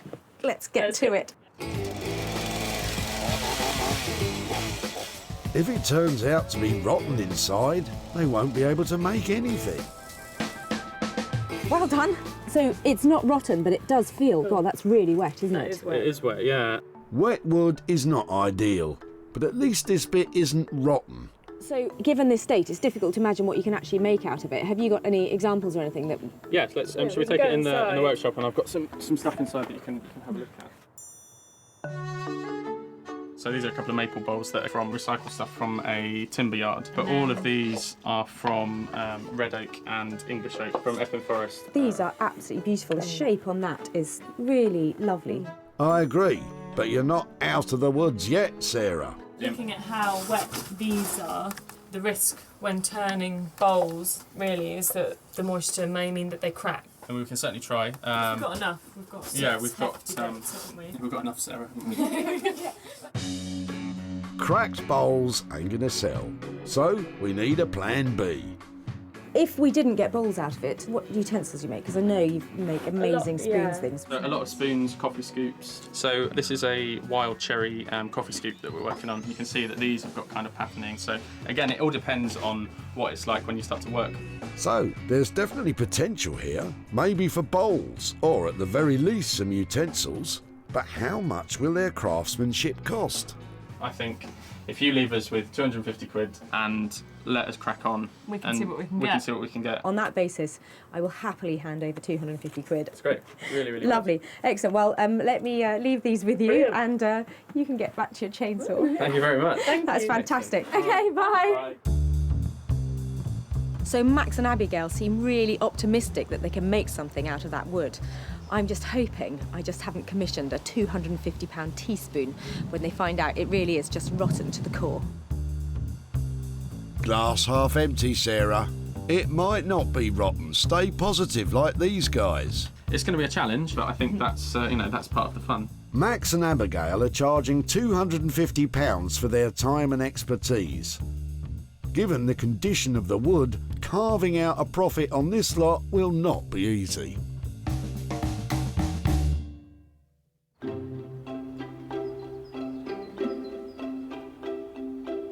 The designers are firmly on board. Now Sarah needs to work on her third item, Paul's box of toy cars. In rural Sussex, two of her children, Libby and Edward, have come to lend a hand and play, while Bramble the dog snoozes. Then it's off to the barn for Sarah to shine a light on her ideas. Sarah has bought 5 simple slimline lamps from the high street, and she's going to stick the toy cars onto them and create novelty memorabilia lighting. Now, why didn't I think of that? So I've got a plan. I want to keep it really simple and just stack a few of these up on the bases of these lights, then get stuck in. OK, Sarah, penny on, lamps, cars and glue at the ready. A kind of totem pole of vintage vehicles. Time to get cracking. It's going to take some doing. So I love Lady Penelope's car and I want to give it a little bit more space. I'm just popping these tyres on. And then I think this one. The Green Hornet, obviously. Aston Martin. The most popular die-cast model car ever made was James Bond's silver Aston Martin. Alas, Sarah doesn't have one of them, but she's still hoping to make a pretty money penny. This one's really cool, look at it. It's got a dog inside it. I thought that one looked a bit rough. Can I get the Saint on top in his Volvo? Oh, I think that looks fab. Sarah has categorised the cars for maximum customer appeal. It's a really cool rescue stack. Everything's got its little hazard lights, and there's a really sweet little snowplow there on the top. Can I get that on next? And maybe pop that one into there. The cars are stacked, but need to be stuck. And for that, Sarah's using a special kind of traffic jam. This is 2-pack glue and it's really useful. It dries in about 5 minutes, something like that.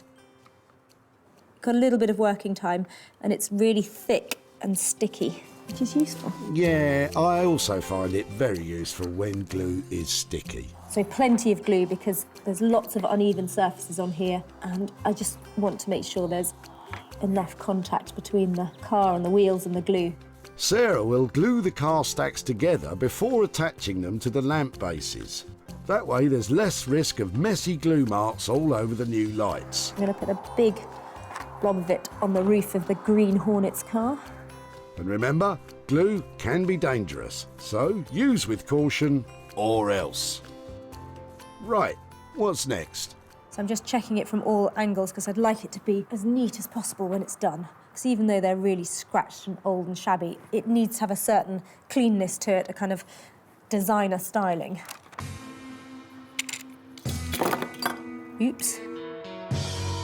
Sarah spent £180 on materials for the lamps. But with the spotlight firmly on the profit margin, the finished products will really need to shine.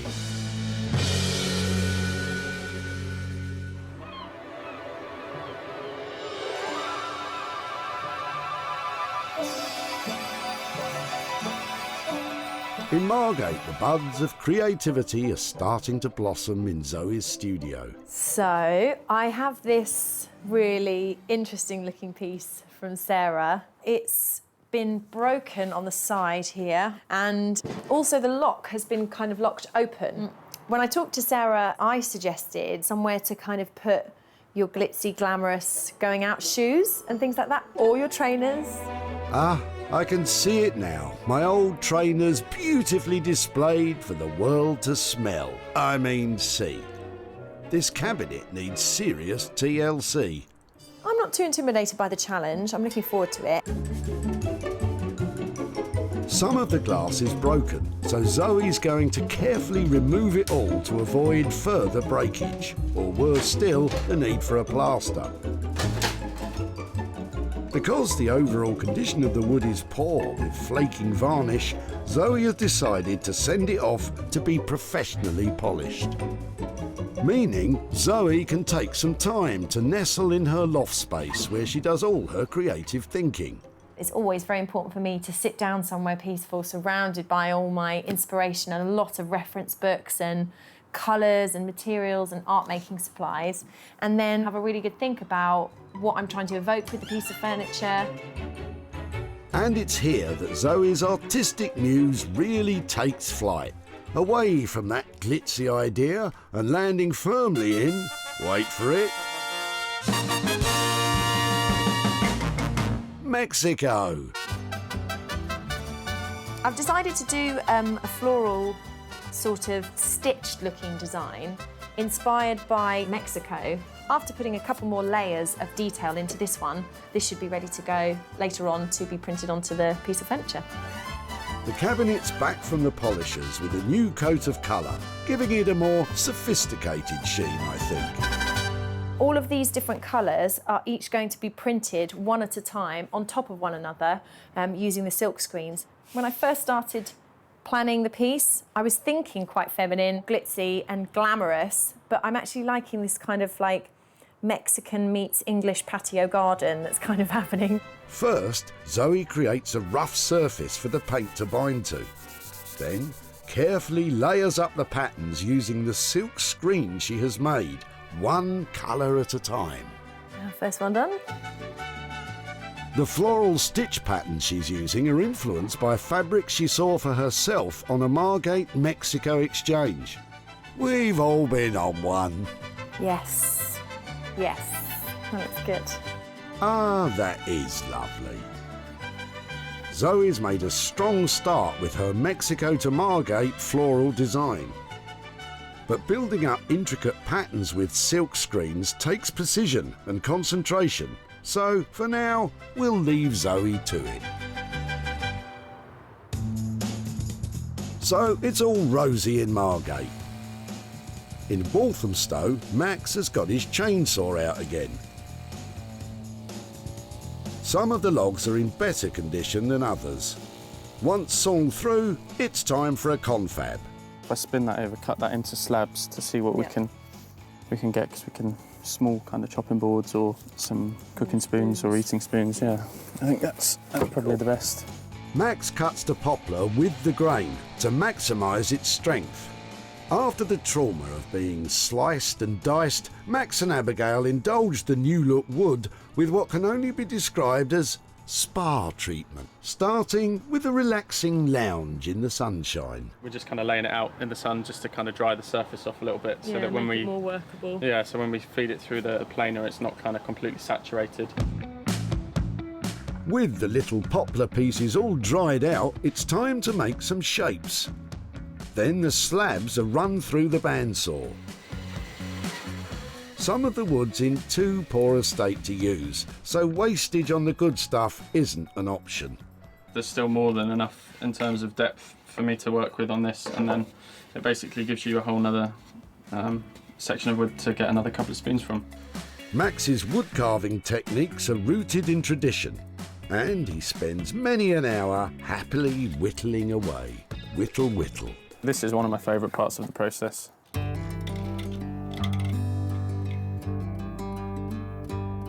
I mean, the colours are amazing. You wouldn't guess as you get in that you get the kind of greys and the greens running all the way through. Like Michelangelo's David emerging from the marble, kitchen utensils are starting to take shape. But it hasn't been easy. Even though Sarah brought us a lot of wood, it's actually been quite difficult to kind of process that down and get solid stuff out of it. But I think we've done quite well. Max and Abigail now take time with the precious few utensils they have made and treat them to some gentle exfoliation. When you're dealing with stuff that's all made by hand, there's not really a way of speeding that process up. It's kind of... There aren't shortcuts, basically, are there? No. That's what you learn quite quickly. It's great that stuff that they would otherwise just either have to take to the tip or would be burned, we can actually kind of take it off their hands and turn it into something that, you know, that then has another life other than just sort of landfill. Cool. Finally, a loving wax and buff. So it's a beeswax salve that we make ourselves, which is just pure beeswax and mineral oil. But it kind of brings out the grain of the wood much more once you've sanded. So you can see that the colour's completely changed. The poplar pieces have had quite the makeover under Max and Abigail's care. They've lost weight, basked in the sun and enjoyed a thorough pampering. But I don't see any bowls.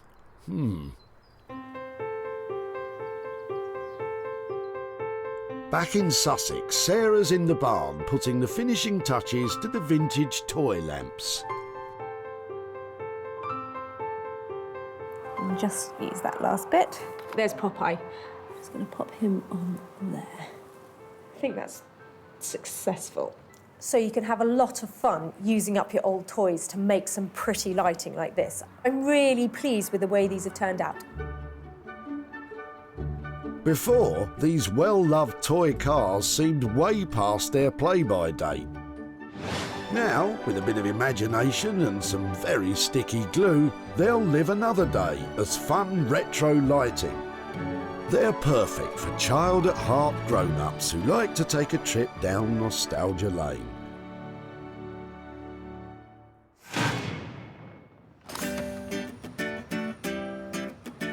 At the dump, Paul's collection of cars had long run out of gas. I do know some of them were kind of collector's items, but they're pretty well shot, to be honest. Sarah created 5 bespoke lights with nostalgic charm. And they've all been sold to Rowdy Roddy Vintage Store Boutique and online shop in Glasgow. Now Sarah's back in Stockport to show Paul her car creations and hand over a profit, I hope. Hiya. How are you? All right? Nice to see you again, Paul. How are you doing? Yeah, not too bad, thanks. Yeah. So it's been a while since we've seen you in the tip. How are things? All right. Yeah. Good. Yeah. Not too bad. Thank you. When I had a good look at the toys you dropped off, I just loved the fact that they were worn and they had, you know, like signs of age to them. Yeah. So I thought they had to be made into something that was decorative and where people could see them just the way they were. Yeah. Okay. So what I did with them is made them into lights. Okay. I've got a few pictures here. Oh wow. Bought some retro looking lights, so they sort of had the right kind of feel. Yeah. And got some really strong glue and stacked them all up together. Yeah, that's cool. I recognise. Gosh, yeah, I recognise the old police band there. We have actually sold them. Oh right, okay. A collection of 5 has been sold all together to a shop. Right. And I've made some profit for you. Oh right, brilliant. So I've got £145 here. Oh wow, brilliant. To give to you for your old dinky toys and your old toys. Wow, brilliant. Thank you very much. That's super. Brilliant. Super. Excellent. Well, they were a lot of fun to work with. So thank you very much for letting me have them. Oh right, yeah, no, it's fine. Thank you. Pleasure. Brilliant. Well, lovely. Thank you ever Thank so you much very for that. much. Okay, Cheers. take care. Thank you. Bye-bye. Bye. Sarah spent £180 on lamps and glue for the 5 car lights, and they've been sold for £325, meaning a pretty profit for Paul of £145. Didn't expect anything at all. You know, it's a bit of all junk to me. It was nice surprise, definitely. I think we'll go out for something to eat.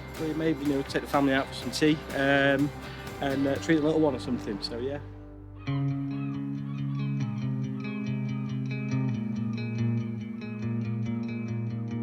In Margate, Zoe's waiting for Sarah to collect the finished cabinet.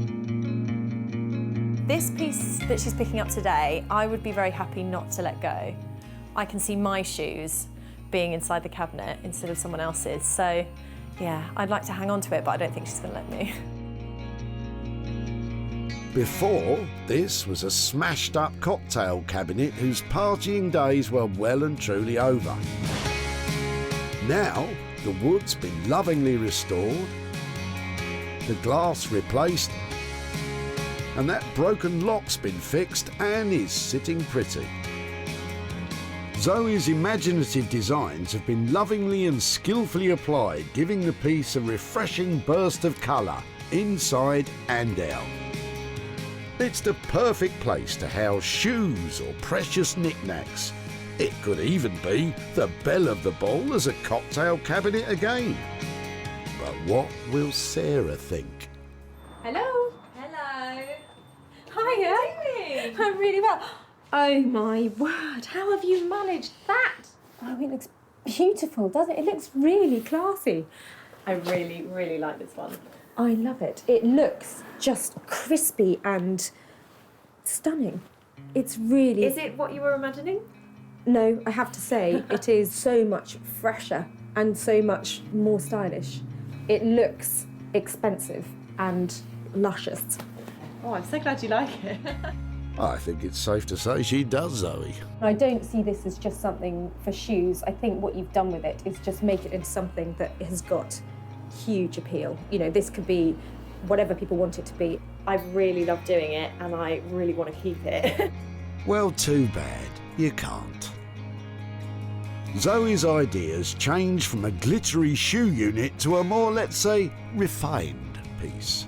I think our initial budget, all in, we were hoping for 500 quid. Is that still the case? Yes, we have just about made that. Fantastic. Well, that, you know, it's great news all round. It looks absolutely beautiful. At the tip, Amanda and Connor's bashed-up cocktail cabinet looked like it was suffering the mother of all hangovers. Well, it used to be my uncle's. Okay. I had it for about 30 years. They were happy for Sarah to take it. You're welcome to it. My mum will be over the moon.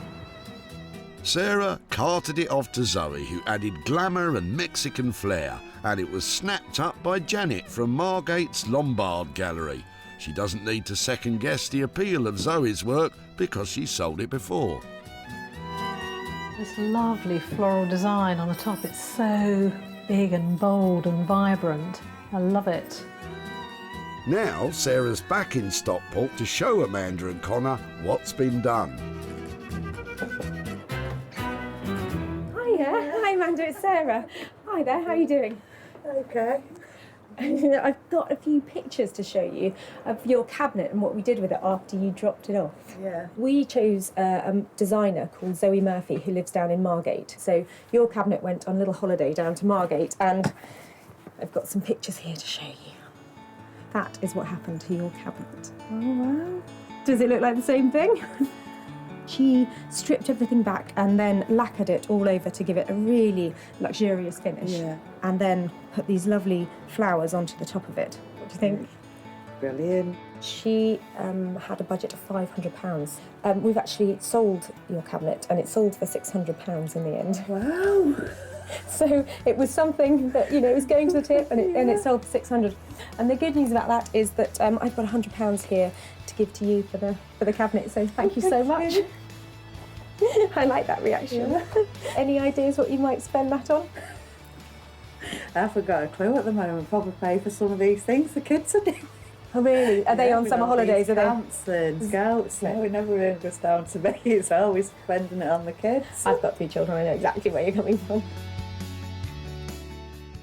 Inclusive of work and materials, as well as a specialist polisher, glazer and locksmith, Zoe charged a grand total of £500. The cabinet sold for £600, making a sweet profit of £100 for Amanda. Lovely.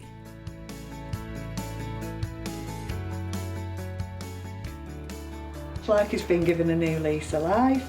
Well, I'm not that artistic really, but it gives you a good idea of things that you can try and do, you know, with old bits of furniture.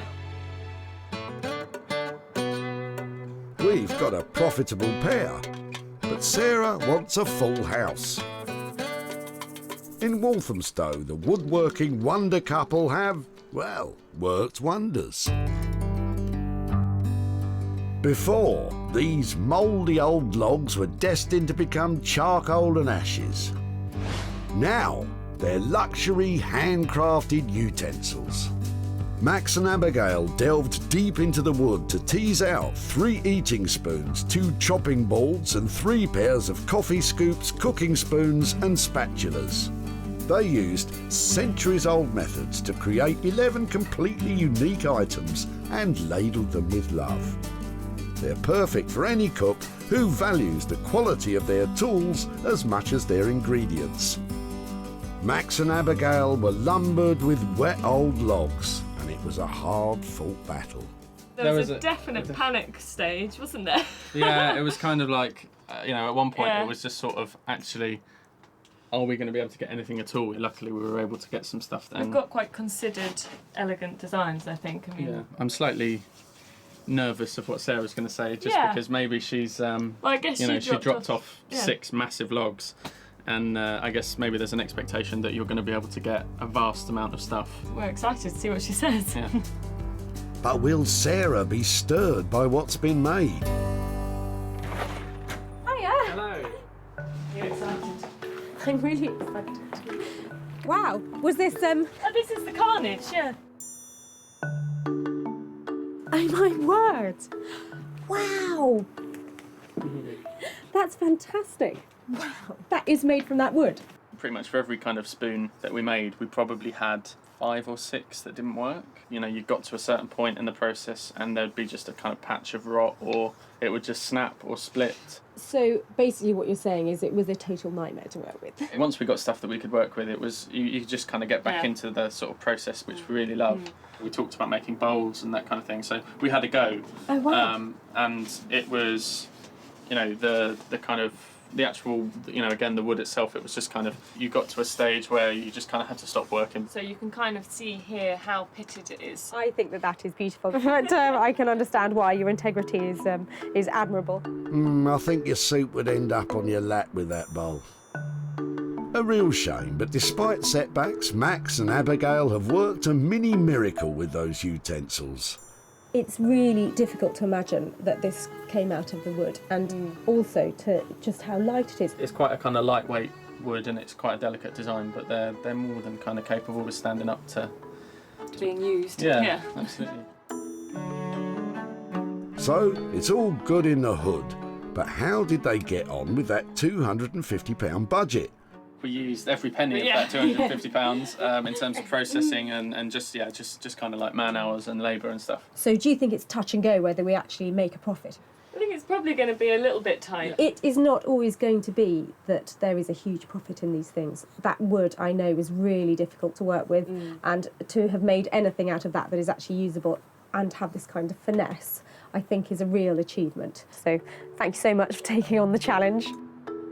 What she dropped off turned out to be quite a challenge, and More so than we expected as well. I'm pleased, and I'm glad that Sarah's pleased as well. Yeah, I think she really likes them. And She secretly wants them. Yeah.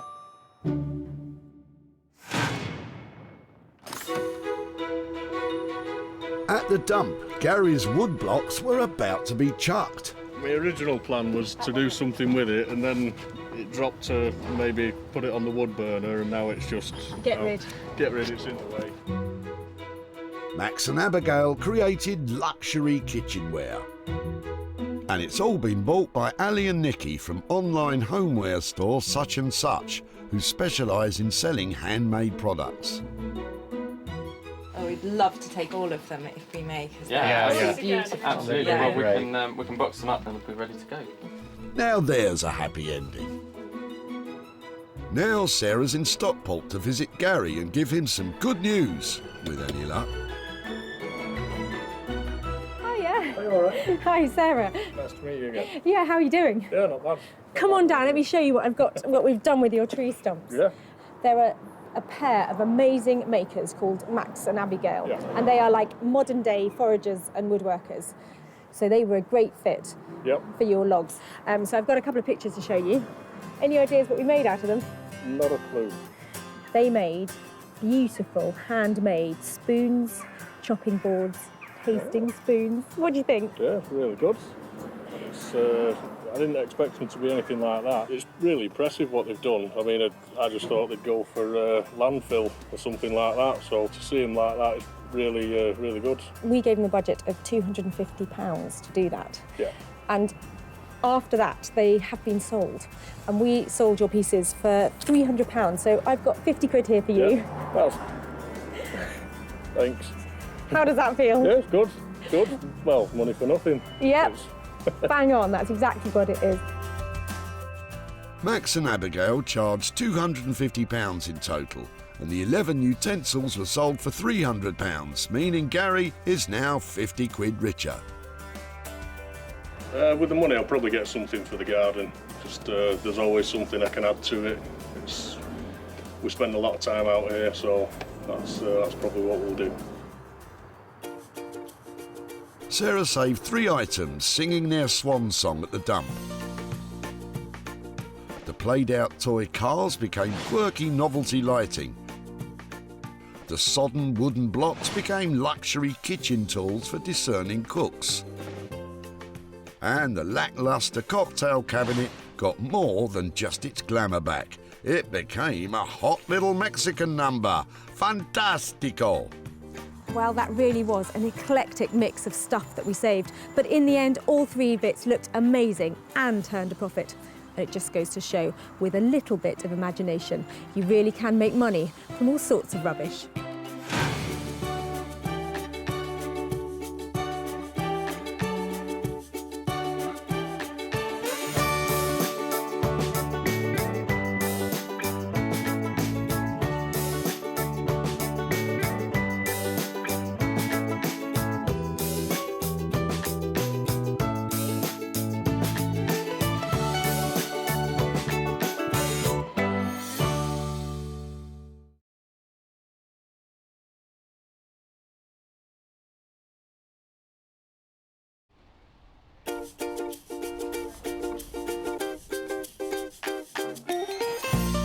How do you make money for nothing?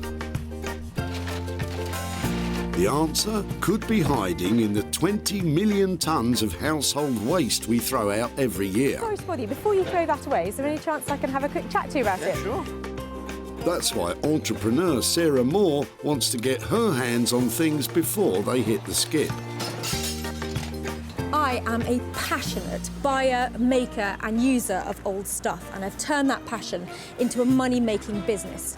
I turn old stuff into new stuff and sell it for a profit. Sarah's ready to sift through as many boots and bin bags as she needs to. Look at that absolute box of joy. These are just fantastic. In her search for tip treasure. We've got to be able to make something out of that, haven't we? And with some of the country's elite designers and makers, I've got a little something for you. Yeah, I thought you might. Oh, this is a hard one. she can transform her finds into desirable, Oh my word. beautiful, valuable, Cha-ching. and hopefully saleable items. Well, I love this, so I would really like to have it. If Sarah is successful, then she can hand the profits back to the very people who had no idea there was cash to be made from their trash. That is incredible, isn't it?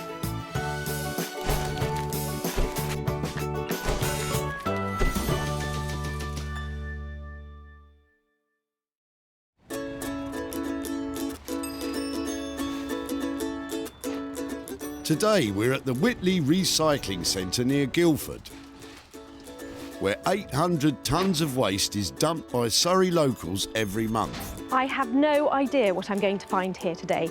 It might be a chair in despair or a toy with no joy. But whatever it is, I'm hoping to find something amazing and make some money for nothing. Award-winning interior designer Sarah is here looking for 3 items which can be saved rather than slung and turned into something new and desirable once again. You just never know what's going to come in. Could be a Rembrandt any minute now. A Lowry. It's more likely to be a Renault or a Land Rover, I think, Sarah. Still, all we need are items which, with a little TLC lavished upon them, could reflect a profit for their owners. And Sarah spotted something interesting weighing down the back of Shane's car. Hi, I'm really sorry to bother you. Hello. I'm just looking at people's rubbish today and what they're throwing away and just having a chat about it. Okay. Manhole. We've had a new patio laid, and the builders left some of the old patio covers. Wow. So it's left to me to throw them away. Well, we're looking at things that we can recycle and make into other things. And I know that they're not probably the daintiest thing I'm going to see all day. Yeah, they weigh a ton, and they're quite old. Is there any chance that I could take them rather than you putting them in the tip? I'd love you to. How many have you got? Have you got 2? Got 3. 3? I'm going to get somebody to help me.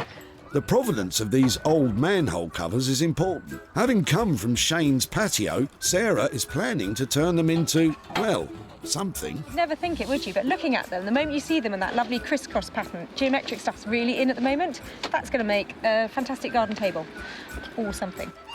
There's some scrap weight there, isn't there? Whatever she does make, it'll last a long time. There's a lot of steel there. They weigh a ton, so I look forward to seeing it. If Sarah hadn't seen the potential in these manhole covers, it could have been money down the drain. There's money to be made out of these drain covers, and I'm going to go for it in a big way. I didn't think Sarah would be quite so into heavy metal, but fortunately, she knows a man who is. Headphones. Rob Scher has years of experience bending, shaping, grinding, and welding metal. Years of experience, know-how, tips of the trade, so to speak. Graduating from art school, his work is now regularly in demand by architects and artists. And Rob has turned his hand to making everything from church bells to climbing frames. He has no idea what Sarah's going to bring in today, but he definitely knows what he'd like. An old-fashioned copper hot water boiler, like a really big one, about 5 foot by 500. You know, nice and substantial, like a torpedo, a copper torpedo. That's what I want. Hopefully Rob will be able to redirect that passion for plumbing towards Sarah's dingy drainage.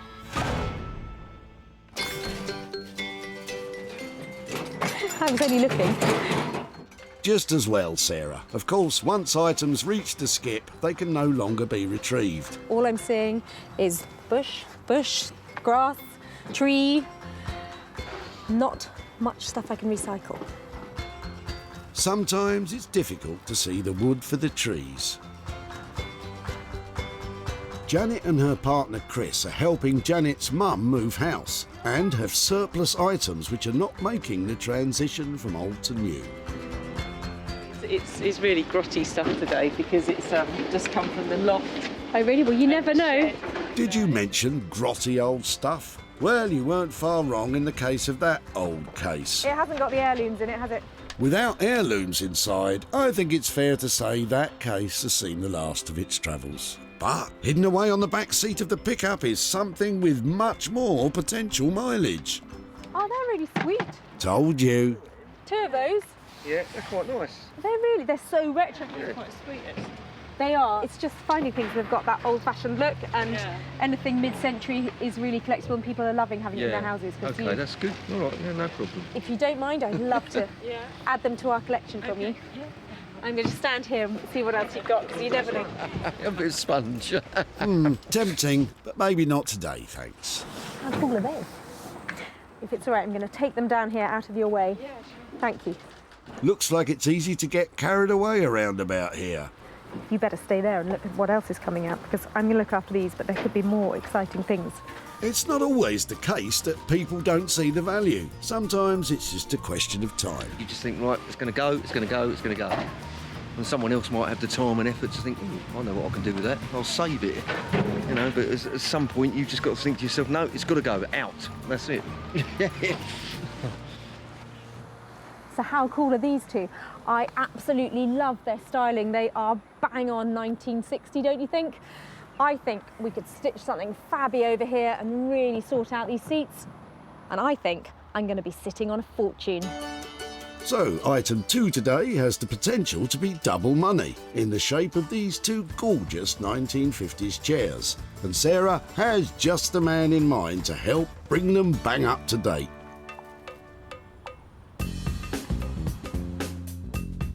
Jay Blades is a builder turned philosophy graduate turned furniture restorer.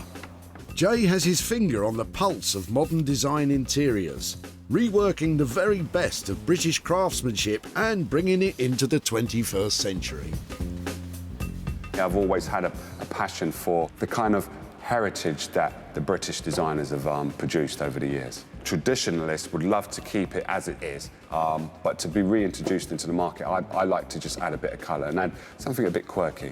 I really enjoy adding my bit and not necessarily worried about other people's reactions. It's more about, do I like it? If I like it, then it's good. Never knowing what Sarah will turn up with, Jay often flies by the seat of his pants when dealing with her dump finds. The good news is, today he has 2 to choose from. Seats, that is. With only 1 item to find, Sarah is searching Whitley once more.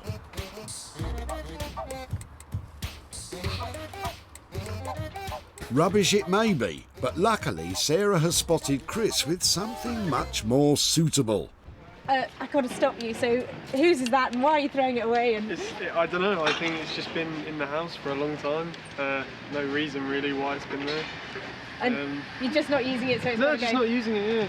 And I think it's for some, I think it's like to put your suit on or something. Yeah, and then it's really cool. maybe have your cufflinks here or something. I love it don't know. because nobody has pieces of furniture that just do one thing anymore, do they? No, definitely not. I really like the styling on it. It's really cool. Yeah. We're looking for things that we might be able to sell to people or repurpose or Definitely, redo. Is that something you might be able to share with us? Well, you can have it if Yeah. that's what you want. Yeah, I think just, sort of I'm not basic sure if I'll be stuff able to like use it, but just to have the option to do it. Do you know what it is? It's the bits on the bottom, the fact that it's got such lovely little casters and stuff. Yeah. I just think maybe maybe there's hope for it yet. Maybe, yeah. It could Lovely. be revived. Yeah. Something, yeah. Well, that's fab. Thank you ever so much for sharing it. You're very welcome.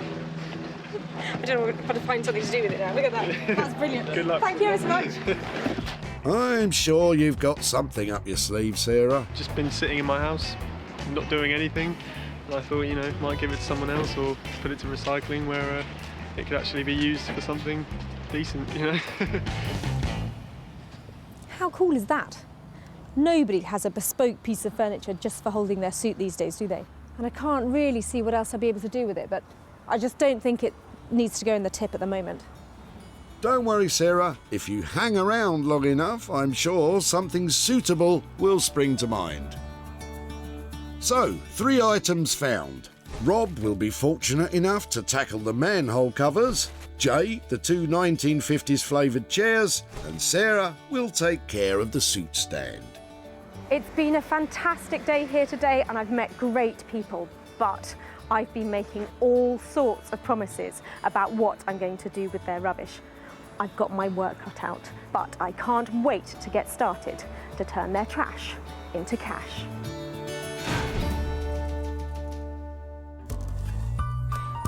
Walthamstow was home to the British Film Studio in the early 20th century, where Broadwest Film Company made many films in the silent era. These days, there's nothing silent about the Black Horse Workshop, where Rob Scher specialises in turning brutal into beautiful. I never have any idea what Sarah's going to bring. It's always a bit of a challenge, always a bit of a head scratch. What would I like Sarah to bring? Something a little bit ugly, something a little bit brutal. Look at those little beauties. Something I could beautify, pimp up. I think I'm going to get Rob out here. These things are really heavy duty. Come with me, come and see what I've got. No need to look so worried, Rob. It'll be something perfectly normal. So these, it's a little bit unusual. Ready? Ta-da! Come in, what do you reckon? Yeah, completely random. As usual, like completely off the shelf, completely off your trolley. They're heavy duty. There's loads of metal there. There are 3 of them and 3 covers. And Okay. so I was thinking maybe we could make some kind of amazing desk out of them, stitch them all together, or... Could do, a shelving unit. Ooh. Or, they're very macho, aren't they? They're very macho. I mean, maybe we can make a nice little delicate touch, maybe a little vanity unit. I like the idea of turning it on its head. That would be so cool, to put this into a girl's space. Because nothing says feminine like an enormous slab of old rusty iron. Go on, impress me. How are you going to do that? Powder coating, maybe a very, very light pastel-y colour. Oh, my word. Keep the shape. And then something quite fine on the bottom then to support it. Let's get the weight hovering above the ground. Yeah, some hairpin legs. Are we just talking about a table? Have we got a mirror at the back? What kind of thing are we looking at? Mirror frame.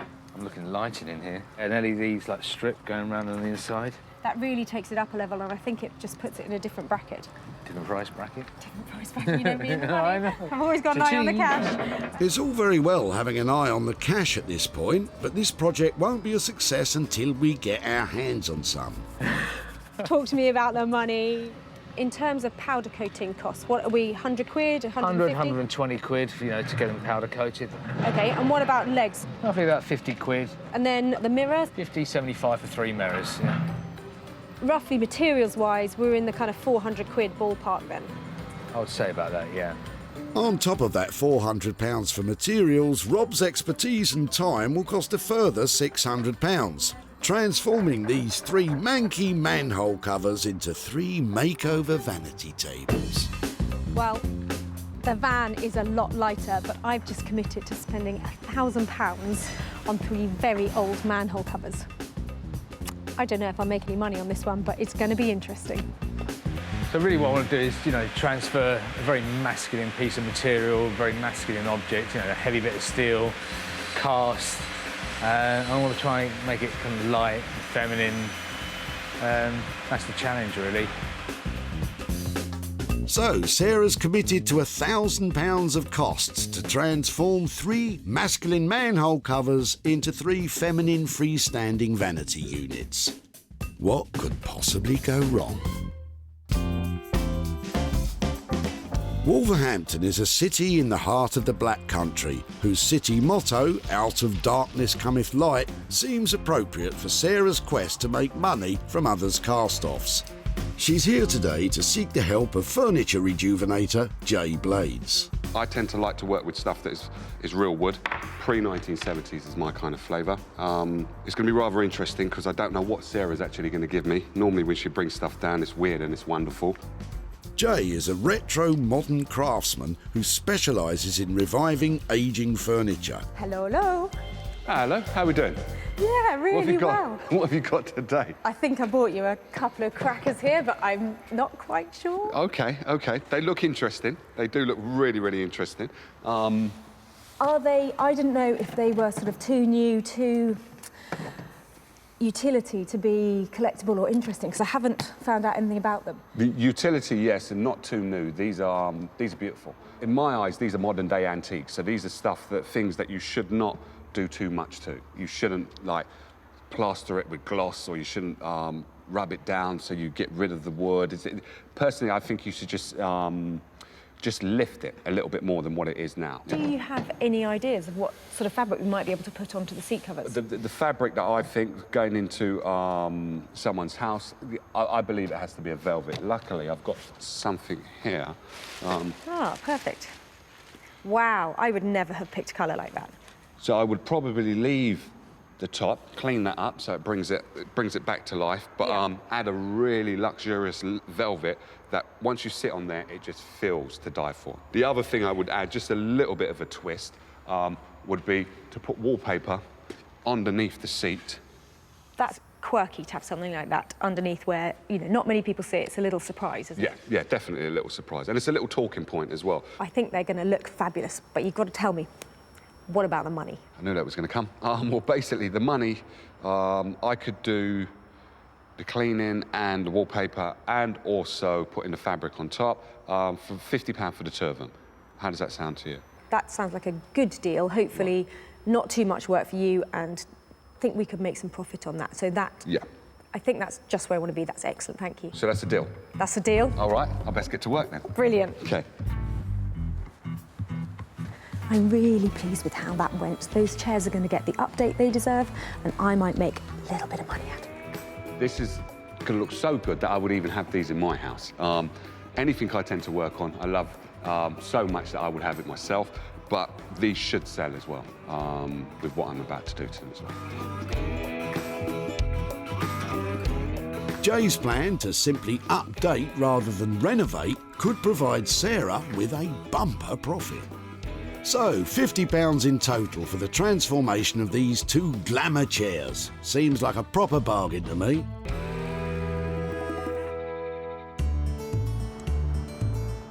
Sarah is in London with the suit stand and is pursuing a more direct approach to selling this item.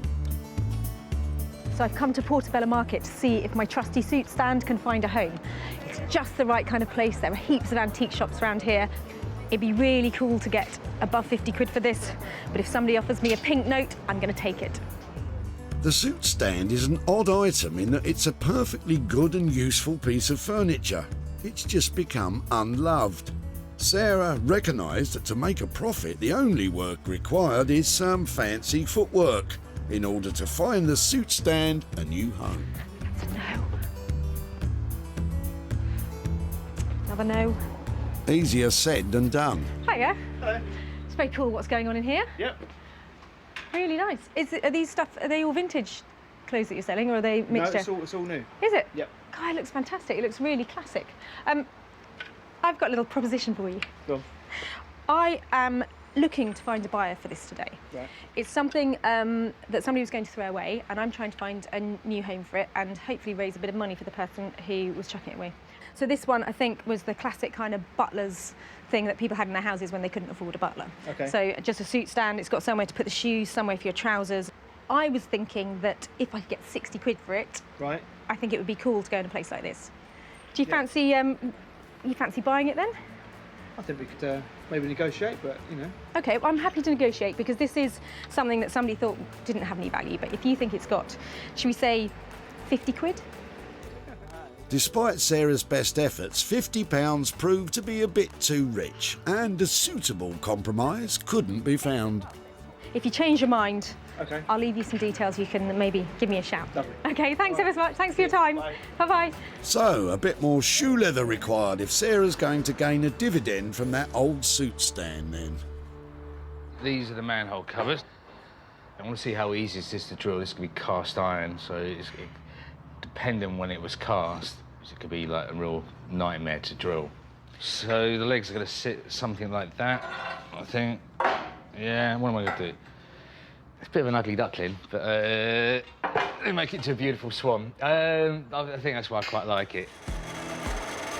Starting to make the legs, Rob uses brute strength to bend each iron bar to the correct angle, making the legs feminine and dainty. Suitable for any girl's bedroom, I think we said. I reckon it's time. Let's see what we got. I must remember which way round it goes. I think it's fair to say there's a bit of imagination required before you can see these slabs of old cast iron taking pride of place in any girl's bedroom. But what we are seeing is very likely to be a world's first. No one else would think to turn these into a vanity table. See, originally I was going to have it coming out the back here, so it's going to be like a couple of arms, but I think it just makes the whole thing a little bit too wobbly. As it is, it's wobbly anyway, so we're going to have to sort that out. See, that's quite nice. That's, you know, just like if I can weld it on there, that'd be brilliant. It's not certain at this point that the mirror frame can be welded to the base due to the nature of the cast iron. The only way to find out is to do a test weld. If this cracks now, then I'll know that I can't actually do any welding this, and I'll have to, like, make... OK, so, I mean... I think what Rob's trying to say is that if the welding is unsuccessful, that means an alternative way of fastening together the tables would be required, and that has time and budget implications. Like, I'm just going to go for it, and then breaks. I think it's not the best strategy, but kind of against the clock a little bit here. So. Oh, horrible. The worst case scenario would be that the extreme heat from the arc welder that Rob's using will cause the frame to crack. Doesn't like welding. Normally, if you'd welded this to itself, you know, or a similar type of metal, it's just snapped along the line it was welded. That's not such good news. Looks like a plan B is required. Just let it cool down, and then I'll think about what I'm going to do. Since Sarah's dropped these off, the thoughts that I had was to probably just keep it nice and simple and just put a velvet, a lovely deep purple velvet on the seat. But sleeping on it, I want to introduce some colour, and this is the frame I would love to paint. I would love to give that a nice green against the purple. So if I can get that there, because that works well with that, I have to add that just a little bit of ooh to it. Ooh, that'll be a technical term then. I would say for me, this is not a big task, but normally when you think it's not a big task, then it shows itself to be a big task. So personally speaking, this is a job I'm just going to get stuck into. And if there's problems, then I'll overcome those problems in due time. You never know with old furniture. I don't know where it's been, what kind of life it's had, what someone's done to it. They might have had an easy life. Imagine that, one previous owner.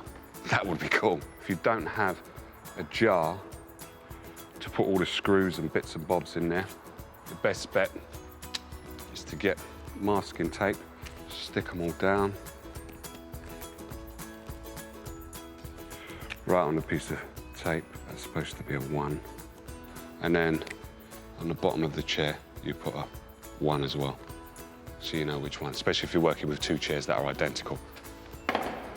Matching the old fixings back to the chairs from which they came makes putting them back together again so much easier. I want this to go a kind of minty green, but I've got a darker green primer. And then get ready to rock and roll.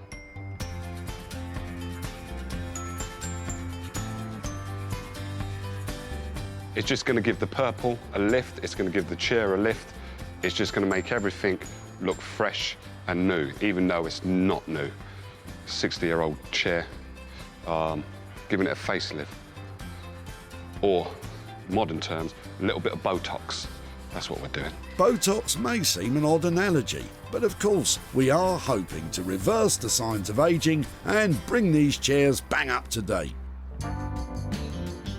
Previously in Portobello Market, the suit stand remained stranded with Sarah, but never one to give up. A change of location may be what's required.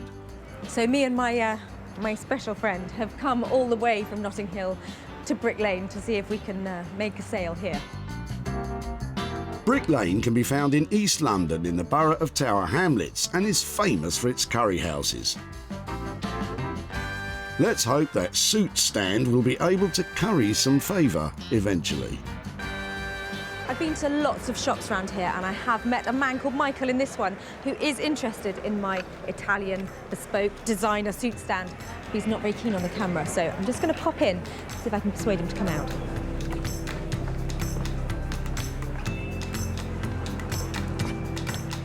Guess what, Michael? It's your lucky day. We're back.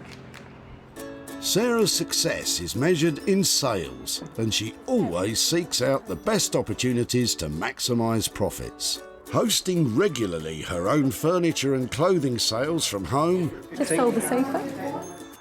advertising and selling online, Get that online.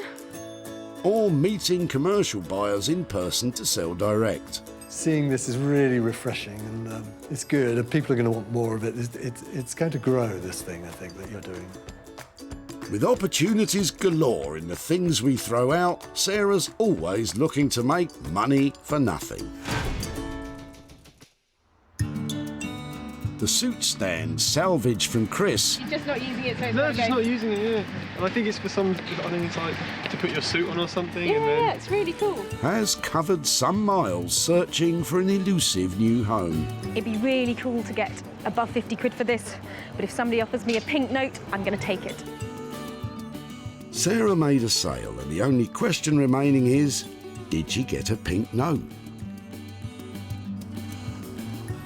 Sarah is back in Whitley to tell Chris what became of his suit stand. Hi, Chris. Hello nice there. to see you again. Nice to Hiya. see you again. Thank you. I've got a few things to show you about your suit stand if you'd Oh, like yes. to come and catch up. Oh yeah, sounds good. Come in. Lovely, please. thank you. So we decided that it was probably the kind of thing that would fit well into a shop as a shop display piece. Oh really? Yeah. A really nice guy in a vintage shop, and he has all sorts of things in his shop. So he specialises in vintage clothing and accessories and that kind of stuff. He immediately said, "Oh, I really like that." So I did a bit of bartering, and I tried really hard to get, you know, like some real sales stuff behind it. But actually, in the end, I got £25 for it. Oh right, that's better than nothing. It is, and that £25 I've got here, and that's for you. So wow. It was really good fun. Well, thank you very much. My pleasure. It's not $1 million, but I don't know what you'd do with 25 quid. I'll put it into the daily shop or something like that. Find somewhere for it. But anyway, it was lovely to have met you again. Yeah, and you too, thank you very much. I'll be at the tip, no doubt, sometime soon. See you again. See you again. Yeah. Thanks ever so much. Okay, bye, Chris. See you. Bye. Sarah sold the suit stand for 25 quid, which is all profit. I didn't think the coat hanger would have any sort of value to it. You know, it looked old and abused, so, so I'm shocked there was any money made out of it, to be honest. Rob has managed to manhandle the manhole covers into what can at best be called butch beautiful vanity tables. But it's not been a project without problems. Everything that's been put together, apart from the actual frame, has been bolted or just placed. So we've drilled the backing for the mirror. The support here has been bolted on. Nothing has been welded except for the base. The inability of the cast iron to take a weld has caused no end of problems. This has meant that the project has taken much longer than anticipated. But we were going to utilise the recess here on the drain cover for lighting. Now, I had to work within the budget, and to be honest, it went way over budget with the lighting. So the next stage, if there is any next stage, is to talk to Sarah and see what she thinks about it.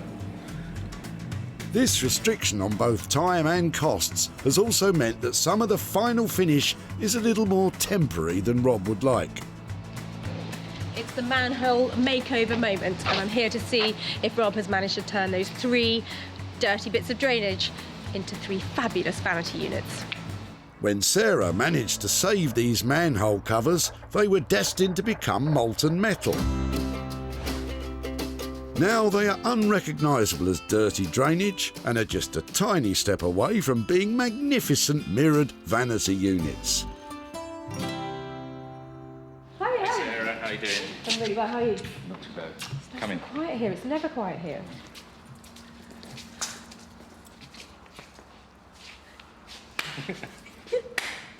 Oh, relief. Oh, really cool. That is amazing. I think the bases. Even the broken one, I quite like. Okay, you've done well there. I'm a bit worried about this though. What's that? Well, the original plan was, because of the lighting, I wanted this suspended. Okay. So there would have been a bar across there, so you would have seen daylight around here, you had the Okay. lighting, that was the idea. Okay. Now we don't have that. Okay, in terms of finish, I'm not sure that... You don't like that kind of crusty finish? What about a bit of white in there?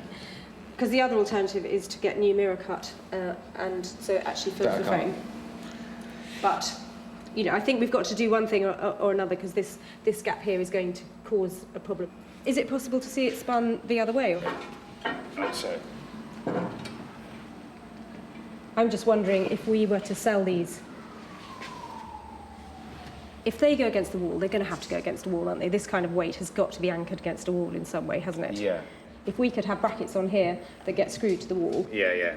I think you're 99% there in terms of making these look fantastic. As a trio, they're really impressive. You know, as you walk in, and the colour that you've chosen, I had this idea about the sage green, and you've picked it up, and I think it's lovely. They're really impressive together. Yeah? Yeah, really. I think so, yeah. Yeah, and I hate to walk in and be critical, but I think you've got maybe 5% more just to get them completely finished. Being just slightly rough around the edges is enough to make a profit improbable, especially if there's insufficient left to bling them up with the LED lighting as originally planned. How are we doing on the budget? So I think we had £1,000 for the three. We're up to budget on that, yeah? Okay. I think that all three together, the finish, the really lovely legs you put on them, and the detail of that is cracking. It's just pushing that last bit. So give me a shout when they're ready to collect, and then I think we'll have something that's really saleable and really stylish, because I think they are so close to being perfect. So thank you very much. You'll be so pleased to see the back of me. Take care. Bye. Clearly, when attempting to make a profit, costs have to be tightly controlled. And if just a little more of Rob's time invested at this stage means they can be sold for a much higher price, it will all be worth it in the end. Well, Rob has certainly transformed those manhole covers, and I feel really picky because the colour on them is really good and the legs are really good detail. But I just need that 5% extra finesse because they need to look $1 million. I need to be able to sell them at a profit, and for that, they've got to be bang on. What I'm going to do is put some hooks on the back here, raise the mirror. I'm going to tighten up the brackets, give them a good crank up to make sure that the whole thing's quite steady. Give Sarah what she wants. Back in Whitley, Sarah spotted something distinctly masculine in the back of Shane's car. Manhole? We've had a new patio laid, and the builders left some of the old patio covers. Rob, on the other hand, was able to spot the feminine potential. Maybe we can make a nice little delicate touch, maybe a little vanity unit. With the budget rapidly running out, the cast iron makeover required just one small push to prove its mettle. And I hate to walk in and be critical, but I think you've got maybe 5% more just to get them completely finished.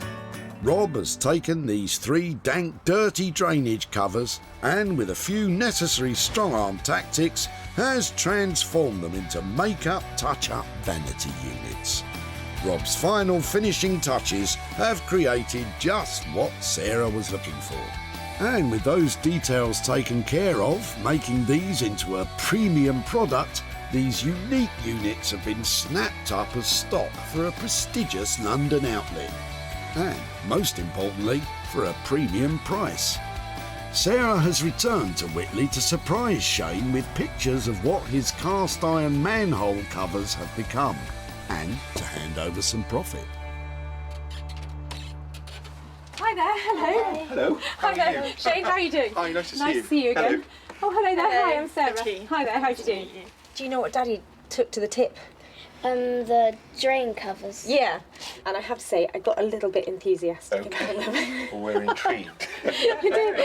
Well, I took them to London, and there is this fantastic place in Walthamstow, which is an open studio, and there's a guy there called Rob, who's a technician who runs it. And he came up with the idea that they're very chunky, masculine things. We should turn them completely on their head and turn them into vanity tables. Okay. So I've actually got some pictures to show you. They turned out, we made 3 of them. He really went to town on them. Do you like them? Yeah. When they're all together, they look great, and somebody has bought them. Unfortunately, £1,000 to spend on them to convert them was quite a lot of money to spend. But we did manage to sell them at a profit. And I've got a wad of money here. I want to know just how much you think might be, how much profit. Nice. Well, there's £500 here, and I'm really pleased to say that's all yours. So I don't know who gets that. Maybe it was Daddy. Calm down. That was the one who took them. We'll discuss it. Split it. That's a good Maybe thing. give it to Mummy. She looks after it. Gladly. The keeper of the cash. Goodness gracious. The 3 manhole covers cost £1,000 to transform, but with a sale of £1,500, Sarah has made a profit of £500 for Shane and his family. Do you have any idea what you might do with it? Well, your timing's very good. We're leaving early in the morning to go to France for our summer holiday, so I'm sure that these guys here will find something good to do with it. You're going to have a really good time. Very nice wine. Lovely to Thank see you, and have a really good time. Bye, guys. Really nice to see you. Bye bye. Thank you. Back in Wolverhampton, those tired old 1950s chairs were left in the capable hands of Jay Blades, who has transformed them with a flash of inspiration, a lick of paint and some purple velvet covers. Simple job that to a certain extent turned out a bit fiddly, especially this bit here. The original trim that was on there was made of plastic, just totally broke up, so I couldn't put it back together again. I think there's a touch of femininity with masculinity in there as well. So I think these appeal to a lot of people, but Sarah might not like them, or she might like them. She'll tell me once she sees them. When Sarah collected these 2 chairs, they were looking a little bit dated and unloved. Now, Jay has transformed them into luxurious pieces of furniture, fit to grace any designer home. Oh my word. They are amazing. I'm absolutely gobsmacked. I think now they look like they've been brought into the 21st century. Beautiful. What you've done is amazing. Really. Oh, look at that. You are a genius. I'm trying to be. And both of them, rather than having a match up, they're just slightly different. Quirky. I love it. Yeah. Beautiful. The finish and the quality is amazing. You've got 3 different kind of finishes there. You've got the velvet, you've got a matte painted finish, then you've got the gloss here. Normally, those won't go well together, but when you look at that kind of contrast, they just look perfect together. Yeah. I think because you've got dark, light, it's semi-dark, but it's more warmer, this colour. So I think, yeah. Did you manage to do them 50, or, I mean, we didn't discuss this top bit at all. No, the top bit, I was going to leave it as it was, but when I put the seat on, covered the seat, and then looked at it, and the colours weren't matching up, so it was just inevitable that I had to do the back. I love them. So they came in, originally we stated, was it £50 for the 2? Yeah. Now they're £70 for the 2. I think that you have turned something really ordinary into a statement piece. They are stunning. I'm really pleased. The sales potential of these 2 old chairs is now obvious for all to see, and Sarah's leaving with high hopes of making some cash. These chairs have gone from classic car boot fodder into high-end luxury item, and that's all because of Jay's hard work. He put an extra 20 quid on the bill, but I think that's money well spent. I'm never too sure when I actually show people the furniture for the first time if they actually get it, but Sarah got it, which I'm really, really chuffed with.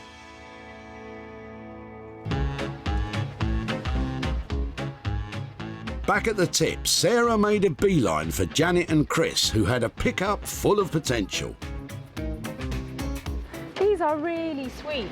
They are. They're not bad, yeah. Recognising the 1950s flavour, Sarah knew exactly who would relish the opportunity to tackle these 2. I have to add that just a little bit of ooh to it.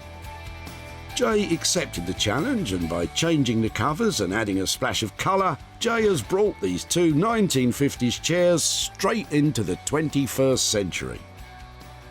Sarah invited retro furniture dealer Martin to be the first to view the rejuvenated chairs. That's really nice. When someone just does that extra thing, that's sort of like a little secret, isn't it? Martin loved Jay's chairs and snapped them up for his shop, the Old Cinema. Sarah is back in Whitley to show Janet and Chris what became of the chairs and to hand over the profit.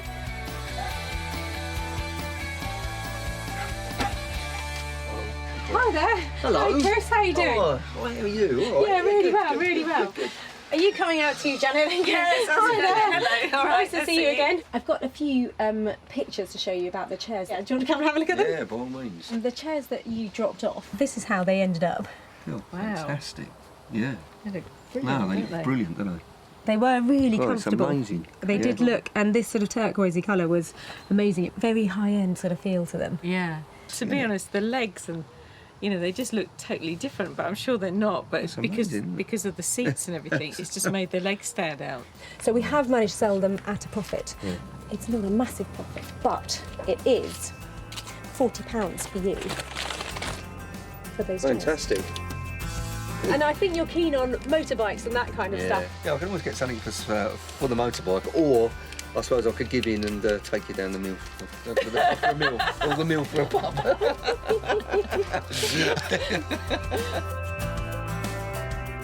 The two chairs were transformed for the grand cost of £70, and Sarah sold them for £110, leaving Janet and Chris with 40 quid to fight over.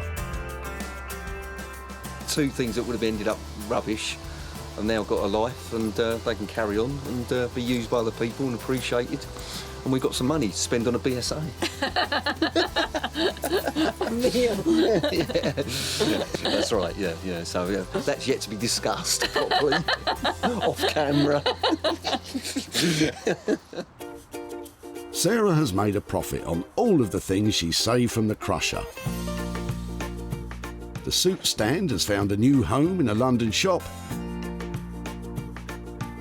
The iron manhole covers have been transformed into 3 pastel-coloured vanity tables, and the 2 chairs reborn as chic velvet-clad beauties. Whoa. So that is brilliant. That's 3 things that have been saved that might have been lost forever, and 3 people who've now got a little bit of extra cash that they weren't expecting.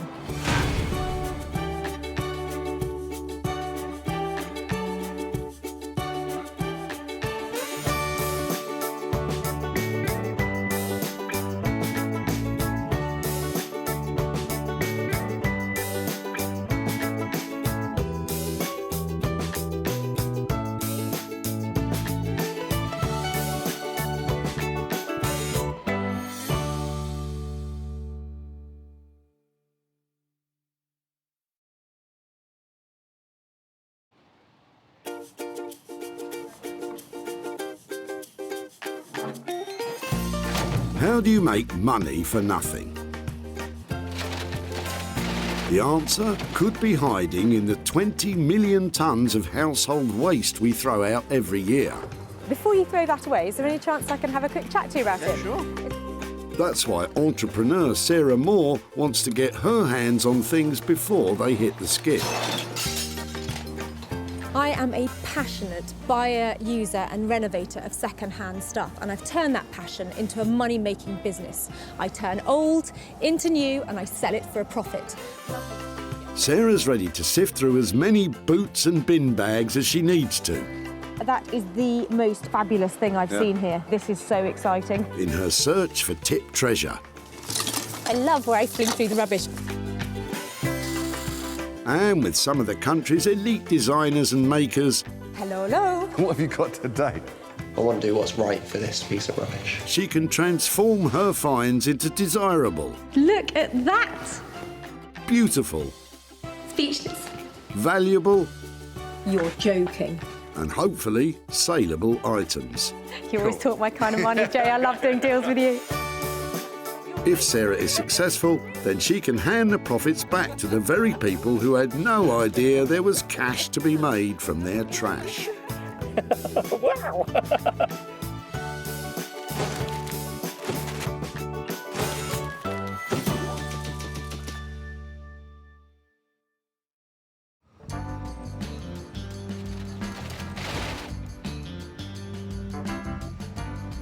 Sarah's travelled to the Bredbury Recycling Centre in Stockport, where they can have over 200 cars through the gates every day. So can you hear them? Can you hear them all calling out to me? They're saying, Sarah, save me, don't put me in the skip, make me into something beautiful. And that's just what I want to do. And in the process, I'm hoping to make lots of money too. Sarah talked very nicely to the kind people who run the dump and has secured special permission to ambush people today. Oh look, there's a nice big car coming in. Maybe they've got lots of things in their boot. Sarah's on the lookout for 3 items she can breathe new life into and sell for a profit. No need for one of those in your life then? No. No breaking and entering? Well, I've got other tools for that. Stop bothering the nice cat burglar, Sarah, and get on with your search. Well, it's not long before Sarah has her eye on Chris's leather sofa, but only if it's the genuine article. Is it, this is a really question, is it leather? Yeah, I think Really? so. Yeah, well, I can remember. Have you had it long? What's the... It's about 10 years of age, that. Probably 12 now, not about 12 years of age. I used to have 2 Dalmatians, so parts of it's marked. Okay, that doesn't matter. For the dogs wise. We've got a new one, and so this one's just literally been dumped in the cabin. Yeah. If I can get this leather off here, I can make handbags, maybe bodices. The fact that it's worn actually adds to its appeal. Well, hopefully we'll give it another life. I don't really know what that will be yet, but it's lovely material, particularly this bit, probably the most worn bit. It's so soft. Yeah, it's more bums have been on that one. I beg your pardon? More bums. What a cheek. But will Sarah be able to salvage enough leather that's not too bum-battered? Considering that, you know, the city's about 10, 12 years of age, and it's been well worn by several people's bottoms and several dogs. So yeah, I think she'll struggle to do anything with it, really. I couldn't be more pleased with this footstool and chair. It's covered in the most fantastic leather and like meters of it. So I've got a marvellous maker lined up who's going to transform this into something that you just won't believe. And at the end of the day, I think we're going to make some money out of it as well. Having comfortably bagged her first item, Sarah now has to turn sat on into saleable. And she has just the person in mind to do it. Chinello Bally has been turning heads since reaching the final of the Great British Sewing Bee. Her hand-cut couture pieces have caught the attention of the fashion world, and now she has a long list of celebrity clients. I've always loved fashion. I think it comes from background actually, because my mum is very, very stylish. The women in my family are very stylish.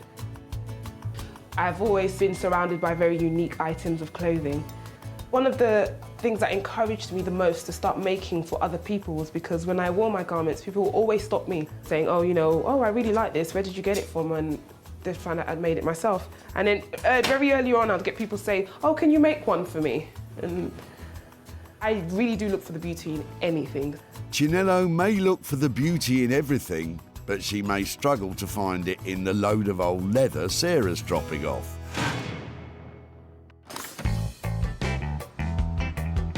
So it's 1 item down, 2 to go. And while Sarah was busy with Chris's sofa, she's missed an absolute gem. It's really annoying that that's in there, and that's, you know, it's nice old wood. Just to be clear, once something hits the tip, it's out of bounds. Can I just go in and get it? No, Sarah, you can't.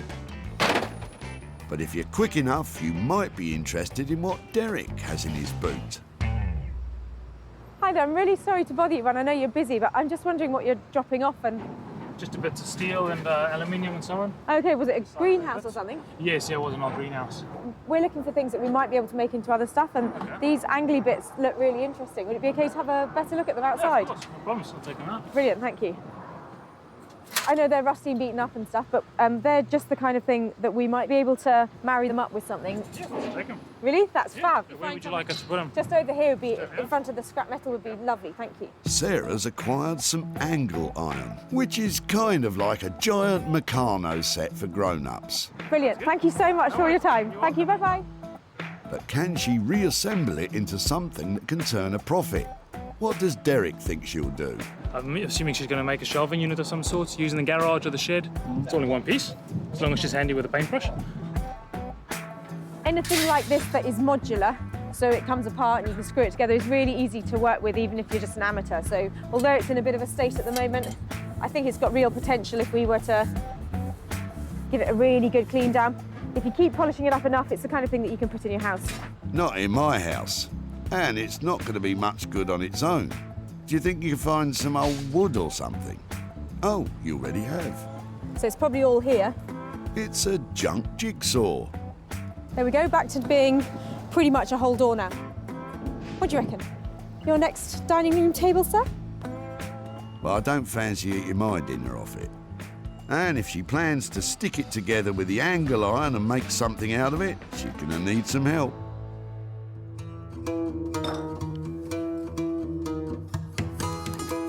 Rupert Blanchard is one of the most imaginative bespoke furniture makers, searching the country for undervalued materials to rework into contemporary designs. I work mostly with reclaimed, salvaged and abandoned materials. Basically other people's waste. I find some kind of beauty in it and spend a lot of time and give rubbish a lot of attention to try and bring it back into use. I like giving things a second, a third, a fourth chance. Rupert's been making furniture for over 10 years, and in that time has developed a thing for drawers. Oh, look at that drawer. Look at that. What a beautiful drawer. Rupert's no stranger to unused materials, but that door might be past saving.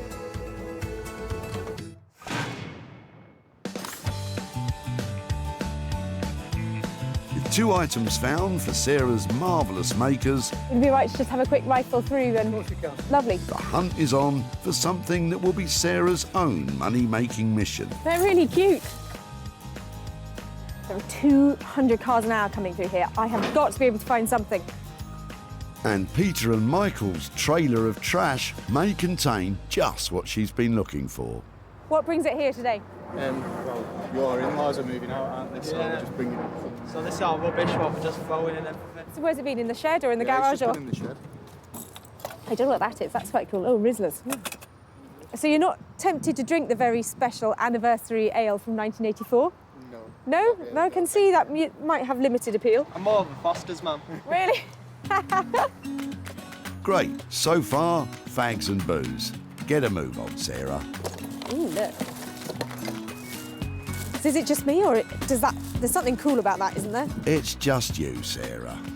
Maybe, I wonder if you could use those in lighting or something, because they're just the fact there's so many different colours in there. I feel really bad about putting those into the tip. I'm not quite sure why, but they've got a certain appeal. Yes, to golfers. Oh, wow. Wait, what's this? Peter's got another bit of treasure for you, Sarah. But how could it possibly beat those golf tees? Do you know what it is? I ain't got a clue. I think that it's, see how it's got an angle like that on it? It's a writing slope. So when people wrote letters, it went like that. So it was like a mini desk when they were, and so there you've got the bit where your pen went. Oh, look, isn't that clever the way it opens up? And down here, and the key that goes with it. Would it be something we might be able to have a look at? Yeah, no problem. Really? Yeah. Brilliant. Thank you ever so much. Thank you. Now that's more like it. I'm sure you can make a few bob selling it as it is. So everybody used to have things like this, because everybody wrote letters, so we just don't do it anymore. Here, it's very faint lines. This would have been beautiful gold inlay, you know, onto the velvet, so that would have been pretty. So that's a joyful little piece of history there. This type of writing slope, or lap desk, first appeared in the 18th century and became a stylish accessory for the travelling gentleman. Today, the market for these is buoyant, and Sarah could well raise some surprise cash for Michael and Peter. I love this box. It's really sweet and it's the oldest thing that we found today. It's got some lovely details on it and I'm hoping that it's going to be really quite valuable. And that means that all of the money we get from selling it can go to that great guy who dropped it off earlier. So that has got to be a good thing, hasn't it? And with that, today's list is complete. Chinello will lavish love on Chris's leather. Rupert will tackle Derek's rusty frame and that dissected door. And Sarah, oh no, she's not taking the golf tees as well, is she? Oh well, double the potential profit, I suppose.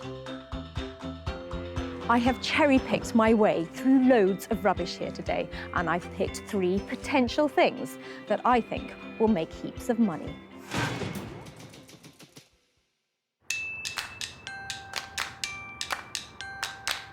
Canning Town, East London.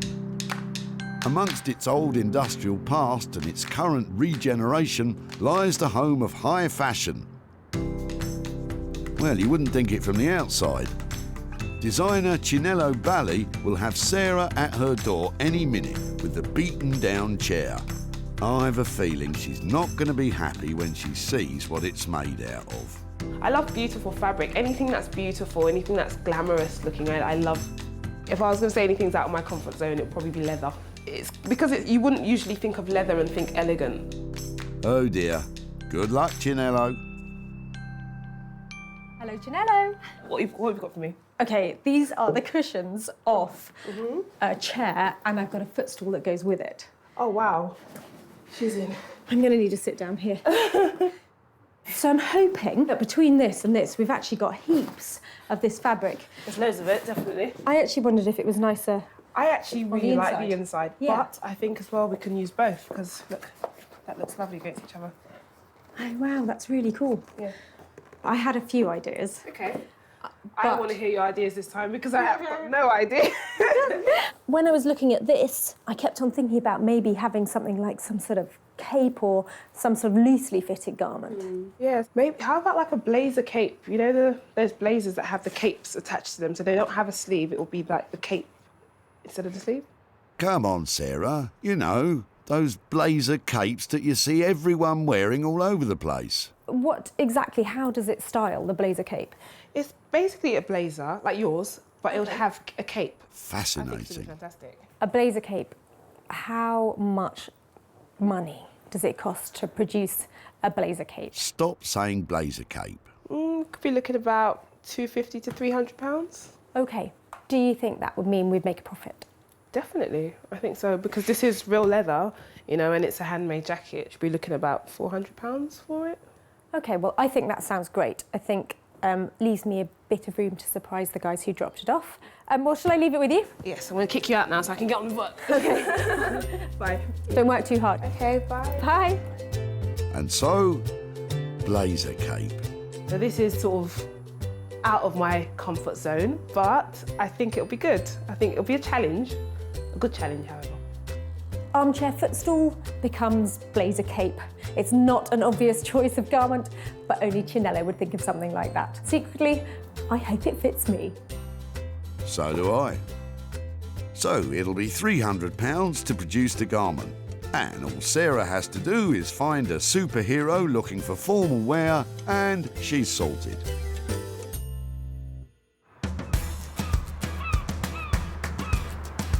Sunny Margate on the southeast coast. Once a mecca for British holidaymakers, now it's a place where vintage is an advantage and reclamation is the order of the day. And one man leading the way is our Rupert. And Carlos the cat. Sarah's about to set him the challenge of making something out of the angle iron and the old barn door. Rupert, hi. Hey, Sarah. How are you? Back again? I've got a few things. Okay, don't look. Can you rustle off somewhere and I'll bring it in and then you can see it because I don't want you to get put off. Sarah thinks if she can make it look presentable, then Rupert might just see its potential. It's all coming together. It's going to be fun. Sarah's brought some weird things to me before, so this time, who knows what it could be. Looks good, doesn't it? Really inspiring. doesn't look like a load of old junk. I'm not exactly sure who Sarah's trying to convince, but either way, Rupert's getting concerned. Sarah, you all right? Yeah, it's coming together. I hope it's going to be worth it. Can't quite imagine what you're doing yet. It's a lot of crashing and banging coming from out there. Never look better. Rupert? It's like all my birthdays and Christmases come at once. There was something about it. It's been hacked into, it's been cut up. Okay. But I just love the fact, the wear on it, you can't make it look like that. What is it? A toilet door, a barn door? Barn door, I'm thinking. And then this angle iron? Yep. Brilliant, isn't it? I love angle iron, I love it. It's so flexible and adjustable, and it's something that you don't really see now in the home. Everyone used to make their bench in their shed, their shelving in the garage out of this stuff. So, the angle iron's a hit, but the old barn door has some issues. Quite a lot of age shade, a lot of dry rot there, so it can be complicated to work with. I don't know if you've noticed, but actually it has been cut in half. So there is, it's not quite as intact. So yeah, that's why I was piecing it together so it wasn't. That's a surprise. Yes. It's a jigsaw puzzle. Yeah, I did have some thoughts that maybe this was kind of cut up into parquet to make amazing tabletop, and these were framing it in some way. A table, I see as the easy option for me. Yep. A sideboard would be a more challenging option for me because it's only 2 materials here, so to stretch them far enough to actually make a piece of furniture that you will sit in front of and stare at every day, it'd be quite a challenge. Rupert's never one to shy away from a challenge. But how much is it going to cost? I've got a couple of days' work on this. I would like to really, go to town on this piece. So we're looking at a 400 or so quid. I think that's about right. I've left Rupert in there piecing together that jigsaw and trying to make a sideboard out of the door and that old angle iron. I think he's got his work cut out, but he's so enthusiastic about it. I think there's potential for real profit from this piece. To make a sideboard out of all that rubbish will cost you around £400. So Sarah will be aiming high in the sale of this one. With the worn leather and the deconstructed door being dealt with by the designers, it's time for Sarah to generate some cash of her own. And back at her barn, she's hoping the antique writing slope will do just that. Now, I was really pleased to save this the other day. I love the fact that we found something that was really old, and it's a charming piece. It's got sweet little things like its own key still with it. So to think that it was going to be thrown away, I'm really pleased that I rescued it. It's not in great condition, and that makes me worry about how much it's actually going to be worth. There's big chips off the veneer all around here, and I think it's had some restoration on it. In here, in the hinges, you can see how they've been nailed back in rather than screwed, and they're not the original ones. This isn't going to be worth a fortune, but I don't think it should get thrown away. And I know that because of the details on the front of it, the fact it's got the key and the lock, a lovely shield on the front and the escutcheon here, people might even buy it just to be able to reuse those to restore something else. I think the best thing I can do with it is to polish it up and make it look prettier, and then take some lovely pictures of it so that you can see all the details, so it has lots of appeal to lots of different people. When polishing up old veneer like this, it's best to avoid harsh chemicals. A thorough rub with a dry cloth will do the job. This is my very naughty puppy. Come here. It never does what it's told, do you? And the mere mention of a rub has brought Bramble in. I think it's looking better. I'm not an expert on wood. I'm just wondering if that's a mahogany veneer or maybe walnut. Oh wow, that looks really good on there. Sarah's planning to sell the piece online to the highest bidder. I'm going to take photographs from every angle of it and the detail and the damage that it's got, so that whoever buys it has got the whole picture. Well, maybe, looking at the state of it, less is more. Come here. A quick look online to compare prices, and things are looking promising. So this one's similar, and it's £44.50, but I'd say that's got a slightly Art Deco-y, sort of 40s-y maybe feel to it. So I think that one is newer than our one. Victorian writing slope. Right, so there it is. It's listed. Let's hope that it makes £30. Maybe, on a good day, £40. Fingers crossed. All we can do now is wait to see if it makes any money. Let the bidding begin. Sarah hasn't spent a penny on the writing slope, so any money made from it is truly profit.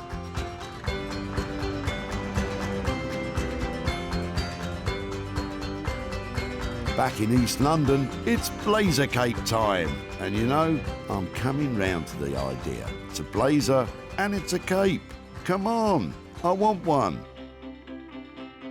So, Chinello, where do we begin? I decided to dump the blazer cape idea this morning. No. Why? Because I just woke up and I thought, how is this going to work? So I'm going to make a dress out of this. So more of a shift style dress. And also I really wanted to put my own signature on this. So the jacket thing is not really something I do. Dresses, they're more my thing. Oh, OK. I'll have to find my own blazer cape then. But what's your idea for the dress? Okay, so my initial idea is to have this part here at the bottom, and then this would have made up, you know, the top half of the dress. So the dress is mainly in the leather, and then this would have been sleeve, and that would be a neckline there. Chinello's planning on using wax print fabric for the sleeves, a typical material for clothing in Africa. And although this material is dark, they're more commonly vibrant, colourful cotton prints, which historically were used as a non-verbal communication that could indicate status or wealth among African women. I'm just trying to straighten out all the edges, and I was just making my dress a little bit shorter than I want it to be. With the chair and stool completely stripped, Chinello has all the material she has to work with. So now it's just a matter of sewing it all together. Still want to use some of the original seams from the sofa, so I'm going to keep some of those in place, and I'm using a contrasting thread that matches with the fabric that I've decided to use for the sleeves. I'm going to use that to create some seam details. Chinello is sewing the panels together using robust and hard-wearing thread. Perfect for heavy leather stitching. Can you see that? But there's a problem. Don't know why it's doing that. I need to work out why it's doing that. The leather panels keep slipping away from each other. It's moving. So I'm not sure whether it's too worn or if there's some kind of waxing on it that's making it slide along each other. See, it jumps down as you try to sew it. Even though I start with the needle inside of it, so it shouldn't do that at all, it still jumps. This could potentially be it for the sofa dress. If it's not going to sew, what am I going to do with it? The more worn sections seem impossible to sew together, and considering most of it is well worn, Chinello might not have enough material to make a wallet, never mind a dress. Because it's not like it's not sewing it, it sews it in bits and then it just gathers it up at the bottom, and it was doing the same thing on that machine, so I moved over here. What are we going to do now? I'm not sure we'll be able to do this one. Is this the end of the road for Chinello's dress? Let's give her a chance to think.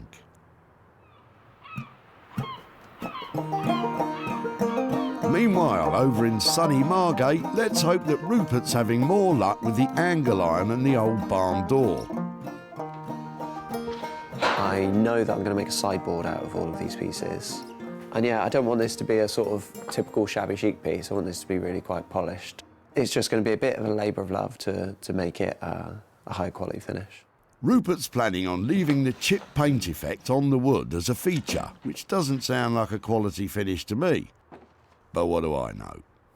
Although I know what I'm making, I've got to strip it down and prepare the materials. The nuts and bolts holding it together have fused shut with rust. Just going to cut these off. But Rupert can cut them off with his cut-off tool. That's what it's actually called.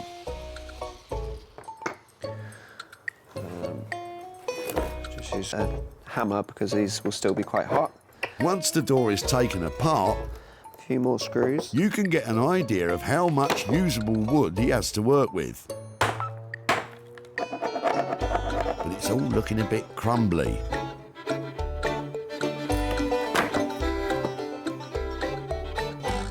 And it's not looking good. This is a good representation of the door overall, in that it is just crumbling.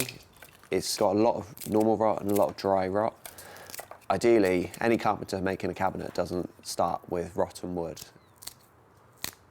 Now on this table is everything that's really usable. I've got it down from what was a pile of rubbish to an organised pile of rubbish. I suppose that's some progress. There's still a good 60% of this door that we can reuse. With just enough wood to construct a sideboard, Rupert gets to work sawing the usable pieces into planks to match his very intricate blueprint on the floor. Next comes the angle iron, which will form the structure of the cabinet. Angle iron became very popular amongst do-it-yourselfers. With its easy-to-assemble design, it was possible for almost anyone to build anything from shelving units to greenhouses. The more I put together, the closer I'm getting to working out what this needs to become. Rupert's on a roll and looks to have this finished in no time. But wait a minute. That's one short and two wide. That's one short. Where are the other pieces of wood? I've miscalculated it. Uh-oh, with such little door to work with, that doesn't sound good. Oh, this is nuts. This is a problem with having a warehouse full of rubbish, that I often lose a piece of wood that I've just cut. Good luck finding it in there, Rupert. Maybe Sarah will be happy with half a sideboard.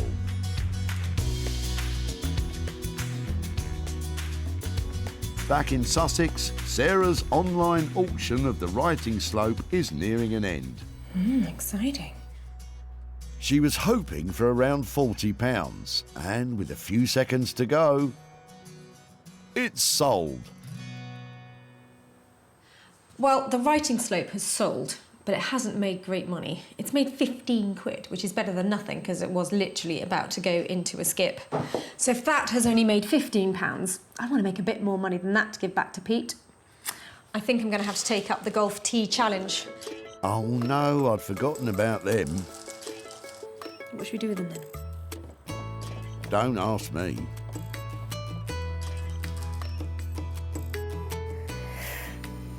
Art installation? Looking at all the golf tees floating around in there, maybe I could make like a golf tee loo seat so you sit down on it and it's a bit naff. I'm certainly getting a whiff of something. But I think I've got it now. It's going to be a tribal style necklace. Cool, hey? Anything you say. If I wrap this really cool red wire around, and then it might make the golf tees look a bit more attractive, a bit more tribal. Well, I suppose it's not bad for a last-ditch attempt to make money. I'm going to make a few of them and hope that I make some money that way. But finding a buyer of tribal jewellery might be tough.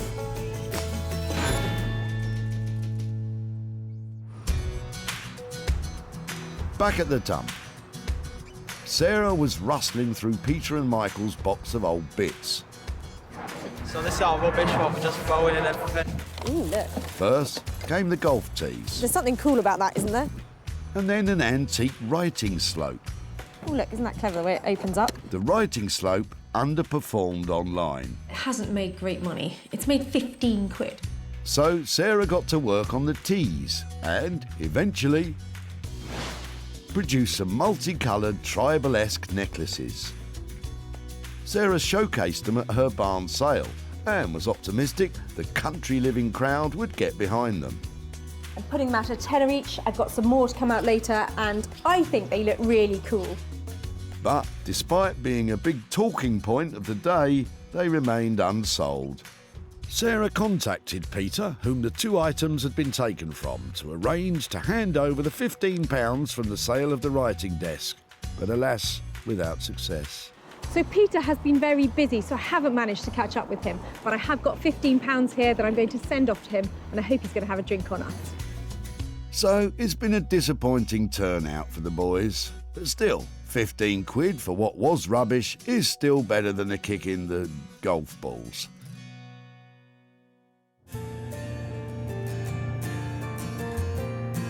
Back in southeast London, when we last saw Chinello, her head was in her hands and the leather was in a heap on the floor. Her sewing machine had met its match, and now Sarah's on her way to see something, I hope. So this is the kind of transformation that really stretches my imagination. I've dropped off a chair and a footstool, and I'm coming to pick up a dress. Well, you're in luck. With the help of a specialist leather sewing foot, don't ask, Chinello has taken the bum-battered sofa and transformed it into an amazing bodice. I'm still a bit disappointed about the blazer cape though. Chinello used a wax print fabric to create the skirt and sleeves. And the beaded detail lines the plunging neckline. Wow, I hope Sarah doesn't want to try it on. Hello. Hello. Ah, that must be it. How are you? I'm fine. How are you? Really well. What were you expecting? I wasn't expecting beading or detail like this. And I was thinking suede because of the back of it. Yeah, I was going to, but all of the back pieces were so different and there was nothing uniform at all. I thought, I don't think that's a problem. It looks amazing, doesn't it? I love the way you've got the darts in here. Yeah, I thought let's carry on with the, you know, the whole leather feel of things, you know, because usually it's, you know, so many panels put together and they just do all the outside stitching sort of decoratively. So I've done that as well. It's got your signature sassiness about it, hasn't it? Because this is quite revealing, isn't it? And this isn't long, is it? Would you like to try it on? No, I can't try it on. Seriously? Okay. Yeah, if you'd like to. Go on then, I'm happy to give it a go. Yeah? Yeah. Okay, let's Look take away. them on. Sarah, there are kids watching. I think I'll keep this on. Thank goodness. Are you stuck, Sarah? Help her out, Chinello. It actually does look nice on you. Someone please stop her. There you go. Brilliant. That is amazing. Thank you so much. I'll keep in touch and tell you where it goes. All right, thank you. Mwah. Let's know how she goes. I thought that was so cool that Sarah tried the dress on, but I think what she really needs is some high heels and a night out. Yeah.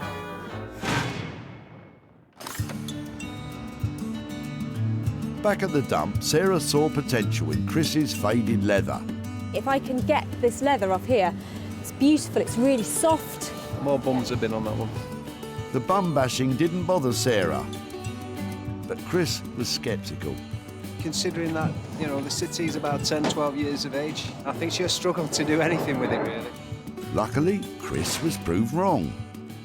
With the expert eye of Chinello, it was transformed into something spectacular.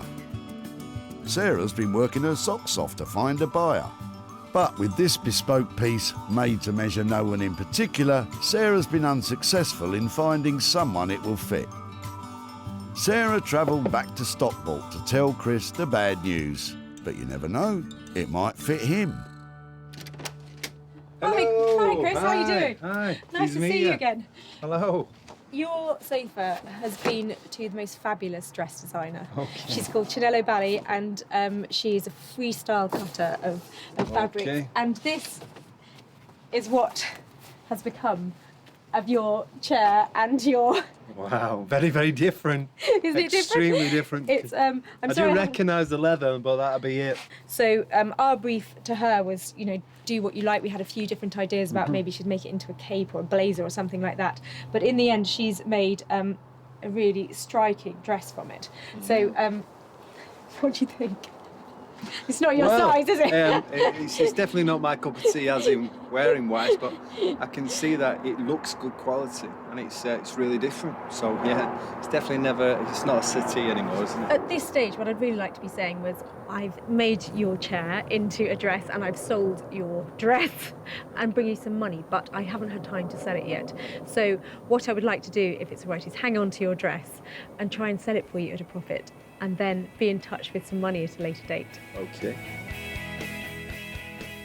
Chinello's work cost £250 to create the dress, but as yet it has unfortunately failed to sell, which means Chris will have to wait a little bit longer before he receives any profit.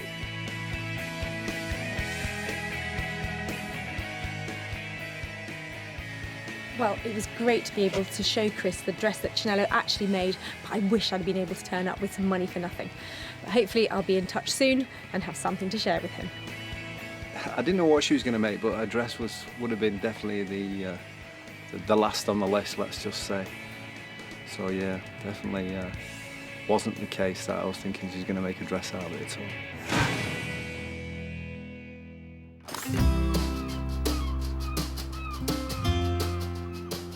So, with the majority of items remaining unsold so far, Sarah will have high hopes for today's final find, Rupert's sideboard, which he's putting finishing touches to now. That is, if he's found that extra wood. So what do you get if you drop off a load of old metal and a broken door? I'm hoping for one of Rupert's signature sideboards and something that looks fantastic. Before, it was a rotten and rusty pile of wood and metal. Now, it's a super sideboard, oozing with charm. Maintaining the flaked paint effect, it is bang on trend amongst folk who like that kind of thing. The body is made up of one cupboard for storage and shelves for feature ornaments or electronic equipment. He even kept the door's original handle. It won't fit in everyone's house, but you have to admit it, it's an astounding achievement from Rupert. Good show, young man. Sarah's gonna love it. Hi, Rupert. Hiya. Welcome back. Lovely to see you. Is that it? That is it.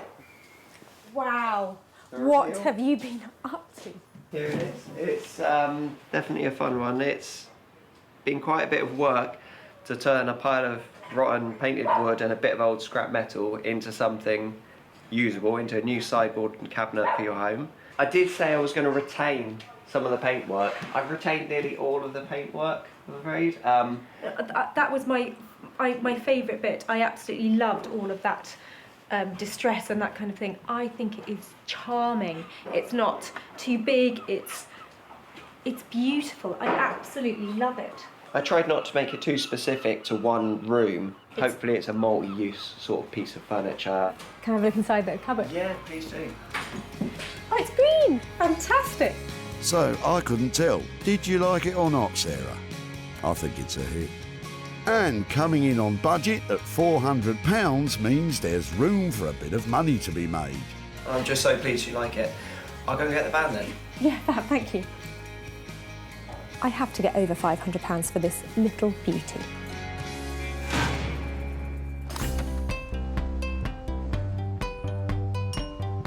Back at the dump, Sarah ambushed Derek for his angle iron. Yes, it was in our greenhouse. Oh, fantastic. Derek had confidence in Sarah's abilities. It's only one piece, as long as she's handy with a paintbrush. But it was missing something to tie it all together. And then she found it 2 minutes later. Your next dining room table, sir? She wasn't far off. Thanks to Rupert, it was transformed into a bespoke sideboard. Sarah's invited one of the country's leading retro furniture dealers to see if he was interested. And it turned out he's a big fan of Rupert's. Well, I love this, and I love his work. With a fish on the hook, Sarah tried to reel him in with some big figures. Probably in order to see profit, I need to sell this for £550. It's tight. That figure was a bit too big. But with a bit of negotiation, I would really like to have it. They came to an agreement. Sarah's back in Stockport to show Derek what was made of his old greenhouse and hand over the cash. Hi there, hi Derek, how are you doing? Okay. Not bad yourself? Yeah, very Good to see you well. again. Yes, and you, and you. Any ideas what we might have done with your frames? I can't think of anything except the same it was before, a shelving unit of some sort, or maybe an art display unit. Yeah, well, actually, they were turned into a sideboard, and I've got some pictures to show you. Okay. Hopefully, you can see where your frames are in the. Oh, wow. It was You got made. rid of all the rust and everything as well. Looks brilliant. Do you think? Yeah, it looks really good. Wow. They I never were- thought it would amount to anything except scrap metal. So you approve of what we did with it? Yes, no, it looks really good. You managed to find a good home for it?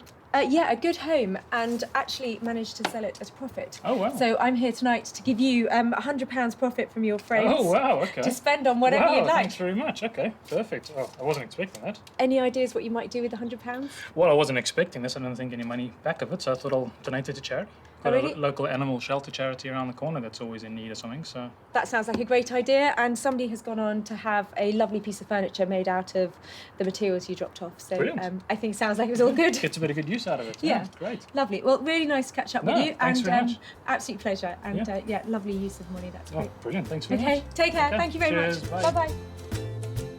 So Rupert charged £400 to transform the pile of old metal and pieces of door into a sideboard, but the sale of £500 made a profit for Derek of £100. I wasn't expecting anything in the slightest. I thought it was half of what you maybe made, or if anything at all. But no, it's come out looking really good. I love the fact that Derek has chosen an animal charity to give the money to. We've got a little fan down here. I'm going to go home and tell Bramble that there's £100 going to a really good cause.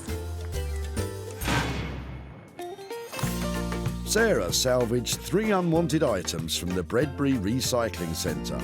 Chris's old leather sofa turned into a beautiful bodice dress. Derek's ancient angle iron transformed into a super sideboard.